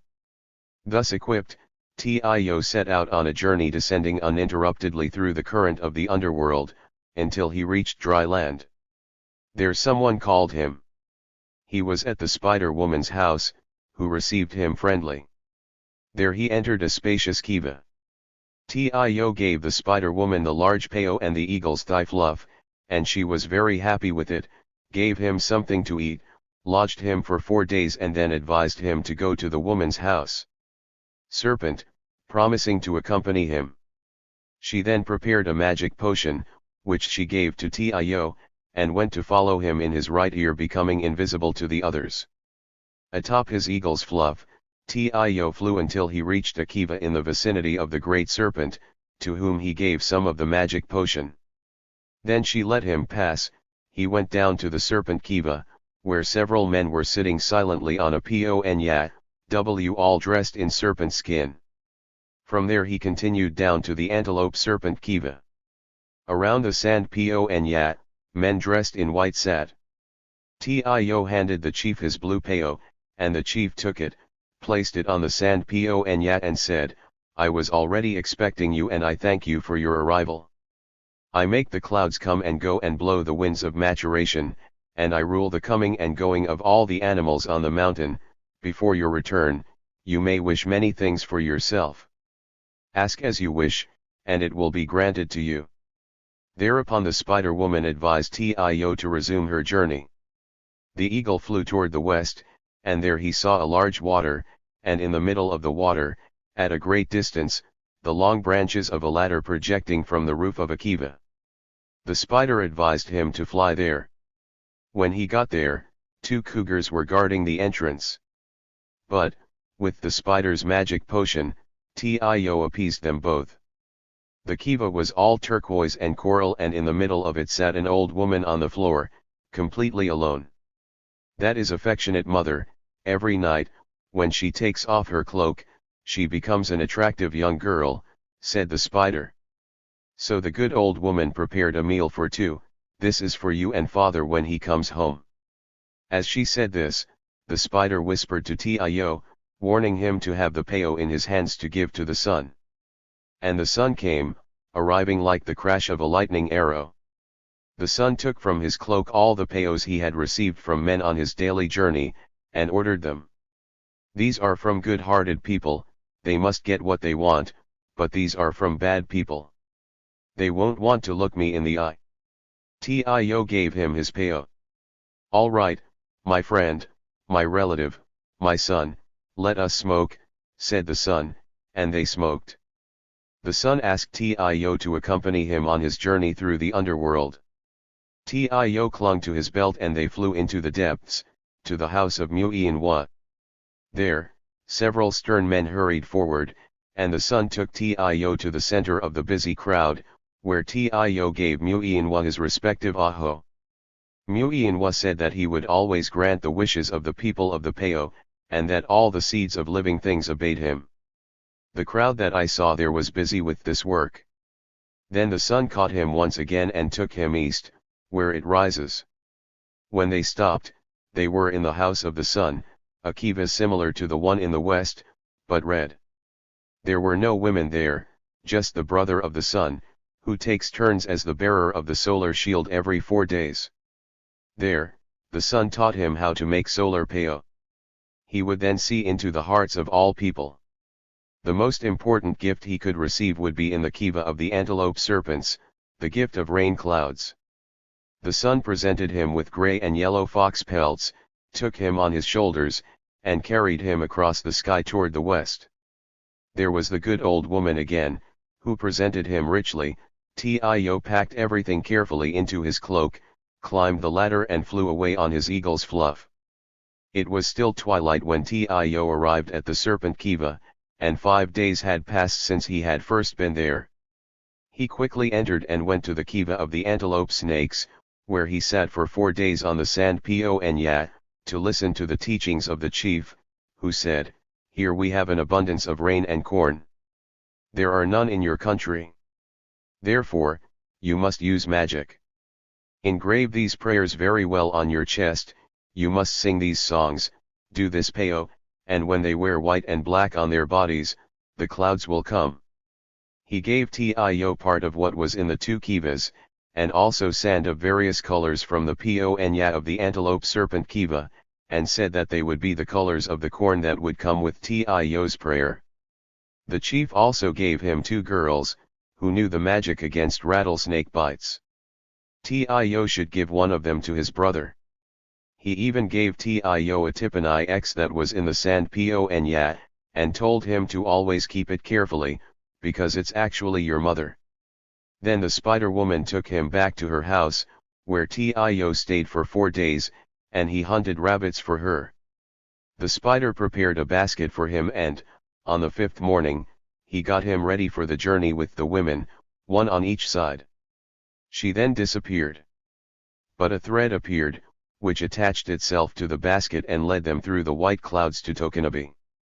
Tio took the 2 girls to his mother, and they stayed in her house for 4 days, and the brothers prepared the wedding gifts. On the 5th day, the mother bathed the girls' heads, and from the top of the house it was proclaimed that a clan from outside was now among them, and that their festival would be celebrated in 16 days. And to this day the festival of the serpent is announced 16 days in advance. Tio and one of the girls entered the antelope serpent kiva, and the brother, with the other girl, entered the snake kiva.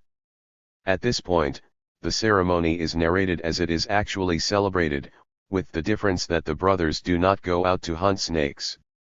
On the 5th night of the ceremony and for the next 3 days, the low clouds came to cover Tokinabe, and the serpent people emerged from the underworld. The next morning the serpent people had transformed into reptiles of all kinds. On the 9th morning the snake girls said, "Bring in here the younger brothers of the snake people, bathe their heads, and let them dance with you." This was done, and at sunset Tio made a serpent house using flour, where the serpents were taken.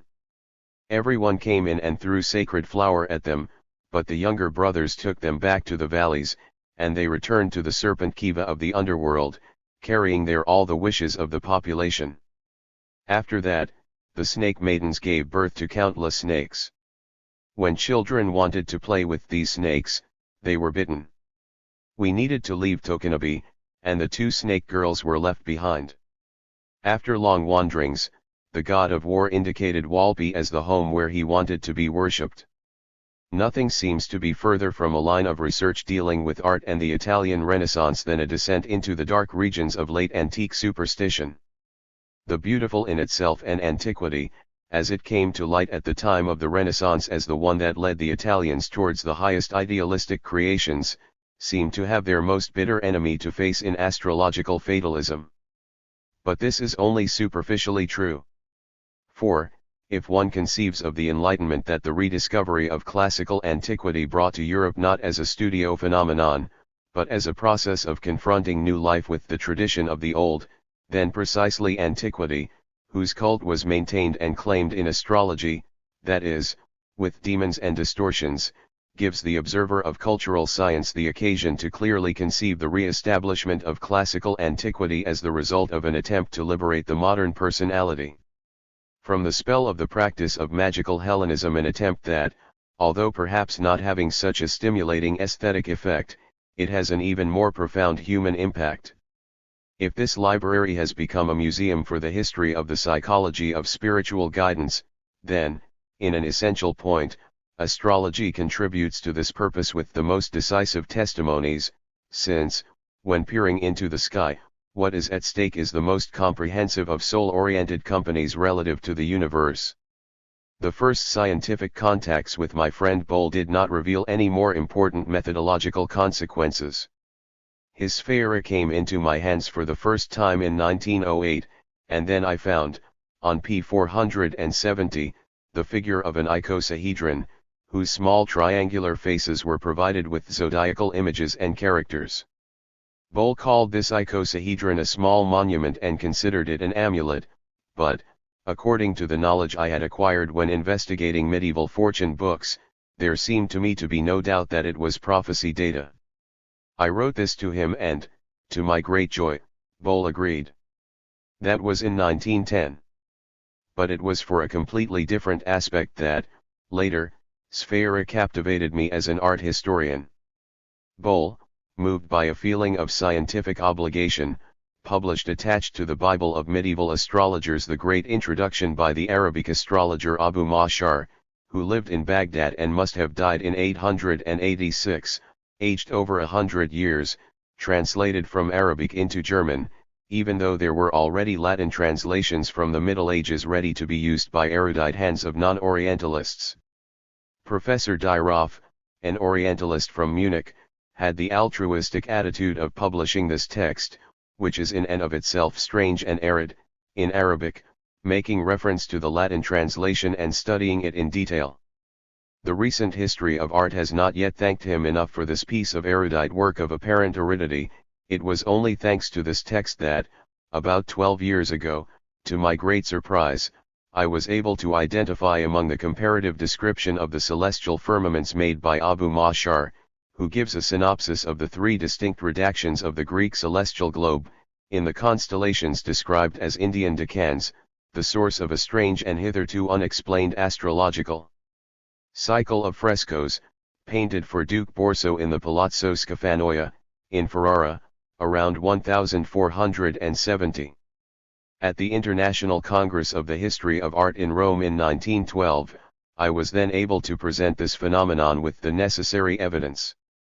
It is curious that a 9th-century Arab astrologer would, 600 years later, dictate the program to a Renaissance painter, but this does not relieve us of the obligation to conceive of this occurrence as an organic link in the stylistic development as a whole of Renaissance culture.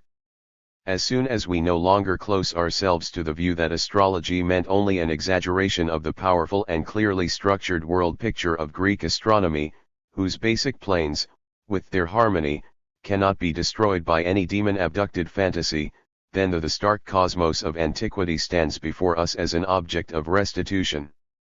And so that, tonight, the way in which such restitution occurred can be witnessed, it is necessary to sketch certain frescoes in the Palazzo Scafanoia, indicating them as a starting point for this continued process of re-establishing antiquity as the creator of a new ideal for human attitude towards the cosmos.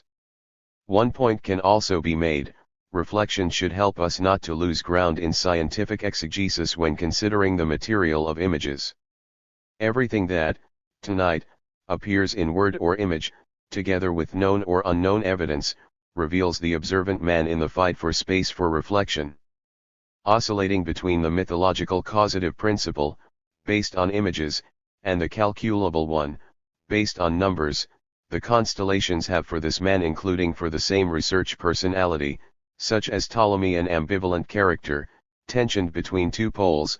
On the one hand, it demands cultic veneration in magical practice and, on the other, it has the value of an objective determination, and disconnected from the world, of the scope of brilliant beings in the universe.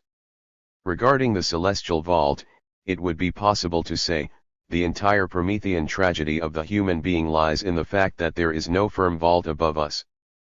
But we still need to use this completely crude image, if only to have an arbitrary construction that helps our eye, which stares at infinity with perplexity. That, nevertheless, we can determine in advance the appearance of the astral world by calculation is a success that man has resorted to for millennia, since only very slowly did the vision of the immanent law of movement of the human organism, as well as the of celestial bodies. The regular kinesis movement of the earth around the sun means, for the small vanguard of astronomers, the beginning of the release from the fear of demons. The mathematical science of Greece, restored to its primeval forms during the Renaissance, nevertheless gave European man himself the weapon to combat the astral demons originating from Greece and Asian Greece. Greek Athens hopes to be once again, as so many times, reconquered from Arab Alexandria. Perhaps this dual dynamic within the legacy of ancient Greece is, in a more qualified and comprehensive sense than has been assumed until today, the inner meaning of the so-called Renaissance era. In that 1910 letter, I drew attention to the dice games of the Middle Ages, but only gradually did I realize that even the Bianchini planisphere, figure 25, could very well have been an astrological dice board, which, obviously, for now, is just a hypothesis. We know, based on the saga of Alexander in the early Middle Ages, that the priests of the oracle threw polyhedral dice bearing zodiacal signs on a board, aiming to obtain, through the position of the throw in Sphera Barbarica, an answer to a written question, sent to the sanctuary the night before by the believer who consults the oracle. Clement was the one who first pointed out to Boll this passage in the saga of Alexander. See, as far as technique is concerned, one cannot be further removed from the futurology of natural science, the finest symbol of cosmological enlightenment, one of the 5 regular mathematical solids such as imagined as primordial elements of the cosmos in Plato's Timaeus, D is converted into the herald of the most accidental of arbitrariness. The most fascinating thing about this acute loss of space for reflection is that, by manipulating the enlightening values of mathematics, it seems to introduce the superstitious, that is, those who are reluctant to do their own reflective work, into the highest spheres of profound worldly wisdom. In tradition, the playful substitute has a vital force that is evidently more powerful than enlightening thought, as soon as the charm of the manipulative practice breaks out. We still find an example of this in Pitry's jockey fancy Yoleska, and to which I was led by a formidable book by Bolt on Wickram's Fortune Books. F. 97 page from Jean de Mong's book, Le plaisant jeu du dodécadron de fortune, non moins recreative que subtil et ingénieux, renouvelle et change de sa première édition, org. By François Groguet, Paris, Nicolas Bonfons, 1577. The 1577 edition of Jean de Mong's Jeu du dodécadron shows us how the intermediation of these data oracles occurred at the end of the Middle Ages, figure 97. A dodecahedron is used as data, which leads the questioner through a starry firmament of the cosmos, until he reaches the printed answer, which he can propose according to a predefined scheme of 16 questions. From this point of view, it must be clear that a Gnostic die, as it was called, published by Chaflay, which bears on its face a symbol with monsters in the Egyptian manner, figure 98, may be among the even more ancient precursors of a certain game of dice, linked to an imaginary wandering of the soul through the cosmos, as this is, in short, the meaning of the seasons indicated in the Jeu du dodécadron, and even, what is important for our context, in the first Arabic edition. The heart of the Mithraic mystery is also what I can only mention an ascent through the zodiacal seasons toward salvation, h. For us, what is most difficult to understand about pagan religiosity is the style of its imaginary link between human beings and the natural cosmos. What we call magic is, in late antique terms, mere applied cosmology, that is, an application of the assertion of equality between subject and world, an application that ultimately leads to manipulative practice. In the Indian, that is you, this idea of the human microcosm found its most common expression among us. Compared to the stellar world, the small number of stars known by ancient astronomy, the telescope had not yet been invented, facilitated the idea, which is basically sublime, that the human being should be seen as a small cosmos that maintains completely direct relationships with the world. Astral. The so-called zodiacal man has emerged as a prevalent symbol for centuries, which I show you according to an illustration in Cumont, Astrologica, J figure 99. Just as at the center of the Bianchini planisphere is the constellation of the Dragon, which is located at the north celestial pole, here too what is seen is a naked man, who appears to receive rays from the individual regions of the zodiacal constellations, distributed across the various locations on his body. By this is meant that the various organic parts of the man as a whole are always subject to the radiating influence of a zodiac sign. This symbol has been preserved for centuries. However, with this the protective layer of purely imaginary participation falls ill and perishes, the awareness of the space between man and the cosmos. In the pompous manuscript with images of the Duke of Berry, artistically so exceptional, in Chantilly, K about 1420, the zodiacal man is standing in an oval space, covered from top to bottom with images of zodiacal signs, as if they were leeches, figure 100. In any case, the oval frame, distributed according to astronomy, suggests that people were still aware of the metaphorical meaning, transferred in an inappropriate way. But in an almanac in Low German, which the Hamburger Stefan Arns published in 1519, in Lübeck, the celestial images are already freed from spatial restrictions, figure 101. They became guidance signs for the barber surgeon's bloodletting, now instructed by the astral symbols of antiquity as to where he could, in that particular month, apply the knife or the suction cup. A bloody and foolish medical practice is introduced there, where the hand should rule the compass or the astrolabe. The miniature we have in view, figure 102, comes from an illustrated astrology manuscript, now in Paris. An Oriental man, wearing armor and wielding a saber, holds in his left hand a severed head, which he seems to carry to an enthroned figure with a large face, further enlarged by a kind of halo. A sheep trots towards him. These three figures are in a kind of dungeon with 5 windows. There you can see a bearded man with a sword, a scribe, a woman playing the zither, a warrior with a decapitated head, similar to the one above, and a man sitting with his arms crossed. It would be possible to think that a somewhat atrocious fable is unfolding in the court of an Oriental prince, to whom, at the top, tribute is taken, while, below, the other prisoners watch the parade.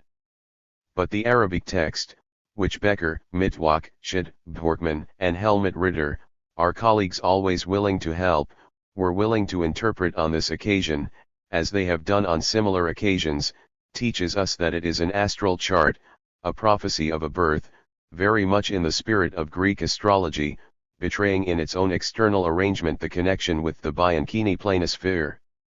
Now, looking a little more closely at the text and the image, it is clear that, just as at the edges of the planisphere, here too the planets are lined up next to each other, at the bottom, Saturn, Mercury, Venus, Mars, and Jupiter. Above, Mars appears in the sign of Aries, therefore, exactly as in the Bianchini planisphere, in its sign, in the direction of the Sun. There is the figure with the chubby face, and the translation of the text, which I cannot spare you, reveals what it is about. In a letter from Professor Becker in 1913 and augmented with friendly information from Mr. Bjorkman, we read the following. On top. The third face of the sign of Aries, Mars under Jupiter. Below. The wise man, Hakim, said, whoever is born under this face will be white, will have beautiful abilities and, if he is on the edge of Venus, will be colored, and beautiful eyes and arms, and in his eyes he will have dark blue or of course, on your hand or on your thigh or on your sides, you will find a mole. Your illness will be, either dryness or pain in the kidneys or in the head or in the heart. One must fear that he will be injured by a kick, from an animal. His death will occur through the evacuation of the womb, and one must fear the tantrum of a woman, or one of her children, or an evil slave, this he must fear, as a curse. A disease contracted at the beginning of puberty is also dangerous for him, and if he survives. It seems that genre painting, flattened and realistic, repelled the metaphorical element in the external appearance, as well as, and above all, in the conception of space. The monster devoured the firmament, sphere. Professor Gundel, always willing to help, gave me proof that this Arab author, probably Abu Mashar, in fact used Tukro, thanks to a reference to Rhetorium. For each birth one must seek both the effects of the decan in relation to planets such as the Piranatellos and Prosopopi of the decans and the luminous stars of the zodiac sign. Then you will not fall into error as to the meaning of birth. The Dr. Saxel indicated that, in an Arabic manuscript, the Liber Balhan, Oxford, we have a table of planetary shoots, figure 103, in which the influence of the planets on men unfolds in a grid system, symbolizing that the different occupations are attributed to the planets, according to the peculiarities of each one, as spheres of influence for shaping the future. The astrological doctrine of late antiquity divided the months according to the rulership of the 7 planets, not without some violation of both astronomy and mythology, since one cannot divide 12 by 7, so the way out was found. Astrologers are always capable of this, of granting only 1 month to 2 of the planets, namely, the Sun and the Moon, while the others receive in the division, each, 2 provincial governments. Of course, according to this purely mechanical principle, all effective celestial observation can only evaporate. But, in return, prophetic astrologers and artists, we must not forget, obtain a varied collection of images that can be manipulated comfortably and in enchanting variations. The principle of the future hieroglyphs for the individual planets is childishly simple. Based on his own mythological life destiny, the mythical deity known by the saga is seen, so to speak, as a container for fortunes, in which the individual acts of his more or less adventurous life are recorded, which designate those who were born under its glow similar destinies, although located in the lower regions of the human. Thus, for example, anyone born under Mars can become a warrior or even a wool merchant, since Aries, with its wool, is the zodiac sign of Mars. In this apparatus, which animates planetary almanacs of greater or lesser format, there is no wisdom beyond this. In sociology, today we talk about a basic law, the loi de participation, which would be especially characteristic of the soul functions of primitive men.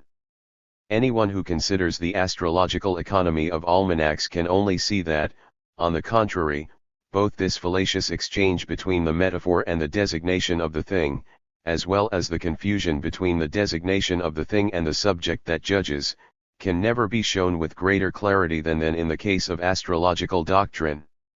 On the page of the book Balhan, the 7 planets, whose form appears as on the page of Abu Mashar, are represented, so to speak, as prison guards, who dominate the various professions and occupations of human life.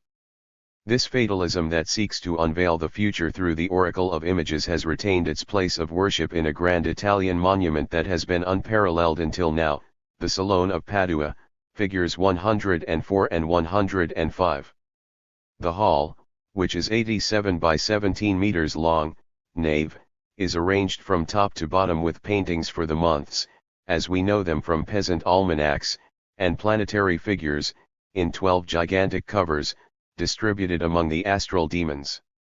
I first show you the exterior of the salon, built near the market square.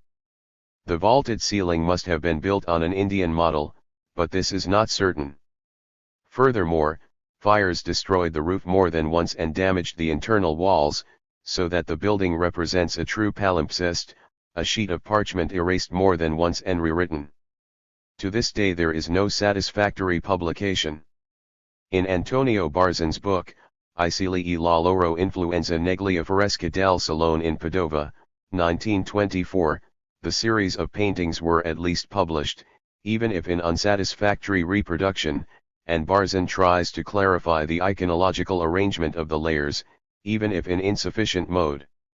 He lacks knowledge of Boll's Sfera and the meaning of Teucer's Sfera Barbarica, which must be considered as a source. This can be confirmed thanks to a book published in an illustrated version at the end of the 15th century and attributed to Pietro Diabano, a mysterious doctor from Padua at the beginning of the 14th century, who was strongly suspected of magic. We can be even more emphatic in pointing to such illustrations as the most significant source, thanks to the discovery, in 1909, of a Spanish illustrated manuscript from the circle of Alfonso the Wise, who lived in Toledo in the second half of the 15th century, which shows with even greater perfection Teucer's Sphera Barbarica. Teucer's fragments are just traces of a complete fragment from the great Hellenistic manual of applied cosmology, which was lost. There are, among other things, the hermetic practices of astronomy directly combined with the prophetic sayings illustrated for each day. Applied cosmology is, for us, an unusual concept, but as soon as one gains clarity about it, we have already provided the reference point for this with the explanation of the cosmic dice game and the image of the zodiac man. It is understood that the magical conception of the cosmos is nothing more than the application from the loi de participation to the circumstance of figurative desires for the future. Thus, it would evidently be discovered that he who believed in the stars not only wanted to be the object of the stars, when they desired him, as at the time of his birth, but also, in other situations, sought to arbitrarily divert the influence of the stars to himself, when of his interest to the extent that he, for example, somehow appropriates an image on a stone, which is attributed to a fixed planet or star. The so-called Hermeticism is nothing more than the establishment of these frameworks of relationship between man and the natural world around him, animals, plants, minerals. It is the most fully articulated expression of structural thought, to use Cassirer's term, which does not inquire about the effect of a cause, but links the result of desire in advance and arbitrarily to a fictitious cause, established as an image. I would like to give you at least an idea of the March mural, so that you have a point of reference for the comparison of types that should be adopted, figures 106 and 107. In the intermediate series, there is the planet Mars and the symbol for the month of March. This is represented in the figure of a wind god, who, with two powerful curved horns, generates the powerful wind that raises his own hair. The planet itself is entirely poorly conceived, being represented as a seated warrior covered in armor, holding a miniature of the town in his left hand. In the lower lane, directly below him, is a woman with shield and spear, which you would do well to notice. It is Athena, who appears as a star in Teucer's catalogue and who also governs the dance of the 12 as a goddess, according to Monelius, whose meaning will still be discussed. From the upper series, I also highlight the warrior with a drawn sword and a man who, in the other illustration on the right, fights with a monster, as well as the naked woman on the left. These are poorly conceived types from the saga of Perseus, namely, Andromeda and Perseus, and how he kills the monster. Soon we will have the opportunity to follow them in the other states of their metamorphosis. The upper series is reserved for the symbols of the fixed stars. In the middle, we find paintings of planetary shoots, and in the lower series scenes linked to occupations also appear to be represented, as found in the peasants' monthly almanacs. Precisely the zodiac sign of Aries, together with its paranatellums, should provide us with the guiding thread through the labyrinth, as we now approach the frescoes of Ferrara. Regarding the history that surrounds the Palazzo Scafanoia, in Ferrara, I provide here only the main data, referring to the work that is in the Congress Annals. V. Only 7 frescoes were recovered from the 1,840 removal. We are faced with one of those monthly calendars divided into 3 bands, figure 26. The first 2 zones, from March and April, were created by the masterful hand of Francesco dal Casa, and the remaining tracks by smaller artists, whose name is still unknown. To advance the essentials regarding the typological development, in the case of Francesco dal Casa, a kind of liberated humanity emerges from the plan under the sign of true antiquity, while the other frescoes, thanks to the excessively erudite inspiration of the consultant, Pellegrino Prisciani, are impeded by demonic monstrosity from ascending to Olympian divinity. Apparently none of this is felt in the first frescoes. Above, the goddess Athena travels in the triumphal chariot, pulled by unicorns. To her left are her faithful disciples, the scholars, and to her right are her true artistic protégés, the weavers. Her atmosphere is composed of peaceful wisdom and technique. Below, Duke Borso can be seen, moving with his entourage with an indulgent movement, issuing a judgment to the people or giving news. The middle strip shows three figures on a zodiac sign which, with their strange arrangement which comes to light even more drastically in the other series of frescoes, seem to mock all explanation, until one night, precisely from the text of Abu Mashar in the annex to Bol's Sphera, it occurred to me that all these figures are illustrations for the so-called Indian deans of Abu Mashar. I would like to show you details of this in a figure, that of the man with a string, with which the series begins. But first, we would do well to take a moment to clarify that, the introduction of Athena at the top, underlies a fundamental transformation in the conception of the cosmic firmament, sphere. A true revolution, as the Olympic divinity takes the place of the planet. According to the rules of the past, it was actually the planet Mars that should rule the month. In this sphere, figure 108, we see the old scheme alongside the new. Here, 12 deities defend the distributed planets, and in fact, as I was able to attest, corresponding exactly to the sequence as presented by the Latin poet Manilius, in his pedagogical poem for astrology: Pallas, Venus, Apollo, Mercury, Jupiter with Cybele, Ceres, Vulcan, Mars, Diana, Vesta, and Neptune. In this way, the ideal kingdom of humanity is conquered for the superior sphere, range, figure 26, because although at first such figures act with a crude realism, a simple reflection is enough to make it clear that the luminaries of the new wisdom can already be found in Athena's entourage. It is true that Athena still needs to go through a kind of intermediate stage, namely, like Pallas, at the court of the Medici, before becoming a symbol of re-established antiquity.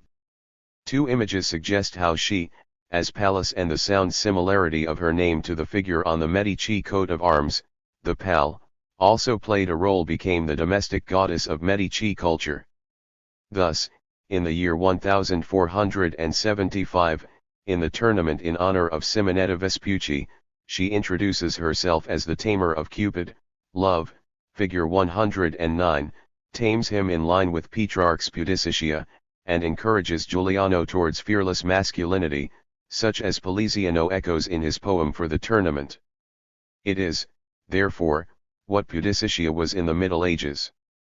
She emerges from the monstrous agonistic complex of antiquity, although she also yearns, as an ideal personality, for a spiritualized symbolism. From a passage in the Medici inventory that has not yet been properly recognized, it appears that Botticelli himself painted one of the tournament flags, probably linked to a Giostra from 1475.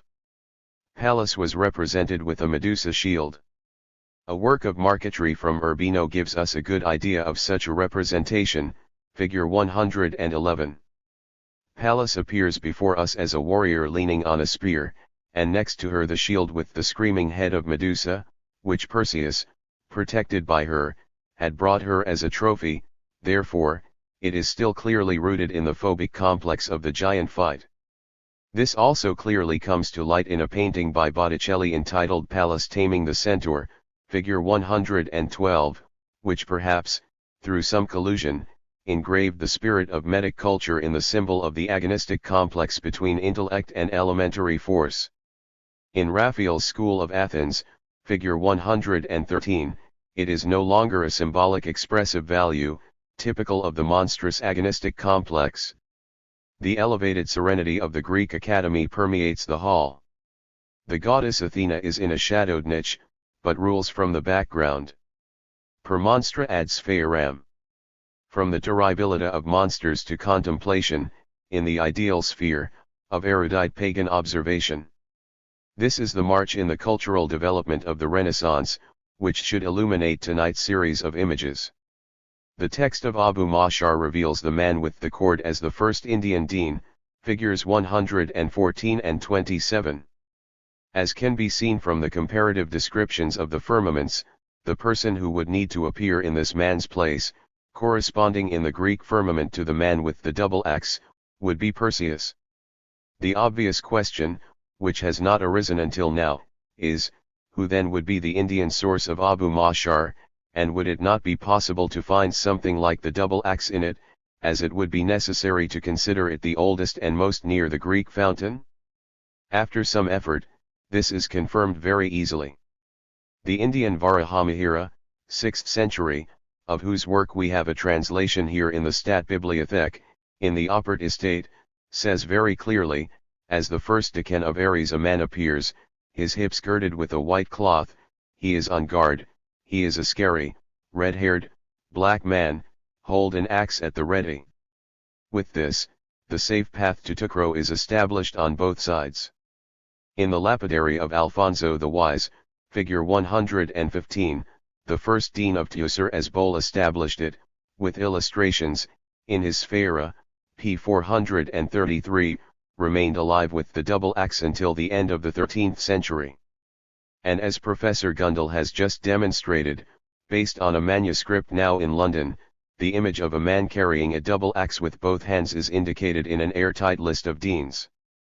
In the Arabic manual of magic called Picatrix until now ignored, but which certainly had the same significance for late medieval magic as Abu Mashar had for astrology these decans are also faithfully described according to Abu Mashar. It is true that one would hardly imagine Perseus in this hideous figure who holds a ham or something like that in one hand, and in the other a curved sword, figure 116. But it's him, over the centuries, it descended into this. The first sheet of Abeno's Astrolabium Planum, an illustrated work, clearly proves the identification of Perseus with the first decan of Aries, figure 23.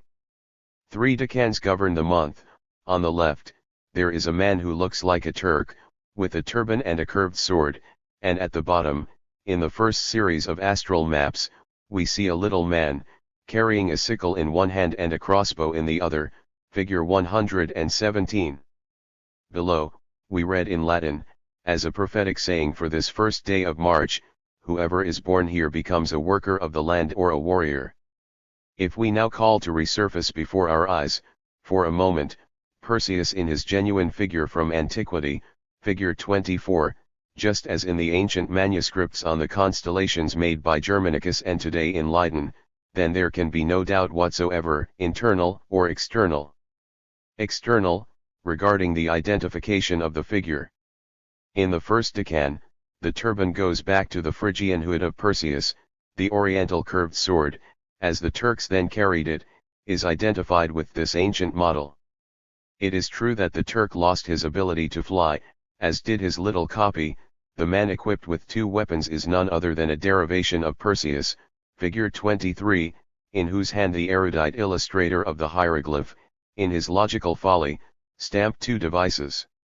Let us now consider for a moment the fate of Perseus as the personal situation of a fantastic prince enslaved and bewitched by evil forces, as in the case of Athena. At the beginning of the 16th century, the hour of his liberation sounded. On the roof of the Farnesina, he occupies the zenith. He beheaded Medusa, and fame covers the world with his renown. It is only as a sketch that I can show you this as an image, as for now I am missing a photograph, which should come in the near future. Agostino Chigi was the one who had the ceiling painted, figures 118 and 119. The planets are represented on the dome of the vault in a peculiar grouping, and the lunettes narrate, according to Ovid, the astral sagas of the ancients. It has never been investigated whether such planetary constellations would not be symbols for a real birth chart. I owe it to the friendship of Professor Graf, from the Bergedorf Astronomical Observatory, to have been able to prove that it is possible to infer from this constellation Chigi's date of birth, which was until now unknown to us. The investigations have not yet ended, but everything points to December 1465. Perseus reappears there in a costume that is no longer frightening and hostile, but a vigorous preamble to the universal energy of this very powerful banker from Siena, with representatives spread from Memphis to London. Chigi is not a desecrating Superman along the lines of the Renaissance theater man, as Gobineau's followers present him. The dome of his funerary chapel shows how he imagined unifying paganism and Christianity, figure 120. 7 planets radiate protection from him over his sarcophagus. But this is characteristic enough, they are not alone, but instead a Christian angel general helper of the good God, who governs the movement of the world from the dome in the center guides them with a peaceful hand through the world. Heaven of conciliation between paganism and Christianity, whose aesthetic harmony can for a moment distract us from the fact that then the sun was still forced to revolve around the earth. As the only example of a cohesive myth, the saga of Perseus is represented in the Greek sky by 5 figures of the sacrificial drama: Andromeda's parents, Cepheus and Cassiopeia, Andromeda herself, who must be sacrificed, Cetus, the monster, who waits for his prey, and Perseus, the liberator. On more careful reflection, this favorite arrangement of the myth should not surprise the psychologist of religion. For in fact, it almost completely contains those primordial and frightening elements that are at the basis of almost all religions: the aspiration to overcome human sacrifice to appease the wrath of a demon. The spiritualization of this barbaric and bloodthirsty magic is indeed the inner purpose and object of nostalgia of every highest religion. In the frescoes that were not painted by Casa, figure 121, the idea of human sacrifice in the representation of divine sagas emerges in all its rigidity. For example, in the July fresco, which Jupiter and Cybele rule, the death of their son Attis is represented in all its atrocity, and in fact as a literal illustration from ancient sources, as I have already pointed out. In the August fresco, in which Ceres is the ruler, the abduction of Proserpina by Pluto is represented. Also, therefore, the sacrifice of a son, albeit with the comforting prospect of the return from the kingdom of the dead. A motif that, in fact, is also the basis of Botticelli's Spring. The decans in the middle go back to the Virgin with the ear. X. However, a very peculiar group of figures, such as those described by Abu Mashar, are missing. They have been preserved for us in an illustration for the text of Abu Mashar in that Spanish manuscript that I mentioned, the figure of a woman with a bovine head who carries a child in her arms, figure 122. We read in Abu Mashar about a figure who holds half a person in his arms. It is clear from the text that the group refers to Mary and Jesus. There we read, in Teucer's text, in Bol, Sphera, p. 513. In the first decan of Virgo, a young woman emerges, whom Tucro calls Isis. She is a beautiful and pure virgin, with long hair and a beautiful face. She has 2 ears of corn in her hands and is sitting on a throne on which there are cushions. She takes care of a little boy and gives him soup to eat, in a place called the atrium. Some people call this boy Isu, that is, Jesus. This passage naturally did not escape medieval theologians. As a painting in Berlin today shows with utmost clarity, it is seen as a precursor to the birth of Christ, which even pagan prophets had to announce. Now the illustrated manuscript of Abu Mashar, a Latin translation of a Persian version, which is in London, shows, in the most surprising way possible, the vehement vital force of Egyptian religion, figure 123. Isis effectively enters the scene as a horned virgin with a bovine head, alongside the boy. Not even in Egypt could she be found with such drasticness. The virgin with the ear in the sky coincides here, therefore, with the Egyptian mother, who was forced to take her son for sacrifice, figure 124. A look at a painting from Botticelli's youth, figure 125, shows a virgin, as well as an angel who offers her a bowl of ears and grapes. The virgin touches the ears and the child blesses the grapes, corn, and wine, flesh and blood, self-sacrifice in place of substitutive salvation. No more dismemberment of Osiris. The monstrous barbaric element was withdrawn into the purest sphere of Christian spiritualization. In the painting that directly pragmatically represents the Christian Church's stance of repudiation against bloodthirsty and idolatrous paganism, The Sacrifice of Lystra by Raphael, figure 126, the man in the center of the painting is the man with the double axe, who must slaughter the animal in honor of the apostles, who, in turn, fervently repudiate the act and who the people, deluded, believe to be the gods Hermes and Zeus. The history of this painting in Western art is a topic that has not yet been addressed. However, the internal history of images, deepened by the science of culture, finds in it a document for the psychology of the idea of sacrifice, which has been at the true center of human interest from the Renaissance and Reformation times to the present day.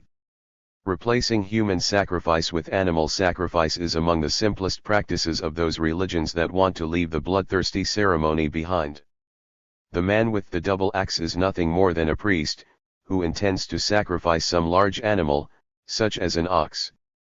In the last research they carried out together, Boll and Bazald proved that such figures are already among the oldest forms of worship in the East. The man with the axe and the girded garment, which we can well refer to as the sacrificial apron, can be seen in cuneiform descriptions of images of demons. The algorithm is part of the sacrifice, figure 127. Among the Babylonians, the animal's viscera, in particular the liver, were used for prophetic purposes in a way that is at first completely incomprehensible to us. Based on the more or less normal shape of the liver, which in this case we see being extracted from the ox during the sacrificial service, to be passed on to the official servant responsible for it, it was inferred whether a certain undertaking would have a favorable or unfavorable success. An abundant literature guides us regarding this prediction by the liver among the Babylonians. I show you one of these livers of prophecy, not yet published, and originating from Boghaskoy, figure 128, in mold. Like Dr. Fowler friendly informed me, it is a Hittite Babylonian play, that is, the general questions are kept in the language of the Babylonians, but the answer is Hittite, or in the dialect current in Canes, identified on that occasion. 4 questions must be found in this liver, and one of the answers is known with certainty. She states, this man either recovers from his illness or escapes from a narrow place. Until we have in hand the translation of the other Babylonian liver inscriptions, I am not in a position to express myself as to their exact meaning. But for the history of the paralogism that constitutes prophecy, it is already clear enough that it is an application, completely fallacious for our concepts of natural sciences, of the assertion of equality. Because the liver of a sheep has no organic connection with the person asking. Precisely here the loida participation is introduced, which we see in refined form in the case of the zodiac man. The sheep or the bull are precisely a part within an indestructible totality of nature, whose figurative will the believer can grasp through the image. There is something like a common cosmic liver, of which the livers of animals and men are just individual symptoms, which somehow maintain an internal connection. In the enigmatic bronze liver of Piacenza, figure 129, we have before us a peculiar type of transition between prediction by the viscera and cosmic mathematical speculation. For on this liver, districts are engraved in a radial form, indicating the names of astronomical deities, which leave no doubt as to their connection with certain celestial omens. As I am not an Etruscologist, I cannot move in that direction. Unfortunately, our legitimate hope of assimilating authoritative teachings regarding its 2 aspects was not fulfilled tonight. Of only to this extent, between the prediction by the liver, the globe, and the celestial globe, the painful path of questionable human intelligence is concluded. For us, it would be especially desirable to take a stance on the more or less fantastic interpretations that the bronze liver has undergone. There was even a hypothesis that it was a solar clock, although this assumption may be objectively incorrect. The idea, in its most general sense, pointed in the right direction. We really are faced with an instrument for cosmic guidance. How does Europe overcome this fallacious anthropomorphism? When was it discovered that we need to understand the laws of the body and soul as autonomous regularities intrinsic to the human organism? This is not the place to indicate, even if only from a distance, the historical processes within medical thought.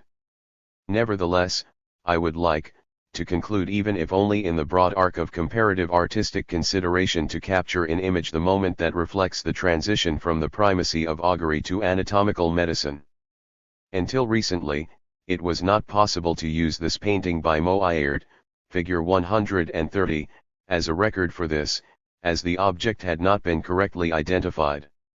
A note by Wurzbach AC drew my attention to the painting, misidentified as Antiochus and the Augur. All our efforts to check the ancient sources based on this information were unsuccessful and were destined to be unsuccessful, as we were on the wrong track. So Dr. Panofsky drew my attention to Dr. Stoad that absolutely accurately identified this image and another, by Burcham, as Hippocrates' visit to Democritus. Thanks to this identification, which seems purely erudite, Dr. Stowe provided significant assistance in considering the influence of antiquity according to its historical development. For this picture illustrates word for word a letter from Hippocrates to Damagetus, in which he describes his visit to Democritus in Abdera. Undoubtedly, such letters are not from the time of Hippocrates, but probably later fictions, from the imperial era, which does not compromise them as documents for the apprehension of paganism. These Greek letters had already been translated into Latin since the 16th century, and the French translation was available from the beginning of the 17th century. The letter sounds like one of several humorous pieces that were made about the stupidity of the Abderites, the idiots of antiquity. You see Hippocrates being hurriedly fetched from Kos, to as they believe heal Democritus, who had fallen into dementia. He sat slovenly in front of the city, with a pile of books and cut-up animals in front of him, and laughing so much to himself that everyone feared he had lost his mind. Fortunately, Hippocrates arrives with the fast boat. Desperate, the Abderites take him to the city gates and show him, wailing, the wise man immersed in himself. Hippocrates, who did not trust the intelligence of the Abderites, already suspected the diagnosis of madness. Was he really correct? He approaches Democritus, who at first does not notice him, but finally asks him what he wants. He responds by identifying himself as Hippocrates, to which Democritus immediately gives him the desired information. When asked about what he is writing about, and what he does with animals, Democritus says, I am not opening animals to cuts out of contempt, but I seek to probe the home of the soul. And what do you write there? About dementia. And when asked more about it, he gives Hippocrates a synthetic overview of human stupidity, and so Hippocrates engages in a wise conversation with him, and informs the Abderites that he did not find a demented person, but certainly the wisest of all men. This moment was represented in Moayert's painting and in a somewhat more drastic way in Burcham's painting, figure 131. In it, the savior doctor is taken by the young guide to Democritus, who has his hand on the abdomen of an open deer. Therefore, the anatomy of location at the beginning of its development, we are in the years in which Rembrandt's anatomy was painted. A.E. The doctor.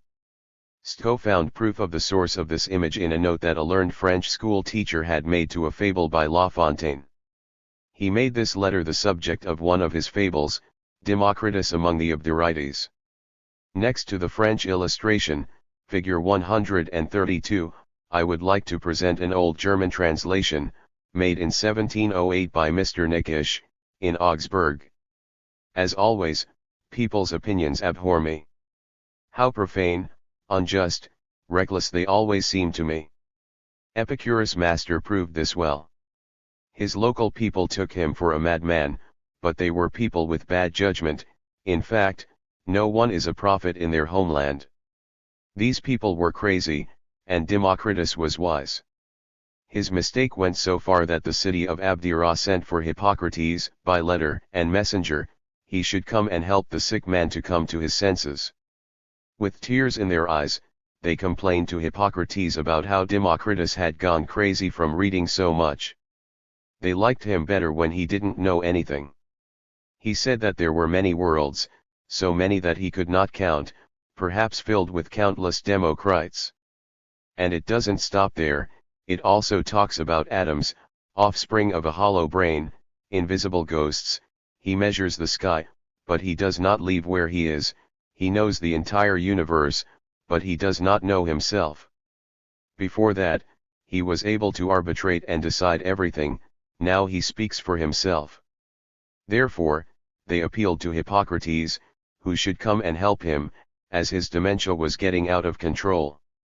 Hippocrates did not have the slightest confidence in these people, but he still set out on a journey, and arrived at the very moment when the one who had been described as foolish, without cunning or judgment, tried to investigate where reason really lay in man and animal, whether in the heart or in the head.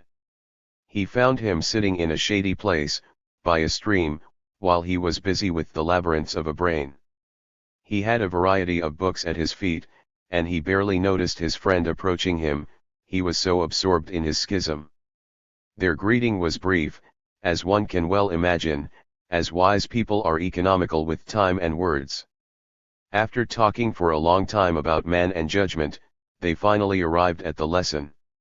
It is unnecessary to tell every part of what one or the other said, the preceding history is proof enough that the people are reprehensible judges. AF. The elegant Frenchman even transformed the last remnants of corpulent Greek wisdom into a delicate courtly minuet. As far as Democritus is concerned, this contempt of the people is basically out of the question, but the multiplicity of worlds is mentioned in the letter. In the illustration, it is indicated by the two globes, which, together with some animal skulls, decorate the conference. But alongside all this, the wind of the modern outdoors still blows. One feels the language of a new world, for which Giordano Bruno burned at the stake, and seeking the inn of the soul in the labyrinth du cerveau means leaving behind, once and for all, the psychology of the liver typical of the Old East, heading towards another intuition, better than this one. A.G. In Perseus, who seizes Medusa's head, the energetic intrepidity of heroic humanity finds its most evident symbolic expression. The fortune grabbed by the curls that appears on this medal, figure 133, is just a milder variant of this same image of the impetuous aggressor. Vilis Nolisv, a pope, characterized the archetype of the condottiere, Alfonso, in these terms. It is true that he is misused here, for fortune, the wind goddess with the candle, is robbed of her static quality as bearer of the candle with this crude grasp. It is based on a Baroque mixture of ancient motifs, the lucky curls and the sail, which does not allow us to assume that the man for whom this medal was minted was an engineer, Camillo Agrippa, who dealt with the most exact problems of navigation, albeit in a somewhat fantastic way. He even came to mind the revolutionary idea of the movement of the Earth around the Sun, but his attempts to invent a new way of measuring speed in navigation testify that he lacked precisely the intuition of the physical laws of movement. In 1569, Hans Sachs prepared verses for a book by Jos de Man, called Beschreibung aller Standaufwerten, figure 134. The navigator looks like this, a large oar in his hand, a heavy fur hood on his head, he says. At sea I am a ship patron.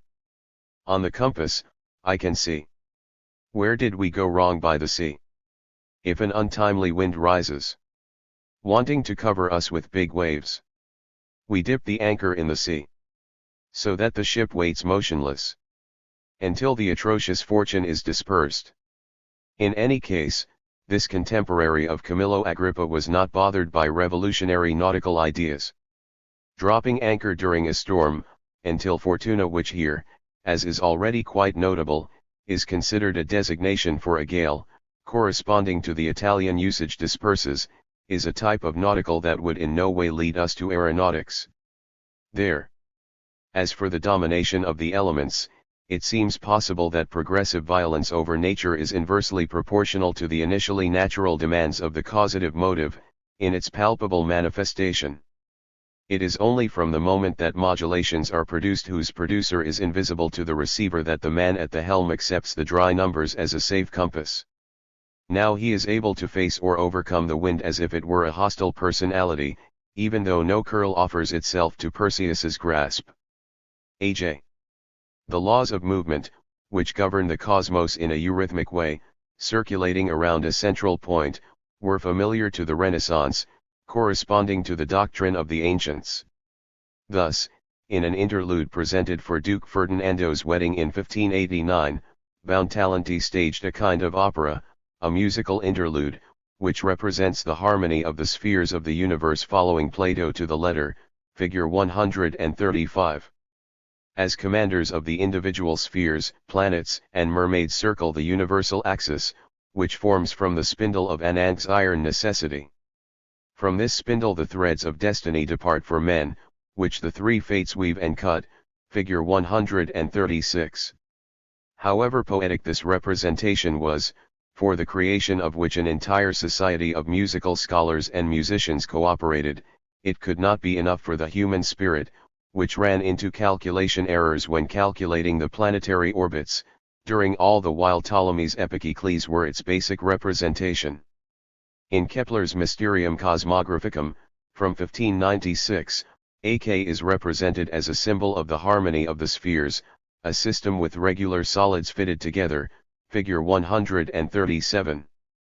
Each of these solids, corresponding to the Pythagorean theory present in Plato, embodies a sphere. So, just to highlight one case, the dodecahedron is the sphere of Mars. But, as Kepler must have realized, the then system, which was based on the circle as the unit of movement of the planetary course, was inadequate precisely for the orbit of Mars. The use of the ellipse in mathematical cosmophysics was missing. It was clear to me that at this point there was a difficulty for the late medieval West.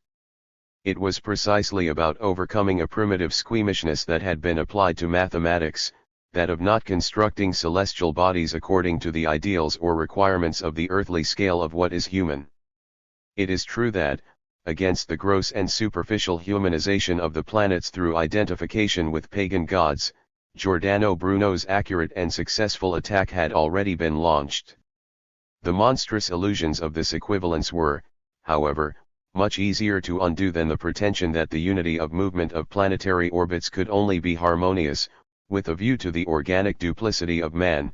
This is because, apparently, this ideal of regularity made orientation much easier. That this was actually a controversial point in the spiritual world of the 16th century is something that I am not in a position to demonstrate with my own knowledge. Professor Cassirer helped me by pointing out that Kepler, in his correspondence with Fabricius in 1608, actually needed, in order to refute him, to advocate very emphatically in favor of the ellipse being a mathematical idea that, in itself and for itself, would not be subordinated, in terms of perfection, to the circle. And with the entry of the ellipse, it became possible to deduce the infinity of universal space according to physical regularity. One advances upwards and forwards per monstra ad sphaeram. Kepler knew that it was on the inflexible function of his research consciousness which would not calm down precisely in the face of the error of 8 minutes of arc in the calculation of Mars' orbit that the entry of a new epoch depended, which meant overcoming both internal and external from Sphera Barbarica. However, he spoke of the planet Mars like an old pagan priest, whose followers we see before us in the illuminated manuscript of planets, which is in Tübingen, figure 138. Mars resisted the efforts of astronomers for a long time, even though the splendid General Tycho researched and recorded, in 20 years of vigils, all his stratagems. Encouraged by this, I, Kepler, undertook to research exactly, with Tycho's tools, the positions where Mars is found, and with the help of Mother Earth, I went around all its curvatures. Mars finally recognized my courage, put hostility aside, and loyally revealed himself. And the ironic tone in no way changes the fact essential for our consideration that his entire universe of representations was still completely rooted in terms of an ideal requirement, of primeval pagan origin and on a human scale, and on the other hand, in the mathematical field, it was still in its first stage of development. For the history and psychology of the influence of antiquity, it is of decisive significance that we can record that the detachment from the limitations arising from Hellenism and late paganism once again took place with the help of antiquity itself. For Kepler arrived at the application of the ellipse through the work of Apollonius on conic sections, which had not yet been completely rediscovered, and which would have been completely lost to us, save for 4 books, if it had not been re-established in the 17th century by the Italian Borelli, from the Arabic broadcast. The cosmic and image-based orientation typical of the European man of the 15th century, a chapter of the science of culture originating from the Renaissance of antiquity. This is how the outline that, in a hasty outline, we covered tonight could be called. The image then manifests itself as the product of a coinage of expressive values made according to hitherto unknown laws of circulation. A law of this type can be suggested with the phrase per monstra ad sphaeram. It was applied to understand and pursue throughout historical development the polar tension between the causative principle based on image and that based on number, considering it to be a human, psychological, and necessary function for thought, with regard to the enterprise of spirit guidance. The process thus observed has nothing technically new. As long as one has enough patience, we only need the philological art of interpretation, faithful to the good old-style hermeneutics more majorum ap, to obtain a perspective view. If this attempt resulted in some success and shows promise, this was only possible as I showed you step by step because we had Bohl's unshakable and irreproachable work, Sphera, as support for our explanatory efforts. For we owe first and foremost to Teucer's Sphera Barbarica, as Bohl reconstituted it, the new instrument for the psychology of both the monstrous imagery causative principle and the numerical and mathematical one. The only illustrated edition of the Sphera, although edited to the point of becoming unrecognizable, is based, as has already been said, on a text by Pietro Diabano. That this piece of late antique heritage has been preserved to us in printed form is due to a German professor of mathematics, Johannes Engel, from Eichach, in Bavaria, who was a professor in Ancona, and to 2 German printers. The famous Erhard Ratdold was who first edited the Astrolabium Planum, in 1488, in Augsburg, and Emmerich von Speyr made the 2nd edition, in 1494, in Venice, for which the woodcuts were carved by an Italian, following the German version. But the Venice edition contains an addition. A certain Master N, until now unknown, but probably one of the most formidable illustrators in Venice, added to this book a special woodcut, the figure of a seated astronomer, figure 139. Leaning against a tree, thoughtfully, he reflects on himself, with an astrolabe in his left hand, and at his feet an inkwell, a compass, and a sextant. Let us not forget that the Astrolabium also contains solid tables with the position of the stars, which Engel, a disciple of the Regiomontano, knew well how to calculate. Did he represent Pietro Diabano, or Johannes Engel? With the catchphrase per monstra ad sphaeram, we believe we can make this figure a very appropriate symbol for the content of an ex libris, figures 139 and 140, which should be added to the books of our friend Franz Bohl, spread from Heidelberg to Hamburg at the same time exhortation and encouragement to reach the pure spirit of antiquity, despite all the monsters of misunderstood tradition. There is no modern painting that imposes greater difficulties than Manet's Le Déjeuner sur l'herbe, figure 141, for the art critic who intends to prove that formal and objective links and tradition are essentially codetermining. Tracing something like a line of development over the centuries of the work, originating as a standard in the struggle for clear liberation from the shackles of academic virtuosity, leaving Arcadia and passing through Rousseau until reaching Batignolles, seems, at best, an intellectualist and superficial. Nevertheless, Manet, in the fight for the rights of the human eye, evoked Jurgen's model to argue that the open-air encounter of clothed men with naked women was in itself non-revolutionary. Today we ask ourselves if Manet, marching towards the light, needed to turn back and present himself as a faithful administrator, since, through his immediate creation, he taught the world that it is first and foremost participation in the full spiritual patrimony that creates the possibility of discovering a style that generates new expressive values. This is because it does not derive the strength of its impact from the elimination of previous forms, but rather from the nuance of their recreation. The superpersonal imposition can translate into an unbearable burden for the average artist, but, for the genius, this confrontation translates into an act of the enigmatic magic of Antaeus, which gives new coinages their rapturous persuasive force. 141 Le Déjeuner sur l'herbe, Edouard Manet. Paris, Musée d'Orsay. Manet spoke of Jurgen, but he did not call not in words the sculpture of the ancients and Raphael to help him fight the Philistines. Gustave Pauli proved that the group that breakfasts on the grass in such a seemingly relaxed way is linked so precisely to the traits of the classicizing Italian style that it is possible to identify, with an accuracy rarely enjoyed by the science of art, the model in antiquity and its mediator Italian. It is a judgment of Paris drawn by Raphael based on a relief from an ancient sarcophagus, which can still be seen today in Rome embedded in the facade of the Villa Medici, where the French Academy of Art is now located. The drawing was engraved by Marcantonio Raimondi, and in its lower right corner there are three demigods tied to the earth, lying down and naked, which gave, in the way they are situated in relation to each other, the contour of the movements of the figures who are having breakfast in the painting. By Manet, figure 142. In changes that seem completely insignificant in the game of gestures and physiognomy, an energetic transformation of the humanity represented takes place, which takes on a soul. From the gestures linked to the cult of these demons of nature, which, in ancient relief, fear thunder, the configuration of a free humanity, which feels sure of itself under the lights, is consummated, through Italian engraving. 142 The Judgment of Paris, Marcantonio Raimondi, from a lost drawing by Raphael. Pauli said of the figures in the engraving, they are naked and beautiful, and have nothing to say. This would gracefully and very accurately characterize what we feel to be the dominant disposition of the group.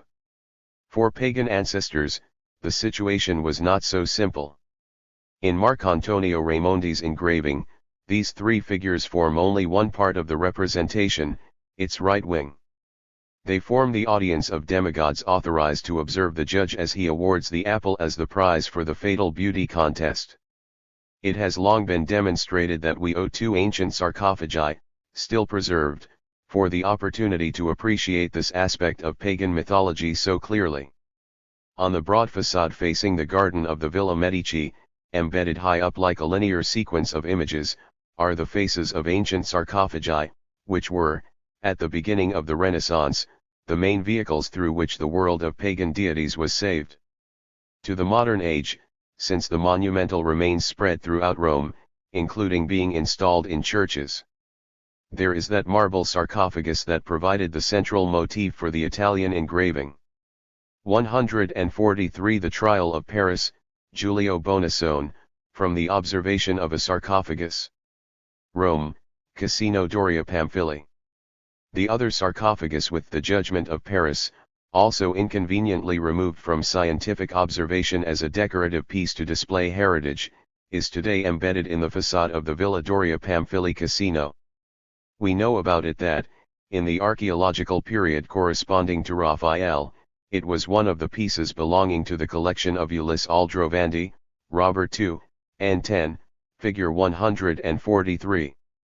The two sarcophagi differ in their handling of the saga, since the relief in the Villa Medici depicts two scenes from the prelude to the Trojan drama, on the left, the trial of Paris, on the right, the return of Venus to Olympus. In the relief today in Pamphili, only the trial of the shepherd on Mount Ida is illustrated. In it, the three goddesses practically occupy no more space than the three nymphs in the fountain on the left, which, due to their beautiful and detailed corporeality, apparently motivated the engraver to complete the narrative, which for the rest almost literally follows the sarcophagus of Metic. There is only one discrepancy, however very significant: the naked hero, who would be in the center with his shield raised, is absent, as well as the rising Venus, who, carried by Aeneas, returns to Olympus. However, another engraver, Bonassone, represented the saga with all the details of the Villa Medici sarcophagus. This engraving still contains that second central motif for the composition as a whole that is missing from Marcantonio's engraving, the Ascension of Venus.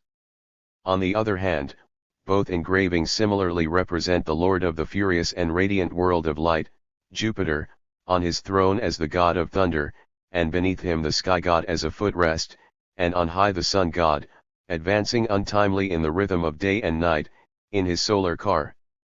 But we only notice the most decisive change in the comparison of the two Italian engravings through a detailed comparison of the behavior of the audience of demigods. In Bonassone's engraving, corresponding to the sarcophagus, the forms of the demigods were symbolized by 4 figures. Tellus, the Lady of the Earth, is seen on her throne and, next to her, perched on the earth, where they were banished, are the 3 geniuses, who, when trying to lift the trunk, denote their visible commotion at the celestial manifestation. It is different in Marcantonio's engraving, which, therefore, also clashes with the old scheme.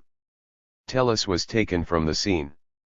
The nymphs, who in pagan art turn their heads upward in ecstasy, aiming at the prodigy they greeted with gestures of adoration, in engraving turn their heads towards the outside world, contemplating it. From this point of view, it must be admitted that Bonassone's achievement, so inferior in artistic terms, nevertheless has the merit of preserving with greater fidelity than Marcantonio what is most essential in the sarcophagus in religious terms, conforming to the meaning of pagan tomb art. The image of the Ascension was certainly the metaphorical flag, which bears, so to speak, the legend of hope in the resurrection, that was given by those who remained here to the dead in the marble sarcophagus. At the site of Marcantonio's copper engraving, a direct path of fearless dedication to the primordial goods and beauty of nature seems to be revealed. It is clear, the supreme theophany of the forces of light in heaven has not dissipated, and the demigods, perched in their earthly prison, owe their aesthetically eloquent gravity to the coining force of the cultic Phobos. There on the mountain and banished to the river bank, they head with nostalgia or fear to an illuminated point in the heights, of which they are prohibited from taking part. Their eyes, completely absorbed in the terrible divine apparition, belong to it, and express, full of nostalgia, the corporeality from which they cannot free themselves, precisely the fate of those who do not inhabit Olympus.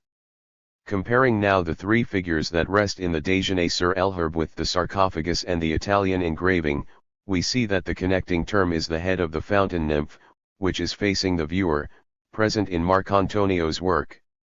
She, who in effect stopped contemplating the prodigy of the Ascension, not only lost the reason for performing the adoring gesture characteristic of the momentary commotion, but also takes note of an imaginary observer, who is on earth, and not in heaven.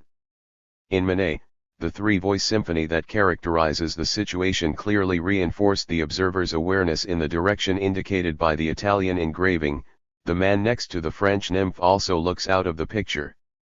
The change in tone regarding the motif of the saga is symbolized, in Marcantonio's copper engraving, by the naked woman seen from behind, wanting to throw her costume over her head. This motif does not appear on the sarcophagus.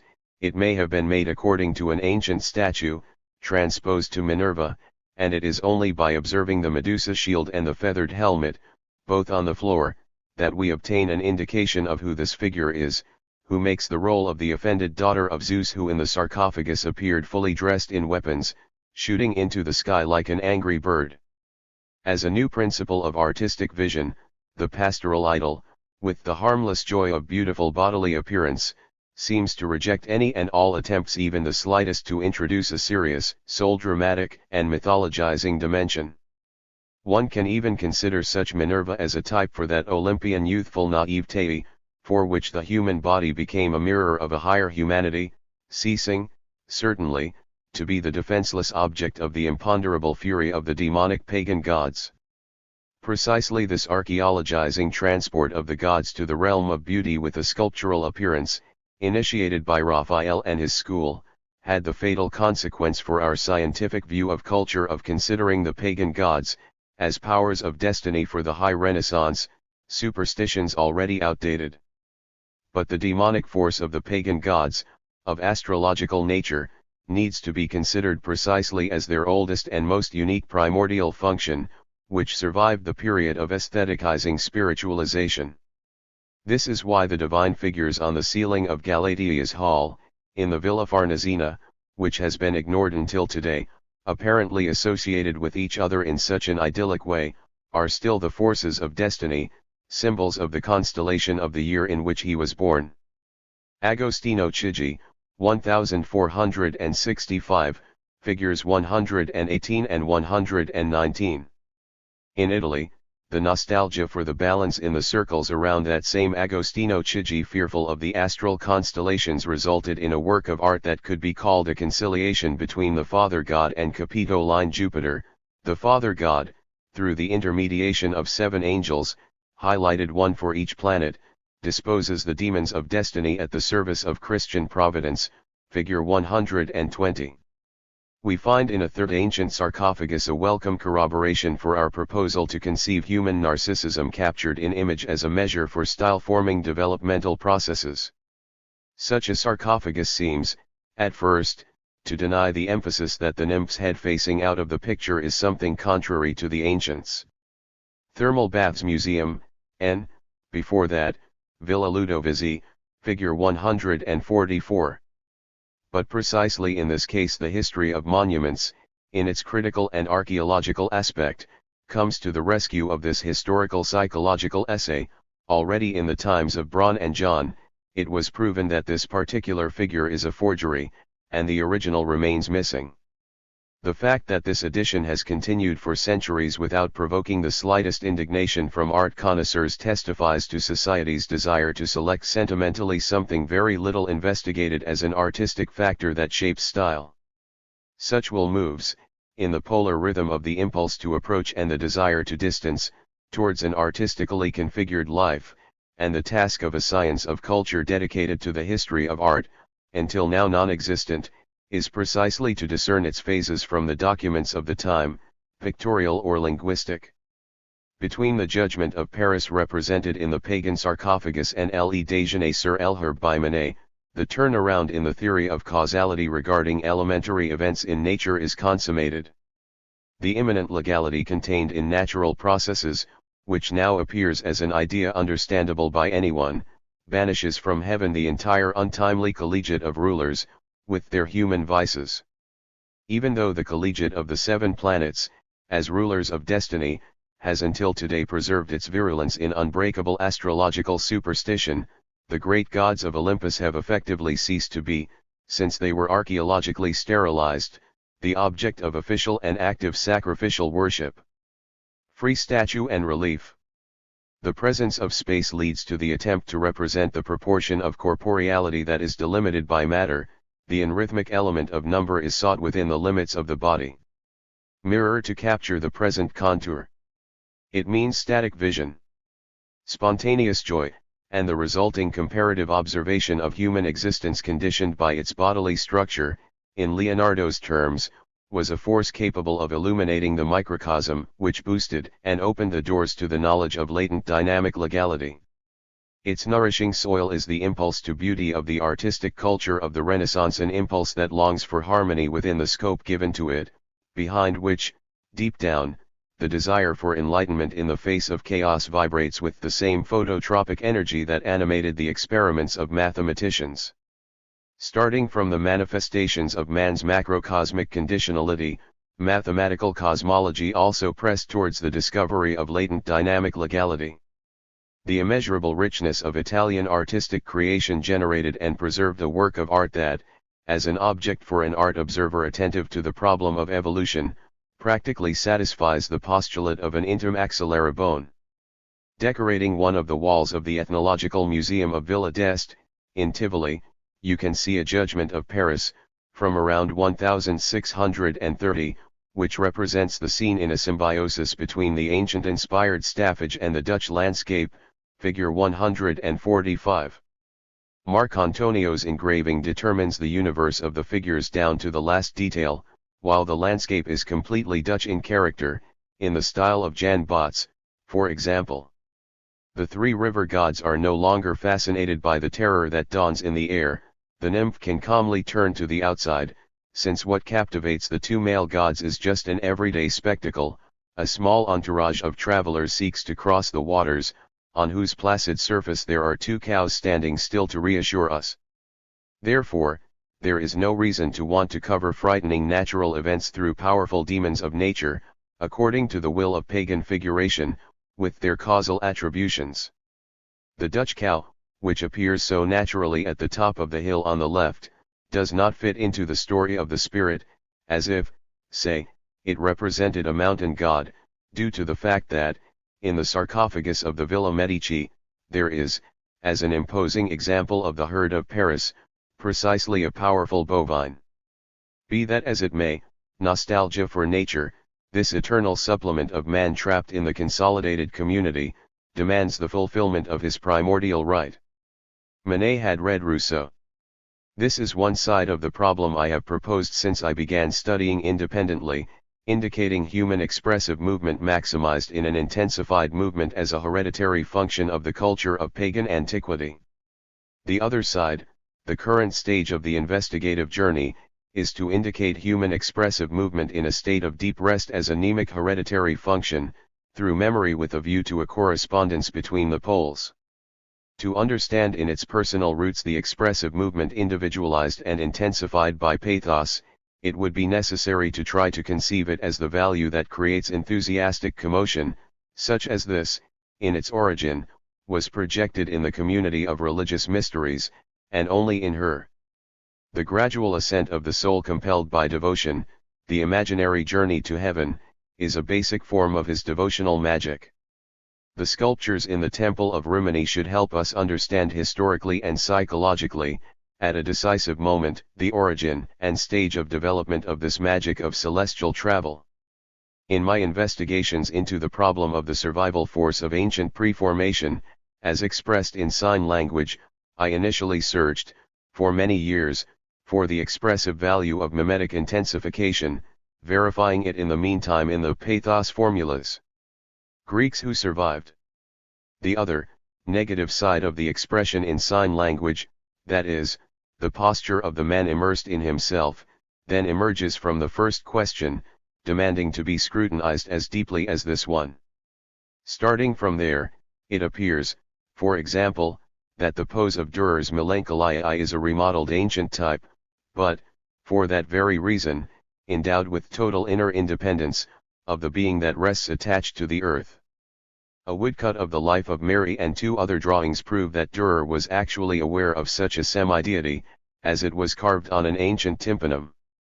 In the Judgment of Paris in Raimondi's engraving, this figure, which pagan natural mythology had represented as a condensation of the force of nature, as it affected the earth, both water and soil, is recalled 3 times directly according to the old model. The 3 creatures have nothing to say, as expressed by Pauli, using these words in our usual sense. This may be because such creatures originated precisely as answers and satisfactory answers in terms of image to the question where do they come from. Like reeds in calm waters, they lift their bodies by themselves, and the question of where they come from and where they are going unfolds alongside them in the figurative process that generated them. The 3 bodies were as if thrown together on the ground, without any indication of their purpose, and now they take their place relaxed in the abundant space around them. Of course, the pagan cultic link, present in the models, is inessential in Raimondi's engraving. The ancient nymphs in the sarcophagus, like their 3 colleagues, the geniuses of the earth, look in religious commotion upwards, where Zeus, ruler of Olympus, makes his appearance, while in the engraving they seem to turn their faces towards an observer who they just noticed. Still, considering the whole as an Olympic and classical conception, we can capture a preeminence of the semi-deities over the momentarily stimulated human gesticulation. A physiognomic and momentary expressive movement is not capable of subtracting, from the mimic serenity, its preponderance in the creation of the atmosphere. Le Déjeuner sur l'herbe was made, in 1863, to act as a front flag in the fight against any and all studio calligraphy based on academic pose, as this, in germ, already presented itself to us in engraving. If he was successful in this sense, then the enthusiasm that captured his followers did not ultimately rest on the incisive demonstration of the insufficiency of the contemporary pictorial gaze. Behind the threshold of the momentary consciousness of the painter and the public, the overcoming of antiquity as an interpreter giving form to nature took place, an overcoming in which there is no longer, both in material and formal terms, a cosmological causal principle mediated by intangible concepts. It was necessary to take away from the individual pose of heroic sculpture the privilege of being the ideal form for pictorial creation. This means that the two authorities of figurative taste, the artist and the public, primarily come together in their sensitivity right there, where all artistic interest primarily takes root, in the most complete tangibility imaginable of the mirroring provided by the work of art. It was necessary to educate the eye for generations so that the ideal of sculpture was replaced by the ideal of painting, as this reduction in tangible possession contains within itself an unlimited enrichment that can only be noticed by people of talent before whom it was revealed, in the symphony from the patches of color in the plein air, the new world of totality between man and nature. The superpersonal logic of investigating nature based on fantasy still provides us with a missing link between the Olympic apple and the French secular breakfast. There is, in Tivoli, a painting on canvas, made more or less between 1630 and 1640, called Burcham, which represents the trial of Paris in a splendidly mixed style between Italian and Dutch. The beauty contest unfolds following Marcantonio's engraving with meticulous accuracy, and even the ox that assists the shepherd's trial, located under a tree on a rock, is present, following the ancient sarcophagus, as evidenced by the design of the Codex Coburgensis, according to Robert. There are also the three pagan water demons, coined in the old way, but the divine spectacle up there is no longer the object within the composition they watch. In place of the Olympic vision, what appears as a substitute mundane spectacle, to which attention turns, are two cows, which a small entourage of travelers on horseback wants to cross the river, but which remain on its other bank. The clover of humanity enclosed within itself has to make a choice: either let the phobos in the face of the cosmic demons of destiny continue to weigh, or, making use of the pictorial vision, implement a new feeling of unity, desired since ancient times.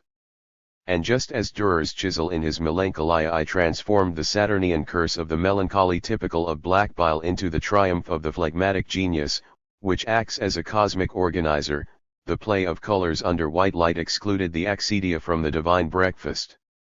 Warburg refers to the National Museum of Rome, housed in the baths of Diocletian.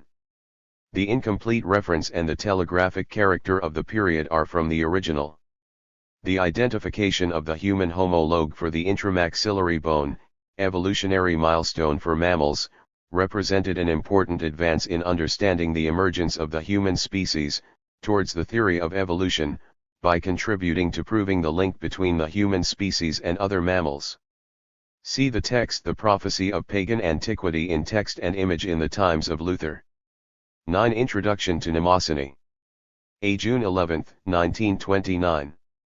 The conscious creation of distance between oneself and the outside world can be designated as the basic act of human civilization. As soon as this intermediate space becomes the substrate of artistic figuration, the preconditions are satisfied so that such awareness of distance can become a lasting social function, which, through the rhythm of immersion in matter and emergence in Sophrosine, indicates that circuit between the cosmology of images and that of signs whose adequacy or collapse as a spiritual instrument of guidance are precisely what indicates the destiny of human culture. Both the memory of the collective personality and that of the individual come to the aid of the artistic man in a very peculiar way, who oscillates between a mathematical and religious worldview.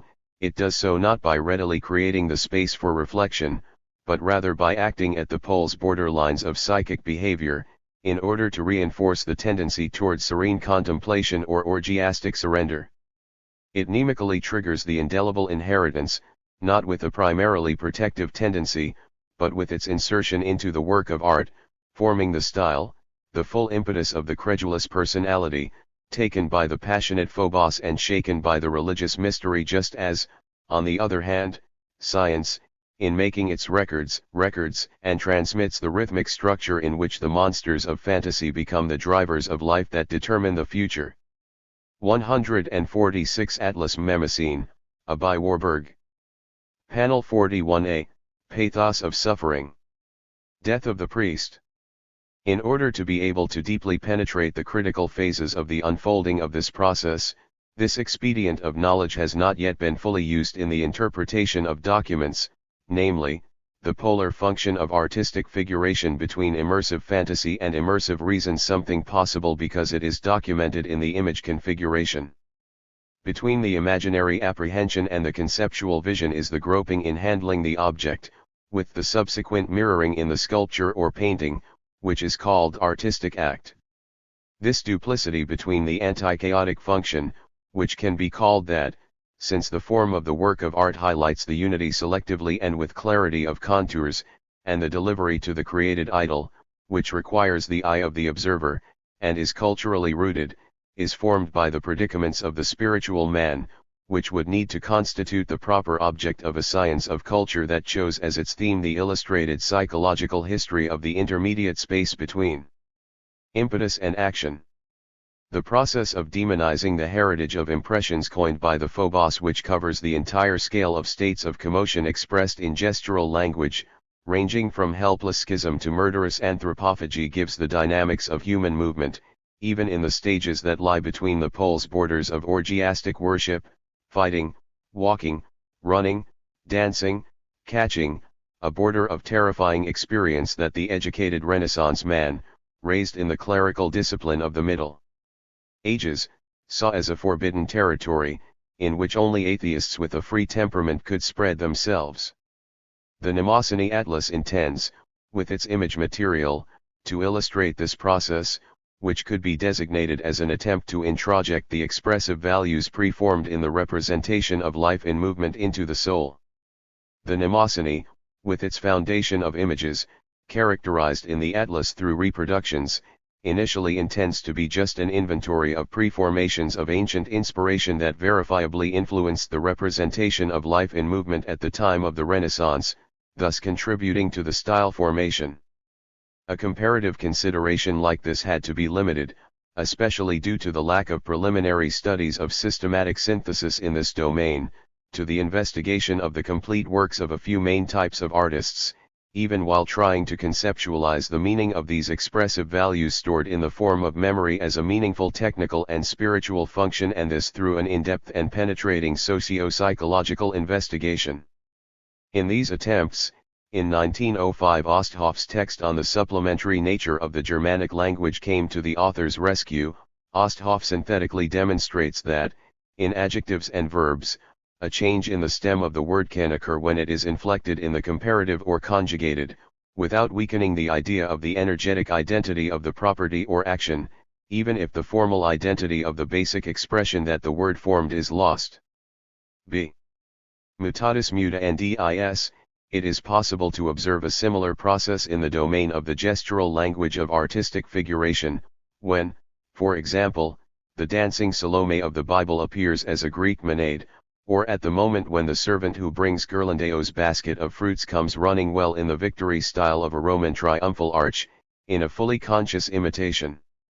It is in the region of the orgiastic commotion of masses that one must look for the formative mechanism, which hammered into memory the expressive forms of the state of maximum inner commotion, as much as this can be expressed in sign language, with such intensity that this engram of the passionate experience survived as an inheritance stored in memory, determining, as a model, the contour of what the artist's hand creates, as soon as the maximum values of gestural language intend, through the artist's hand, to bring the figuration to the light of day.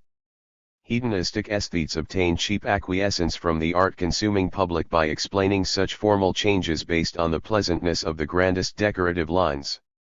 Whoever wants can be satisfied with a flora of beautiful and fragrant plants, but from this there is no way to develop a botanical physiology capable of dealing with the circulation and formation of sap, as this only reveals itself to those who investigate life in its roots. Underground. Prefigured by the sculpture of antiquity, the triumph of existence presents itself amid the complete and disturbing opposition of life affirmation and self-denial before the souls of its descendants, as they would see it in the pagan sarcophagus of Dionysus, in the ecstatic procession of his orgiastic entourage, and in the triumphal arches, the emperor's triumphal car. We have, in both symbols, mass movements in a sovereign's entourage, but while the Maenade shakes the kid, which had been torn apart in the frenzy, in honor of the god of drunkenness, the Roman legionnaires deliver to Caesar the severed heads of barbarians, as a tribute due to the well-organized state, just as, also in these reliefs, it is celebrated the emperor as representative of imperial assistance to his veterans. It is true that the Colosseum, a few steps from the Arch of Constantine, relentlessly reminded the Romans of the Middle Ages and Renaissance that the primitive drive for human sacrifice had necessarily had its place of worship in pagan Rome, and the terrifying duplicity between the laurel wreath of the emperor and that of the martyr remains to this day in Rome. The clerical discipline of the Middle Ages, which had been experienced in the deification of the emperor's most merciless adversary, would have destroyed a monument like the Arch of Constantine if the heroism of Emperor Trajan had not been preserved under Constantine's mantle, due to the row of reliefs added later. The church itself had transformed the glorious exaltation of self in Trajan's relief into a Christian attitude, and this through a saga, still alive in Dante's work.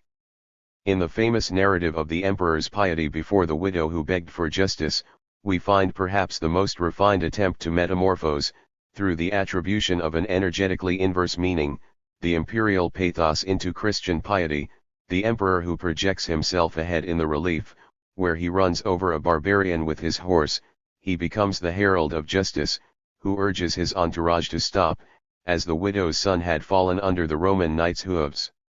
The task of characterizing the restitution of antiquity as a result of the incipient historicizing consciousness of facts and also of artistic empathy endowed with freedom of conscience would be nothing more than a descriptive and insufficient theory of evolution, if at the same time one did not dare to attempt to descend to the depths of the entanglement of the drives of the human spirit with sediment matter. See only then is the mechanism that forged the expressive values of pagan commotion obtained, from which the primordial orgiastic experience originates, the Dionysian thyasis. D. Since the days of Nietzsche, a revolutionary attitude is no longer necessary to aim at the essence of antiquity in the symbol of a double herm with Apollo and Dionysus.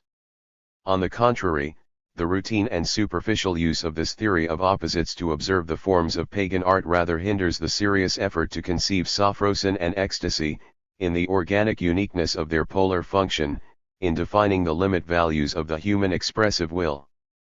The unchanged deigning of the expressive movement of the body, as accomplished especially in Asia Minor with the entourage of the gods of drunkenness, encompasses the entire scale of kinetically shaken humanity, a scale that goes from helpless schism to bloodthirsty frenzy, and all the mimic actions between its members. Extremes, such as walking, running, dancing, picking up, carrying, allow us to hear the echo of passionate surrender, even in those works of art from antiquity that belong to the cultural circle of commotions promoted by mysteries, even when such works maintain the stylistic attitude full of the ancient artistic world. Now, the Italian Renaissance sought to introject this heritage of the phobic engram with a peculiar ambivalence. On the one hand, this inheritance was an auspicious stimulus for the then freed men with a temperament focused on the world, giving those who fought for their freedom in the face of destiny the courage to articulate the unprecedented. But, considering that this stimulus was carried out as a mnemic function, that is, through preformed forms already refined and encompassed by artistic figuration, the restitution was an act situated between the instinctual externalization of oneself and the formal, conscious figuration and domesticator, that is, precisely between Dionysus and Apollo, which allocated artistic genius to the soulful place in which it could develop its most personal formal language towards its own expression.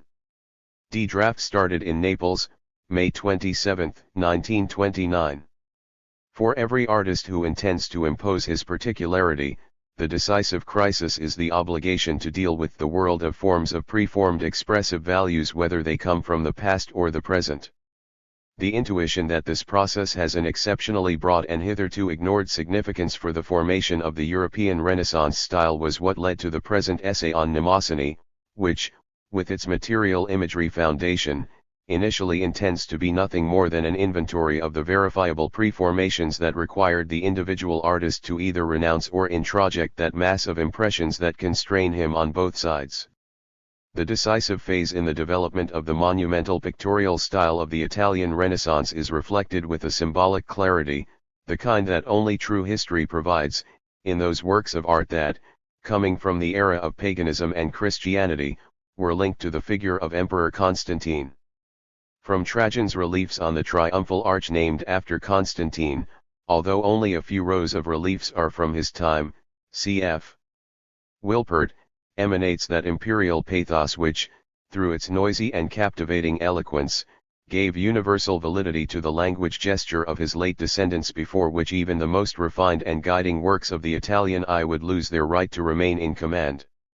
The Battle of Constantine by Piero della Francesca, in Arezzo, which revealed to inner human commotion a new non-rhetorical grandeur of the form of expression, would be trampled, as it were, by the hoofs of the savage army that, under the pretext of Constantine's victory, could invade the stand's walls at a gallop. It is. How was it possible, in the vicinity of Raphael and Michelangelo, such a turn into the void of the language of artistic forms? The idea that the joy with the grandiose gestures of ancient sculpture, when coinciding with a similar and reawakened sense of the archaeologically authentic, led to such an incisive predominance of the all-antica dynamic pathos formula provides a merely aesthetic explanation for the vehemence of this process. The new pathetic language of gesture from the world of pagan figures was not introduced into the studio simply, say, under the acclaim of a sophisticated artistic eye and a similar antiquarian taste. Instead, the characterization of the pagan world as an Olympus of clear forms was achieved in a period of vigorous resistance, which emanated from two quite distinct forces, and which despite their barbaric anti-classicism in appearance had the right to be seen as guardians, faithful and full of authority, of the legacy of antiquity.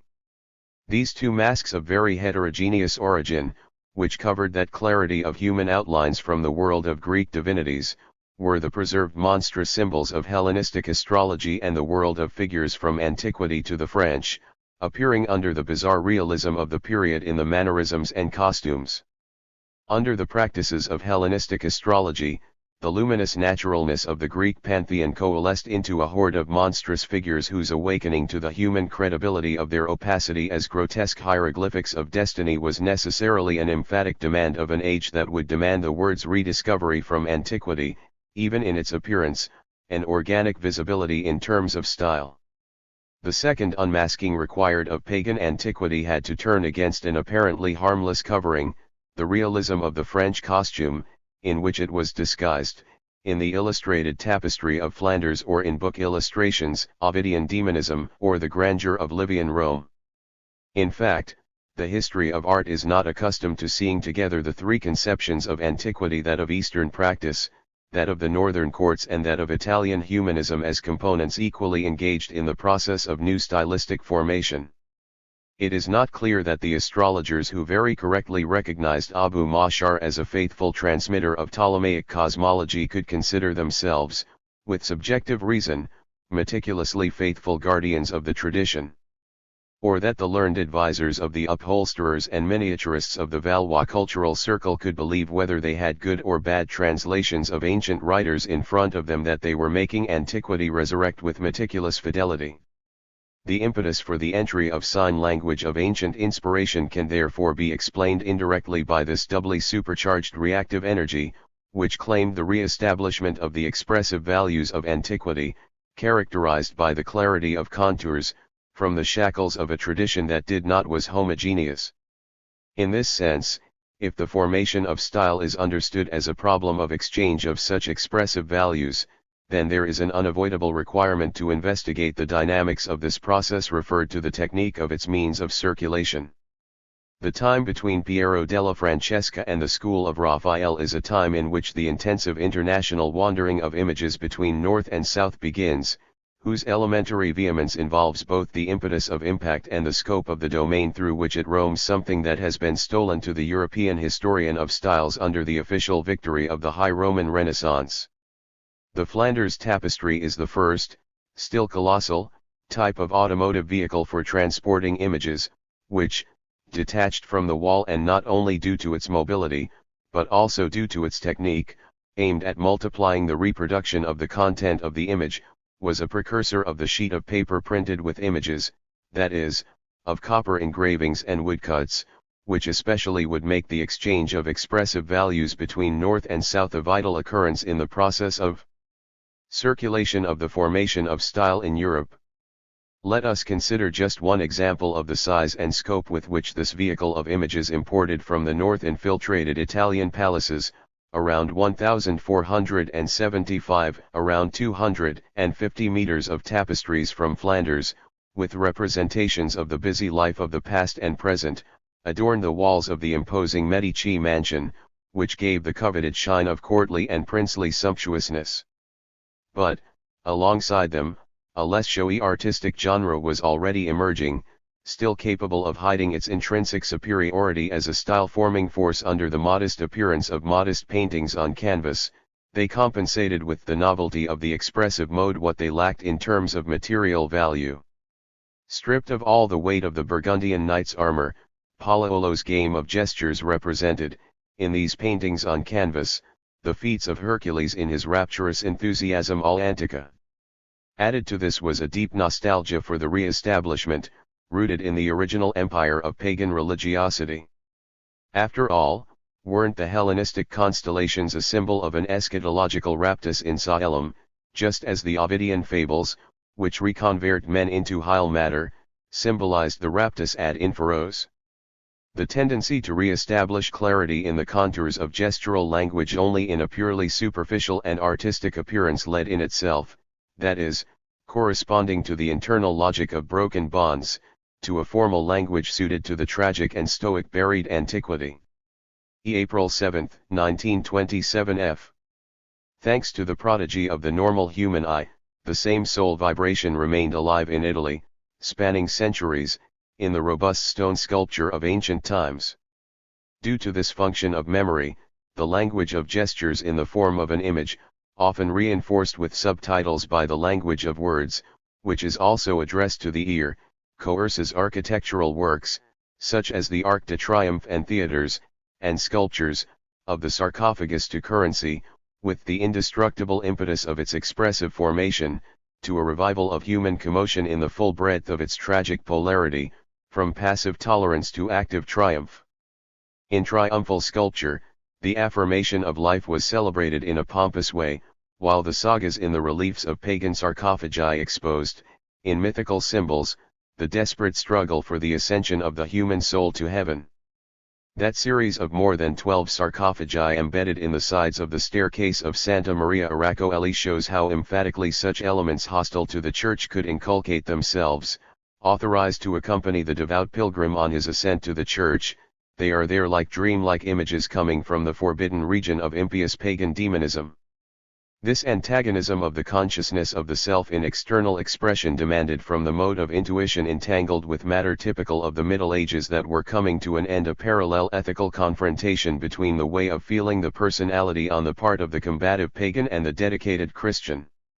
One of the genuinely and artistically creative occurrences of the epoch of the so-called Renaissance was the superiority of dramatic clarity in the contours of individual gestures of triumph in the ancient style, originating from the time of Trajan, over the confusing mass epic of Constantine's epigones, since such superiority not only made itself felt, but was also put into circulation, in a direct and exemplary way, in the formal language of the Italian Renaissance from the 15th to the 17th century as the canonical pathos formula, whenever the representation of human life in movement.